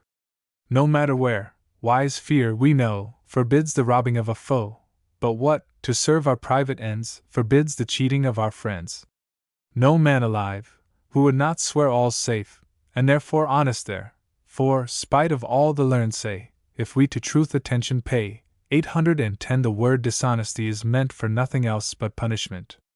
Fame, too, should tell, nor heed the threat of rogues, who brother rogues abet, nor tremble at the terrors hung aloft, to make her hold her tongue, how to all principles untrue, not fixed to old friends nor to new, he damns the pension which he takes and loves the steward he forsakes. 820 nature, who, justly regular, is very seldom known to err, but now and then, in sportive mood, as some rude wits have understood, or through much work required in haste, is with a random stroke disgraced, pomposo, formed on doubtful plan, not quite a beast, nor quite a man, like, God knows what. For never yet could the most subtle human wit 830 find out a monster which might be the shadow of a simile. These three, these great, these mighty three, nor can the poet's truth agree, how a report hath done him wrong, and warped the purpose of his song, amongst the refuse of their race, the sons of infamy, to place that open, generous, manly mind, which we, with joy, in Aldrich, 238, find, 840 these three, who now are faintly shown, just sketched, and scarcely to be known, if Dullman their request had heard. In stronger colors had appeared, and friends, though partial, at first view, shuddering, had owned the picture true. But had their journal been displayed, and their whole process open laid, what a vast unexhausted field for mirth must such a journal yield! 850 in her own anger strongly charmed, gainst hope, gainst fear, by conscience armed, then had bold satire made her way, knights, lords, and dukes, her destined prey. But prudence, ever sacred name to those who feel not virtue's flame, or only feel it, at the best, as the dull dupe of interest, whispered aloud, for this we find a custom current with mankind, 860 so loud to whisper, that each word may all around be plainly heard, and prudence, sure, would never miss a custom so contrived as this her candor to secure, yet aims sure death against another's fame. Knights, lords, and dukes, mad wretch, forbear, dangers unthought of ambush there, confine thy rage to weaker slaves, laugh at small fools, and lash small knaves, 870 but never, helpless, mean, and poor, rush on, where laws cannot secure, nor think thyself, mistaken youth. secure in principles of truth, truth. Why shall every wretch of letters dare to speak truth against his betters? Let ragged virtue stand aloof, nor mutter accents of reproof. Let ragged wit a mute become, when wealth and power would have her dumb. 880 For who the devil doth not know that titles and estates bestow an ample stock, where'er they fall, of graces which we mental call? Beggars, in every age and nation, are rogues and fools by situation. The rich and great are understood to be of course both wise and good. Consult, then, interest more than pride, discreetly take the stronger side. 890 Desert, in time, the simple few who virtue's barren path pursue, adopt my maxims, follow me, to Baal bow the prudent knee, deny thy God, betray thy friend, at Baal's altars hourly bend, so shalt thou rich and great be seen. To be great now, you must be mean. Hence, tempter, to some weaker soul, which fear and interest control. 900 Vainly thy precepts are addressed where virtue steals the steady breast, through meanness weighed to boasted power, through guilt repeated every hour. What is thy gain, when all is done? What mighty laurels hast thou won? Dull crowds, to whom the heart's unknown, praise thee for virtues not thine own, but will, at once man's scourge and friend, impartial conscience to commend. 910 From her reproaches canst thou fly? Canst thou with worlds her silence buy? Believe it not. Her stings shall find a passage to thy coward mind. There shall she fix her sharpest dart.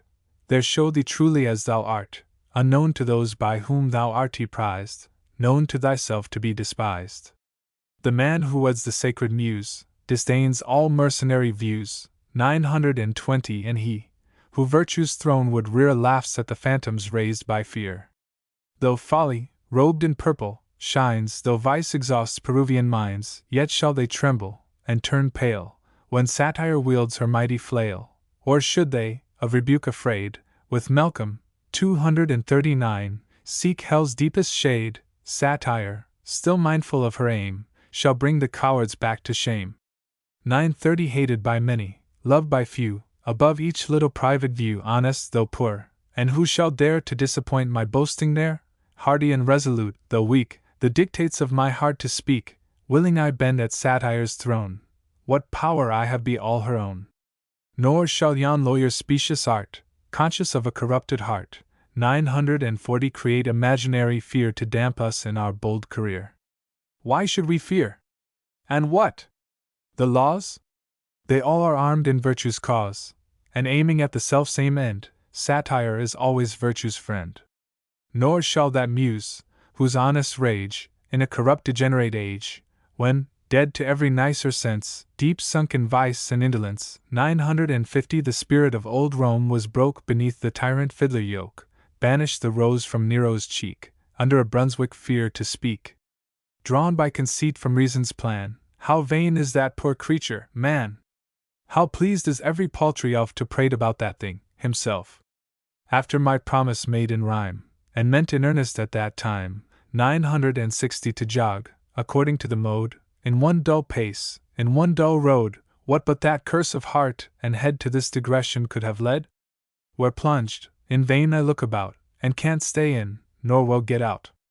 Could I, whilst humour held the quill, could I digress with half that skill, could I with half that skill return, which we so much admire and stern, 970 Where each digression, seeming vain, and only fit to entertain, is found, on better recollection, to have a just and nice connection, to help the whole with wondrous art, whence it seems idly to depart, then should our readers ne'er accuse these wild excursions of the muse. Ne'er backward turn dull pages o'er to recollect what went before. 980. Deeply impressed, and ever new, each image past should start to view, and we to Dulman now come in, as if we ne'er had absent been. Have you not seen, when danger's near, the coward cheek turn white with fear? Have you not seen, when danger's fled, the self-same cheek with joy turn red? These are low symptoms which we find, fit only for a vulgar mind. 990 Where honest features, void of art, betrayed the feelings of the heart. Our Dulman with a face was blessed, where no one passion was expressed. His eye, in a fine stupor caught, implied a plenteous lack of thought. Nor was one line that whole face seen in which could be justly charged with meaning. to avarice by birth allied, debauched by marriage into pride, 1,000 in age grown fond of youthful sports, of pomps, of vanities, and courts, and by success too mighty made to love his country or his trade, stiff in opinion, no rare case with blockheads in or out of place, too weak, and insolent of soul to suffer reason's just control, but bending, of his own accord, to that trim transient toy, my lord. 1010 The dupe of Scots, a fatal race, whom God and wrath contrived to place to scourge our crimes, and gall our pride, a constant thorn in England's side, whom first, our greatness to oppose, he in his vengeance marked for foes, then, more to serve his wrathful ends, and more to curse us, marked for friends, deep in the state, if we give credit to him, for no one else e'er said it, 1020 Sworn friend of great ones not a few, though he their titles only knew, and those, which, envious of his breeding, bookworms have charged to want of reading, merely to show himself polite he never would pronounce aright, an orator with whom a host of those which Rome and Athens boast, in all their pride might not contend, who, with no powers to recommend, 1030 whilst Jacky Hume, and Billy Whitehead, and Dicky Glover, 240, sat delighted, could speak whole days in nature's spite, just as those able verse men write. Great Dolman from his bed arose, thrice did he spit, thrice wiped his nose, thrice strove to smile, thrice strove to frown, and thrice looked up, and thrice looked down, then silence broke. Crape, who am I? Crape bowed, and smiled an arch reply. 1040 Am I not, Crape? I am, you know, above all those who are below. Have I not knowledge? And for wit, money will always purchase it, nor, if it needful should be found, will I grudge 10 or 20 pound, for which the whole stock may be bought of scoundrel wits, not worth a groat. But lest I should proceed too far, I'll feel my friend the minister, 1050, great men, Crape, must not be neglected, how he in this point is affected, for, as I stand a magistrate, to serve him first, and next the state, perhaps he may not think it fit to let his magistrates have wit. Boast I not, at this very hour, those large effects which troop with power? Am I not mighty in the land? Do not I sit whilst others stand? 1060 Am I not with rich garments graced, in seat of honor always placed? And do not sits of chief degree, though proud to others, bend to me? Have I not, as a justice ought, the laws such wholesome rigor taught, that fornication, in disgrace, is now afraid to show her face, and not one whore these walls approaches unless they ride in their own coaches? 1070 And shall this fame, an old poor strumpet, without our license sound her trumpet, and envious of our city's quiet, in broad daylight blow up a riot? If insolence like this we bear, where is our state? Our office where? Farewell, all honors of our reign, farewell, the neck-ennobling chain, freedom's known badge o'er all the globe, farewell, the solemn spreading robe, 1080 Farewell, the sword, farewell, the mace, farewell, all title, pomp, and place, removed from men of high degree, a loss to them, Crape, not to me, banished to Chippenham or to Frome, Dolman once more shall ply the loom. Crape, lifting up his hands and eyes, Dolman, the loom, at Chippenham, cries, if there be powers which greatness love, which rule below, but dwell above, 1090 Those powers united all shall join to contradict the rash design. Sooner shall stubborn will, 241, lay down his opposition with his gown, sooner shall Temple leave the road which leads to virtue's mean abode, sooner shall Scots this country quit, and England's foes be friends to pit, than Dolman, from his grandeur throne, shall wander outcast and unknown. 1100 Sure as that cane, a cane there stood near to a table made of wood, of dry fine wood a table made, by some rare artist in the trade, who had enjoyed immortal praise if he had lived in Homer's days. Sure as that cane, which once was seen in pride of life all fresh and green, the banks of Indus to adorn, then, of its leafy honors shorn, 1110 according to exactest rule, was fashioned by the workman's tool, and which at present we behold curiously polish, crowned with gold, well wrought. Sure as that cane shall never on its native plain strike root afresh, shall never more flourish in tawny India's shore, so sure shall Dolman and his race to latest times this station grace. 1120 Dolman, who all this while had kept his eyelids closed as if he slept, now looking steadfastly on Crape, as at some god in human shape. Crape, I protest, you seem to me to have discharged a prophecy. Yes, from the first it doth appear planted by fate. The dolmens here have always held a quiet reign, and here shall to the last remain.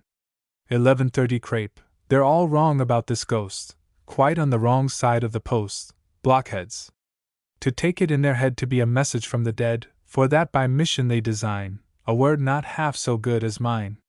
Crape, here it is, start not one doubt, a plot, I've found it out. O God, cries Crape, how blessed the nation, where one son boasts such penetration. 11:40 Crape, I've not time to tell you now when I discovered this, or how, to Stentor, 242, go. If he's not there, his place let Bully Norton bear, our citizens to council call, let all meet, 'tis the cause of all, let the 3 witnesses attend, with allegations to befriend, to swear just so much, and no more, as we instruct them in before. 11:50 Stay, Crape, come back, what? Don't you see the effects of this discovery? Dolman all care and toil endures, the profit, Crape, will all be yours.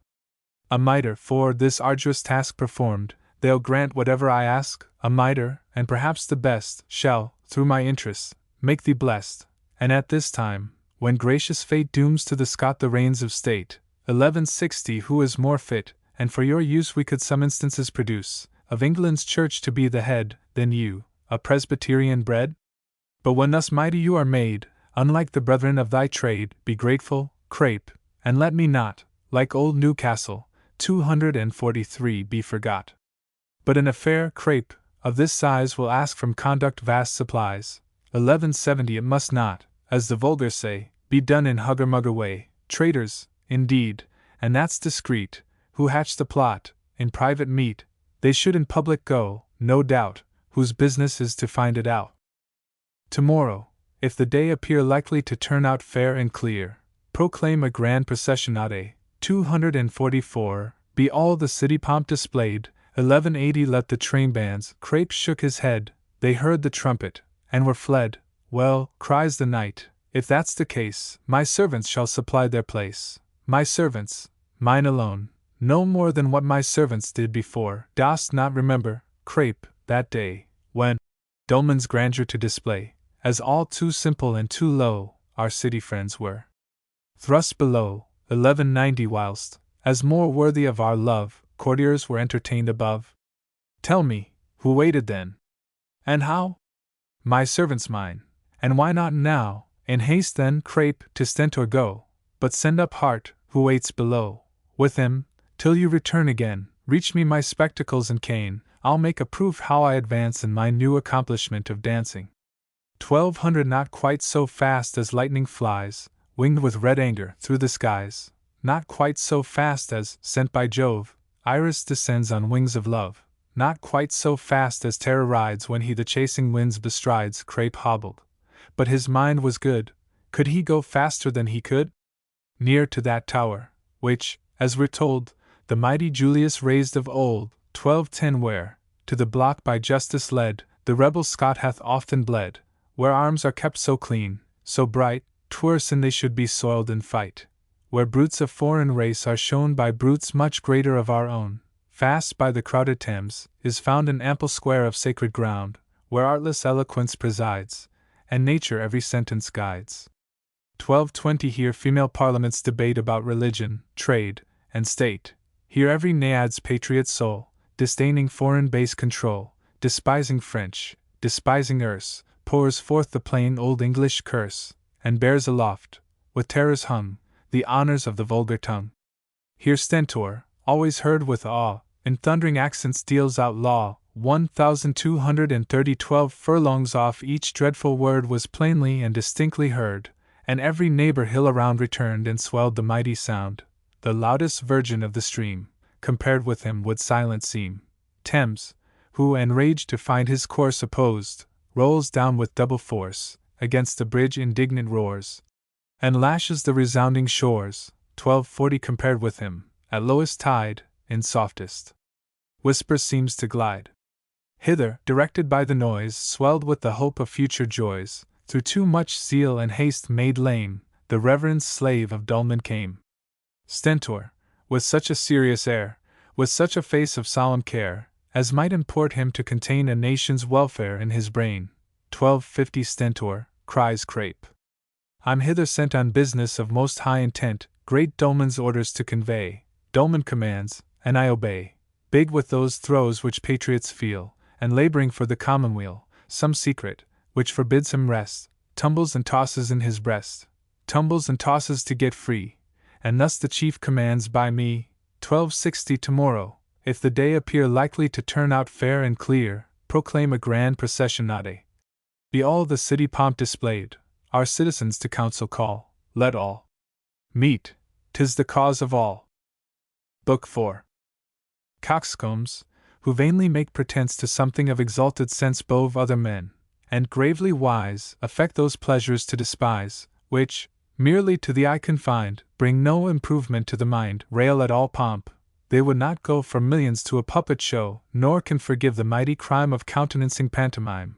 10 No, not at Covent Garden, where, without a head for play or player, or, could a head be found most fit, without one player to second it, they must, obeying follies, call, thrive by mere show, or not at all with these grave fops, who, bless their brains, most cruel to themselves, take pains for wretchedness, and would be thought much wiser than a wise man ought, 20 for his own happiness, to be, who what they hear, and what they see, and what they smell, and taste, and feel, distrust, till reason sets her seal, and by long trains of consequences insured, gives sanction to the senses, who would not, heaven forbid it, waste 1 hour in what the world calls taste, nor fondly deign to laugh or cry, unless they know some reason why.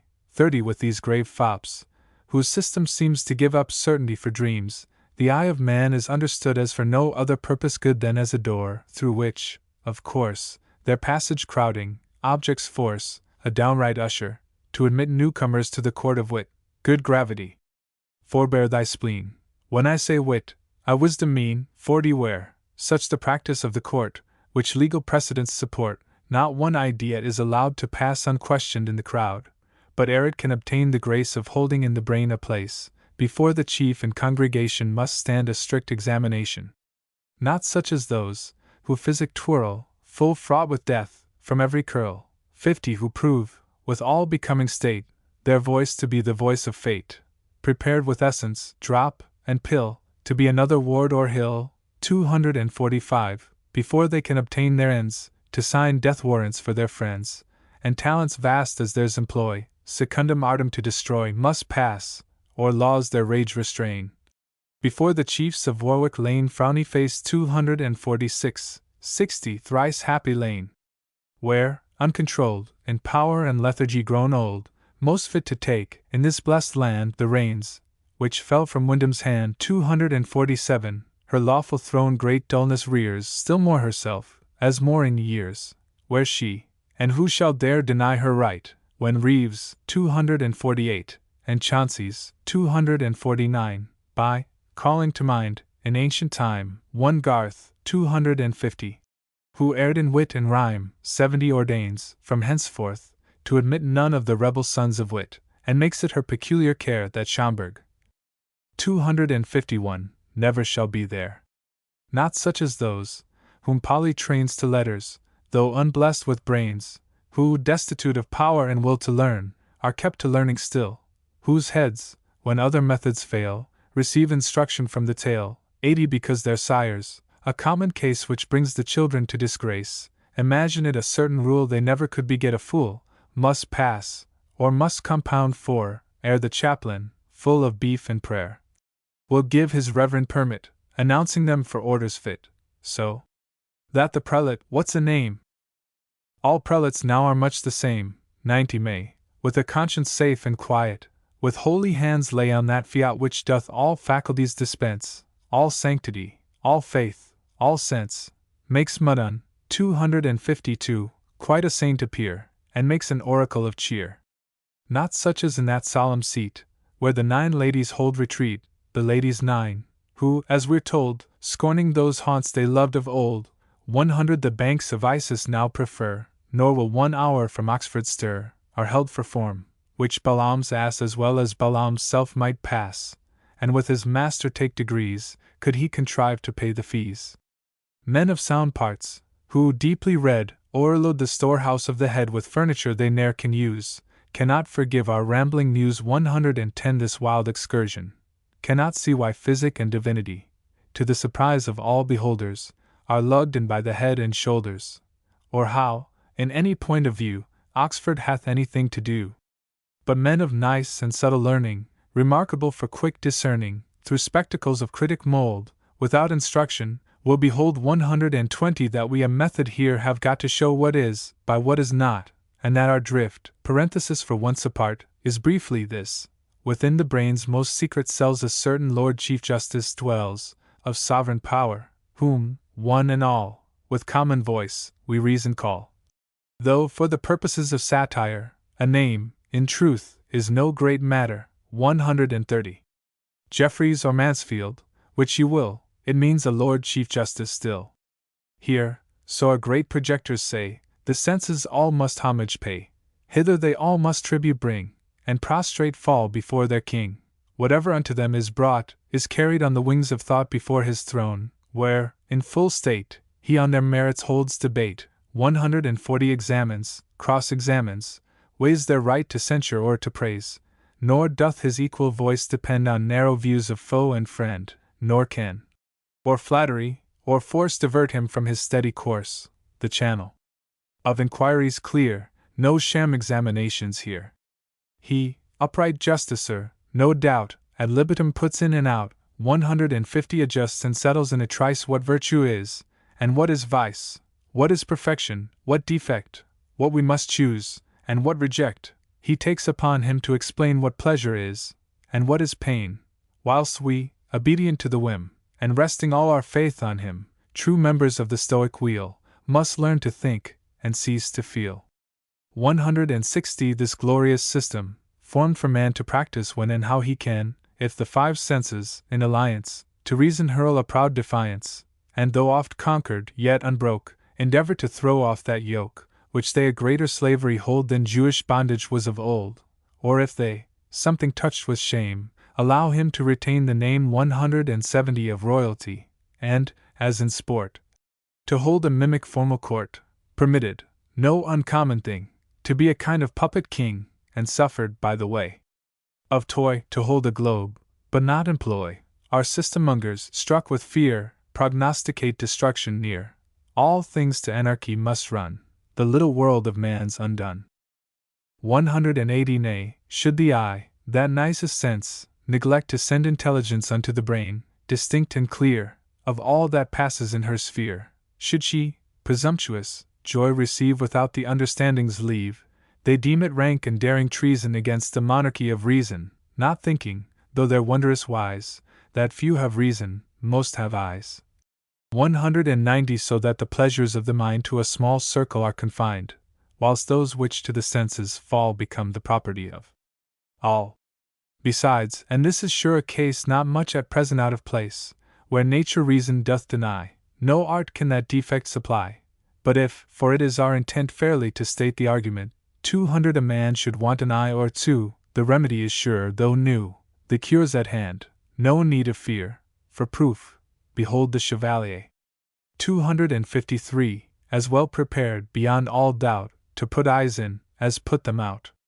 But argument apart, which tends to embitter foes and separate friends, nor, turned apostate from the 9, would I, though bred up a divine, 210 and foe, of course, to reason's wheel, widen that breach I cannot heal, by his own sense and feelings taught, in speech as liberal as in thought, let every man enjoy his whim. What's he to me, or I to him? Might I, though never robed in ermine, a matter of this weight determine, no penalties should settled be to force men to hypocrisy, 220 to make them ape an awkward zeal, and feeling not, pretend to feel. I would not have, might sentence rest finally fixed within my breast, e'en Annette, 254, censured and confined, because we're of a different mind. Nature, who in her act most free, herself delights in liberty, profuse in love, and without bound, pours joy on every creature round, 230 whom yet was every bounty shed in double portions on our head, we could not truly bounteous call, if freedom did not crown them all. By Providence forbid to stray, brutes never can mistake their way, determined still, they plod along by instinct, either right nor wrong. But man, had he the heart to use his freedom, hath a right to choose. 240 whether he acts, or well, or ill, depends entirely on his will. To her last work, her favorite man, is given, on nature's better plan, a privilege and power to err. Nor let this phrase resentment stir amongst the grave ones, since indeed the little merit man can plead in doing well, dependeth still upon his power of doing ill.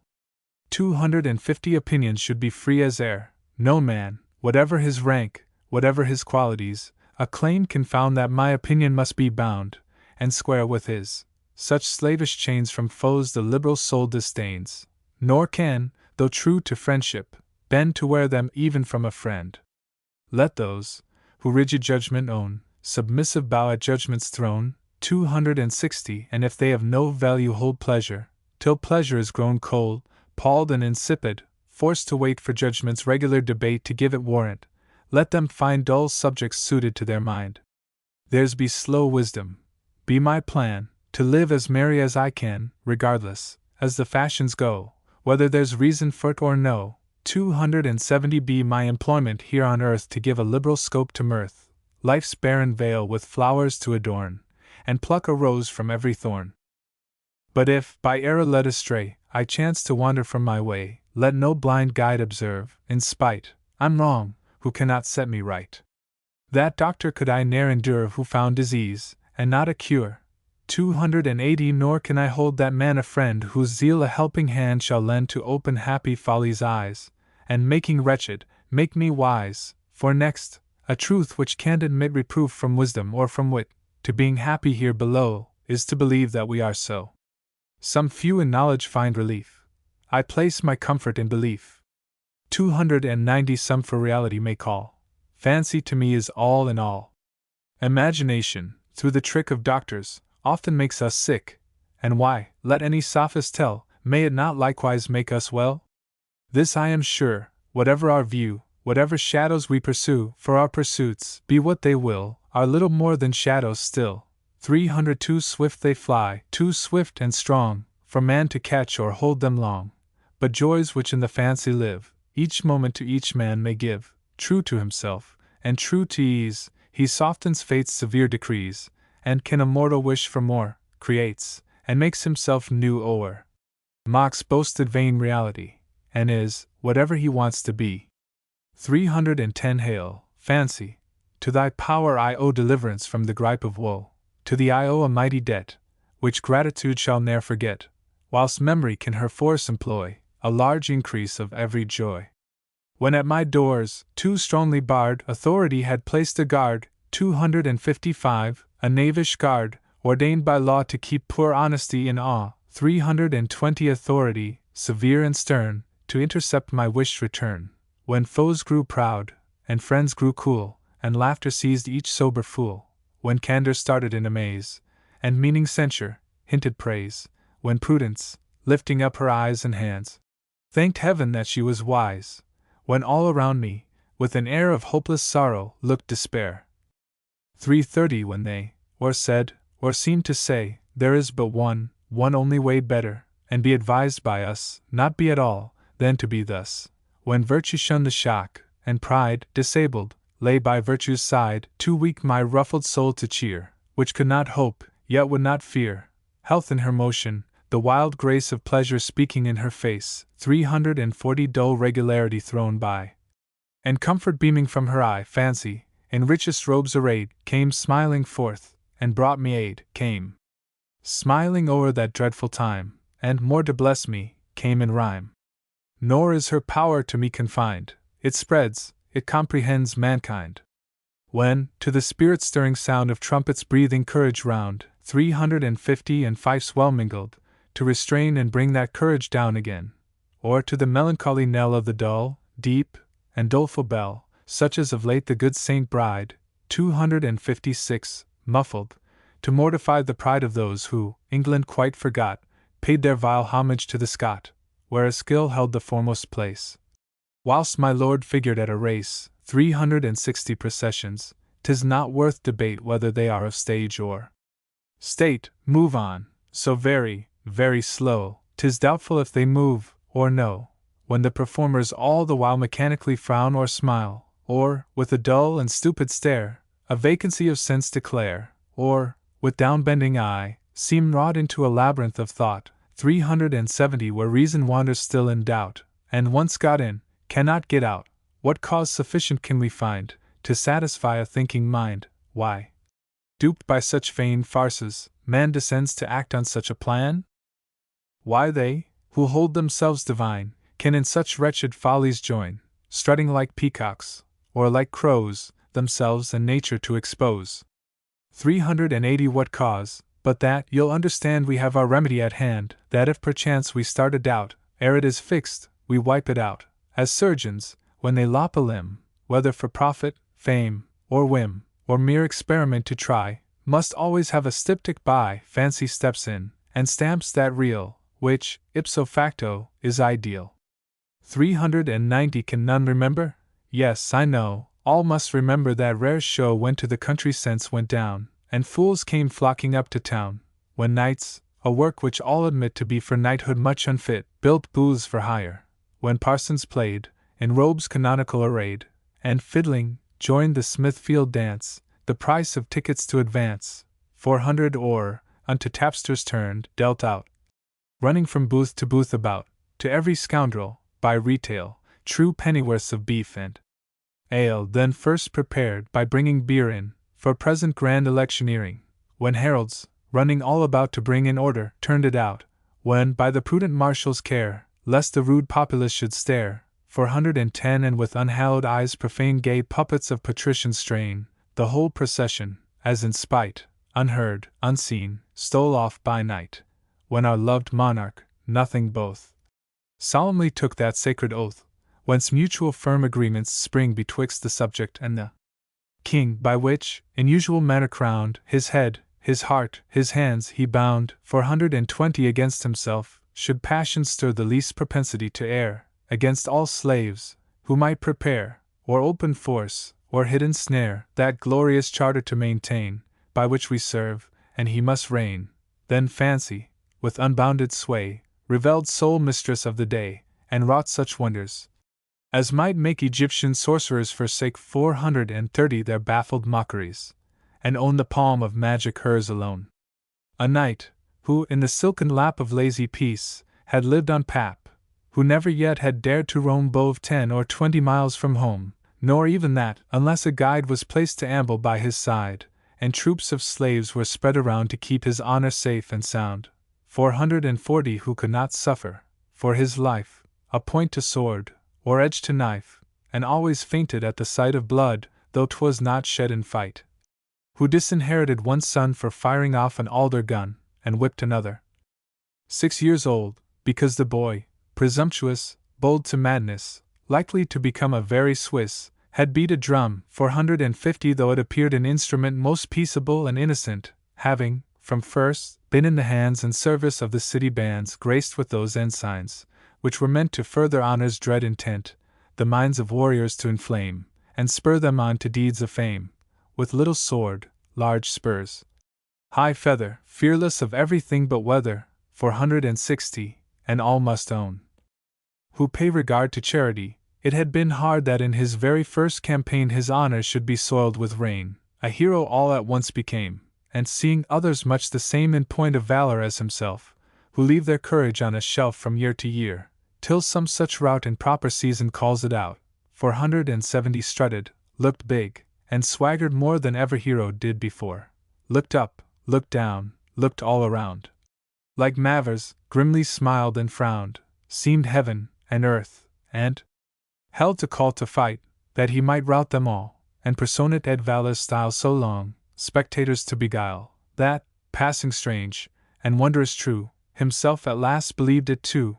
480 nor for a time could he discern, till truth and darkness took their turn, so well did fancy play her part, that coward still was at the heart.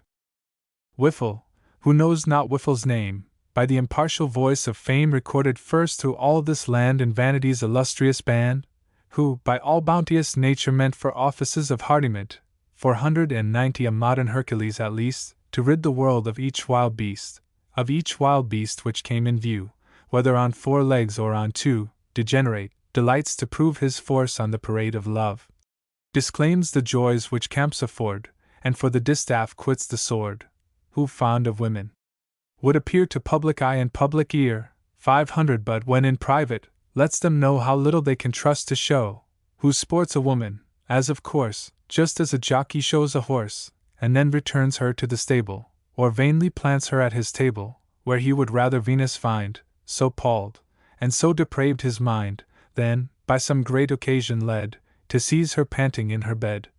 510 burning with more than mortal fires, and melting in her own desires, who, ripe in years, is yet a child, through fashion, not through feeling, wild, whatever in others, who proceed as sense and nature have decreed, from real passion flows, in him is mere effect of mode and whim, who laughs, a very common way, because he nothing has to say, 520 as your choice spirits always dispense to fill up vacancies of sense, who, having some small sense, defies it, or, using, always misapplies it, who now and then brings something forth which seems indeed of sterling worth, something, by sudden start and fit, which at a distance looks like wit, but on examination near, to his confusion will appear, 530 by truth's fair glass, to be at best a threadbare jester's threadbare jest, who frisks and dances through the street, sings without voice, rides without seat, plays o'er his tricks,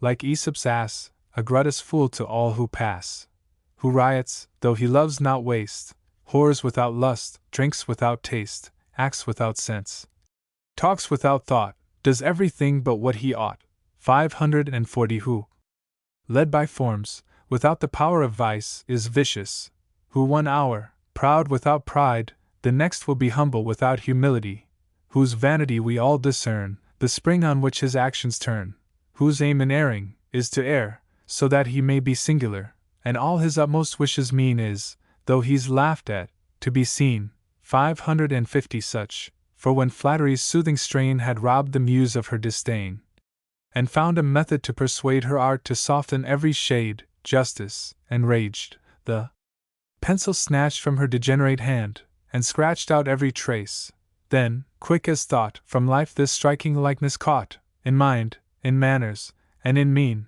such whiffle came, and such was seen 560 in the world's eye. But strange to tell, misled by fancy's magic spell, deceived, not dreaming of deceit, cheated, but happy in the cheat, was more than human in his own. Oh, bow all at fancy's throne, whose power could make so vile an elf with patience bear that thing, himself. But mistress of each art to please creative fancy, what are these, 570 these pageants of a trifless pen, to what thy power effected then?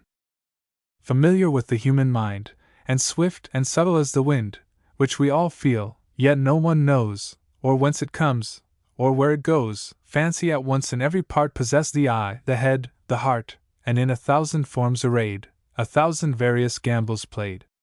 580 here, in a face which well might ask the privilege to wear a mask in spite of law, and justice teach for public good to excuse the breach, within the furrow of a wrinkle twixt eyes, which could not shine but twinkle, like sentinels ith starry way, who wait for the return of day, almost burn out, and seem to keep their watch, like soldiers, in their sleep, 590 or like those lamps, which, by the power of law, 257, must burn from hour to hour, else they, without redemption, fall under the terrors of that hall, 258, which, once notorious for a hop, is now become a justice shop, which are so managed to go out just when the time comes round about, which yet, through emulation, strive to keep their dying light alive, 600 and, not uncommon, as we find, amongst the children of mankind, as they grow weaker, would seem stronger, and burn a little longer, fancy.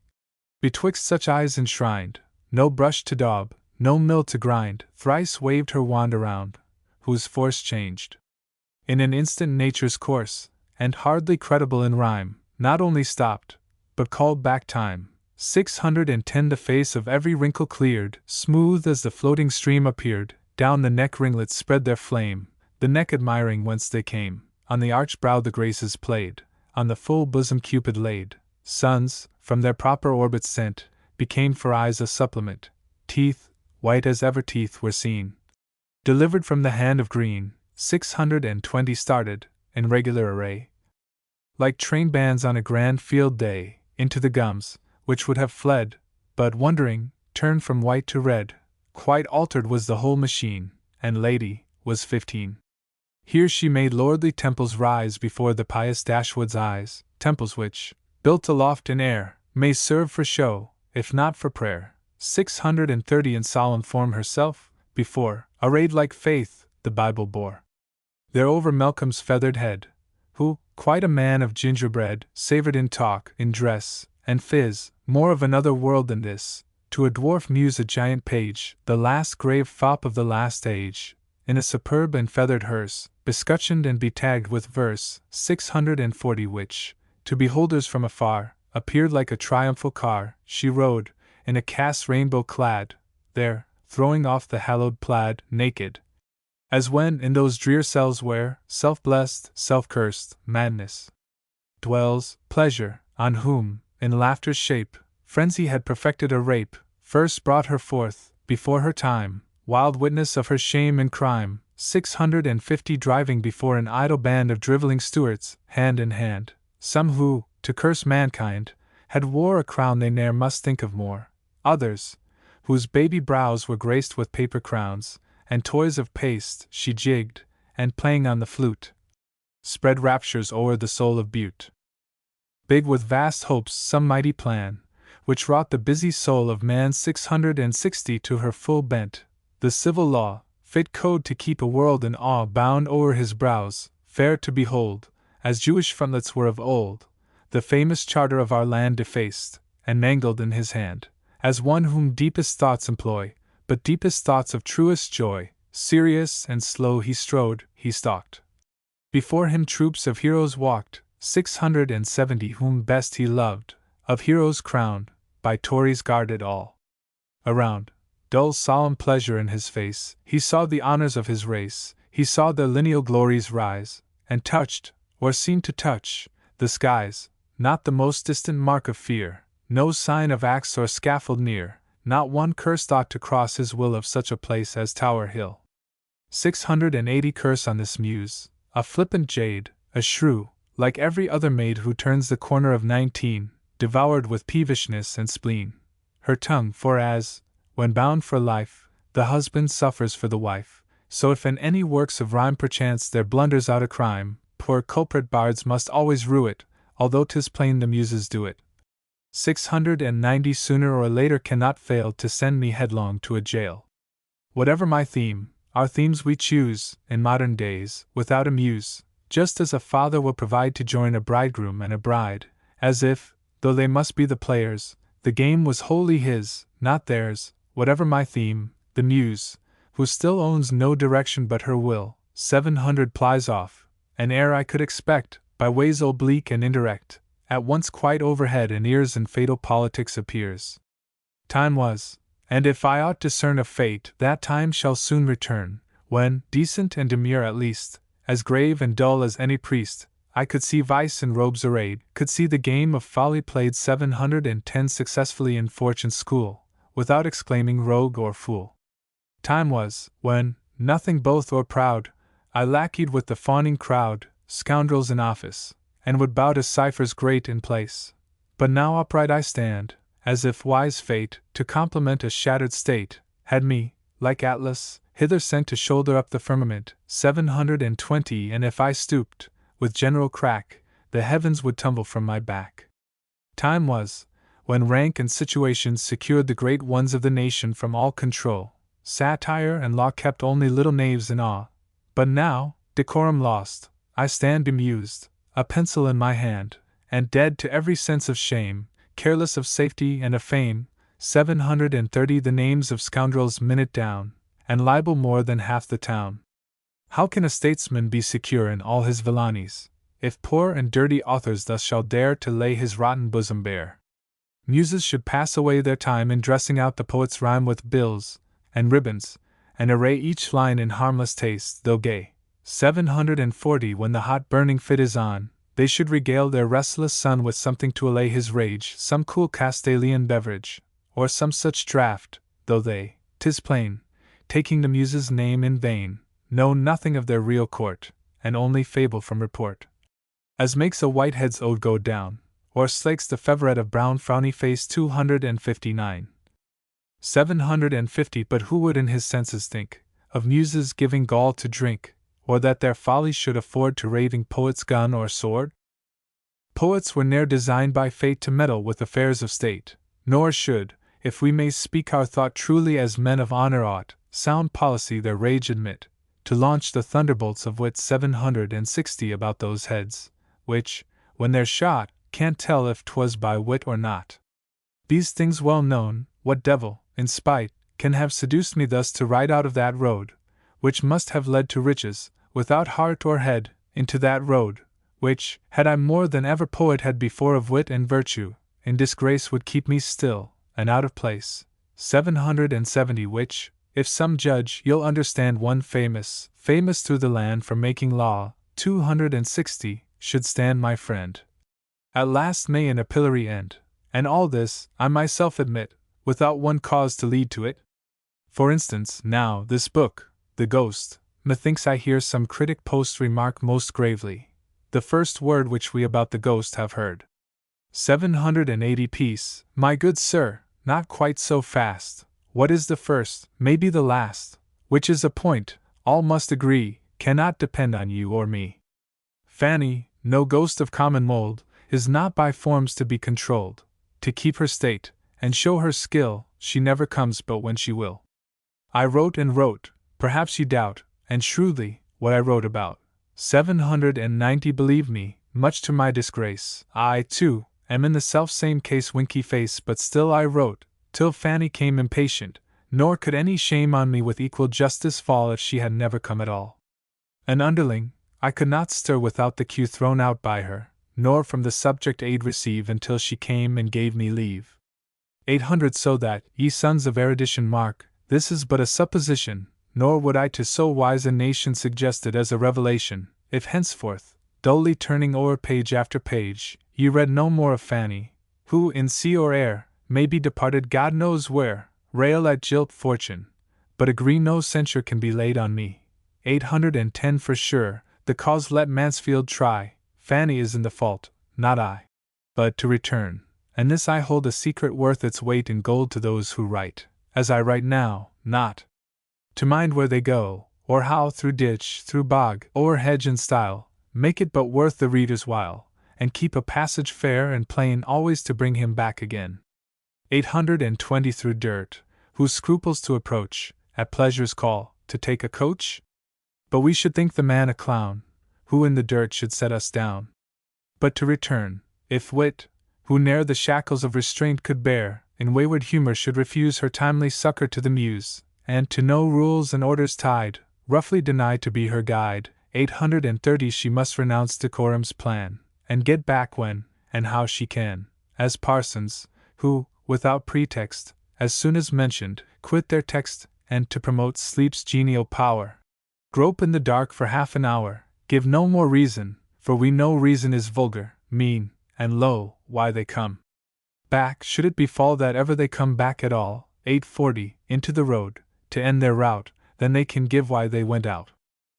But to return, this book, The Ghost, a mere amusement at the most, a trifle, fit to wear away the horrors of a rainy day, a slight shot silk for summer wear, just as our modern statesmen are, if rigid honesty permit that I for once purloin the wit. 850 Of him, who, were we all to steal, is much too rich the theft to feel, yet in this book, where bays should join with mirth to sugar every line, where it should all be mere chit-chat, lively, good-humored, and all that, where honest satire, in disgrace, should not so much as show her face, the shrew, o'erleaping all due bounds, breaks into laughter's sacred grounds. 860 And, in contempt, plays o'er her tricks in science, trade, and politics.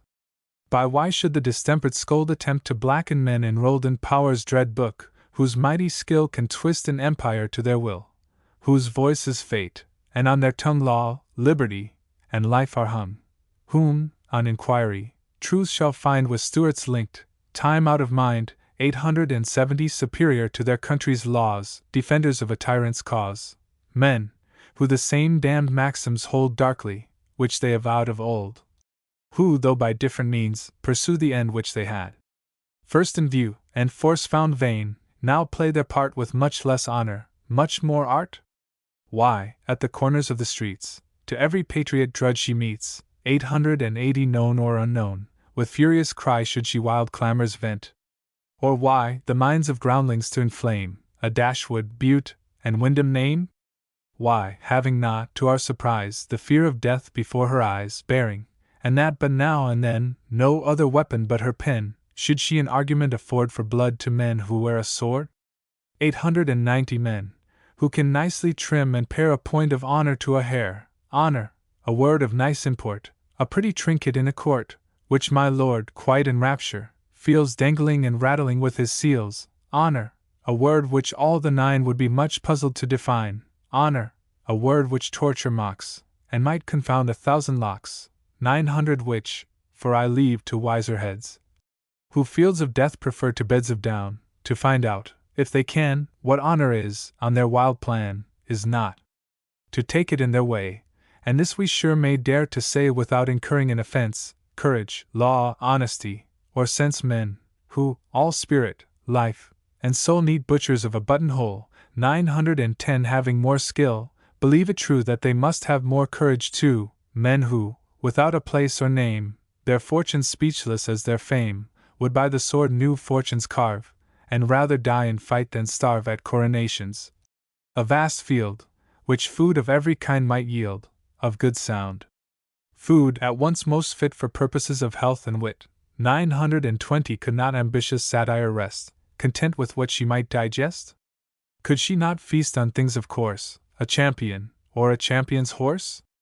A champion's horse, no, better say, though better figured on that day, 261, a horse, which might appear to us, who deal in rhyme, a Pegasus, a rider, who, when once got on, might pass for a Bellerophon, 930 dropped on a sudden from the skies, to catch and fix our wondering eyes, to which, with wand instead of whip, the world with noble horsemanship, to twist and twine, both horse and man. On such a well-concerted plan, that, centaur-like, when all was done, we scarce could think they were not one. Could she not to our itching ears bring the new names of new-coined peers, 940 who walked, nobility forgot, with shoulders fitter for a knot than robes of honor, for whose sake heralds in form were forced to make, because they could not find, great predecessors to their mind? Could she not, though 'tis doubtful since whether he plumber is, or prince, tell of a simple knight's advance to be a doughty peer of France? 950 tell how he did a dukedom gain, and Robinson was Aquitaine? Tell how her city chiefs, disgraced, were at an empty table placed, a gross neglect, which, whilst they live, they can't forget, and won't forgive, a gross neglect of all those rites which march with city appetites, of all those canons, which we find by gluttony, time out of mind, 960 established, which they ever hold dearer than anything but gold? Thanks to my stars, I now see sure, of courtiers, and of courts no more, thus stumbling on my city friends, blind chance my guide, my purpose bends in line direct, and shall pursue the point which I had first in view, nor more shall with the reader sport till I have seen him safe in port. 970 hushed be each fear, no more I bear through the wide regions of the air the reader terrified, no more wild ocean's horrid paths explore. Be the plain track from henceforth mine, cross roads to Allen I resign, Allen, the honor of this nation, Allen, himself a corporation, Allen, of late notorious grown for writings, none, or all, his own, 980 Allen, the first of lettered men, since the good bishop, 262, holds his pen, and at his elbow takes his stand, to mend his head, and guide his hand. But hold, once more, digression hence, let us return to common sense. The car of Phoebus I discharge, my carriage now a Lord Mayor's barge. Suppose we may suppose in verse, what would be sin in prose, 990 The sky with darkness overspread, and every star retired to bed, the gewgaw robes of pomp and pride in some dark corner thrown aside, great lords and ladies giving way to what they seemed to scorn by day, the real feelings of the heart, and nature taking place of art, desire triumphant through the night, and beauty panting with delight. 1000 Chastity, woman's fairest crown, till the return of morn laid down, then to be worn again as bright as if not sullied in the night. Dull ceremony, business o'er, dreaming in form at Cottrell's 263 door, precaution trudging all about to see the candles safely out, bearing a mighty master key, habited like economy, 1010 stamping each lock with triple seals, mean avarice creeping at her heels. Suppose we too, like sheep in pen, the mayor and court of aldermen within their barge, which through the deep, the rowers more than half asleep, moved slow, as overcharged with state. Thames groaned beneath the mighty weight, and felt that bauble heavier far than a whole fleet of men of war. 1020 Sleep o'er each well-known faithful head with liberal hand his poppies shed, each head, by dullness rendered fit sleep and his empire to admit. Through the whole passage not a word, not one faint, weak half-sound was heard.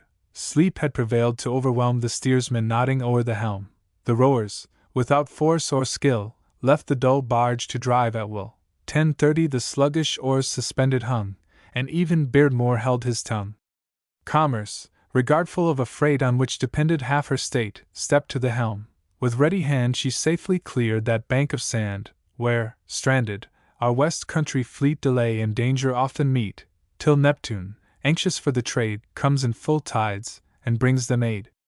1040 Next, for the Muses can survey objects by night as well as day, nothing prevents their taking aim, darkness and light to them the same. They pass that building, 264, which of old Queen Mother's was designed to hold, at present a mere lodging pen, a palace turned into a den, to barracks turned, and soldiers tread where dowagers have laid their head.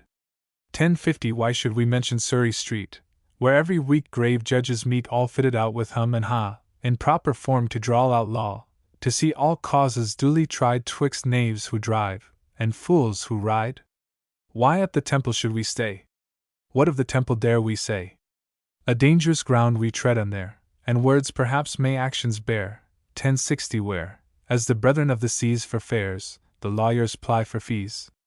What of that bridge, 265, most wisely made to serve the purposes of trade, in the great mart of all this nation, by stopping up the navigation, and to that sand bank adding weight, which is already much too great?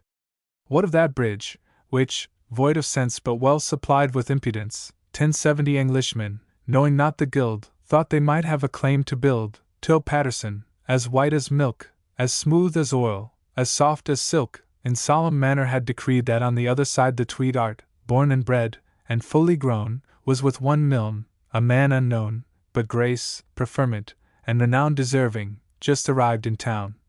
1081 Milne, an artist perfect quite both in his own and country's right, as fit to make a bridge as he, with glorious patavinity. 266, to build inscriptions worthy found to lie forever underground. Much more worth observation too, was this a season to pursue the theme, our muse might tell in rhyme, the will she hath, but not the time. 1094, swift as shaft from Indian bow, and when a goddess comes, we know, surpassing nature acts prevail. And boats want neither oar nor sail, the vessel passed, and reached the shore so quick, that thought was scarce before. Suppose we now our city courts safely delivered at the port, and of their state regardless quite, landed, like smuggled goods, by night, 1100 the solemn magistrate laid down, the dignity of robe and gown, with every other ensign gone, suppose the woolen nightcap on, the flesh brush used, with decent state, to make the spirits circulate, a form which, to the senses true, the licorice chaplain uses too, though, something to improve the plan, he takes the maid instead of man. 1110 swathed, and with flannel covered o'er, to show the vigor of threescore. The vigor of threescore and 10, above the proof of younger men, suppose, the mighty Dolman led betwixt two slaves, and put to bed, suppose, the moment he lies down, no miracle in this great town, the drone as fast asleep as he must in the course of nature be. 1120 Who, truth for our foundation take, when up, is never half awake. There let him sleep, whilst we survey the preparations for the day, that day on which was to be shown court pride by city pride outdone. The jealous mother sends away, as only fit for childish play, that daughter who, to gall her pride, shoots up too forward by her side. 11:30 The wretch, of God and man accursed, of all hell's instruments the worst, draws forth his pawns, and for the day struts in some spendthrift's vain array. Around his awkward doxy shine the treasures of Golconda's mine. Each neighbor, with a jealous glare, beholds her folly published there. Garments well saved, an anecdote which we can prove, or would not quote. 11:40 Garments well saved, which first were made when tailors, to promote their trade, against the Picts in arms arose, and drove them out, or made them clothes. Garments immortal, without end, like names and titles, which descend successively from sire to son. Garments, unless some work is done of note, not suffered to appear both once at most in every year. 11:50 Were now, in solemn form, laid bare, to take the benefit of air, and ere they came to be employed on this solemnity, to void that scent which Russia's leather gave, from vile and impious moth to save.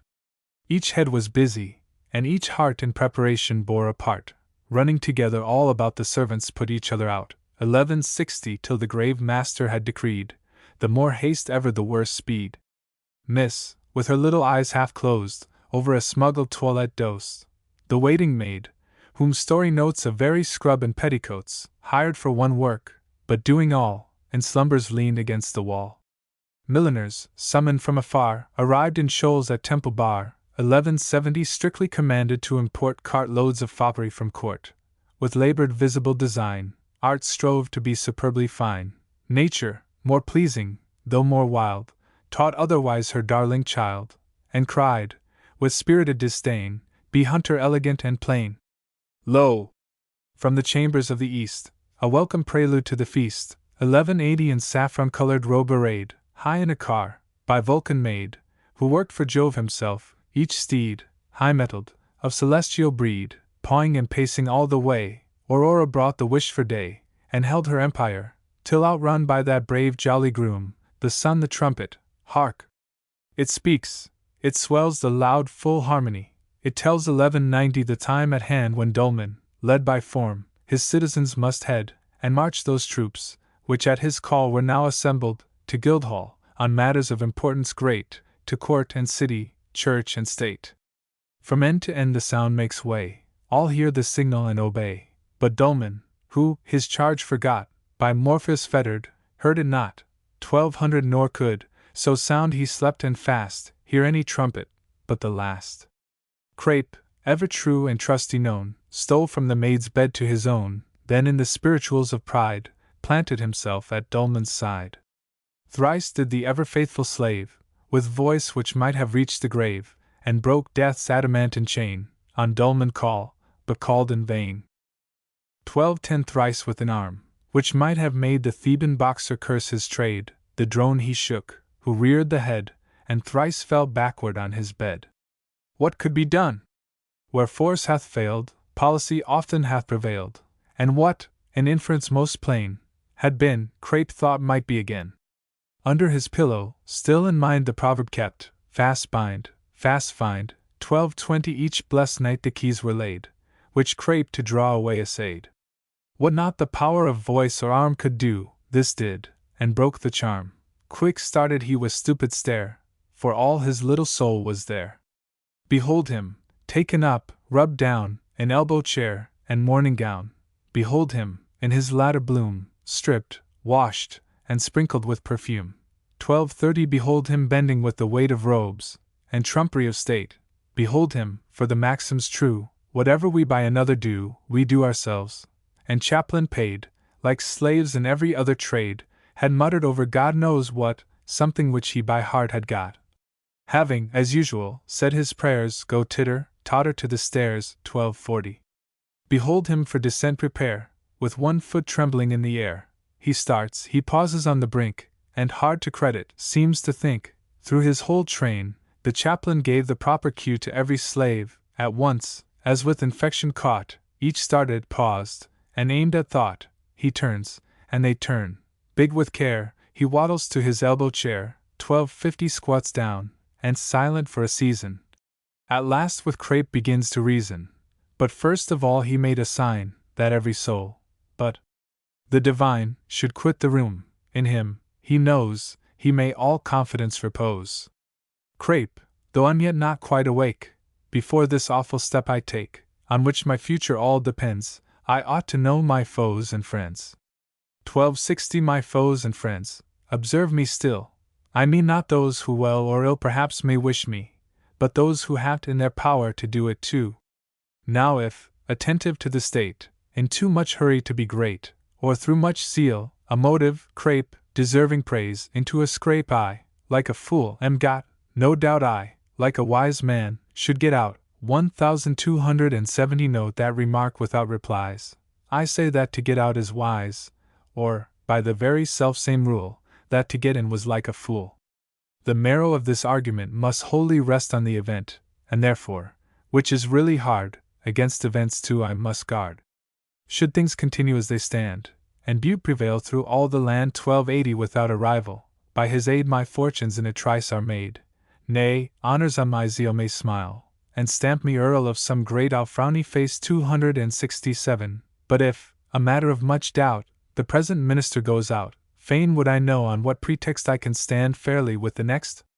For as my aim, at every hour, is to be well with those in power, 1290, and my material point of view, whoever's in, to be in too, I should not, like a blockhead, choose to gain these so as those to lose. 'Tis good in every case, you know, to have two strings unto our bow. As one in wonder lost, Crape viewed his lord, who thus his speech pursued. This, my good Crape, is my grand point, and as the times are out of joint, 1300 the greater caution is required to bring about the point desired. What I would wish to bring about cannot admit a moment's doubt. The matter in dispute, you know, is what we call the quomodo. That be thy task. The reverend slave, becoming in a moment grave, fixed to the ground and rooted stood, just like a man cut out of wood, 1310 such as we see, without the least reflection glancing on the priest, one or more, planted up and down, almost in every church in town. He stood some minutes, then, like one who wished the matter might be done, but could not do it, shook his head, and thus the man of sorrows said, Hard is this task. Too hard I swear, by much too hard for me to bear, 1320 beyond. Expression hard my part, could mighty Dulman see my heart, when he, alas, makes known a will which Crape's not able to fulfill.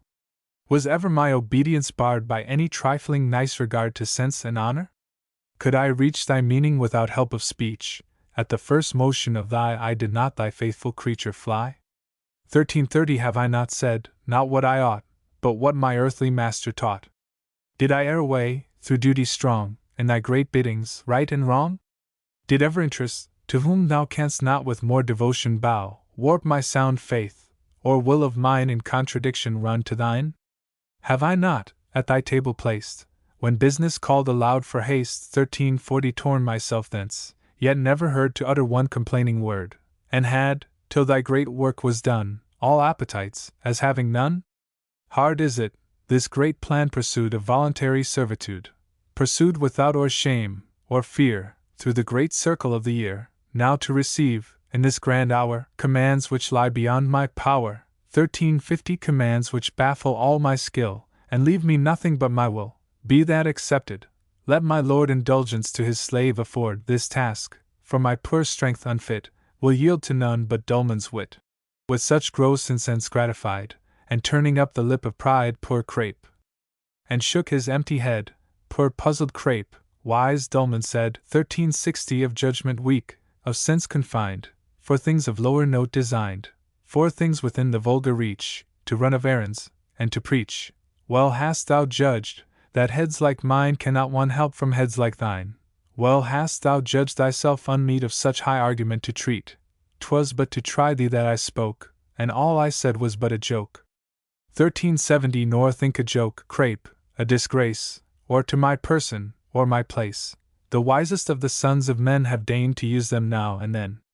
The only caution, do you see, demanded by our dignity, from common use and men exempt, is that they may not breed contempt.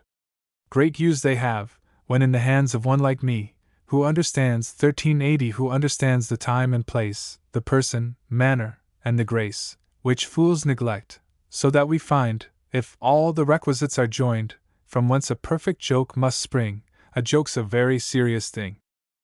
But to our business, my design, which gave so rough a shock to thine, to my capacity is made as ready as a fraud in trade, 1390, which, like broadcloth, I can, with ease, cut out in any shape I please.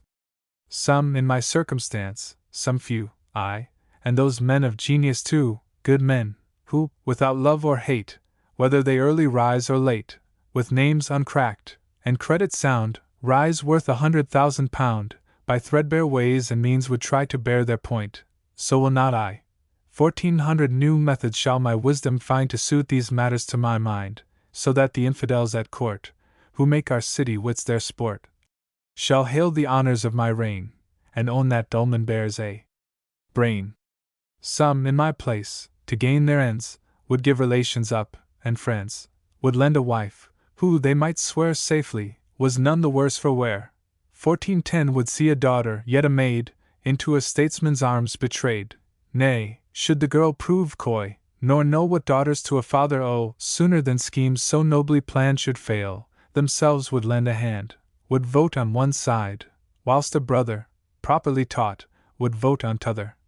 Would every petty band forget, to public I be with one set, 1420 in private with a second heard, and be by proxy with a third, would, like a queen, 268, of whom I read, the other day, her name is fled, in a book, where, together bound, Whittington and his cat I found, a tale most true, and free from art, which all Lord Mayors should have by heart. A queen, oh, might those days begin afresh, when queens would learn to spin.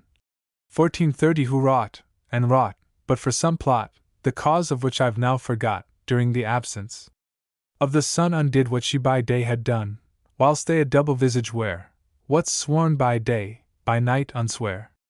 Such be their arts, and such, perchance, may happily their ends advance. From a new system mine shall spring, a locum tenens is the thing. 1440 that's your true plan. To obligate the present ministers of state, my shadow shall our court approach, and bear my power, and have my coach, my fine state coach, superb to view, a fine state coach, and paid for two. To curry favor, and the grace obtain of those who are out of place.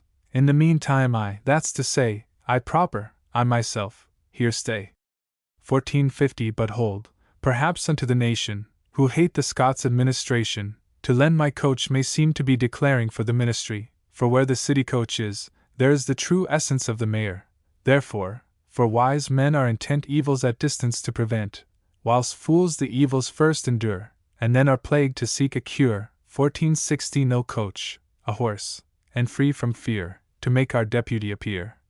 Fast on his back shall he be tied, with two grooms marching by his side, then for a horse, through all the land, to head our solemn city band. Can any one so fit be found as he who in artillery ground, without a rider, noble sight, led on our bravest troops to fight? 1470 but first, Crape, for my honor's sake, a tender point, inquiry make about that horse, if the dispute is ended, or is still in suit, for whilst a cause, observe this plan of justice, whether horse or man the parties be, remains in doubt, till 'tis determined out and out, that power must tyranny appear which should, prejudging, interfere. 1480 and weak, faint judges overall, to bias the free course of law. You have my will, now quickly run, and take care that my will be done. In public, Crape, you must appear, whilst I in privacy sit here. Here shall great Dolman sit alone, making this elbow chair my throne, and you, performing what I bid, do all, as if I nothing did. 1490 Crape heard, and speeded on his way. With him to hear was to obey, not without trouble, be assured. A proper proxy was procured to serve such infamous intent, and such a lord to represent, nor could one have been found at all on t'other side of London wall. The trumpet sounds, solemn and slow, behold the grand procession go, 1500 all moving on, cat after kind, as if for motion ne'er designed. Constables, whom the laws admit to keep the peace by breaking it, beadles, who hold the second place by virtue of a silver mace, which every Saturday is drawn, for use of Sunday, out of pawn, treasurers, who with empty keys secure an empty treasury, 1510 churchwardens, who their course pursue in the same state, as to their pew churchwardens of St. Margaret's go, since Pearson taught them pride and show, who in short transient pomp appear, like almanacs changed every year, behind whom, with unbroken locks, charity carries the poor's box, not knowing that with private keys they ope and shut it when they please, 1,520 overseers, who by frauds insure the heavy curses of the poor, unclean came flocking, bulls and bears, like beasts into the ark, by pairs. Portentous, flaming in the van, stalked the Professor Sheridan, a man of wire, a mere pantine, a downright animal machine. He knows alone, in proper mode, how to take vengeance on an ode, 1530, and how to butcher Ammon's son and poor Jack Dryden both in one. On all occasions next the chair he stands, for service of the mayor, and to instruct him how to use his A's and B's, and P's and Q's, o'er letters, into tatters worn, o'er syllables, defaced and torn, o'er words disjointed, and o'er sense. Left destitute of all defense, 1540 he strides, and all the way he goes wades, deep in blood, o'er criss-cross rows. Before him every consonant in agonies is seen to pant. Behind, in forms not to be known, the ghosts of tortured vowels groan. Next Hart and Duke, well worthy grace and city favor, came in place. No children can their toils engage, their toils are turned to reverend age. 1550 when a court dame, to grace his brows resolved, is wed to city spouse, their aid with madam's aid must join, the awkward dotard to refine, and teach, whence truest glory flows, grave 60 to turn out his toes. Each bore in hand a kit, and each to show how fit he was to teach a CID, an alderman, a mayor, led in a string a dancing bear. 1560 since the revival of Fingal, custom, and customs all in all, commands that we should have regard, on all high seasons, to the bard. Great acts like these, by vulgar tongue profaned, should not be said, but sung. This place to fill, renowned in fame, the high and mighty Lockman, 269, came, and ne'er forgot in Dolman's reign, with proper order to maintain 1570 the uniformity of pride, brought Brother Whitehead by his side. On horse, who proudly pawed the ground, and cast his fiery eyeballs round, snorting, and champing the rude bit, as if, for warlike purpose fit, his high and generous blood disdained, to be for sports and pastimes reigned, great Dymock, in his glorious station, paraded at the coronation. 1580 not so our city Dymock came, heavy, dispirited, and tame, no mark of sense, his eyes half closed, he on a mighty dray horse dozed. Fate never could a horse provide so fit for such a man to ride, nor find a man with strictest care, so fit for such a horse to bear. Hung round with instruments of death, the sight of him would stop the breath 1590 of braggart cowardice, and make the very court draw cancer, 270, quake, with dirks, which, in the hands of spite, do their damned business in the night, from Scotland sent, but here displayed only to fill up the parade, with swords, unfleshed, of maiden hue, which rage or valor never drew, with blunderbusses, taught to ride like pocket pistols, by his side, 1,600 in girdle stuck, he seemed to be a little moving. Armory. One thing much wanting to complete the sight, and make a perfect treat, was, that the horse, a courtesy in horses found of high degree, instead of going forward on, all the way backward should have gone. Horses, unless they breeding lack, some scruple make to turn their back, 1610 though riders, which plain truth declares, no scruple make of turning theirs. Far, far apart from all the rest, fit only for a standing jest, the independent, can you get a better suited epithet? The independent Amiens came, 271, all burning with the sacred flame of liberty, which well he knows on the great stock of slavery grows, 1620 like sparrow, who, deprived of mate, snatched by the cruel hand of fate, from spray to spray no more will hop, but sits alone on the housetop, or like himself, when all alone at Croydon he was heard to groan, lifting both hands in the defense of interest and common sense. Both hands, for as no other man adopted and pursued his plan, 1630 the left hand had been lonesome quite, if he had not held up the right. apart he came, and fixed his eyes with rapture on a distant prize on which, in letters worthy note, there £20,000 was wrote. False trap, for credit sapped is found by getting £20,000. Nay, look not thus on me, and stare, doubting the certainty. To swear 1640 in such a case I should be loath, but Perry Cust, 272, may take his oath. In plain and decent garb arrayed, with the prim Quaker, fraud came trade, connivance, to improve the plan, habited like a juryman, judging as interest prevails, came next, with measures, weights, and scales. Extortion next, of hellish race a cub most damned, to show his face 1650 forbid by fear, but not by shame, turned to a Jew, like Gideon, 273, came, corruption, Midas-like. Behold turning whatever she touched to gold, impotence, led by lust, and pride, strutting with Ponton, 274 by her side. Hypocrisy, demure and sad, in garments of the priesthood clad, so well disguised, that you might swear, deceived, a very priest was there. 1660 bankruptcy, full of ease and health, and wallowing in well-saved wealth, came sneering through a ruined band, and bringing in her hand, victory, hanging down her head, was by a Highland stallion led, peace, clothed in sables, with a face which witnessed sense of huge disgrace, which spake a deep and rooted shame both of herself and of her name, 1670. Morning creeps on, and blushing, feels war, grim war, treading on her heels, pale credit, shaken by the arts of men with bad heads and worse hearts, taking no notice of a band which near her were ordained to stand, well nigh destroyed by sickly fit, looked wistful all around for pit, freedom. At that most hallowed name my spirits mount into a flame, 1680 each pulse beats high, and each nerve strains, even to the cracking. Through my veins the tides of life more rapid run, and tell me I am freedom's son. Freedom came next, but scarce was seen, when the sky, which appeared serene and gay before, was overcast. Horror bestrode a foreign blast, and from the prison of the north, to freedom deadly, storms burst forth. 1690 a car like those, in which, we're told, our wild forefathers warred of old, loaded with death, 6 horses bear through the blank region of the air. Too fierce for time or art to tame, they poured forth mingled smoke and flame from their wide nostrils. Every steed was of that ancient savage breed which fell Geryon nursed, their food the flesh of man, their drink his blood.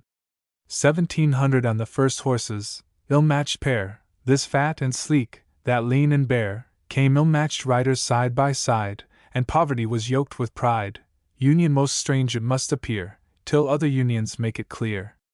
Next, in the gall of bitterness, with rage which words can ill express, with unforgiving rage, which springs from a false zeal for holy things, 1710 wearing such robes as prophets wear, false prophets placed in Peter's chair, on which, in characters of fire, shapes antic, horrible, and dire and woven flamed, where, to the view, in groups appeared a rabble crew of sainted devils, where, all round, vile relics of vile men were found, who, worse than devils, from the birth performed the work of hell.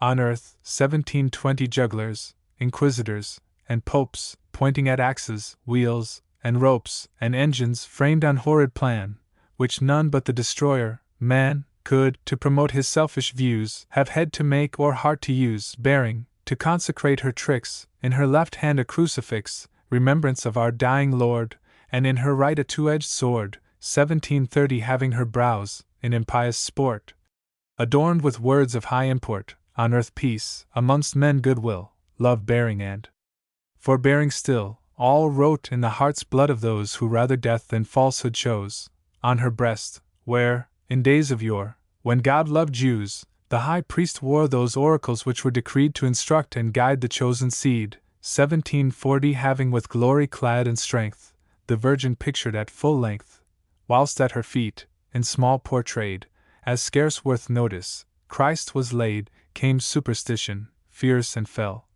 An imp detested e'en in hell, her eye inflamed, her face all o'er foully besmeared with human gore, o'er heaps of mangled saints she rode, fast at her heels death proudly strode, 1750 and grimly smiled, well pleased to see such havoc of mortality. Close by her side, on mischief bent, and urging on each bad intent to its full bearing, savage, wild, the mother fit of such a child, striving the empire to advance of sin and death, came ignorance. With looks, where dread command was placed, and sovereign power by pride disgraced, 1760 where, loudly witnessing a mind of savage, more than humankind, not choosing to be loved, but feared, mocking at right, misrule appeared.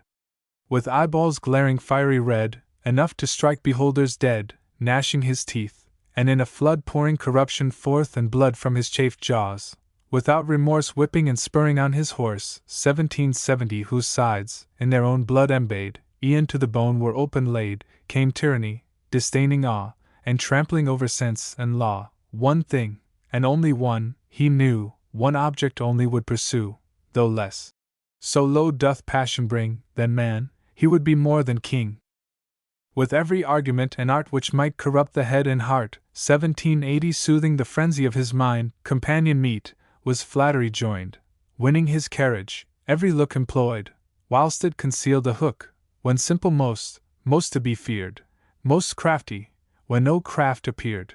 His tales, no man like him could tell, his words, which melted as they fell, might even a hypocrite deceive, and make an infidel believe. 1790 wantonly cheating o'er and o'er those who had cheated been before. Such flattery came, in evil hour, poisoning the royal ear of power, and grown by prostitution great, would be first minister of state.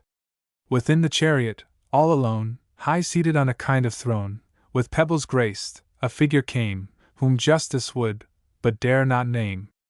1800 hard times when justice, without fear, dare not bring forth to public ear the names of those who dare offend gainst justice, and pervert her end. But if the muse afford me grace, description shall supply the place.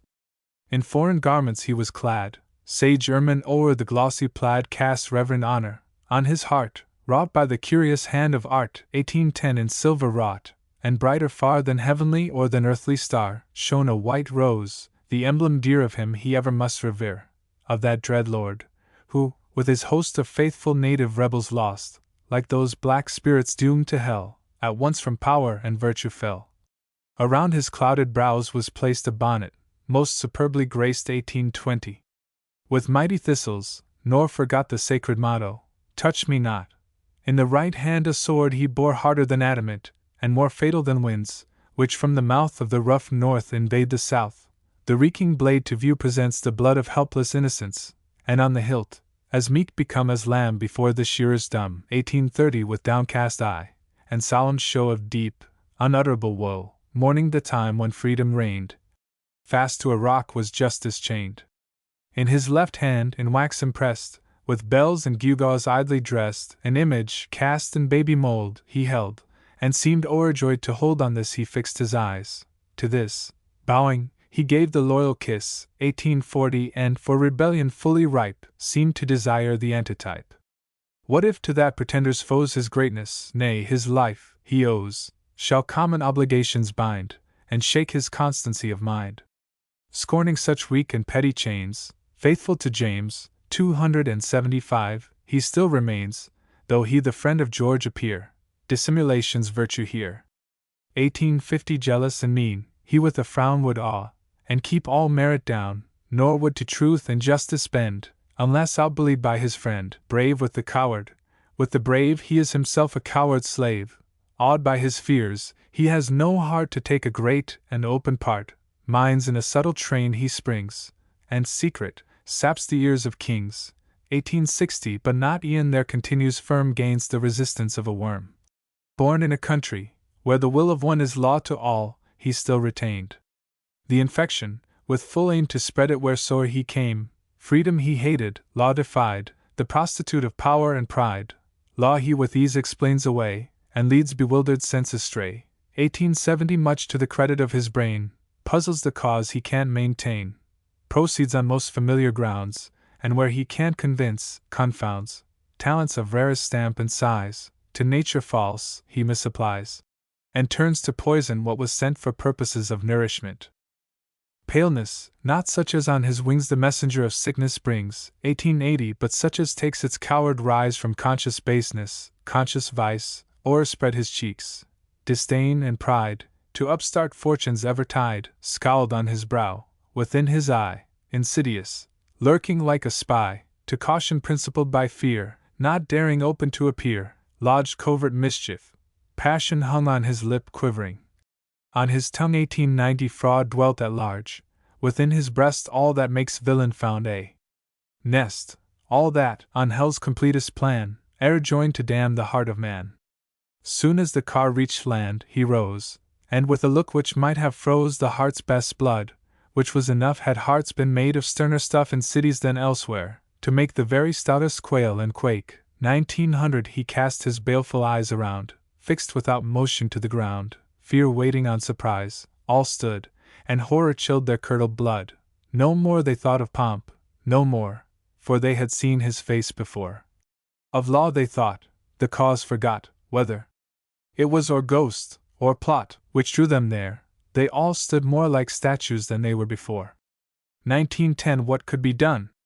Could art, could force, or both, direct a proper course to make this savage monster tame, or send him back the way he came? What neither art, nor force, nor both, could do, a lord of foreign growth, a lord to that base wretch allied in country, not in vice and pride, effected, from the selfsame land. Bad news for our blaspheming band 1920 of scribblers, but deserving note, the poison came an antidote. Abashed, the monster hung his head, and like an empty vision fled.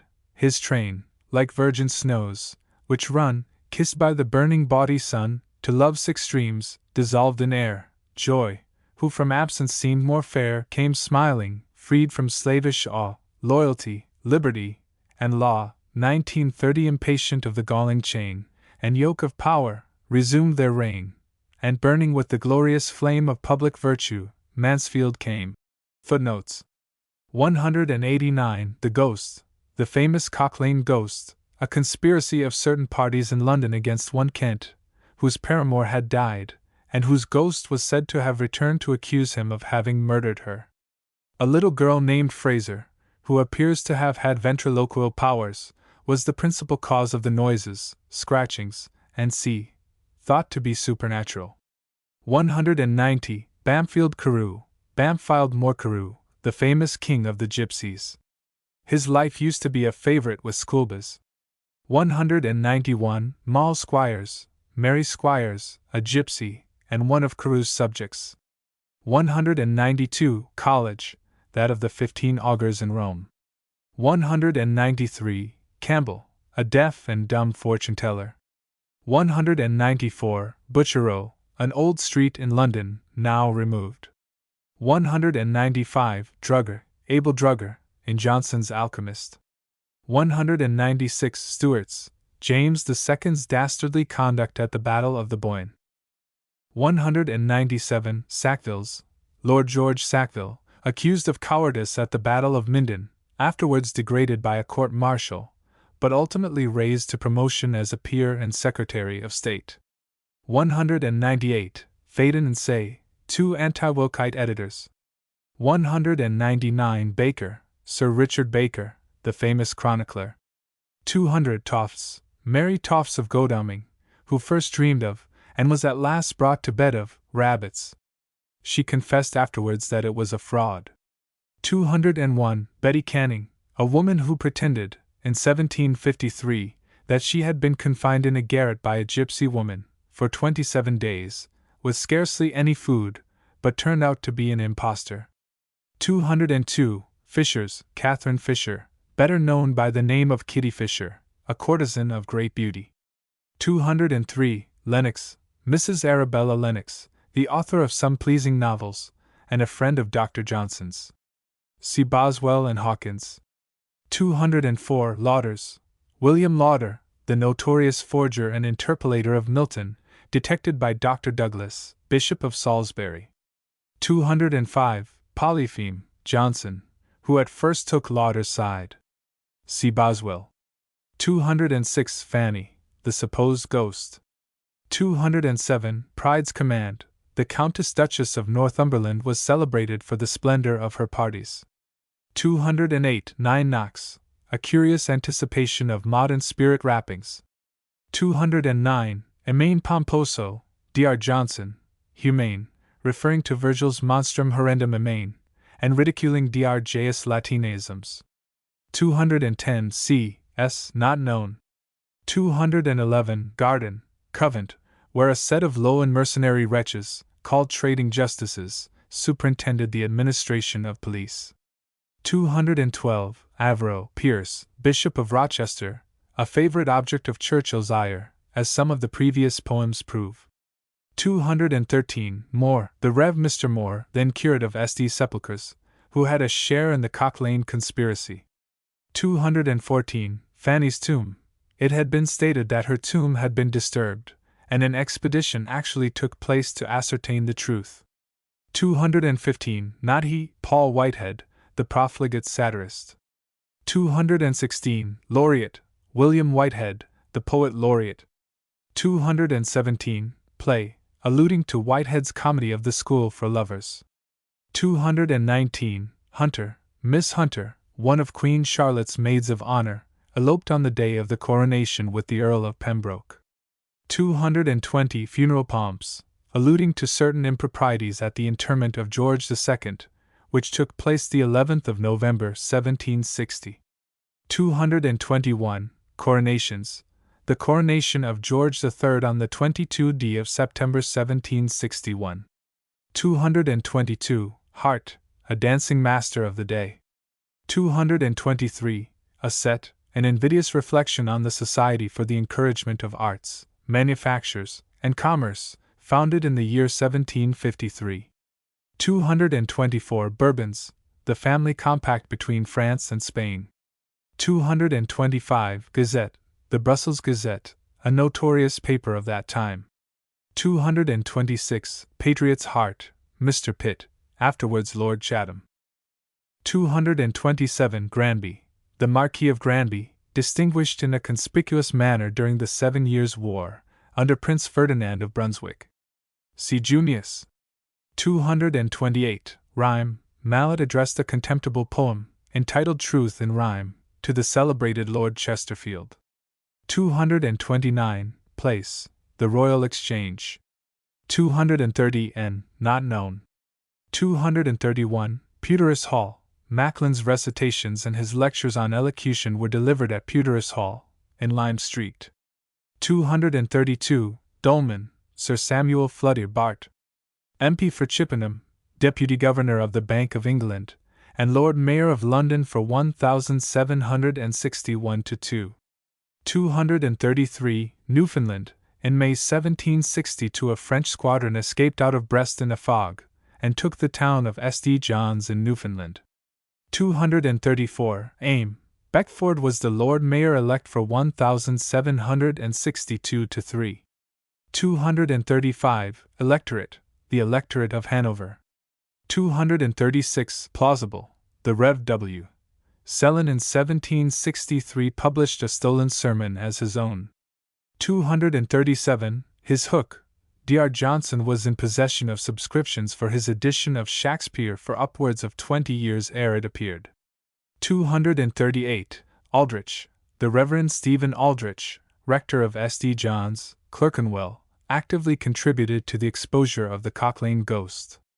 239. Malcolm, George Bub Doddington, the son of an apothecary at Weymouth, by skilful electioneering, raised himself to the peerage under the title of Lord Malcolm. Thomson addressed to him his summer, and Young his universal passion. 240. Dicky Glover, Richard Glover, author of Leonidas. 241. William Beckford, Esq., elected an alderman, June 1752, and twice Lord Mayor of London, in 1762 and 1769.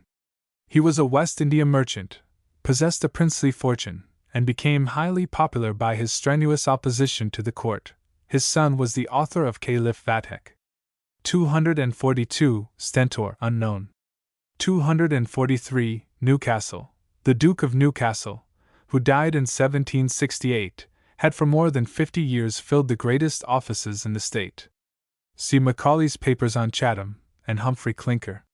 244. Processionate, for the purpose of preparing an address to His Majesty on the conclusion of the peace with France. 245. Ward, Joshua Ward, a quack of the period. 246. Warwick Lane, Newgate Street, was the seat of the College of Physicians. 247. Wyndham, Lord Egremont. 248. Reeves, Dr. Reeves was a physician of some practice in the city. 249. Chauncey, Dr. Chauncey, descended of a good family, and possessed of a competent estate, did not practice.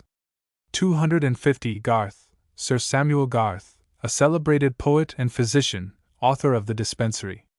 251. Schomberg, Dr. Isaac Schomberg, a friend of Garrick, and an eminent and learned physician. 252. Mudden, Martin Mudden, a celebrated English preacher, many years chaplain to the Lock Hospital. See Cooper's Letters. 253. Chevalier, the Chevalier John Taylor, a quack oculist.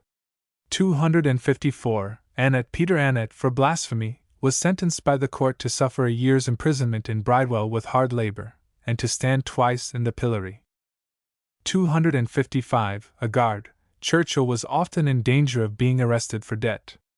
256. St. Bride, an address of congratulation on the peace, from the City of London, was accompanied on its way by a muffled peal from St. Bride's. 257. Of law, referring to the punishment of negligent lamplighters. 258. Hall, the Westminster Session House was then held at a house in King Street, which had probably been a low public house. 259. Brown, the Rev. John Brown, D.D., born in 1715, was author, among other works, of the Essay on the Characteristics, and of an estimate of the manners and principles of the times. See Cooper's Table Talk. The estimate was extremely popular for a time. He was inordinately vain, and died at last insane and a suicide. 260. For making law, alluding to Lord Mansfield's construction of the libel law. 261. On that day, alluding to Lord Talbot's horsemanship as High Steward at the coronation. 262. Good Bishop, Warburton was married on Allen's niece. 263. Cottrell, Sir Clement Cottrell, Master of the Ceremonies. 264. Building, the Savoy and Old Somerset House were formerly the residences of the Queens of England. 265. Bridge, referring to a clamor excited by interested persons of all descriptions against the erection of a bridge over the Thames at Blackfriars. It was carried by the exertions of Patterson, an anti-Wilkite, and built by Milne, a Scotchman. 266. Padavinity, the provincial dialect of Padua, in which Livy wrote. 267. Isle, alluding to the insignificant size of the Isle of Bute. 268. A queen, Penelope, in the Odyssey. 269. John Lockman, Secretary to the British Herring Fishery Board. 270. Drawcancer, Lord Talbot.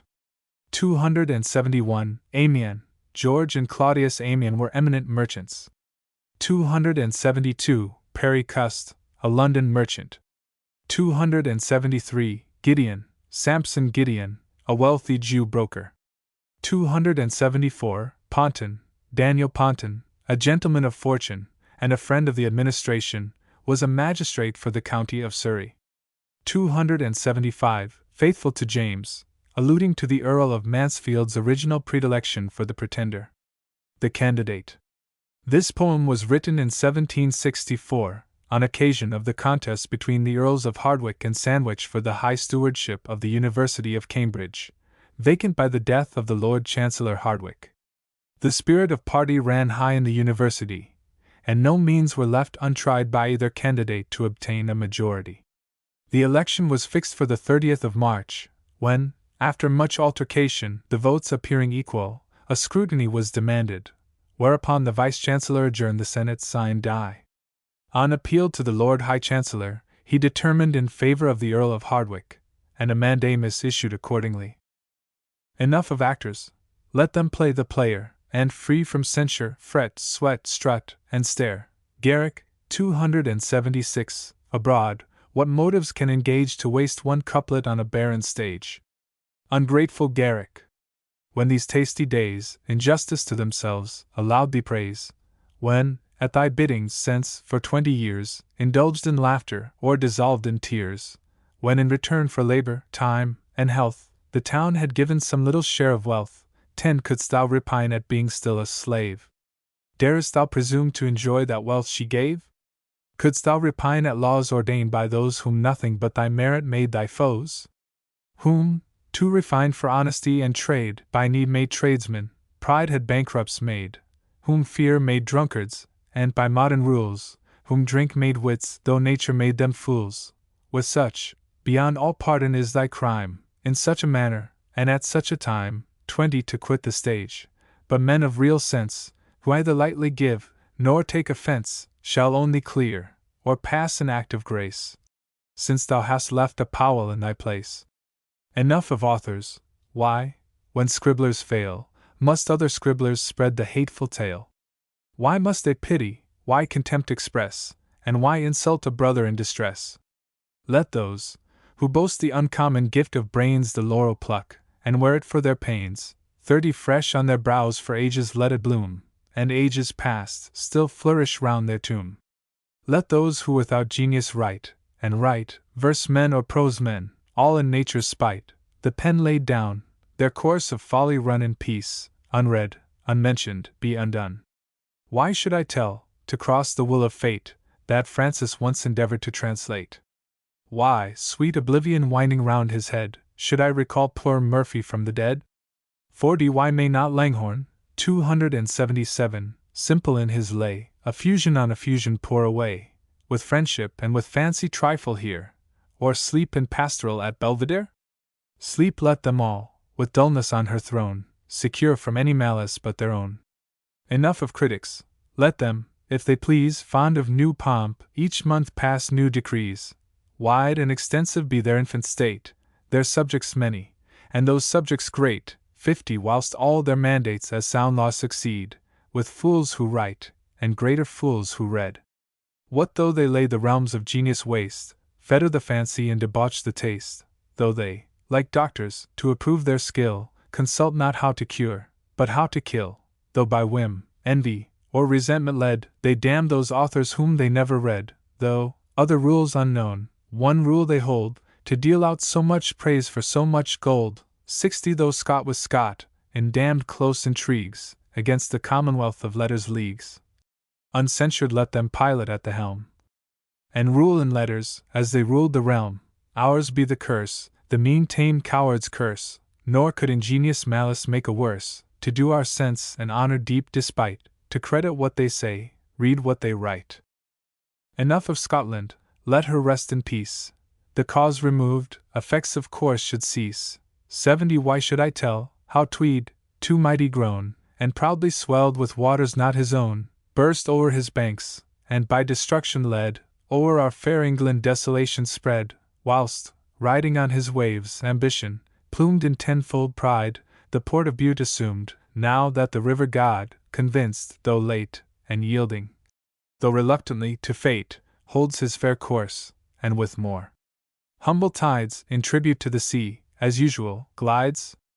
80 Enough of states, and such like trifling things, enough of kinglings, and enough of kings. Henceforth, secure, let ambushed statesmen lie, spread the court web, and catch the patriot fly. Henceforth, unwhipped of justice, uncontrolled by fear or shame, let vice, secure and bold, lord it with all her sons, whilst virtue's groan meets with compassion only from the throne. Enough of patriots. All I ask of man is only to be honest as he can. 90 Some have deceived, and some may still deceive. 'Tis the fool's curse at random to believe. Would those, who, by opinion placed on high, stand fair and perfect in their country's eye, maintain that honor, let me in their ear hint this essential doctrine, persevere. Should they, which heaven forbid, to win the grace of some proud courtier, or to gain a place, their king and country sell, with endless shame the avenging muse shall mark each traitorous name. 100 But if, to honor true, they scorn to bend, and proudly honest, hold out to the end, their grateful country shall their fame record, and I myself descend to praise a lord. Enough of Wilkes. With good and honest men his actions speak much stronger than my pen, and future ages shall his name adore, when he can act and I can write no more. England may prove ungrateful and unjust, but fostering France, 278, shall ne'er betray her trust. 110 'Tis a brave debt which gods on men impose, to pay with praise the merit e'en of foes. When the great warrior of Amilcar's race made Rome's wide empire tremble to her base, to prove her virtue, though it galled her pride, Rome gave that fame which Carthage had denied. Enough of self, that darling luscious theme, o'er which philosophers in raptures dream, of which with seeming disregard they write, then prizing most, when most they seem to slight. 120 Vain proof of folly tinctured strong with pride. What man can from himself divide? For me, nor dare I lie, my leading aim, conscience first satisfied, is love of fame, some little fame derived from some brave few, who, prizing honor, prize her votaries too. Let all, nor shall resentment flush my cheek, who know me well, what they know, freely speak, so those, the greatest curse I meet below, who know me not, may not pretend to know. 130 Let none of those whom, blessed with parts above my feeble genius, still I dare to love, doing more mischief than 1,000 foes, posthumous nonsense to the world expose, and call it mine, for mine though never known, or which, if mine, I living blush to own. Know all the world, no greedy e'er shall find, die when I will, one couplet left behind. Let none of those, whom I despise though great, pretending friendship to give malice weight, 140 Publish my life. Let no false sneaking peer, 279, some such there are, to win the public ear, hand me to shame with some vile anecdote. Nor soul-galled bishop, 280, damn me with a note. Let one poor sprig of bay around my head bloom whilst I live, and point me out when dead. Let it, may heaven, indulgent, grant that prayer, be planted on my grave, nor wither there. And when, on travel bound, some rhyming guest roams through the churchyard, whilst his dinner's dressed, 150 Let it hold up this comment to his eyes: life to the last enjoyed, here Churchill lies. Whilst, oh, what joy that pleasing flattery gives! Reading my works, he cries, here Churchill lives. Enough of satire. In less hardened times great was her force, and mighty were her rhymes. I've read of men, beyond man's daring brave, who yet have trembled at the strokes she gave, whose souls have felt more terrible alarms from her one line, than from a world in arms. 160 When in her faithful and immortal page they saw transmitted down from age to age recorded villains, and each spotted name branded with marks of everlasting shame, succeeding villains sought her as a friend, and if not really mended, feigned to mend. But in an age, when actions are allowed which strike all honor dead, and crimes avowed too terrible to suffer the report, avowed and praised by men who stain a court.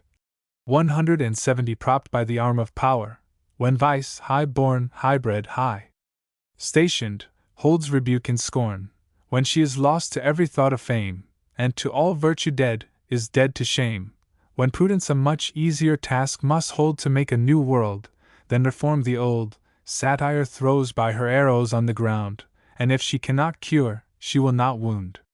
Come, panegyric, though the muse disdains, founded on truth, to prostitute her strains 180 at the base instance of those men, who hold no argument but power, no God but gold, yet mindful that from heaven she drew her birth, she scorns the narrow maxims of this earth, virtuous herself, brings virtue forth to view, and loves to praise, where praise is justly due.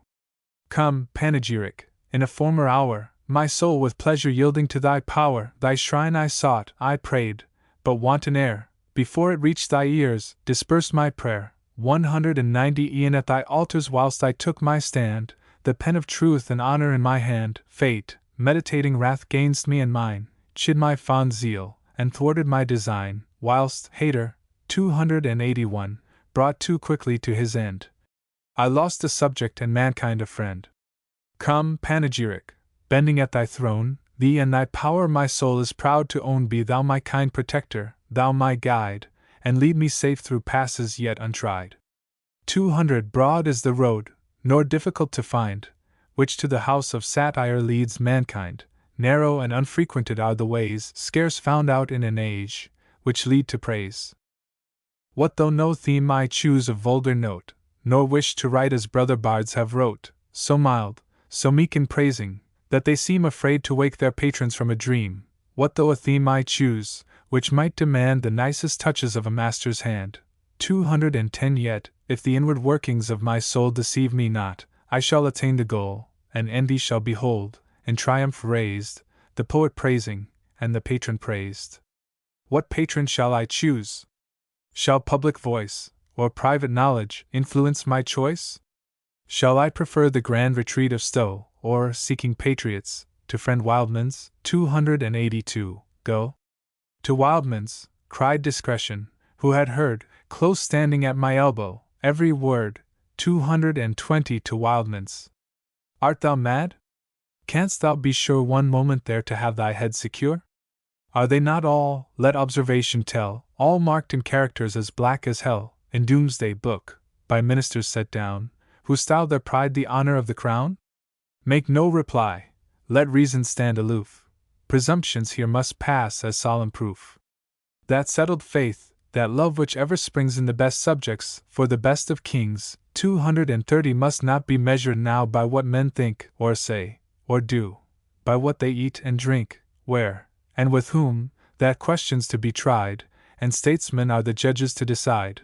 No juries called, or, if called, kept in awe, they, facts confessed, in themselves vest the law. Each dish at Wildman's of sedition smacks, blasphemy may be gospel at Almack's. 283 Peace, good Discretion. Peace, thy fears are vain, ne'er will I herd with Wildman's factious train. 240 Never the vengeance of the great incur, nor, without might, against the mighty stir. If, from long proof, my temper you distrust, weigh my profession, to my gown be just. Dost thou one parson know so void of grace to pay his court to patrons out of place?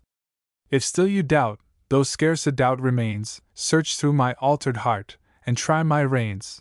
There, searching, find, nor deem me now in sport, a convert made by sandwich to the court. 250 Let madmen follow error to the end. I, of mistakes convinced, and proud to mend, strive to act better, being better taught, nor blush to own that change which reason wrought. For such a change as this, must justice speak. My heart was honest, but my head was weak. Bigot to no one man, or set of men, without one selfish view, I drew my pen. My country asked, or seemed to ask, my aid. Obedient to that call, I left off trade. 260 A side I chose, and on that side was strong, till time hath fairly proved me in the wrong. Convinced, I change. Can any man do more, and have not greater patriots changed before? Changed, I at once. Can any man do less? Without a single blush, that change confess.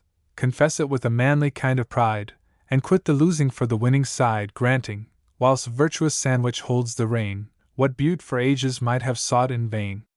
270 Hail, Sandwich, nor shall Wilkes resentment show, hearing the praises of so brave a foe. Hail, Sandwich, nor through pride shalt thou refuse the grateful tribute of so mean a muse. Sandwich, all hail, when Bute with foreign hand, grown wanton with ambition, scourged the land, when Scots, or slaves to Scotsmen, steered the helm, when peace, inglorious peace, disgraced the realm, distrust and general discontent prevailed, but when, he best knows why, his spirits failed. 280 When, with a sudden panic struck, he fled, sneaked out of power, and hid his recreant head, when, like a Mars, fear ordered to retreat, we saw thee nimbly vault into his seat, into the seat of power, at one bold leap, a perfect connoisseur in statesmanship, when, like another Machiavel, we saw thy fingers twisting, and untwisting law, straining, where godlike reason bade, and where she warranted thy mercy, pleased to spare. 290 Saw thee resolved, and fixed, come what, come might, to do thy God, thy King, thy country right. All things were changed, suspense remained no more, certainty reigned where doubt had reigned before. All felt thy virtues, and all knew their use, what virtues such as thine must needs produce. Thy foes, for honor ever meets with foes, too mean to praise, too fearful to oppose, in sullen silence sit. thy friends, some few, who, friends to thee, are friends to honor too, 300 plaud thy brave bearing, and the commonweal expects her safety from thy stubborn zeal. A place amongst the rest the muses claim, and bring this freewill offering to thy fame, to prove their virtue, make thy virtues known, and holding up thy fame, secure their own. From his youth upwards to the present day, when vices, more than years, have marked him grey, when riotous excess, with wasteful hand, shakes life's frail glass, and hastes each ebbing sand, 310 unmindful from what stock he drew his birth, untainted with one deed of real worth, Lothario, holding honor at no price, folly to folly added, vice to vice, wrought sin with greediness, and sought for shame with greater zeal than good men seek for fame. Where reason laughed without the least defense, laughter was mirth, obscenity was sense, where impudence made decency submit, where noise was humor, and where whim was wit, 320 where rude, untempered license had the merit of liberty, and lunacy was spirit, where the best things were ever held the worst, Lothario was, with justice, always first. To whip a top, to knuckle down at taw, to swing upon a gate, to ride a straw, to play at pushpin with dull brother peers, to belch out catches in a porter's ears, to reign the monarch of a midnight cell, to be the gaping chairman's oracle, 330 whilst, in most blessed union, rogue and whore clap hands, huzzah, and hiccup out, encore, whilst grey authority, who slumbers there in robes of watchman's fur, gives up his chair. With midnight howl to bathe the affrighted moon, to walk with torches through the streets at noon, to force plain nature from her usual way, each night a vigil, and a blank each day, to match for speed one feather gainst another, to make one leg run races with his brother, 340 gainst all the rest, to take the northern wind, Bute to ride first, and he to ride behind, to coin newfangled wagers, and to lay 'em, laying to lose, and losing not to pay 'em, Lothario, on that stock which nature gives, without a rival stands though March yet lives.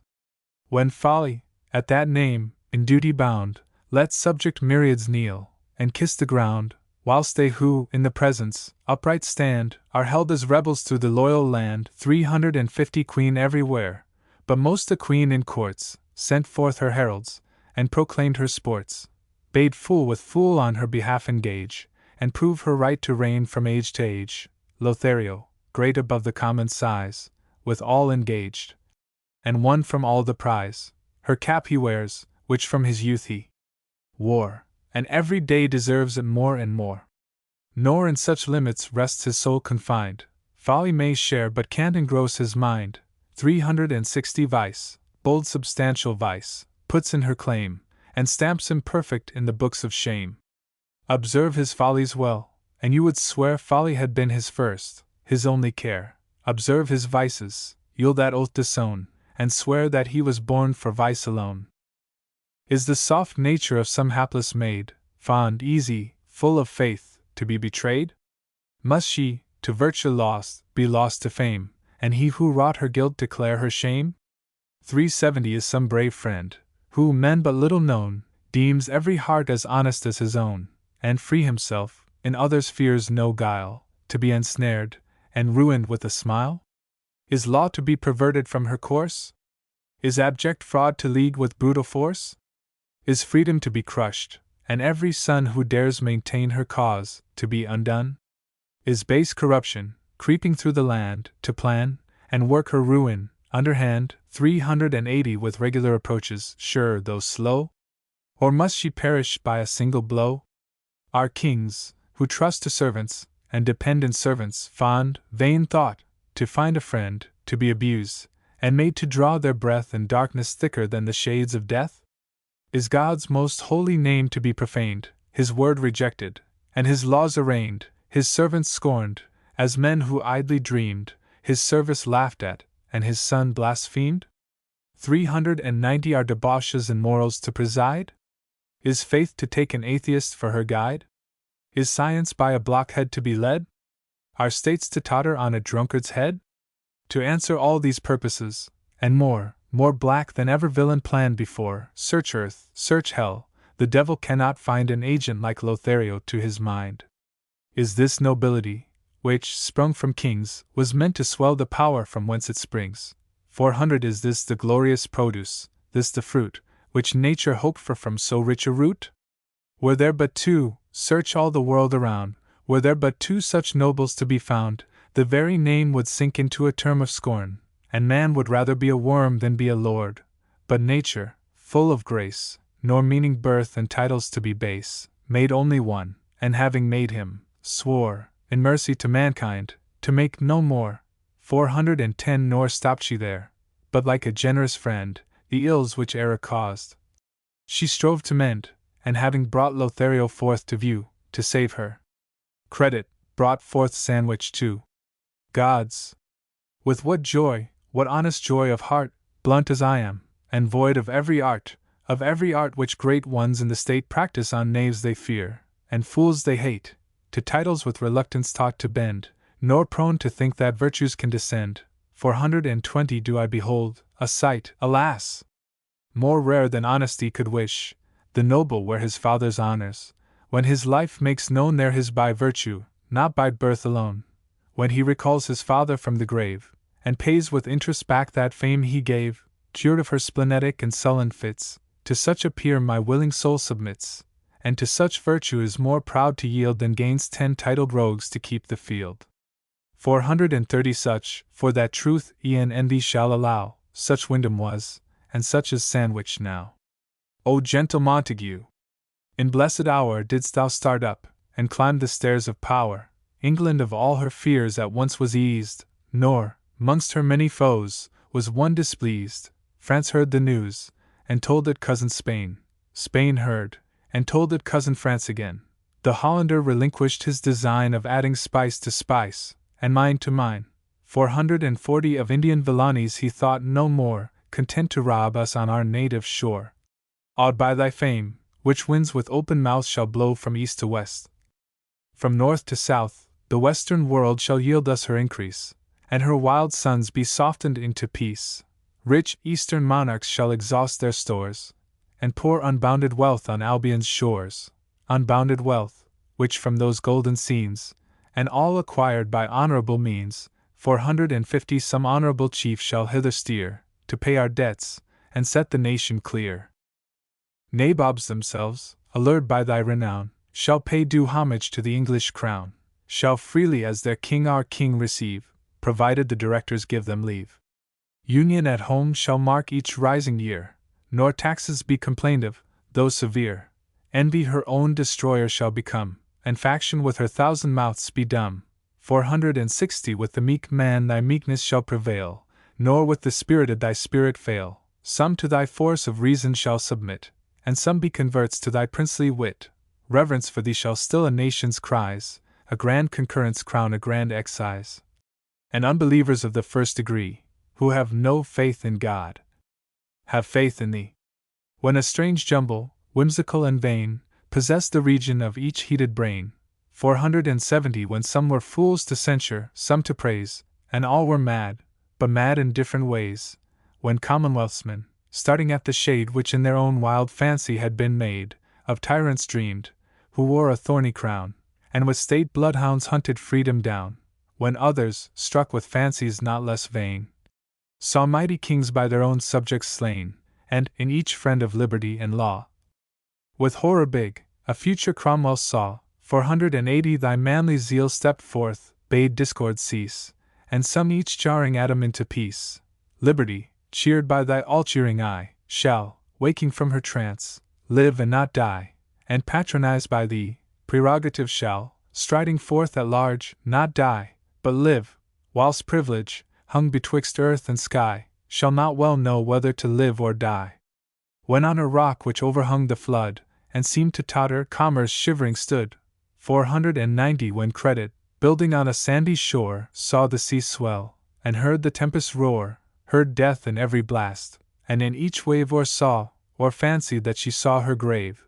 When property, transferred from hand to band, weakened by change, crawled sickly through the land, when mutual confidence was at an end, and man no longer could on man depend, oppressed with debts of more than common weight, when all men feared a bankruptcy of state. 500 When, certain death to honor, and to trade, a sponge was talked of as our only aid, that to be saved we must be more undone, and pay off all our debts, by paying none. Like England's better genius, born to bless, and snatch his sinking country from distress, didst thou step forth, and without sail or oar, pilot the shattered vessel safe to shore, nor shalt thou quit, till, anchored firm and fast, she rides secure, and mocks the threatening blast. 510 born in thy house, and in thy service bred, nursed in thy arms, and at thy table fed, by thy sage counsels to reflection brought, yet more by pattern than by precept taught, economy her needful aid shall join to forward and complete thy grand design, and warm to save, but yet with spirit warm, shall her own conduct from thy conduct form. Let friends of prodigals say what they will, spendthrifts at home, abroad are spendthrifts still. 520 in vain have sly and subtle sophists tried private from public justice to divide, for credit on each other they rely, they live together, and together die. Gainst all experience 'tis a rank offense, high treason in the eye of common sense, to think a statesman ever can be known to pay our debts, who will not pay his own. But now, though late, now may we hope to see our debts discharged, our credit fair and free. 530 since rigid honesty, fair fall that hour, sits at the helm, and Sandwich is in power. With what delight I view thee, wondrous man, with what delight survey thy sterling plan, that plan which all with wonder must behold, and stamp thy age the only age of gold. Nor rest thy triumphs here, that discord fled, and sought with grief the hell where she was bred, that faction, gainst her nature forced to yield, saw her rude rabble scattered o'er the field. 540 saw her best friends a standing jest become, her fools turned speakers, and her wit struck dumb, that our most bitter foes, so much depends on men of name, are turned to cordial friends, that our offended friends. Such terror flows from men of name, dare not appear our foes, that credit, gasping in the jaws of death, and ready to expire with every breath, grows stronger from disease, that thou hast saved thy drooping country, that thy name, engraved 550 on plates of brass, defies the rage of time, then plates of brass more firm, that sacred rhyme embalms thy memory, bids thy glories live, and gives thee what the muse alone can give, these heights of virtue, these rewards of fame, with thee in common other patriots claim. But that poor sickly science, who had laid and drooped for years beneath neglect's cold shade by those who knew her purposely forgot, and made the jest of those who knew her not. 560 whilst ignorance and power, and pampered pride clad like a priest, passed by on t'other side, recovered from her wretched state, at length puts on new health, and clothes herself with strength, to thee we owe, and to thy friendly hand which raised, and gave her to possess the land, this praise though in a court, and near a throne, this praise is thine, and thine, alas, alone. With what fond rapture did the goddess smile, what blessings did she promise to this isle, 570 what honor to herself, and length of reign, soon as she heard that thou didst not disdain to be her steward. But what grief, what shame, what rage, what disappointment, shook her frame, when her proud children dared her will dispute, when youth was insolent, 284, and age was mute. That young men should be fools, and some wild few, to wisdom deaf, be deaf to interest too, moved not her wonder.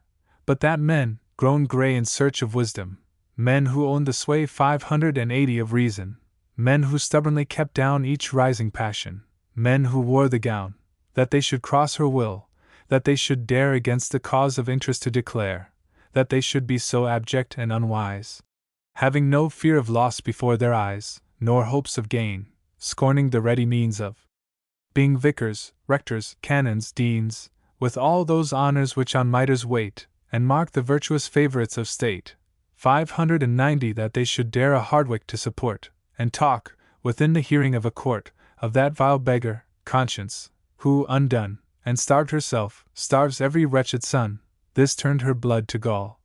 This made her swear no more to throw away her time and care on wayward sons who scorned her love, no more to hold her courts on Cam's ungrateful shore. Rather than bear such insults, which disgrace her royalty of nature, birth, and place, 600 though dullness their unrivalled state doth keep, would she at Winchester with Burton, 285, sleep, or to exchange the mortifying scene for something still more dull, and still more mean, rather than bear such insults, she would fly far, far beyond the search of English eye, and reign amongst the Scots. To be a queen is worth ambition, though in Aberdeen. Oh, stay thy flight, fair science! What though some base-born children, rebels are become? 610 all are not rebels, some are duteous still, attend thy precepts, and obey thy will. Thy interest is opposed by those alone who either know not, or oppose their own. Of stubborn virtue, marching to thy aid, behold in black, the livery of their trade, marshalled by form, and by discretion led, a grave troop, and Smith, 286, is at their head, blacksmith of Trinity, on Christian ground for faith and mysteries none more renown. 620 next, for the best of causes now and then must beg assistance from the worst of men. Next, if old story lies not, sprung from Greece, comes Pandarus, but comes without his niece, her wretched maid, committed to his trust, to a rank lecher's course and bloated lusty arch, old, hoary hypocrite had sold, and thought himself and her well damned for gold. But to wipe off such traces from the mind, and make us in good humor with mankind, 630 leading on men, who in a college bred, no woman knew, but those which made their bed, who planted virgins on Cam's virtuous shore, continued still male virgins at 60, come Sumner, 287, wise, and chaste as chaste can be, with Long, 288, as wise, and not less chaste than he. Are there not friends, too, entered in thy cause who, for thy sake, defying penal laws, were, to support thy honorable plan, smuggled from Jersey, and the Isle of Man?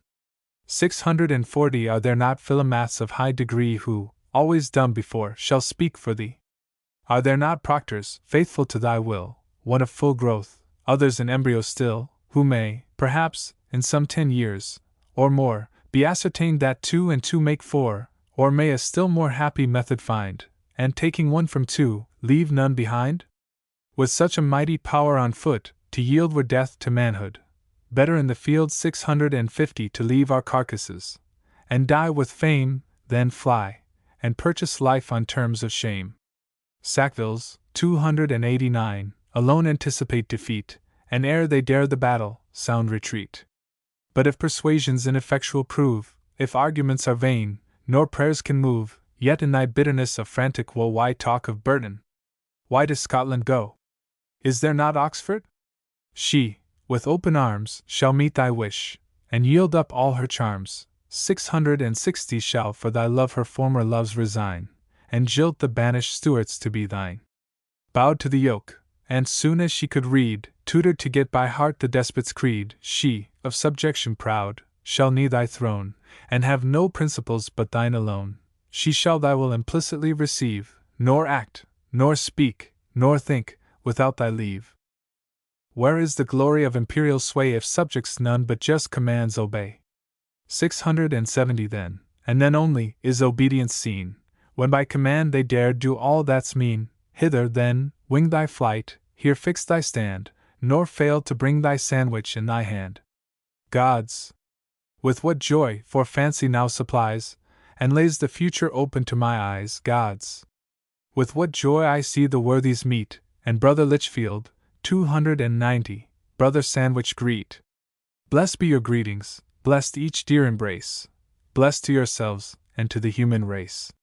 680 sickening at virtues, which she cannot reach, which seem her baser nature to impeach, let envy, in a whirlwind's bosom hurled, outrageous, search the corners of the world, ransack the present times, look back to past, rip up the future, and confess at last, no times, past, present, or to come, could e'er produce, and bless the world with such a pair. Phillips, 291, the good old Phillips, out of breath, escaped from Monmouth, and escaped from death. 690 shall hail his sandwich with that virtuous zeal, that glorious ardor for the commonweal, which warmed his loyal heart and blessed his tongue, when on his lips the cause of rebels hung, whilst womanhood, in habit of a nun, at Medinum, 292, lies by backward monks undone. A nation's reckoning, like an alehouse score, whilst Paul, the aged, chalks behind a door, compelled to hire a foe to cast it up. Dashwood shall pour, from a communion cup, 700 libations to the goddess without eyes, and hob or nob in cider and excise. From those deep shades, where vanity, unknown, doth penance for her pride, and pines alone, cursed in herself, by her own thoughts undone, where she sees all, but can be seen by none, where she, no longer mistress of the schools, hears praise loud pealing from the mouths of fools, or hears it at a distance, in despair to join the crowd, and put in for a share, 710 twisting each thought 1,000 different ways, for his new friend's new modelling old praise, where frugal sense so very fine is. Spun, it serves 12 hours, though not enough for one. King, 293, shall arise, and bursting from the dead, shall hurl his piebald Latin at thy head.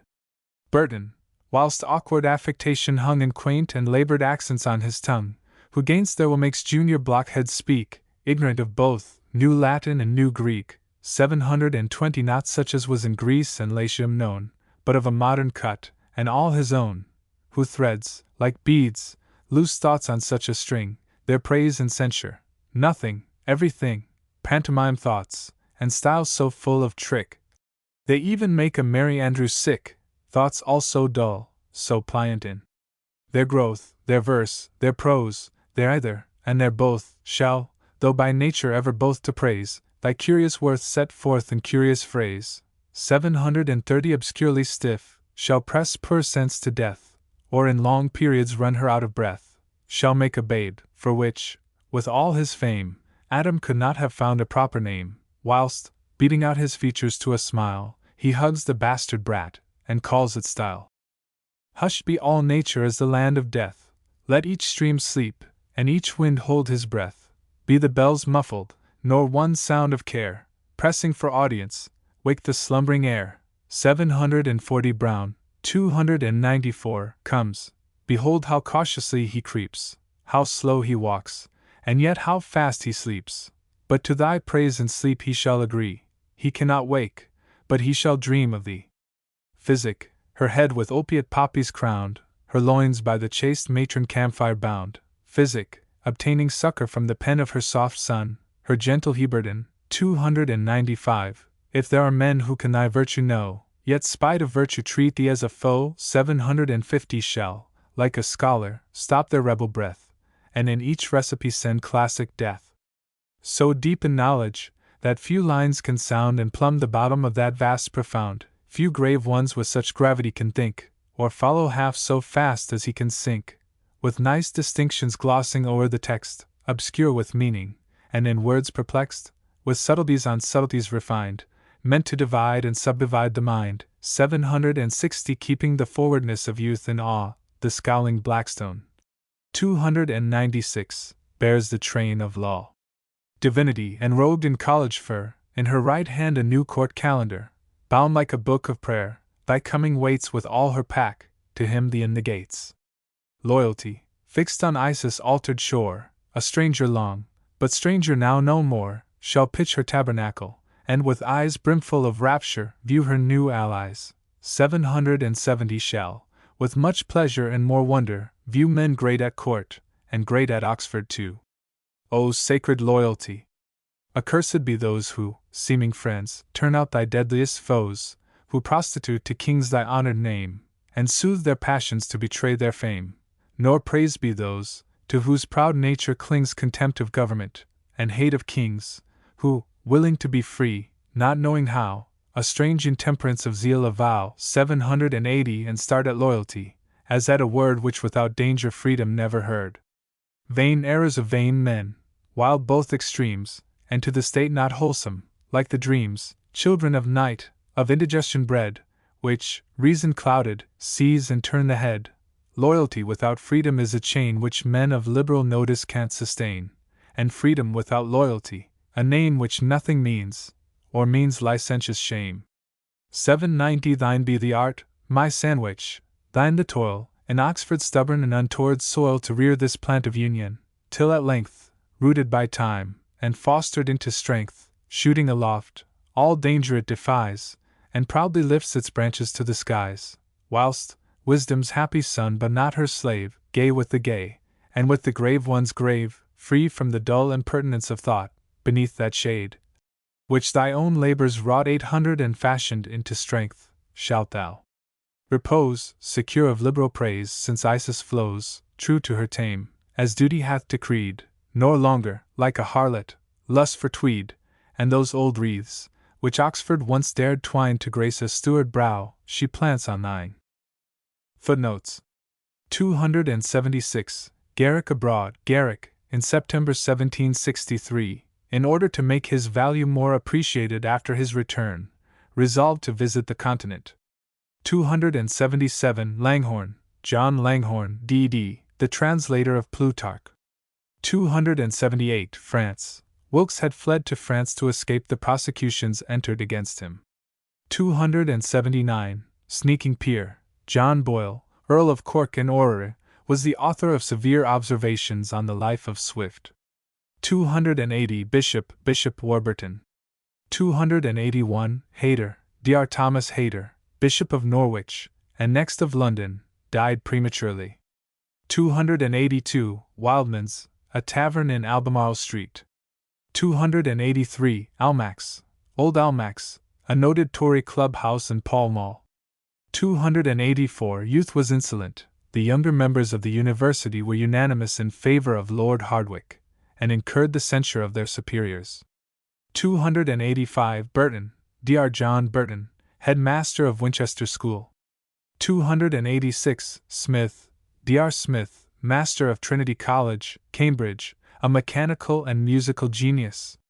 287. Sumner, the Rev. Dr. Humphrey Sumner, Vice-Chancellor of the University of Cambridge. 288. Long, Roger Long, D.D., Professor of Astronomy, Cambridge. 289. Sackville, Sir George, who behaved scandalously at the Battle of Minden. 290. Brother Lichfield, the last Earl of Lichfield, succeeded the Earl of Westmoreland as Chancellor of the University of Oxford, in 1762, through Lord Bute's influence. 291. Phillips, Sir John Phillips, a barrister and active member of the House of Commons, a defender of the rebellion in 1745. 292. Medmenham, or as it was commonly called, Menham Abbey, was a very large house on the banks of the Thames, near Marlow, in Bucks, where infamous doings went on under the auspices of Sir F. Dashwood, Lord Sandwich, and others. 293. King, Dr. William King, Doctor of Laws, Principal of St. Mary's Hall. 294. Brown, Dr. William Brown, Lord Lichfield's Vice-Chancellor of the University of Oxford from 1759 to 1769. 295. Heberden, Dr. William Heberden, the celebrated physician, the first who used the wet sheet. 296. Blackstone, Dr. Blackstone, afterwards Sir William Blackstone, Solicitor General, and a judge of the Court of Common Pleas. The Farewell. P. Farewell to Europe, and at once farewell to all the follies which in Europe dwell, to Eastern India now, a richer clime, richer, alas! In everything but rhyme, the Muses steer their course, and fond of change, at large in other worlds, desire to range, resolved, at least since they the fool must play, to do it in a different place and way. F. What whim is this, what error of the brain, what madness worse than in the Dogstar's reign? 10. Why into foreign countries would you roam? Are there not knaves and fools enough at home? If satire be thy object, and thy lays as yet have shown no talents fit for praise, if satire be thy object, search all round, nor to thy purpose can one spot be found like England, where, to rampant vigor grown, vice chokes up every virtue, where, self-sown, the seeds of folly shoot forth rank and bold, and every seed brings forth 100-fold. 20p. No more of this, though truth, the more our shame, the more our guilt, though truth perhaps may claim, and justify her part in this, yet here, for the first time, e'en truth offends my ear. Declaim from morn to night, from night to morn, take up the theme anew, when day's new born, I hear, and hate, be England what she will, with all her faults, she is my country still. F. Thy country! And what then? Is that mere word against the voice of reason to be heard? 30 are prejudices, deep imbibed in youth, to counteract, and make thee hate the truth? 'Tis sure the symptom of a narrow soul to draw its grand attachment from the whole, and take up with a part. Men, not confined within such paltry limits, men design their nature to exalt, where'er they go, wherever waves can roll, and winds can blow, where'er the blessed sun, placed in the sky to watch this subject world, can dart his eye. 40 are still the same, and prejudice outgrown, consider every country as their own. At one grand view they take in nature's plan, not more at home in England than Japan. P. My good, grave sir of theory, whose wit, grasping at shadows, ne'er caught substance yet, 'tis mighty easy o'er a glass of wine on vain refinements vainly to refine, to laugh at poverty in plenty's reign, to boast of apathy when out of pain. 50 and in each sentence, worthy of the schools, varnished with sophistry, to deal out rules most fit for practice, but for one poor fault that into practice they can ne'er be brought. At home, and sitting in your elbow chair, you praise Japan, though you was never there. But was the ship this moment under sail, would not your mind be changed, your spirits fail? Would you not cast one longing eye to shore, and vow to deal in such wild schemes no more? 60 How our pride may tempt us to conceal those passions which we cannot choose but feel, there's a strange something, which, without a brain, fools feel, and which e'en wise men can't explain, planted in man to bind him to that earth, in dearest ties, from whence he drew his birth. If honor calls, where'er she points the way the sons of honor follow, and obey. If need compels, wherever we are sent 'tis one of courage not to be content. 70 But if we have the liberty of choice, and all depends on our own single voice, to deem of every country as the same is rank rebellion gains the lawful claim of nature, and such dull indifference may be philosophy, but can't be sense. F. Weak and unjust distinction, strange design, most peevish, most perverse, to undermine philosophy, and throw her empire down by means of sense, from whom she holds her crown. 80 Divine philosophy. To thee we owe all that is worth possessing here below. Virtue and wisdom consecrate thy reign, doubled each joy, and pain no longer pain. When, like a garden, where, for want of toil and wholesome discipline, the rich, rank soil teems with encumbrances, where all around, herbs, noxious in their nature, make the ground, like the good mother of a thankless son, curse her own womb, by fruitfulness undone. 90 Like such a garden, when the human soul, uncultured, wild, impatient of control, brings forth those passions of luxuriant race, which spread and stifle every herb of grace, whilst virtue, checked by the cold hand of scorn, seems withering on the bed where she was born. Philosophy steps in. With steady hand, she brings her aid, she clears the encumbered land. Too virtuous to spare vice one stroke, too wise one moment to attend to pity's cries. 100 See with what godlike, what relentless power she roots up every weed. P. And every flower. Philosophy, a name of meek degree, embraced, in token of humility, by the proud sage, who, whilst he strove to hide, in that vain artifice revealed his pride. Philosophy, whom nature had designed to purge all errors from the human mind, herself misled by the philosopher, at once her priest and master, made us err. 110 Pride, like leaven in a mass of flour, tainted her laws, and made e'en virtue sour. Had she, content within her proper sphere, taught lessons suited to the human ear, which might fair virtue's genuine fruits produce, made not for ornament, but real use, the heart of man, unrivaled, she had swayed, praised by the good, and by the bad obeyed. But when she, overturning reason's throne, strove proudly in its place to plant her own, 120 When she with apathy the breast would steel, and teach us, deeply feeling, not to feel, when she would wildly all her force employ, not to correct our passions, but destroy, when, not content our nature to restore, as made by God, she made it all new o'er, when, with a strange and criminal excess, to make us more than men, she made us less. The good her dwindled power with pity saw, the bad with joy, and none but fools withal. 130 Truth, with a simple and unvarnished tale, e'en from the mouth of Norton might prevail, could she get there. But falsehood's sugared strain should pour her fatal blandishments in vain, nor make one convert, though the siren hung, where she too often hangs, on Mansfield's tongue. should all the sophs, whom in his course the sun hath seen, or past, or present, rise in one, should he, whilst pleasure in each sentence flows, like Plato, give us poetry in prose, 140 should he, full orator, at once impart the Athenians' genius with the Romans' art, genius and art should in this instance fail, nor Rome, though joined with Athens, here prevail. 'Tis not in man, 'tis not in more than man, to make me find one fault in nature's plan. Placed low ourselves, we censure those above, and wanting judgment, think that she wants love, blame, where we ought in reason to commend, and think her most a foe when most a friend. 150 such be philosophers, their specious art, though friendship pleads, shall never warp my heart, ne'er make me from this breast one passion tear, which nature, my best friend, hath planted there. F.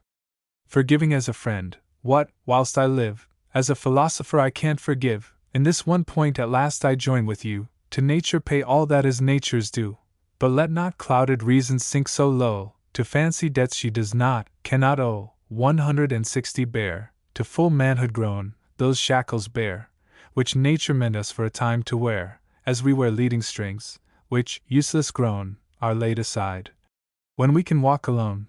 But on thyself, by peevish humor swayed, wilt thou lay burdens nature never laid? Wilt thou make faults, whilst judgment weakly errs, and then defend, mistaking them for hers? Darest thou to say, in our enlightened age, that this grand master passion, this brave rage, 170 which flames out for thy country, was impressed and fixed by nature in the human breast?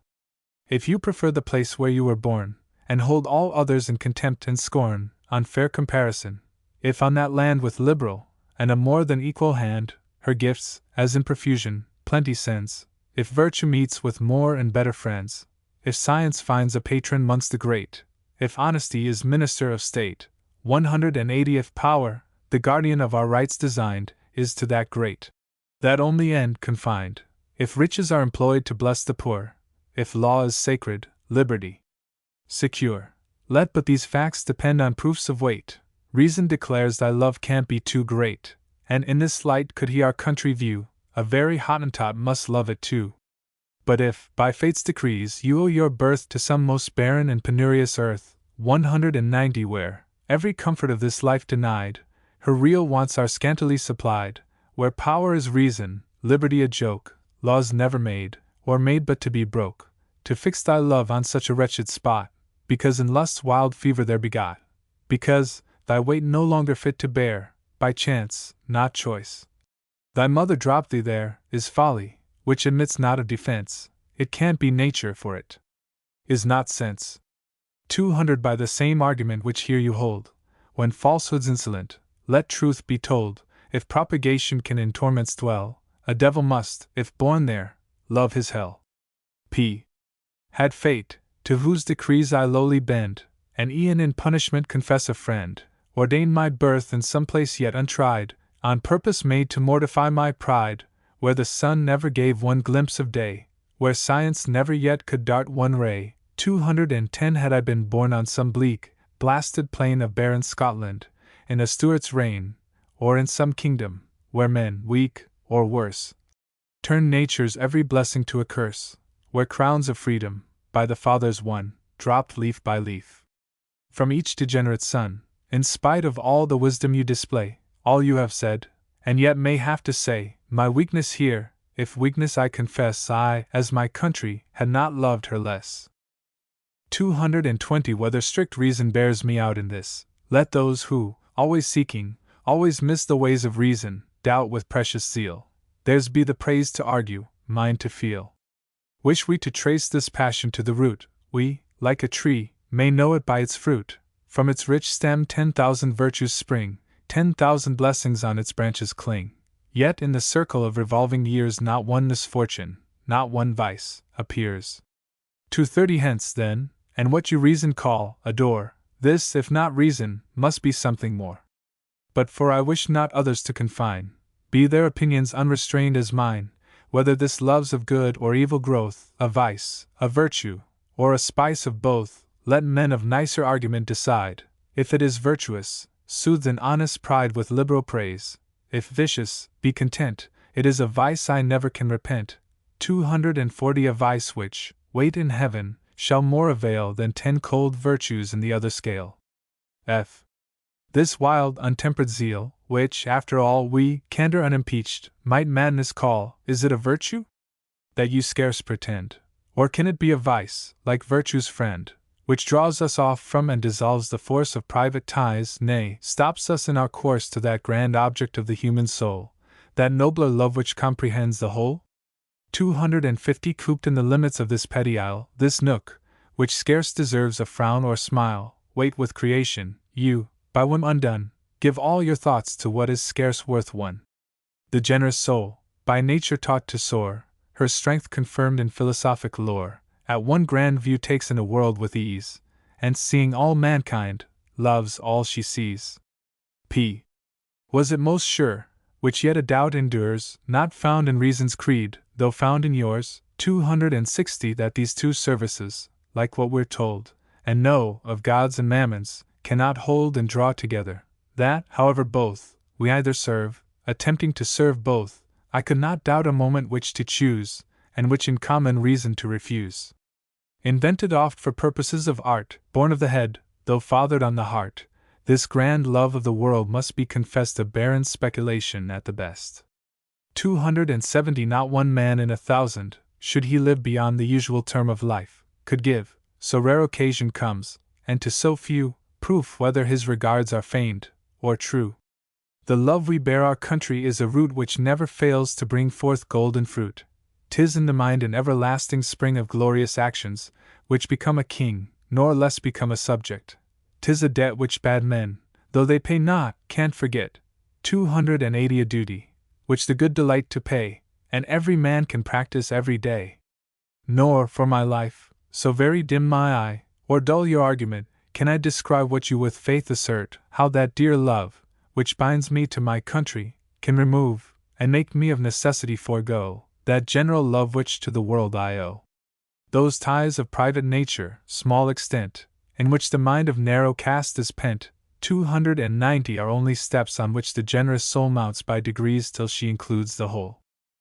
That spring of love, which, in the human mind, founded on self, flows narrow and confined, enlarges as it rolls, and comprehends the social charities of blood and friends, till, smaller streams included, not o'erpassed, it rises to our country's love at last, and he, with liberal and enlarged mind, who loves his country, cannot hate mankind. 300 F. Friend, as you would appear, to common sense, tell me, or think no more of a defense, is it a proof of love by choice to run a vagrant from your country? P. Can the son, shame on all such sons, with ruthless eye, and heart more patient than the flint, stand by, and by some ruffian, from all shame divorced, all virtue, see his honored mother forced? Then, no, by him that made me! Not e'en then, could I with patience, by the worst of men, 310 behold my country plundered, beggared, lost beyond redemption, all her glories crossed, e'en when occasion made them ripe, her fame fled like a dream, while she awakes to shame. F. Is it not more the office of a friend, the office of a patron, to defend her sinking state, than basely to decline so great a cause, and in despair resign? P. Beyond my reach, alas!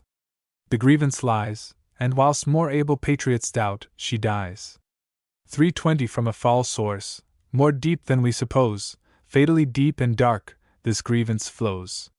'Tis not that peace our glorious hopes defeats, 'tis not the voice of faction in the streets, 'tis not a gross attack on freedom made, 'tis not the arm of privilege displayed against the subject, whilst she wears no sting to disappoint the purpose of a king. These are no ills, or trifles, if compared with those which are contrived, though not declared. 330 Tell me, philosopher, is it a crime to pry into the secret womb of time, or, born in ignorance, must we despair to reach events, and read the future there? Why, be it so, still 'tis the right of man, imparted by his Maker, where he can, to former times and men his eye to cast, and judge of what's to come, by what is past. Should there be found, in some not distant year, oh, how I wish to be no prophet here! 340 Amongst our British lords should there be found some great in power, in principles unsound, who look on freedom with an evil eye, in whom the springs of loyalty are dry, who wish to soar on wild ambition's wings, who hate the commons, and who love not kings, who would divide the people and the throne, to set up separate interests of their own, who hate whatever aids their wholesome growth, and only join with to destroy them both. 350 Should there be found such men in after times, may Heaven, in mercy to our grievous crimes, allot some milder vengeance, nor to them, and to their rage, this wretched land condemn, thou God above, on whom all states depend, who knowest from the first their rise and end, if there's a day marked in the book of fate, when ruin must involve our equal state, when law, alas, must be no more, and we, to freedom born, must be no longer free. 360 Let not a mob of tyrants seize the helm, nor titled upstarts league to rob the realm. Let not, whatever other ills assail, a damned aristocracy prevail. If, all too short, our course of freedom run, 'tis thy good pleasure we should be undone. Let us, some comfort in our griefs to bring, be slaves to one, and be that one a king. F. Poets, accustomed by their trade to feign, oft substitute creations of the brain. 370 For real substance, and themselves deceived, would have the fiction by mankind believed. Such is your case, but grant, to soothe your pride, that you know more than all the world beside. Why deal in hints? Why make a moment's doubt? Resolved, and like a man, at once speak out, show us our danger, tell us where it lies, and, to ensure our safety, make us wise. P. Rather than bear the pain of thought, fools stray. The proud will rather lose than ask their way. 380 To men of sense, what needs it to unfold, and tell a tale which they must know untold? In the bad, interest warps the cankered heart, the good are hoodwinked by the tricks of art, and whilst arch, subtle hypocrites contrive to keep the flames of discontent alive, whilst they, with arts to honest men unknown, breed doubts between the people and the throne, making us fear, where reason never yet allowed one fear, or could one doubt admit. 390 Themselves pass unsuspected in disguise, and gainst our real danger seal our eyes. F. Mark them, and let their names recorded stand on shame's black roll, and stink through all the land. P. That might some courage, but no prudence be, no hurt to them, and jeopardy to me. F. Leave out their names. P. For that kind caution, thanks, but may not judges sometimes fill up blanks? F. Your country's laws in doubt then you reject? 400 P. The laws I love, the lawyers I suspect. Amongst 12 judges may not one be found, on bare possibility I ground this wholesome doubt, who may enlarge, retrench, create, and uncreate, and from the bench, with winks, smiles, nods, and such like paltry arts, may work and worm into a jury's hearts. Or, baffled there, may, turbulent of soul, cramp their high office, and their rights control, who may, though judge, turn advocate at large. 410 And deal replies out by the way of charge, making interpretation all the way, in spite of facts, his wicked will obey, and leaving law without the least defense, may damn his conscience to approve his sense? F.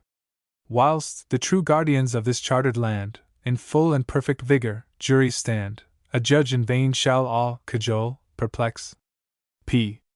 Suppose I should be tried in Middlesex? F. To pack a jury they will never dare. 420 P. There's no occasion to pack juries there. 297 F. Gainst prejudice all arguments are weak, reason herself without effect must speak.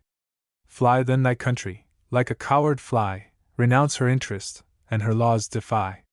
But why, bewitched, to India turn thine eyes? Cannot our Europe thy vast wrath suffice? Cannot thy misbegotten muse lay bare her brawny arm, and play the butcher there? P. Thy counsel taken, what should satire do? 430 Where could she find an object that is new?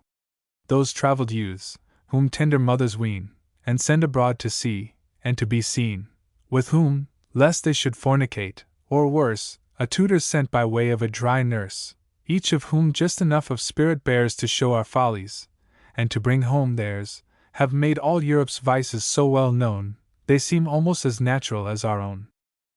F. Will India for thy purpose better do? 440p.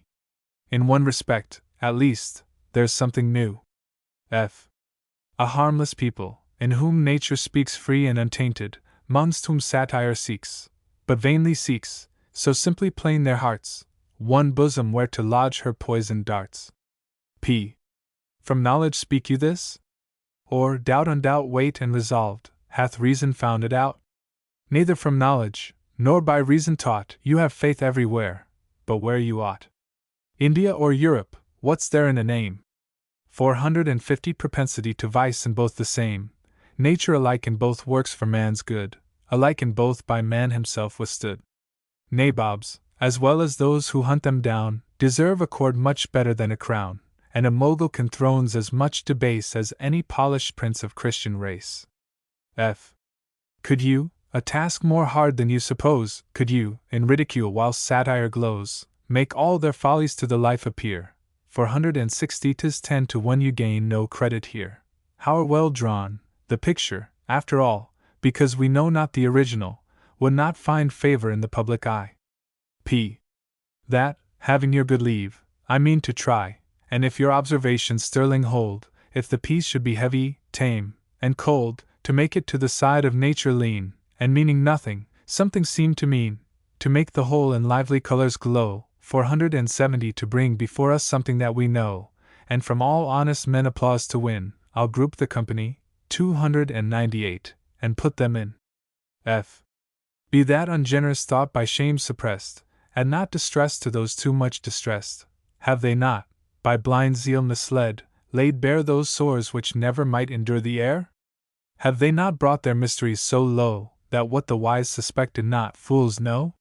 From their first rise e'en to the present hour, 480 have they not proved their own abuse of power, made it impossible, if fairly viewed, ever to have that dangerous power renewed, whilst, unseduced by ministers, the throne regards our interests, and knows its own?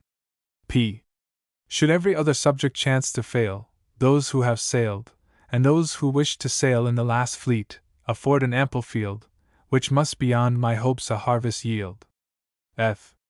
On such vile food satire can never thrive. 490p. She cannot starve, if there was only Clive. 299. Footnotes. 297. Juries there, alluding to the then recent acquittal from the charge of perjury, by the petty jury, of Mr. Philip Carteret Webb, Solicitor to the Treasury, who had sworn against Wilkes. 298. Company, East Indian Co. 299. Clive, see Macaulay's essay. The Times. The time hath been, a boyish, blushing time, when modesty was scarcely held a crime, when the most wicked had some touch of grace, and trembled to meet virtue face to face, when those, who, in the cause of sin grown grey, had served her without grudging day by day, were yet so weak in awkward shame to feel and strove that glorious service to conceal. We, better bred, and than our sires more wise, such paltry narrowness of soul despise. Tend to virtue every mean pretense disclaim, lay bare our crimes, and glory in our shame. Time was, ere temperance had fled the realm, ere luxury sat guttling at the helm from meal to meal, without one moment's space reserved for business or allowed for grace, ere vanity had so far conquered sense to make us all wild rivals in expense, to make one fool strive to outvie another, and every coxcomb dress against his brother. 20 ere banished industry had left our shores, and labor was by pride kicked out of doors.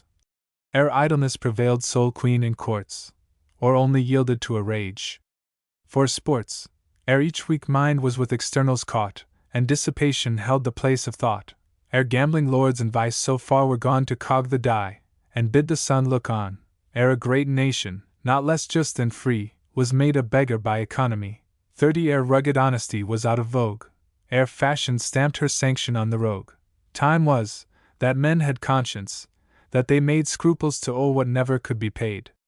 Was one then found, however high his name, so far above his fellows damned to shame, who dared abuse, and falsify his trust, who, being great, yet dared to be unjust, shunned like a plague, or but at distance viewed, he walked the crowded streets in solitude. 40 Nor could his rank and station in the land bribe one mean knave to take him by the hand. Such rigid maxims, oh!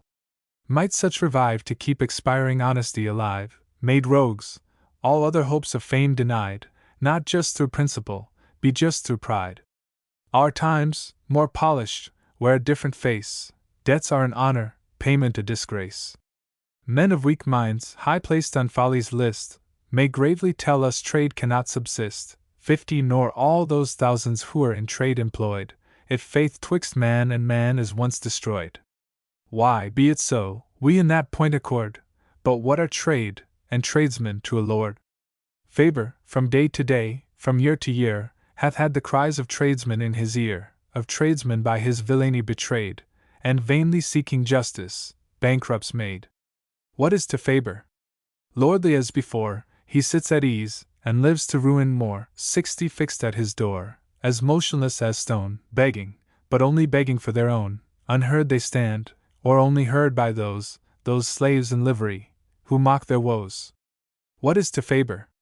He continues great, lives on in grandeur, and runs out in state. The helpless widow, wrung with deep despair, in bitterness of soul pours forth her prayer, hugging her starving babes with streaming eyes, and calls down vengeance, vengeance from the skies. 70 What is to Faber? He stands safe and clear, heaven can commence no legal action here, and on his breast a mighty plate he wears, a plate more firm than triple brass, which bears the name of privilege, gainst vulgar awe. He feels no conscience, and he fears no law. Nor think, acquainted with small knaves alone, who have not shame outlived, and grace outgrown, the great world hidden from thy reptile view, that on such men, to whom contempt is due, 80 contempt shall fall, and their vile author's name recorded stand through all the land of shame. No, to his porch, like Persians to the sun, behold contending crowds of courtiers run. See, to his aid what noble troops advance, all sworn to keep his crimes in countenance. Nor wonder at it, they partake the charge, as small their conscience, and their debts as large. Propped by such clients, and without control from all that's honest in the human soul, 90 in grandeur mean, with insolence unjust, whilst none but knaves can praise, and fools will trust, caressed and courted, Faber seems to stand a mighty pillar in a guilty land. And a sad truth, to which succeeding times will scarce give credit, when 'tis told in rhymes, did not strict honor with a jealous eye watch round the throne, did not true piety, who, linked with honor for the noblest ends, ranks none but honest men amongst her friends, 100 forbid us to be crushed with such a weight, he might in time be minister of state. But why enlarge I on such petty crimes? They might have shocked the faith of former times, but now are held as nothing. We begin where our sires ended, and improve in sin, rack our invention, and leave nothing new in vice and folly for our sons to do. Nor deem this censure hard, there's not a place most consecrate to purposes of grace, 110 which vice hath not polluted, none so high, but with bold pinion she hath dared to fly, and build there for her pleasure, none so low but she hath crept into it, made it know and feel her power. In courts, in camps, she reigns, o'er sober citizens, and simple swains, e'en in our temples she hath fixed her throne, and both God's holy altars placed her own. More to increase the horror of our state, to make her empire lasting as 'tis great, 120 to make us, in full-grown perfection, feel curses which neither art nor time can heal, all shame discarded, all remains of pride, meanness sits crowned, and triumphs by her side, meanness, who gleans out of the human mind those few good seeds which vice had left behind, those seeds which might in time to virtue tend, and leaves the soul without a power to mend, meanness, at sight of whom, with brave disdain, the breast of manhood swells, but swells in vain, 130 before whom honor makes a forced retreat, and freedom is compelled to quit her seat, meanness, which, like that mark by bloody Cain borne in his forehead for a brother slain, God, in his great and all-subduing rage, ordains the standing mark of this vile age. The venal hero trucks his fame for gold, the patriot's virtue for a place is sold, the statesman bargains for his country's shame, and for preferment, priests their God disclaim, 140 worn out with lust, her day of lechery o'er, the mother trains the daughter whom she bore in her own paths.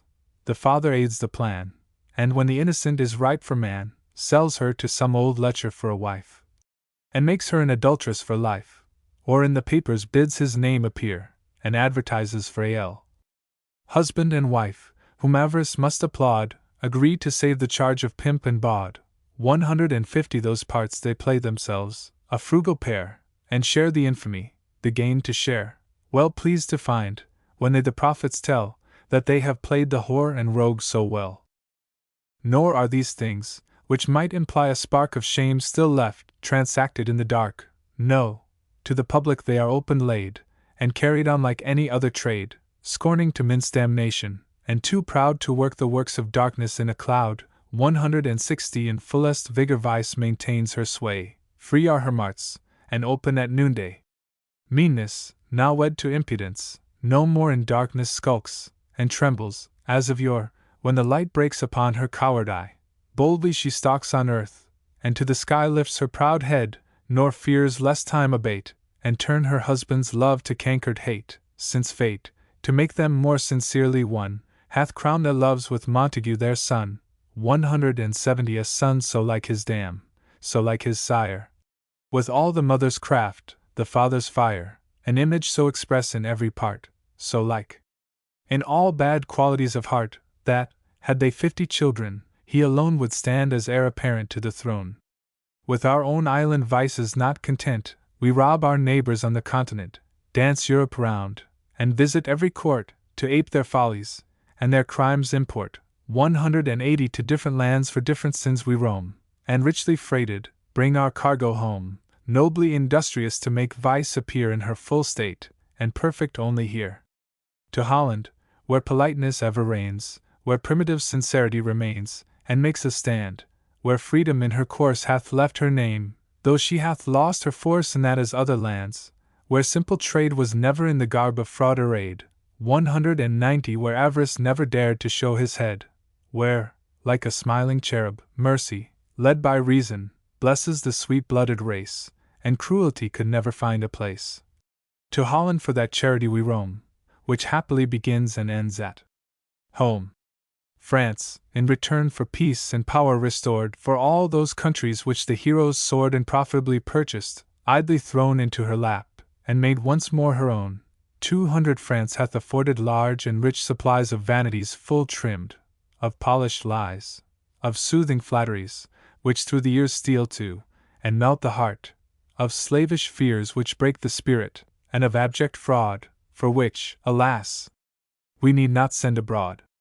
Spain gives us pride, which Spain to all the earth may largely give, nor fear herself a dearth, gives us that jealousy, which, born of fear and mean distrust, grows not by nature here.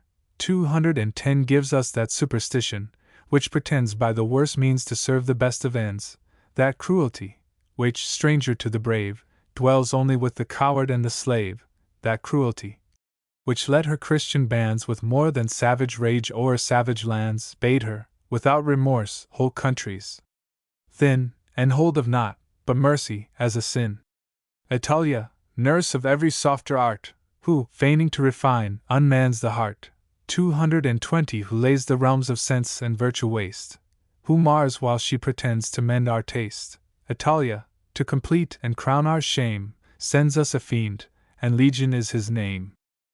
The farce of greatness without being great, pride without power, titles without estate, souls without vigor, bodies without force, hate without cause, revenge without remorse, dark, mean revenge, murder without defense, jealousy without love, sound without sense, 230 mirth without humor, without wit grimace, faith without reason, gospel without grace, zeal without knowledge, without nature art, men without manhood, women without heart, half men, who, dry and pithless, are debarred from man's best joys, no sooner made than marred, half men, who many a rich and noble dame, to serve her lust, and yet secure her fame, keeps on high diet, as we capons feed, to glut our appetites at last decreed.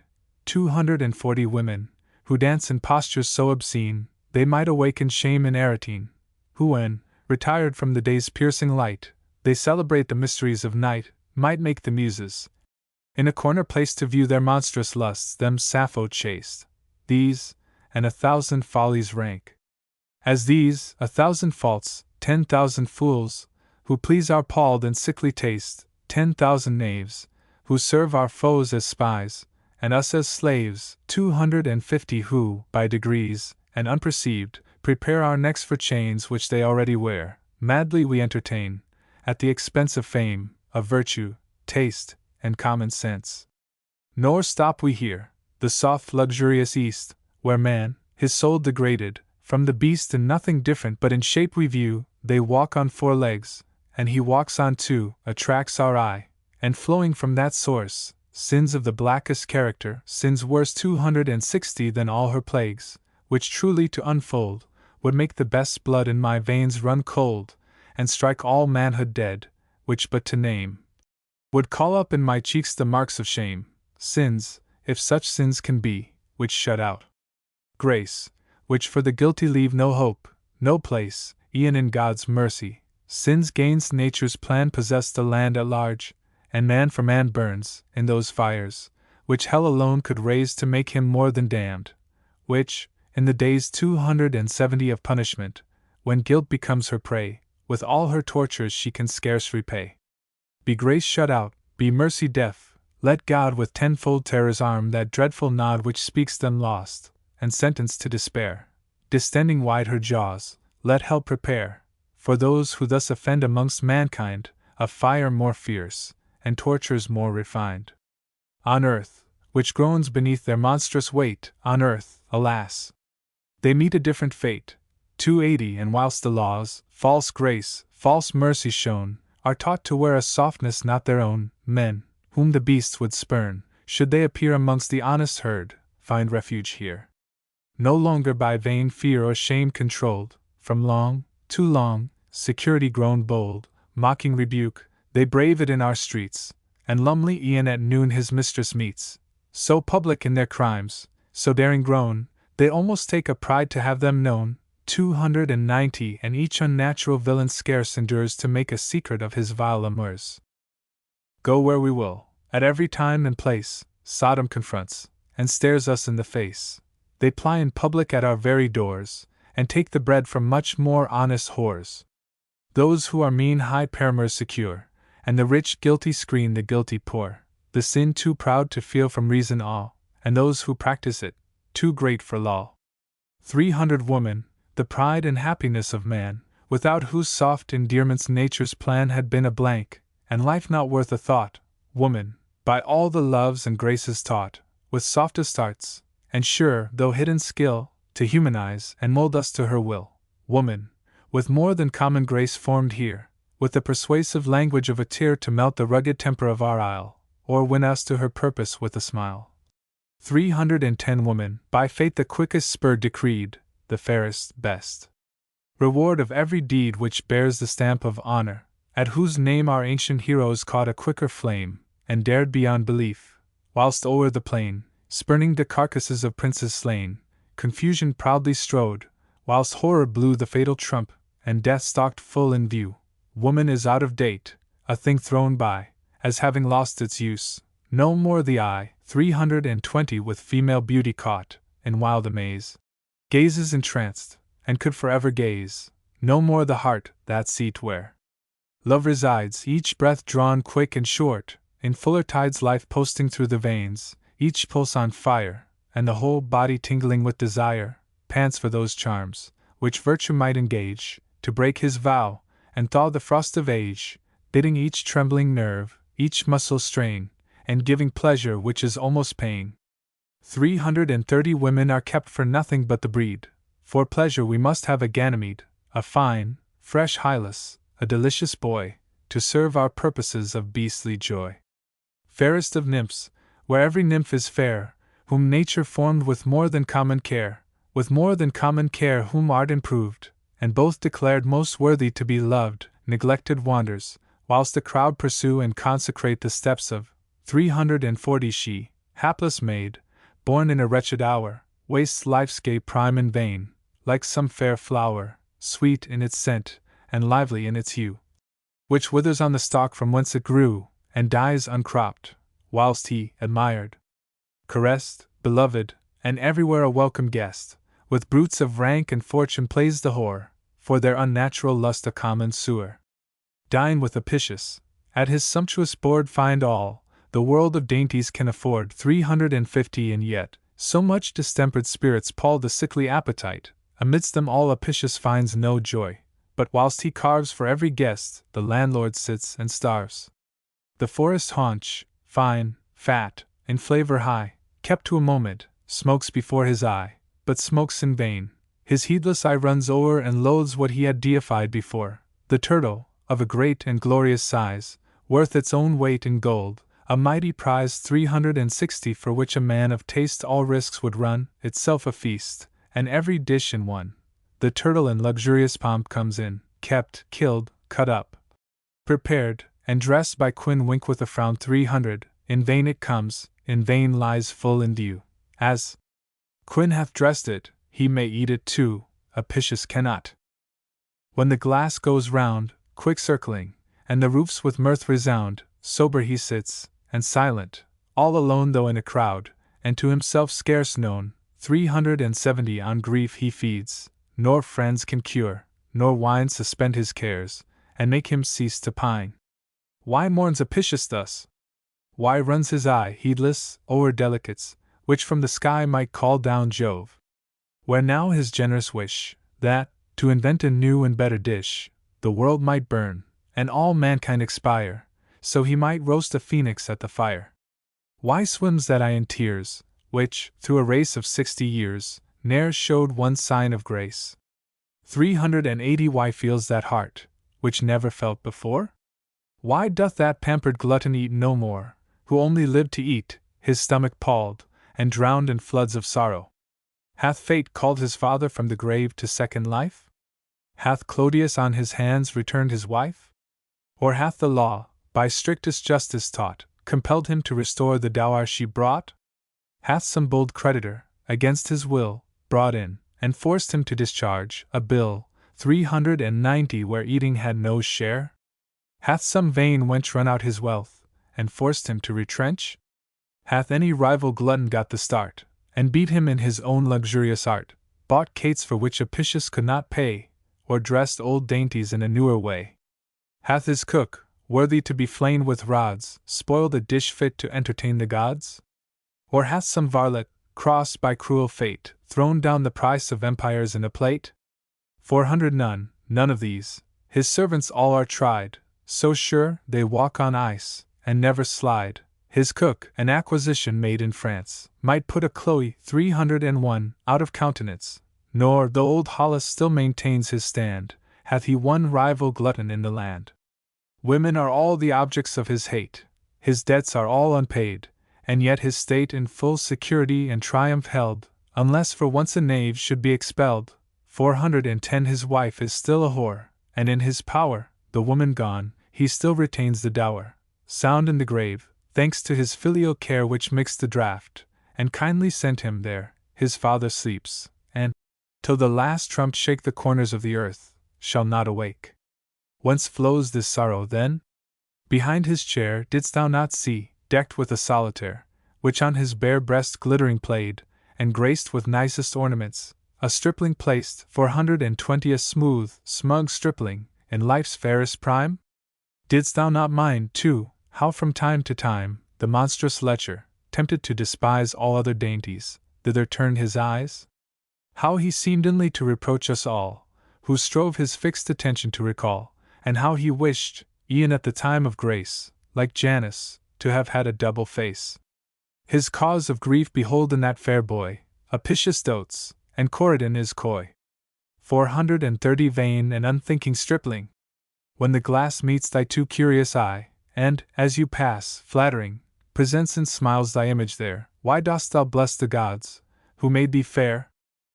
Blame their large bounties, and with reason blame, curse thy beauty, for it leads to shame, when thy hot lord, to work thee to his end, bids showers of gold into thy breast descend. Suspect his gifts, nor the vile giver trust, they're baits for virtue, and smell strong of lust.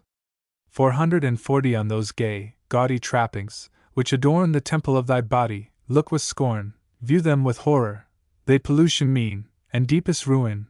Thou hast often seen from 'mongst the herd, the fairest and the best carefully singled out, and richly dressed, with grandeur mocked, for sacrifice decreed, only in greater pomp at last to bleed. Be warned in time, the threatened danger shun, to stay a moment is to be undone. 450 What though temptation prove, thy virtue shine, nor bribes can move, nor arts can undermine? All other methods failing, one resource is still behind, and thou must yield to force.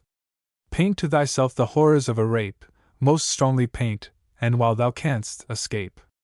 Mind not his promises, they're made in sport, made to be broke, was he not bred at court?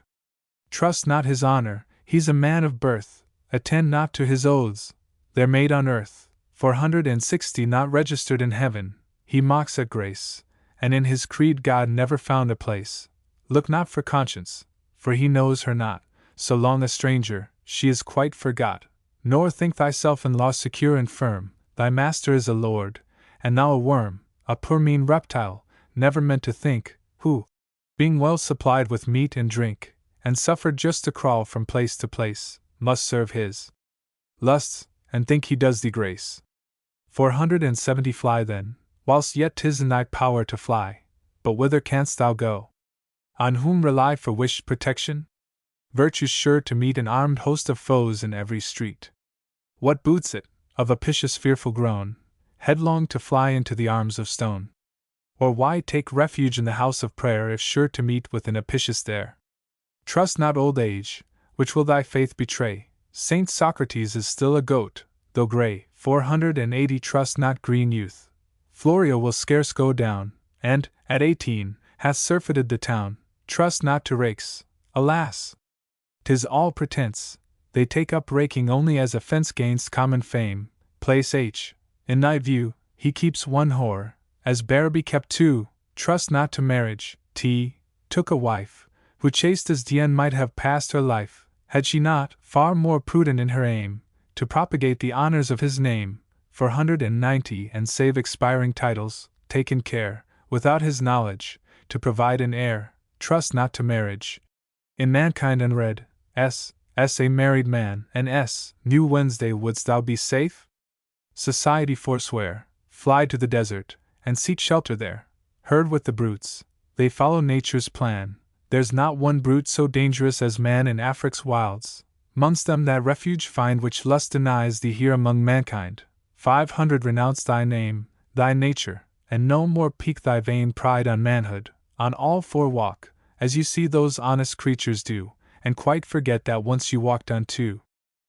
But if the thoughts of solitude alarm, and social life hath one remaining charm, if still thou art to jeopardy decreed amongst the monsters of Augustus, 302 Breed, lay by thy sex, thy safety to procure. Put off the man, from men to live secure. 510 Go forth a woman to the public view, and with their garb assume their manners too. Had the light-footed Greek, 303, of Chiron's school been wise enough to keep this single rule, the maudlin hero, like a puling boy robbed of his plaything, on the plains of Troy had never blubbered at Patroclus' tomb, and placed his minion in his mistress' room. Be not in this than catamites more nice, do that for virtue, which they do for vice. 520 Thus shalt thou pass untainted life's gay bloom, thus stand uncourted in the drawing-room, at midnight thus, untempted, walk the street, and run no danger but of being beat. Where is the mother, whose officious zeal, discreetly judging what her daughters feel by what she felt herself in days of yore, against that lecher man makes fast the door? Who not permits, e'en for the sake of prayer, a priest, uncastrated, to enter there? 530 Nor could her wishes, and her care prevail, would suffer in the house a fly that's male? Let her discharge her cares, throw wide her doors. Her daughters cannot, if they would, be whores, nor can a man be found, as times now go, who thinks it worth his while to make them so. Though they more fresh, more lively than the morn, and brighter than the noonday sun, adorn the works of nature, though the mother's grace revives, improved, in every daughter's face. 540 Undisciplined in dull discretion's rules, untaught and undebauched by boarding schools, free and unguarded let them range the town. go forth at random, and run pleasure down, start where she will, discard all taint of fear, nor think of danger, when no danger's near. Watch not their steps, they're safe without thy care, unless, like genets, they conceive by air, and every one of them may die a nun, 550 unless they breed, like carrion, in the sun men, dead to pleasure, as they're dead to grace, against the law of nature set their face, the grand primeval law, and seem combined to stop the propagation of mankind. Vile Pathics read the marriage act with pride, and fancy that the law is on their side. Broke down, and strength a stranger to his bed, old L. 304, though yet alive, is dead. T. lives no more, or lives not to our isle, no longer blessed with the CZ. S. 305, smile. 560 T. is at P. 306, disgraced, and M. grown grey, perforce grows chaste, nor to the credit of our modest race, rises one stallion to supply their place. A maidenhead, which, 20 years ago, in mid-December the rank fly would blow, though closely kept, now, when the dog star's heat inflames the marrow, in the very street may lie untouched, left for the worms, by those who daintily pass by, and hold their nose. 570 Poor, plain concupiscence is in disgrace, and simple lechery dares not show her face, lest she be sent to Bridewell, bankrupts made, to save their fortunes. Bawds leave off their trade, which first had left off them, to well close. Square fine, fresh, young strumpets, for Dodd, 307, preaches their throng for subsistence. Pimps no longer thrive, and pensions only keep L. alive. Where is the mother, who thinks all her pain, and all her jeopardy of travail, gain 580 when a man-child is born, thinks every prayer paid to the full, and answered in an air? Short-sighted woman! Little does she know what streams of sorrow from that source may flow, little suspect, while she surveys her boy, her young Narcissus, with an eye of joy too full for continence, that fate could give her darling as a curse, that she may live, ere 16 winters their short course have run, in agonies of soul, to curse that son. 590 Pray then for daughters, ye wise mothers, pray. They shall reward your love, nor make ye grey before your time with sorrow. They shall give ages of peace and comfort. Whilst ye live, make life most truly worth your care, and save, in spite of death, your memories from the grave. That sense with more than manly vigor fraught, that fortitude of soul, that stretch of thought, that genius great beyond the narrow bound of earth's low walk, that judgment perfect found 600 when wanted most, that purity of taste, which critics mention by the name of chaste, adorned with elegance, that easy flow of ready wit, which never made a foe, that face, that form, that dignity, that ease, those powers of pleasing, with that will to please by which Lepel, 308, when in her youthful days, e'en from the currish Pope extorted praise, we see, transmitted, in her daughter shine, and view a new Lepel in Caroline. 309, 610 is a son born into this world of woe? In never-ceasing streams let sorrow flow, be from that hour the house with sables hung, let lamentations dwell upon thy tongue, e'en from the moment that he first began to wail and whine, let him not see a man. Lock him up, far from the public eye, give him no opportunity to buy, or to be bought. B, though rich, was sold, and gave his body up to shame for gold. 620 Let it be bruited all about the town, that he is coarse, indelicate, and brown, an antidote to lust, his face deep scarred with the smallpox, his body maimed and marred, ate up with the king's evil, and his blood tainted throughout, a thick and putrid flood, where dwells corruption, making him all o'er, from head to foot, a rank and running sore. Shouldst thou report him, as by nature made, he is undone, and by thy praise betrayed. 630 Give him out fair, lechers, in number more brutal and more fierce, than thronged the door of Lot and Sodom, shall to thine repair, and force a passage, though a god is there. Let him not have one servant that is male, where lords are baffled, servants oft prevail. Some vices they propose to all agree, H was guilty, but was M free? Give him no tutor, throw him to a punk, rather than trust his morals to a monk. 640 Monks we all know, we, who have lived at home, from fair report, and travellers, who roam, more feelingly, nor trust him to the gown. 'Tis oft a covering in this vile town for base designs. Ourselves have lived to see more than one parson in the pillory. Should he have brothers, image to thy view a scene, which, though not public made, is true. Let not one brother be to t other known, nor let his father sit with him alone. 650 Be all his servants female, young and fair, and if the pride of nature spur thy heir to deeds of venery, if, hot and wild, he chance to get some score of maids with child, chide, but forgive him. Whoredom is a crime which, more at this than any other time, calls for indulgence, and 'mongst such a race, to have a bastard is some sign of grace. Born in such times, should I sit tamely down, suppress my rage, and saunter through the town 660 as one who knew not, or who shared these crimes? Should I at lesser evils point my rhymes, and let this giant sin, in the full eye of observation, pass unwounded by? Though our meek wives, passive obedience taught, patiently bear those wrongs, for which they ought, with the brave spirit of their dams possessed, to plant a dagger in each husband's breast, to cut off male increase from this fair isle, and turn our Thames into another Nile. 670 Though, on his Sunday, the smug pulpiteer, loud gainst all other crimes, is silent here, and thinks himself absolved, in the pretence of decency, which, meant for the defense of real virtue, and to raise her price, becomes an agent for the cause of vice, though the law sleeps, and through the care they take to drug her well, may never more awake, born in such times, nor with that patience cursed which saints may boast of, I must speak or burst. 680 But if, too eager in my bold career, haply I wound the nice and chaste ear, if, all unguarded, all too rude I speak, and call up blushes in the maiden's cheek, forgive, ye fair, my real motives view, and to forgiveness add your praises too.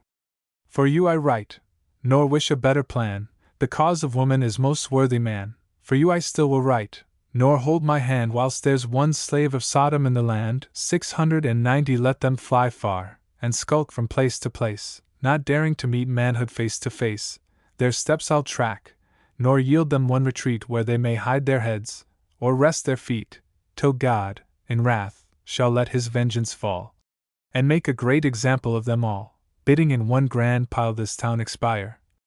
Her towers in dust, her Thames a lake of fire, or they, most worth our wish, convinced, though late, of their past crimes, and dangerous estate. 700 Pardon of women with repentance by, and learn to honor them, as much as I.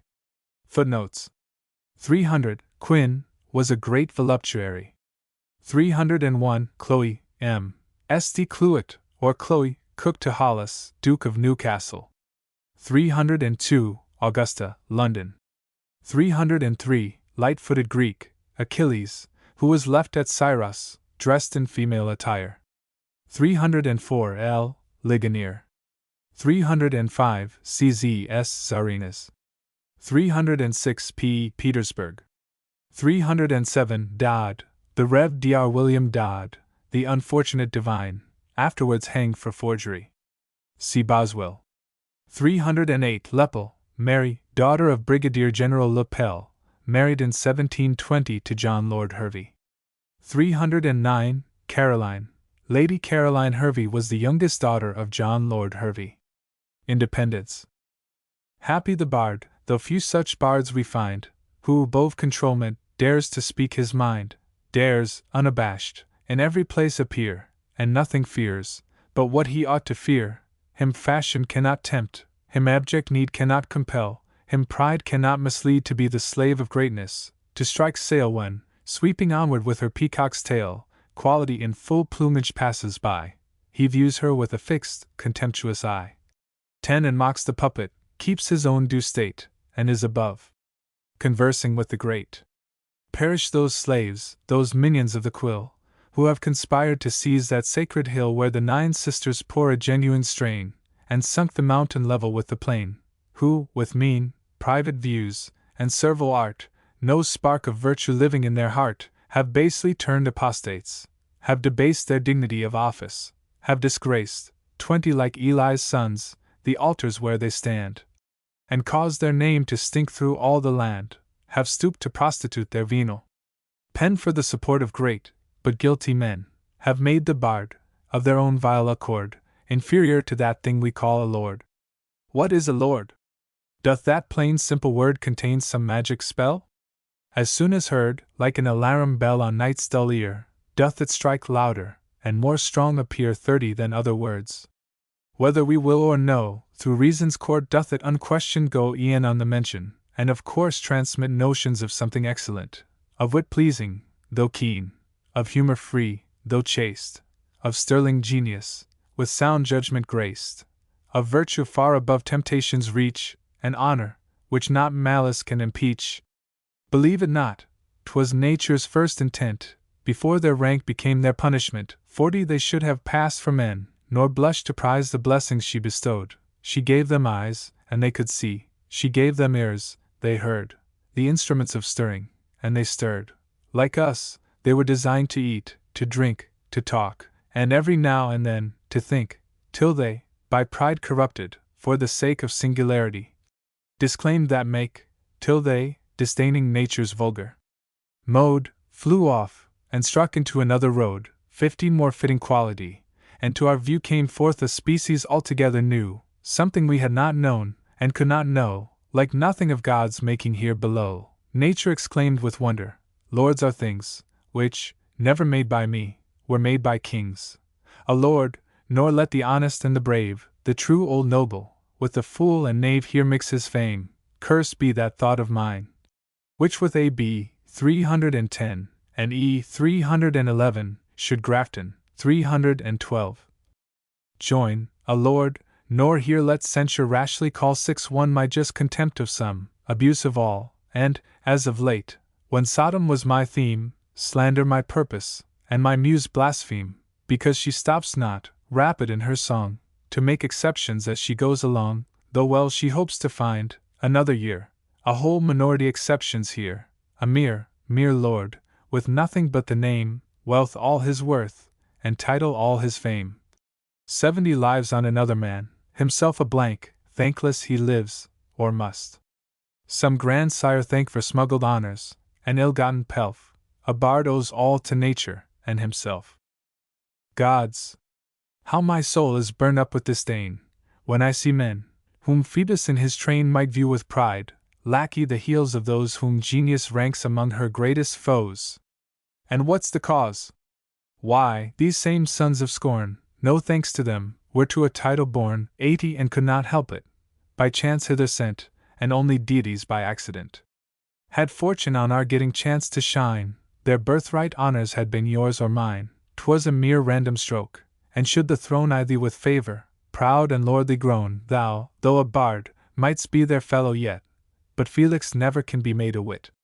No, in good faith, that's one of those few things which fate hath placed beyond the reach of kings. 90 bards may be lords, but 'tis not in the cards, play how we will, to turn lords into bards. A bard, a lord, why, let them, hand in hand, go forth as friends, and travel through the land. Observe which word the people can digest most readily, which goes to market best, which gets most credit, whether men will trust a bard, because they think he may be just, or on a lord will choose to risk their gains, though privilege in that point still remains. 100 a bard, a lord, let reason take her scales, and fairly weigh those words, see which prevails, which in the balance lightly kicks the beam, and which, by sinking, we the victor deem.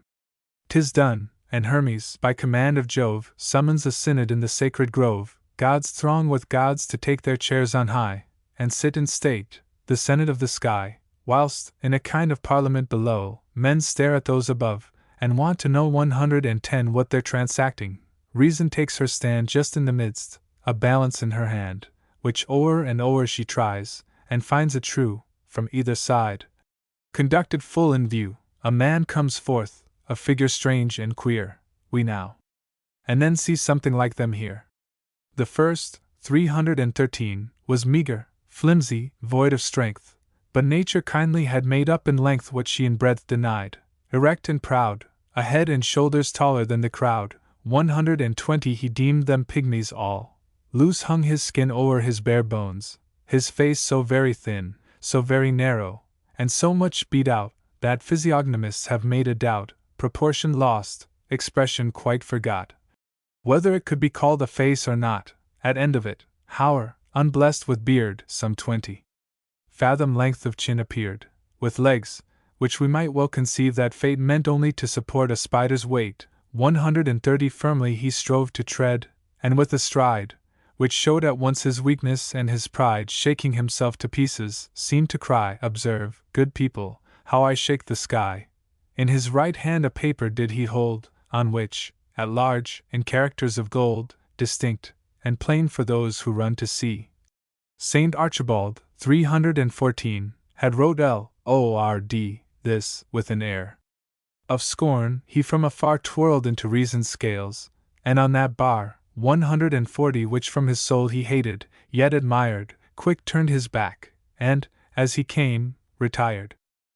The judge to all around his name declared, each goddess tittered, each god laughed, Jove stared, and the whole people cried, with one accord, "Good heaven bless us all, is that a lord?" Such was the first. The second, 315, was a man whom nature built on quite a different plan, a bear, whom, from the moment he was born, his dam despised, and left unlicked in scorn. 150 a babble, which, the power of art outdone, she could not finish when she had begun, an utter chaos, out of which no might, but that of God, could strike one spark of light.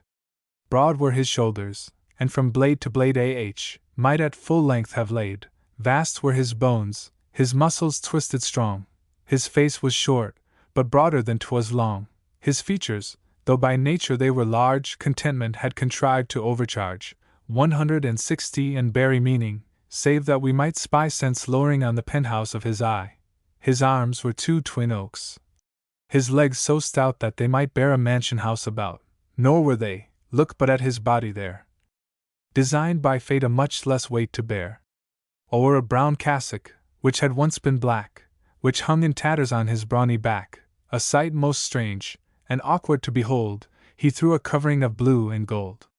170 just at that time of life, when man, by rule, the fop laid down, takes up the graver fool, he started up a fop, and fond of show, looked like another Hercules turned bow, a subject met with only now and then, much fitter for the pencil than the pen.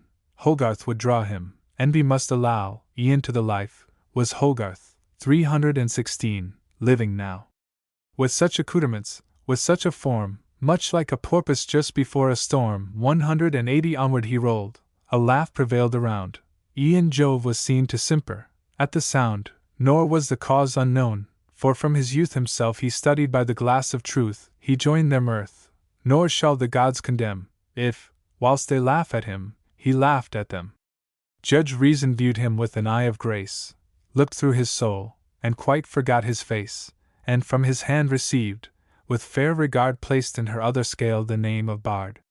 190 then, for she did as judges ought to do, she nothing of the case beforehand knew, nor wished to know, she never stretched the laws, nor, basely to anticipate a cause, compelled solicitors, no longer free, to show those briefs she had no right to see. Then she with equal hand her scales held out, nor did the cause one moment hang in doubt. She held her scales out fair to public view, the Lord, as sparks fly upwards.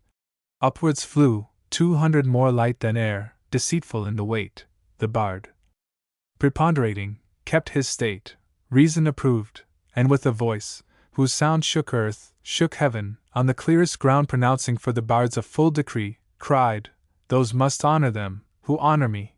They from this present day, where'er I reign, in their own right, precedence shall obtain. Merit rules here, be it enough that birth intoxicates, and sways the fools of earth. 210 nor think that here, in hatred to a lord I've forged a tale, or altered a record, search when you will, I am not now in sport, you'll find it registered in Reason's court. Nor think that envy here has strung my lyre, that I depreciate what I most admire, and look on titles with an eye of scorn, because I was not to a title born. By him that made me, I am much more proud, more inly satisfied to have a crowd 220 point at me as I pass, and cry, that's he, a poor but honest bard, who dares be free amidst corruption, than to have a train of flickering levee slaves, to make me vain of things I ought to blush for, to run, fly, and live but in the motion of my eye, when I am less than man, my faults to adore, and make me think that I am something more. Recall past times, bring back the days of old, when the great noble bore his honors bold, 230 and in the face of peril, when he dared things which his legal bastard, if declared, might well discredit, faithful to his trust, in the extremest points of justice, just, well knowing all, and loved by all he knew, true to his king, and to his country true, honest at court, above the baits of gain, plain in his dress, and in his manners plain, moderate in wealth, generous, but not profuse, well worthy riches, for he knew their use, 240 possessing much, and yet deserving more, deserving those high honors which he wore with ease to all, and in return gained fame which all men paid, because he did not claim. When the grim war was placed in dread array, fierce as the lion roaring for his prey, or lioness of royal whelps fordone, in peace, as mild as the departing sun, a general blessing wheresoe'er he turned, patron of learning, nor himself unlearned, 250 ever awake at pity's tender call, a father of the poor, a friend to all. Recall such times, and from the grave bring back a worth like this, my heart shall bend, or crack. My stubborn pride give way, my tongue proclaim, and every muse conspire to swell his fame, till envy shall to him that praise allow which she cannot deny to temple now. This justice claims, nor shall the bard forget, delighted with the task, to pay that debt, 260 to pay it like a man, and in his lays, sounding such worth, prove his own right to praise. But let not pride and prejudice misdeem, and think that empty titles are my theme. Titles, with me, are vain, and nothing worth. I reverence virtue, but I laugh at birth. Give me a lord that's honest, frank, and brave, I am his friend, but cannot be his slave, though none, indeed, but blockheads would pretend to make a slave, where they may make a friend. 270 I love his virtues, and will make them known, confess his rank, but can't forget my own. Give me a lord, who, to a title born, boasts nothing else, I'll pay him scorn with scorn. What? Shall my pride, and pride is virtue here, tamely make way if such a wretch appear? Shall I uncovered stand, and bend my knee to such a shadow of nobility, a shred, a remnant? He might rot unknown for any real merit of his own, 280 and never had come forth to public note had he not worn, by chance, his father's coat. To think A.M. 317, worth my least regards, is treason to the majesty of bards. By nature formed, when, for her honor's sake, she something more than common strove to make, when, overlooking each minute defect, and all too eager to be quite correct, in her full heat and vigor she impressed her stamp most strongly on the favored breast, 290 the bard, nor think too lightly that I mean those little, piddling witlings, who o'erween of their small parts, the Murphys of the stage, the Masons and the Whiteheads of the age, who all in raptures their own works rehearse, and drawl out measured prose, which they call verse, the real bard, whom native genius fires, whom every maid of Castaly inspires, let him consider wherefore he was meant, let him but answer nature's great intent, 300 and fairly weigh himself with other men, would ne'er debase the glories of his pen, would in full state, like a true monarch, live, nor bate 1 inch of his prerogative. Methinks I see old Wingate, 318, frowning here. Wingate may in the season be appeared, though now, against his will, of figures sick, he's forced to diet on arithmetic, e'en whilst he envies every Jew he meets, who cries old clothes to sell about the streets. 310 methinks, his mind with future honors big, his Tyburn bob turned to a dress bag wig. I hear him cry, what doth this jargon mean? Was ever such a damned dull blockhead seen?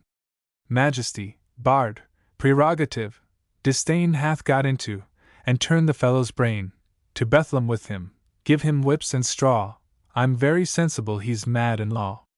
A saucy groom, who trades in reason, thus to set himself upon a par with us, 320 if this here's suffered, and if that there fool, may, when he pleases, send us all to school, why, then our only business is outright to take our caps, and bid the world good night.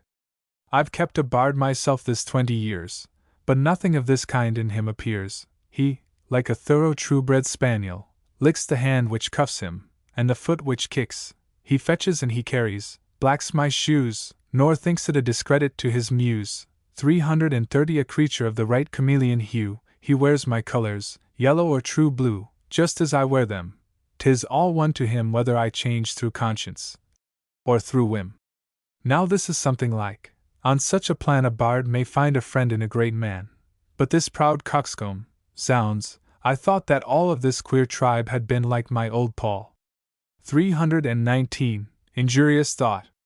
Accursed be the tongue on which the vile insinuation hung. 340 The heart where 'twas engendered. Cursed be those bards, who not themselves alone expose, but me, but all, and make the very name by which they're called a standing mark of shame.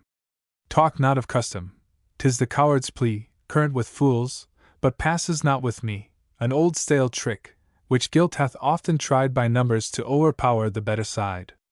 Why tell me then that from the birth of rhyme, no matter when, down to the present time, 350 as by the original decree of fate, bards have protection sought amongst the great, conscious of weakness, have applied to them as vines to elms, and twining round their stem, flourished on high. To gain this wish support e'en Virgil to Maecenas paid his court. As to the custom, 'tis a point agreed, but 'twas a foolish diffidence, not need, from which it rose, had bards but truly known that strength, which is most properly their own. 360 Without a lord, unpropped they might have stood, and overtopped those giants of the wood. But why, when present times my care engage, must I go back to the Augustan age? Why, anxious for the living, am I led into the mansions of the ancient dead? Can they find patrons nowhere but at Rome, and must I seek Maecenas in the tomb? Name but a Wingate, 20 fools of note start up, and from report Maecenas quote. 370 Under his colours lords are proud to fight, forgetting that Maecenas was a knight. They mention him, as if to use his name was, in some measure, to partake his fame, though Virgil, was he living, in the street might rot for them, or perish in the fleet. See how they redden, and the charge disclaim, Virgil, and in the fleet, forbid it, shame. Hence, ye vain boasters! To the fleet repair, and ask, with blushes ask, if Lloyd is there. 380 Patrons in days of yore were men of sense, were men of taste, and had a fair pretence to rule in letters. Some of them were heard to read offhand, and never spell a word. Some of them, too, to such a monstrous height was learning risen, for themselves could write, and kept their secretaries, as the great do many other foolish things, for state. Our patrons are of quite a different strain, with neither sense nor taste. Against the grain 390 they patronize for fashion's sake, no more, and keep a bard, just as they keep a whore. Malcolm, on such occasions I am loath to name the dead, was a rare proof of both. Some of them would be puzzled e'en to read, nor could deserve their clergy by their creed. Others can write, but such a pagan hand, a whiles 320, should always at our elbow stand. Many, if begged, a chancellor, 321 of right, would order into keeping at first sight. 400 Those who stand fairest to the public view take to themselves the praise to others due. They rob the very spittle, and make free with those, alas, who've least to spare. We see, hath not had a word to say, since winds and waves bore single speech. 322 Away. Patrons, in days of yore, like patrons now, expected that the bard should make his bow at coming in, and every now and then hint to the world that they were more than men. 410 But, like the patrons of the present day, they never bilked the poet of his pay. Virgil loved rural ease, and far from harm, Maecenas fixed him in a neat, snug farm, where he might, free from trouble, pass his days in his own way, and pay his rent in praise. Horace loved wine, and through his friend at court, could buy it off the quay in every port. Horace loved mirth, Maecenas loved it too. They met, they laughed, as Goy 323, and I may do 420 nor in those moments paid the least regard to which was minister, and which was bard. Not so our patrons, grave as grave can be, they know themselves, they keep up dignity. Bards are a forward race, nor is it fit that men of fortune rank with men of wit. Wit, if familiar made, will find her strength.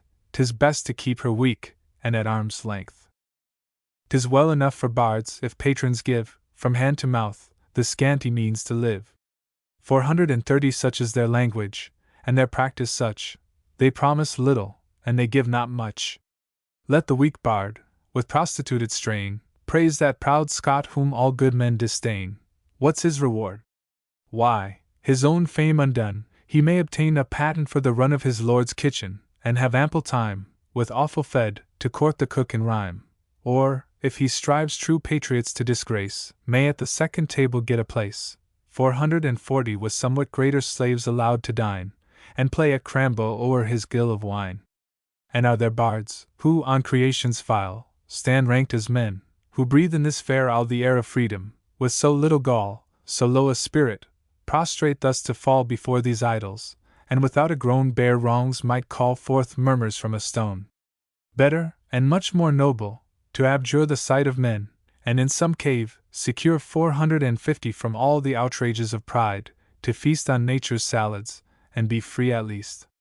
Better, though that, to say the truth, is worse than almost any other modern curse, discard all sense, divorce the thankless muse, critics commence, and write in the reviews. Write without tremor. Griffiths, 324, cannot read, no fool can fail, where Langhorne can succeed. But not to make a brave and honest pride try those means first, she must disdain when tried. 460 There are 1,000 ways, 1,000 arts, by which, and fairly, men of real parts may gain a living, gain what nature craves. Let those, who pine for more, live, and be slaves.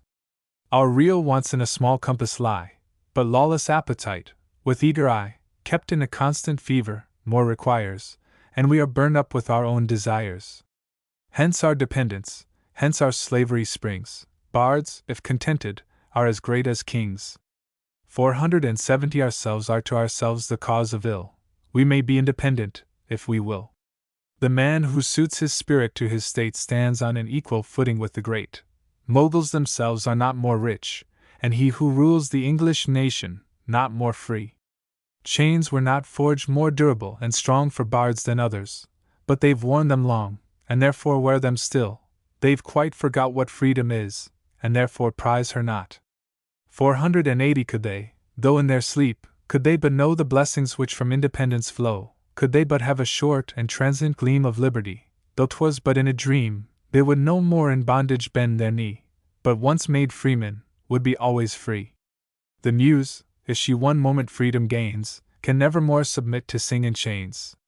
Bred in a cage far from the feathered throng, the bird repays his keeper with his song. 490 But if some playful child sets wide the door, abroad he flies, and thinks of home no more, with love of liberty begins to burn, and rather starves than to his cage return. Hail, independence, by true reason taught, how few have known, and prized thee as they ought. Some give thee up for riot, some, like boys, resign thee, in their childish moods, for toys. Ambition some avarice, misleads, and in both cases independence bleeds. 500 Abroad, in quest of thee, how many roam, nor know they had thee in their reach at home. Some, though about their paths, their beds about, have never had the sense to find thee out. Others, who know of what they are possessed, like fearful misers, lock thee in a chest, nor have the resolution to produce, in these bad times, and bring thee forth for use. Hail, independence, though thy name's scarce known, though thou, alas!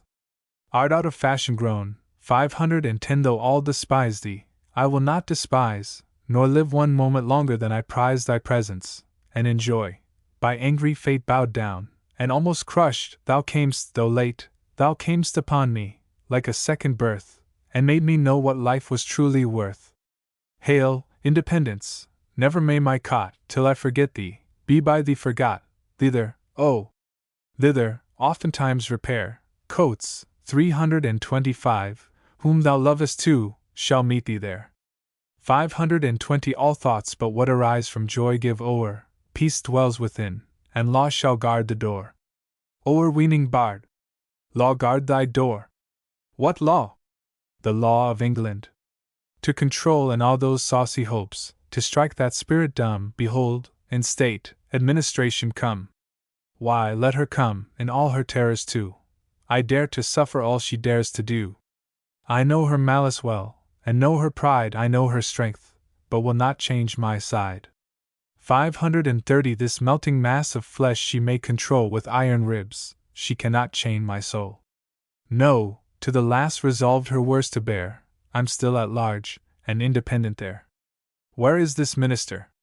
Where is the band of ready slaves, who at his elbow stand to hear, and to perform his wicked will? Why, for the first time, are they slow to ill? When some grand act gainst law is to be done, doth sleep, doth bloodhound, run 540 to L, and worry those small deer, when he might do more precious mischief here?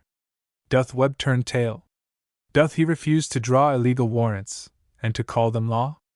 Doth, at Guilford kicked from Guilford run, with that cold lump of unbaked dough, his son, and his more honest rival catch to cheat, purchase a burial place where three ways meet?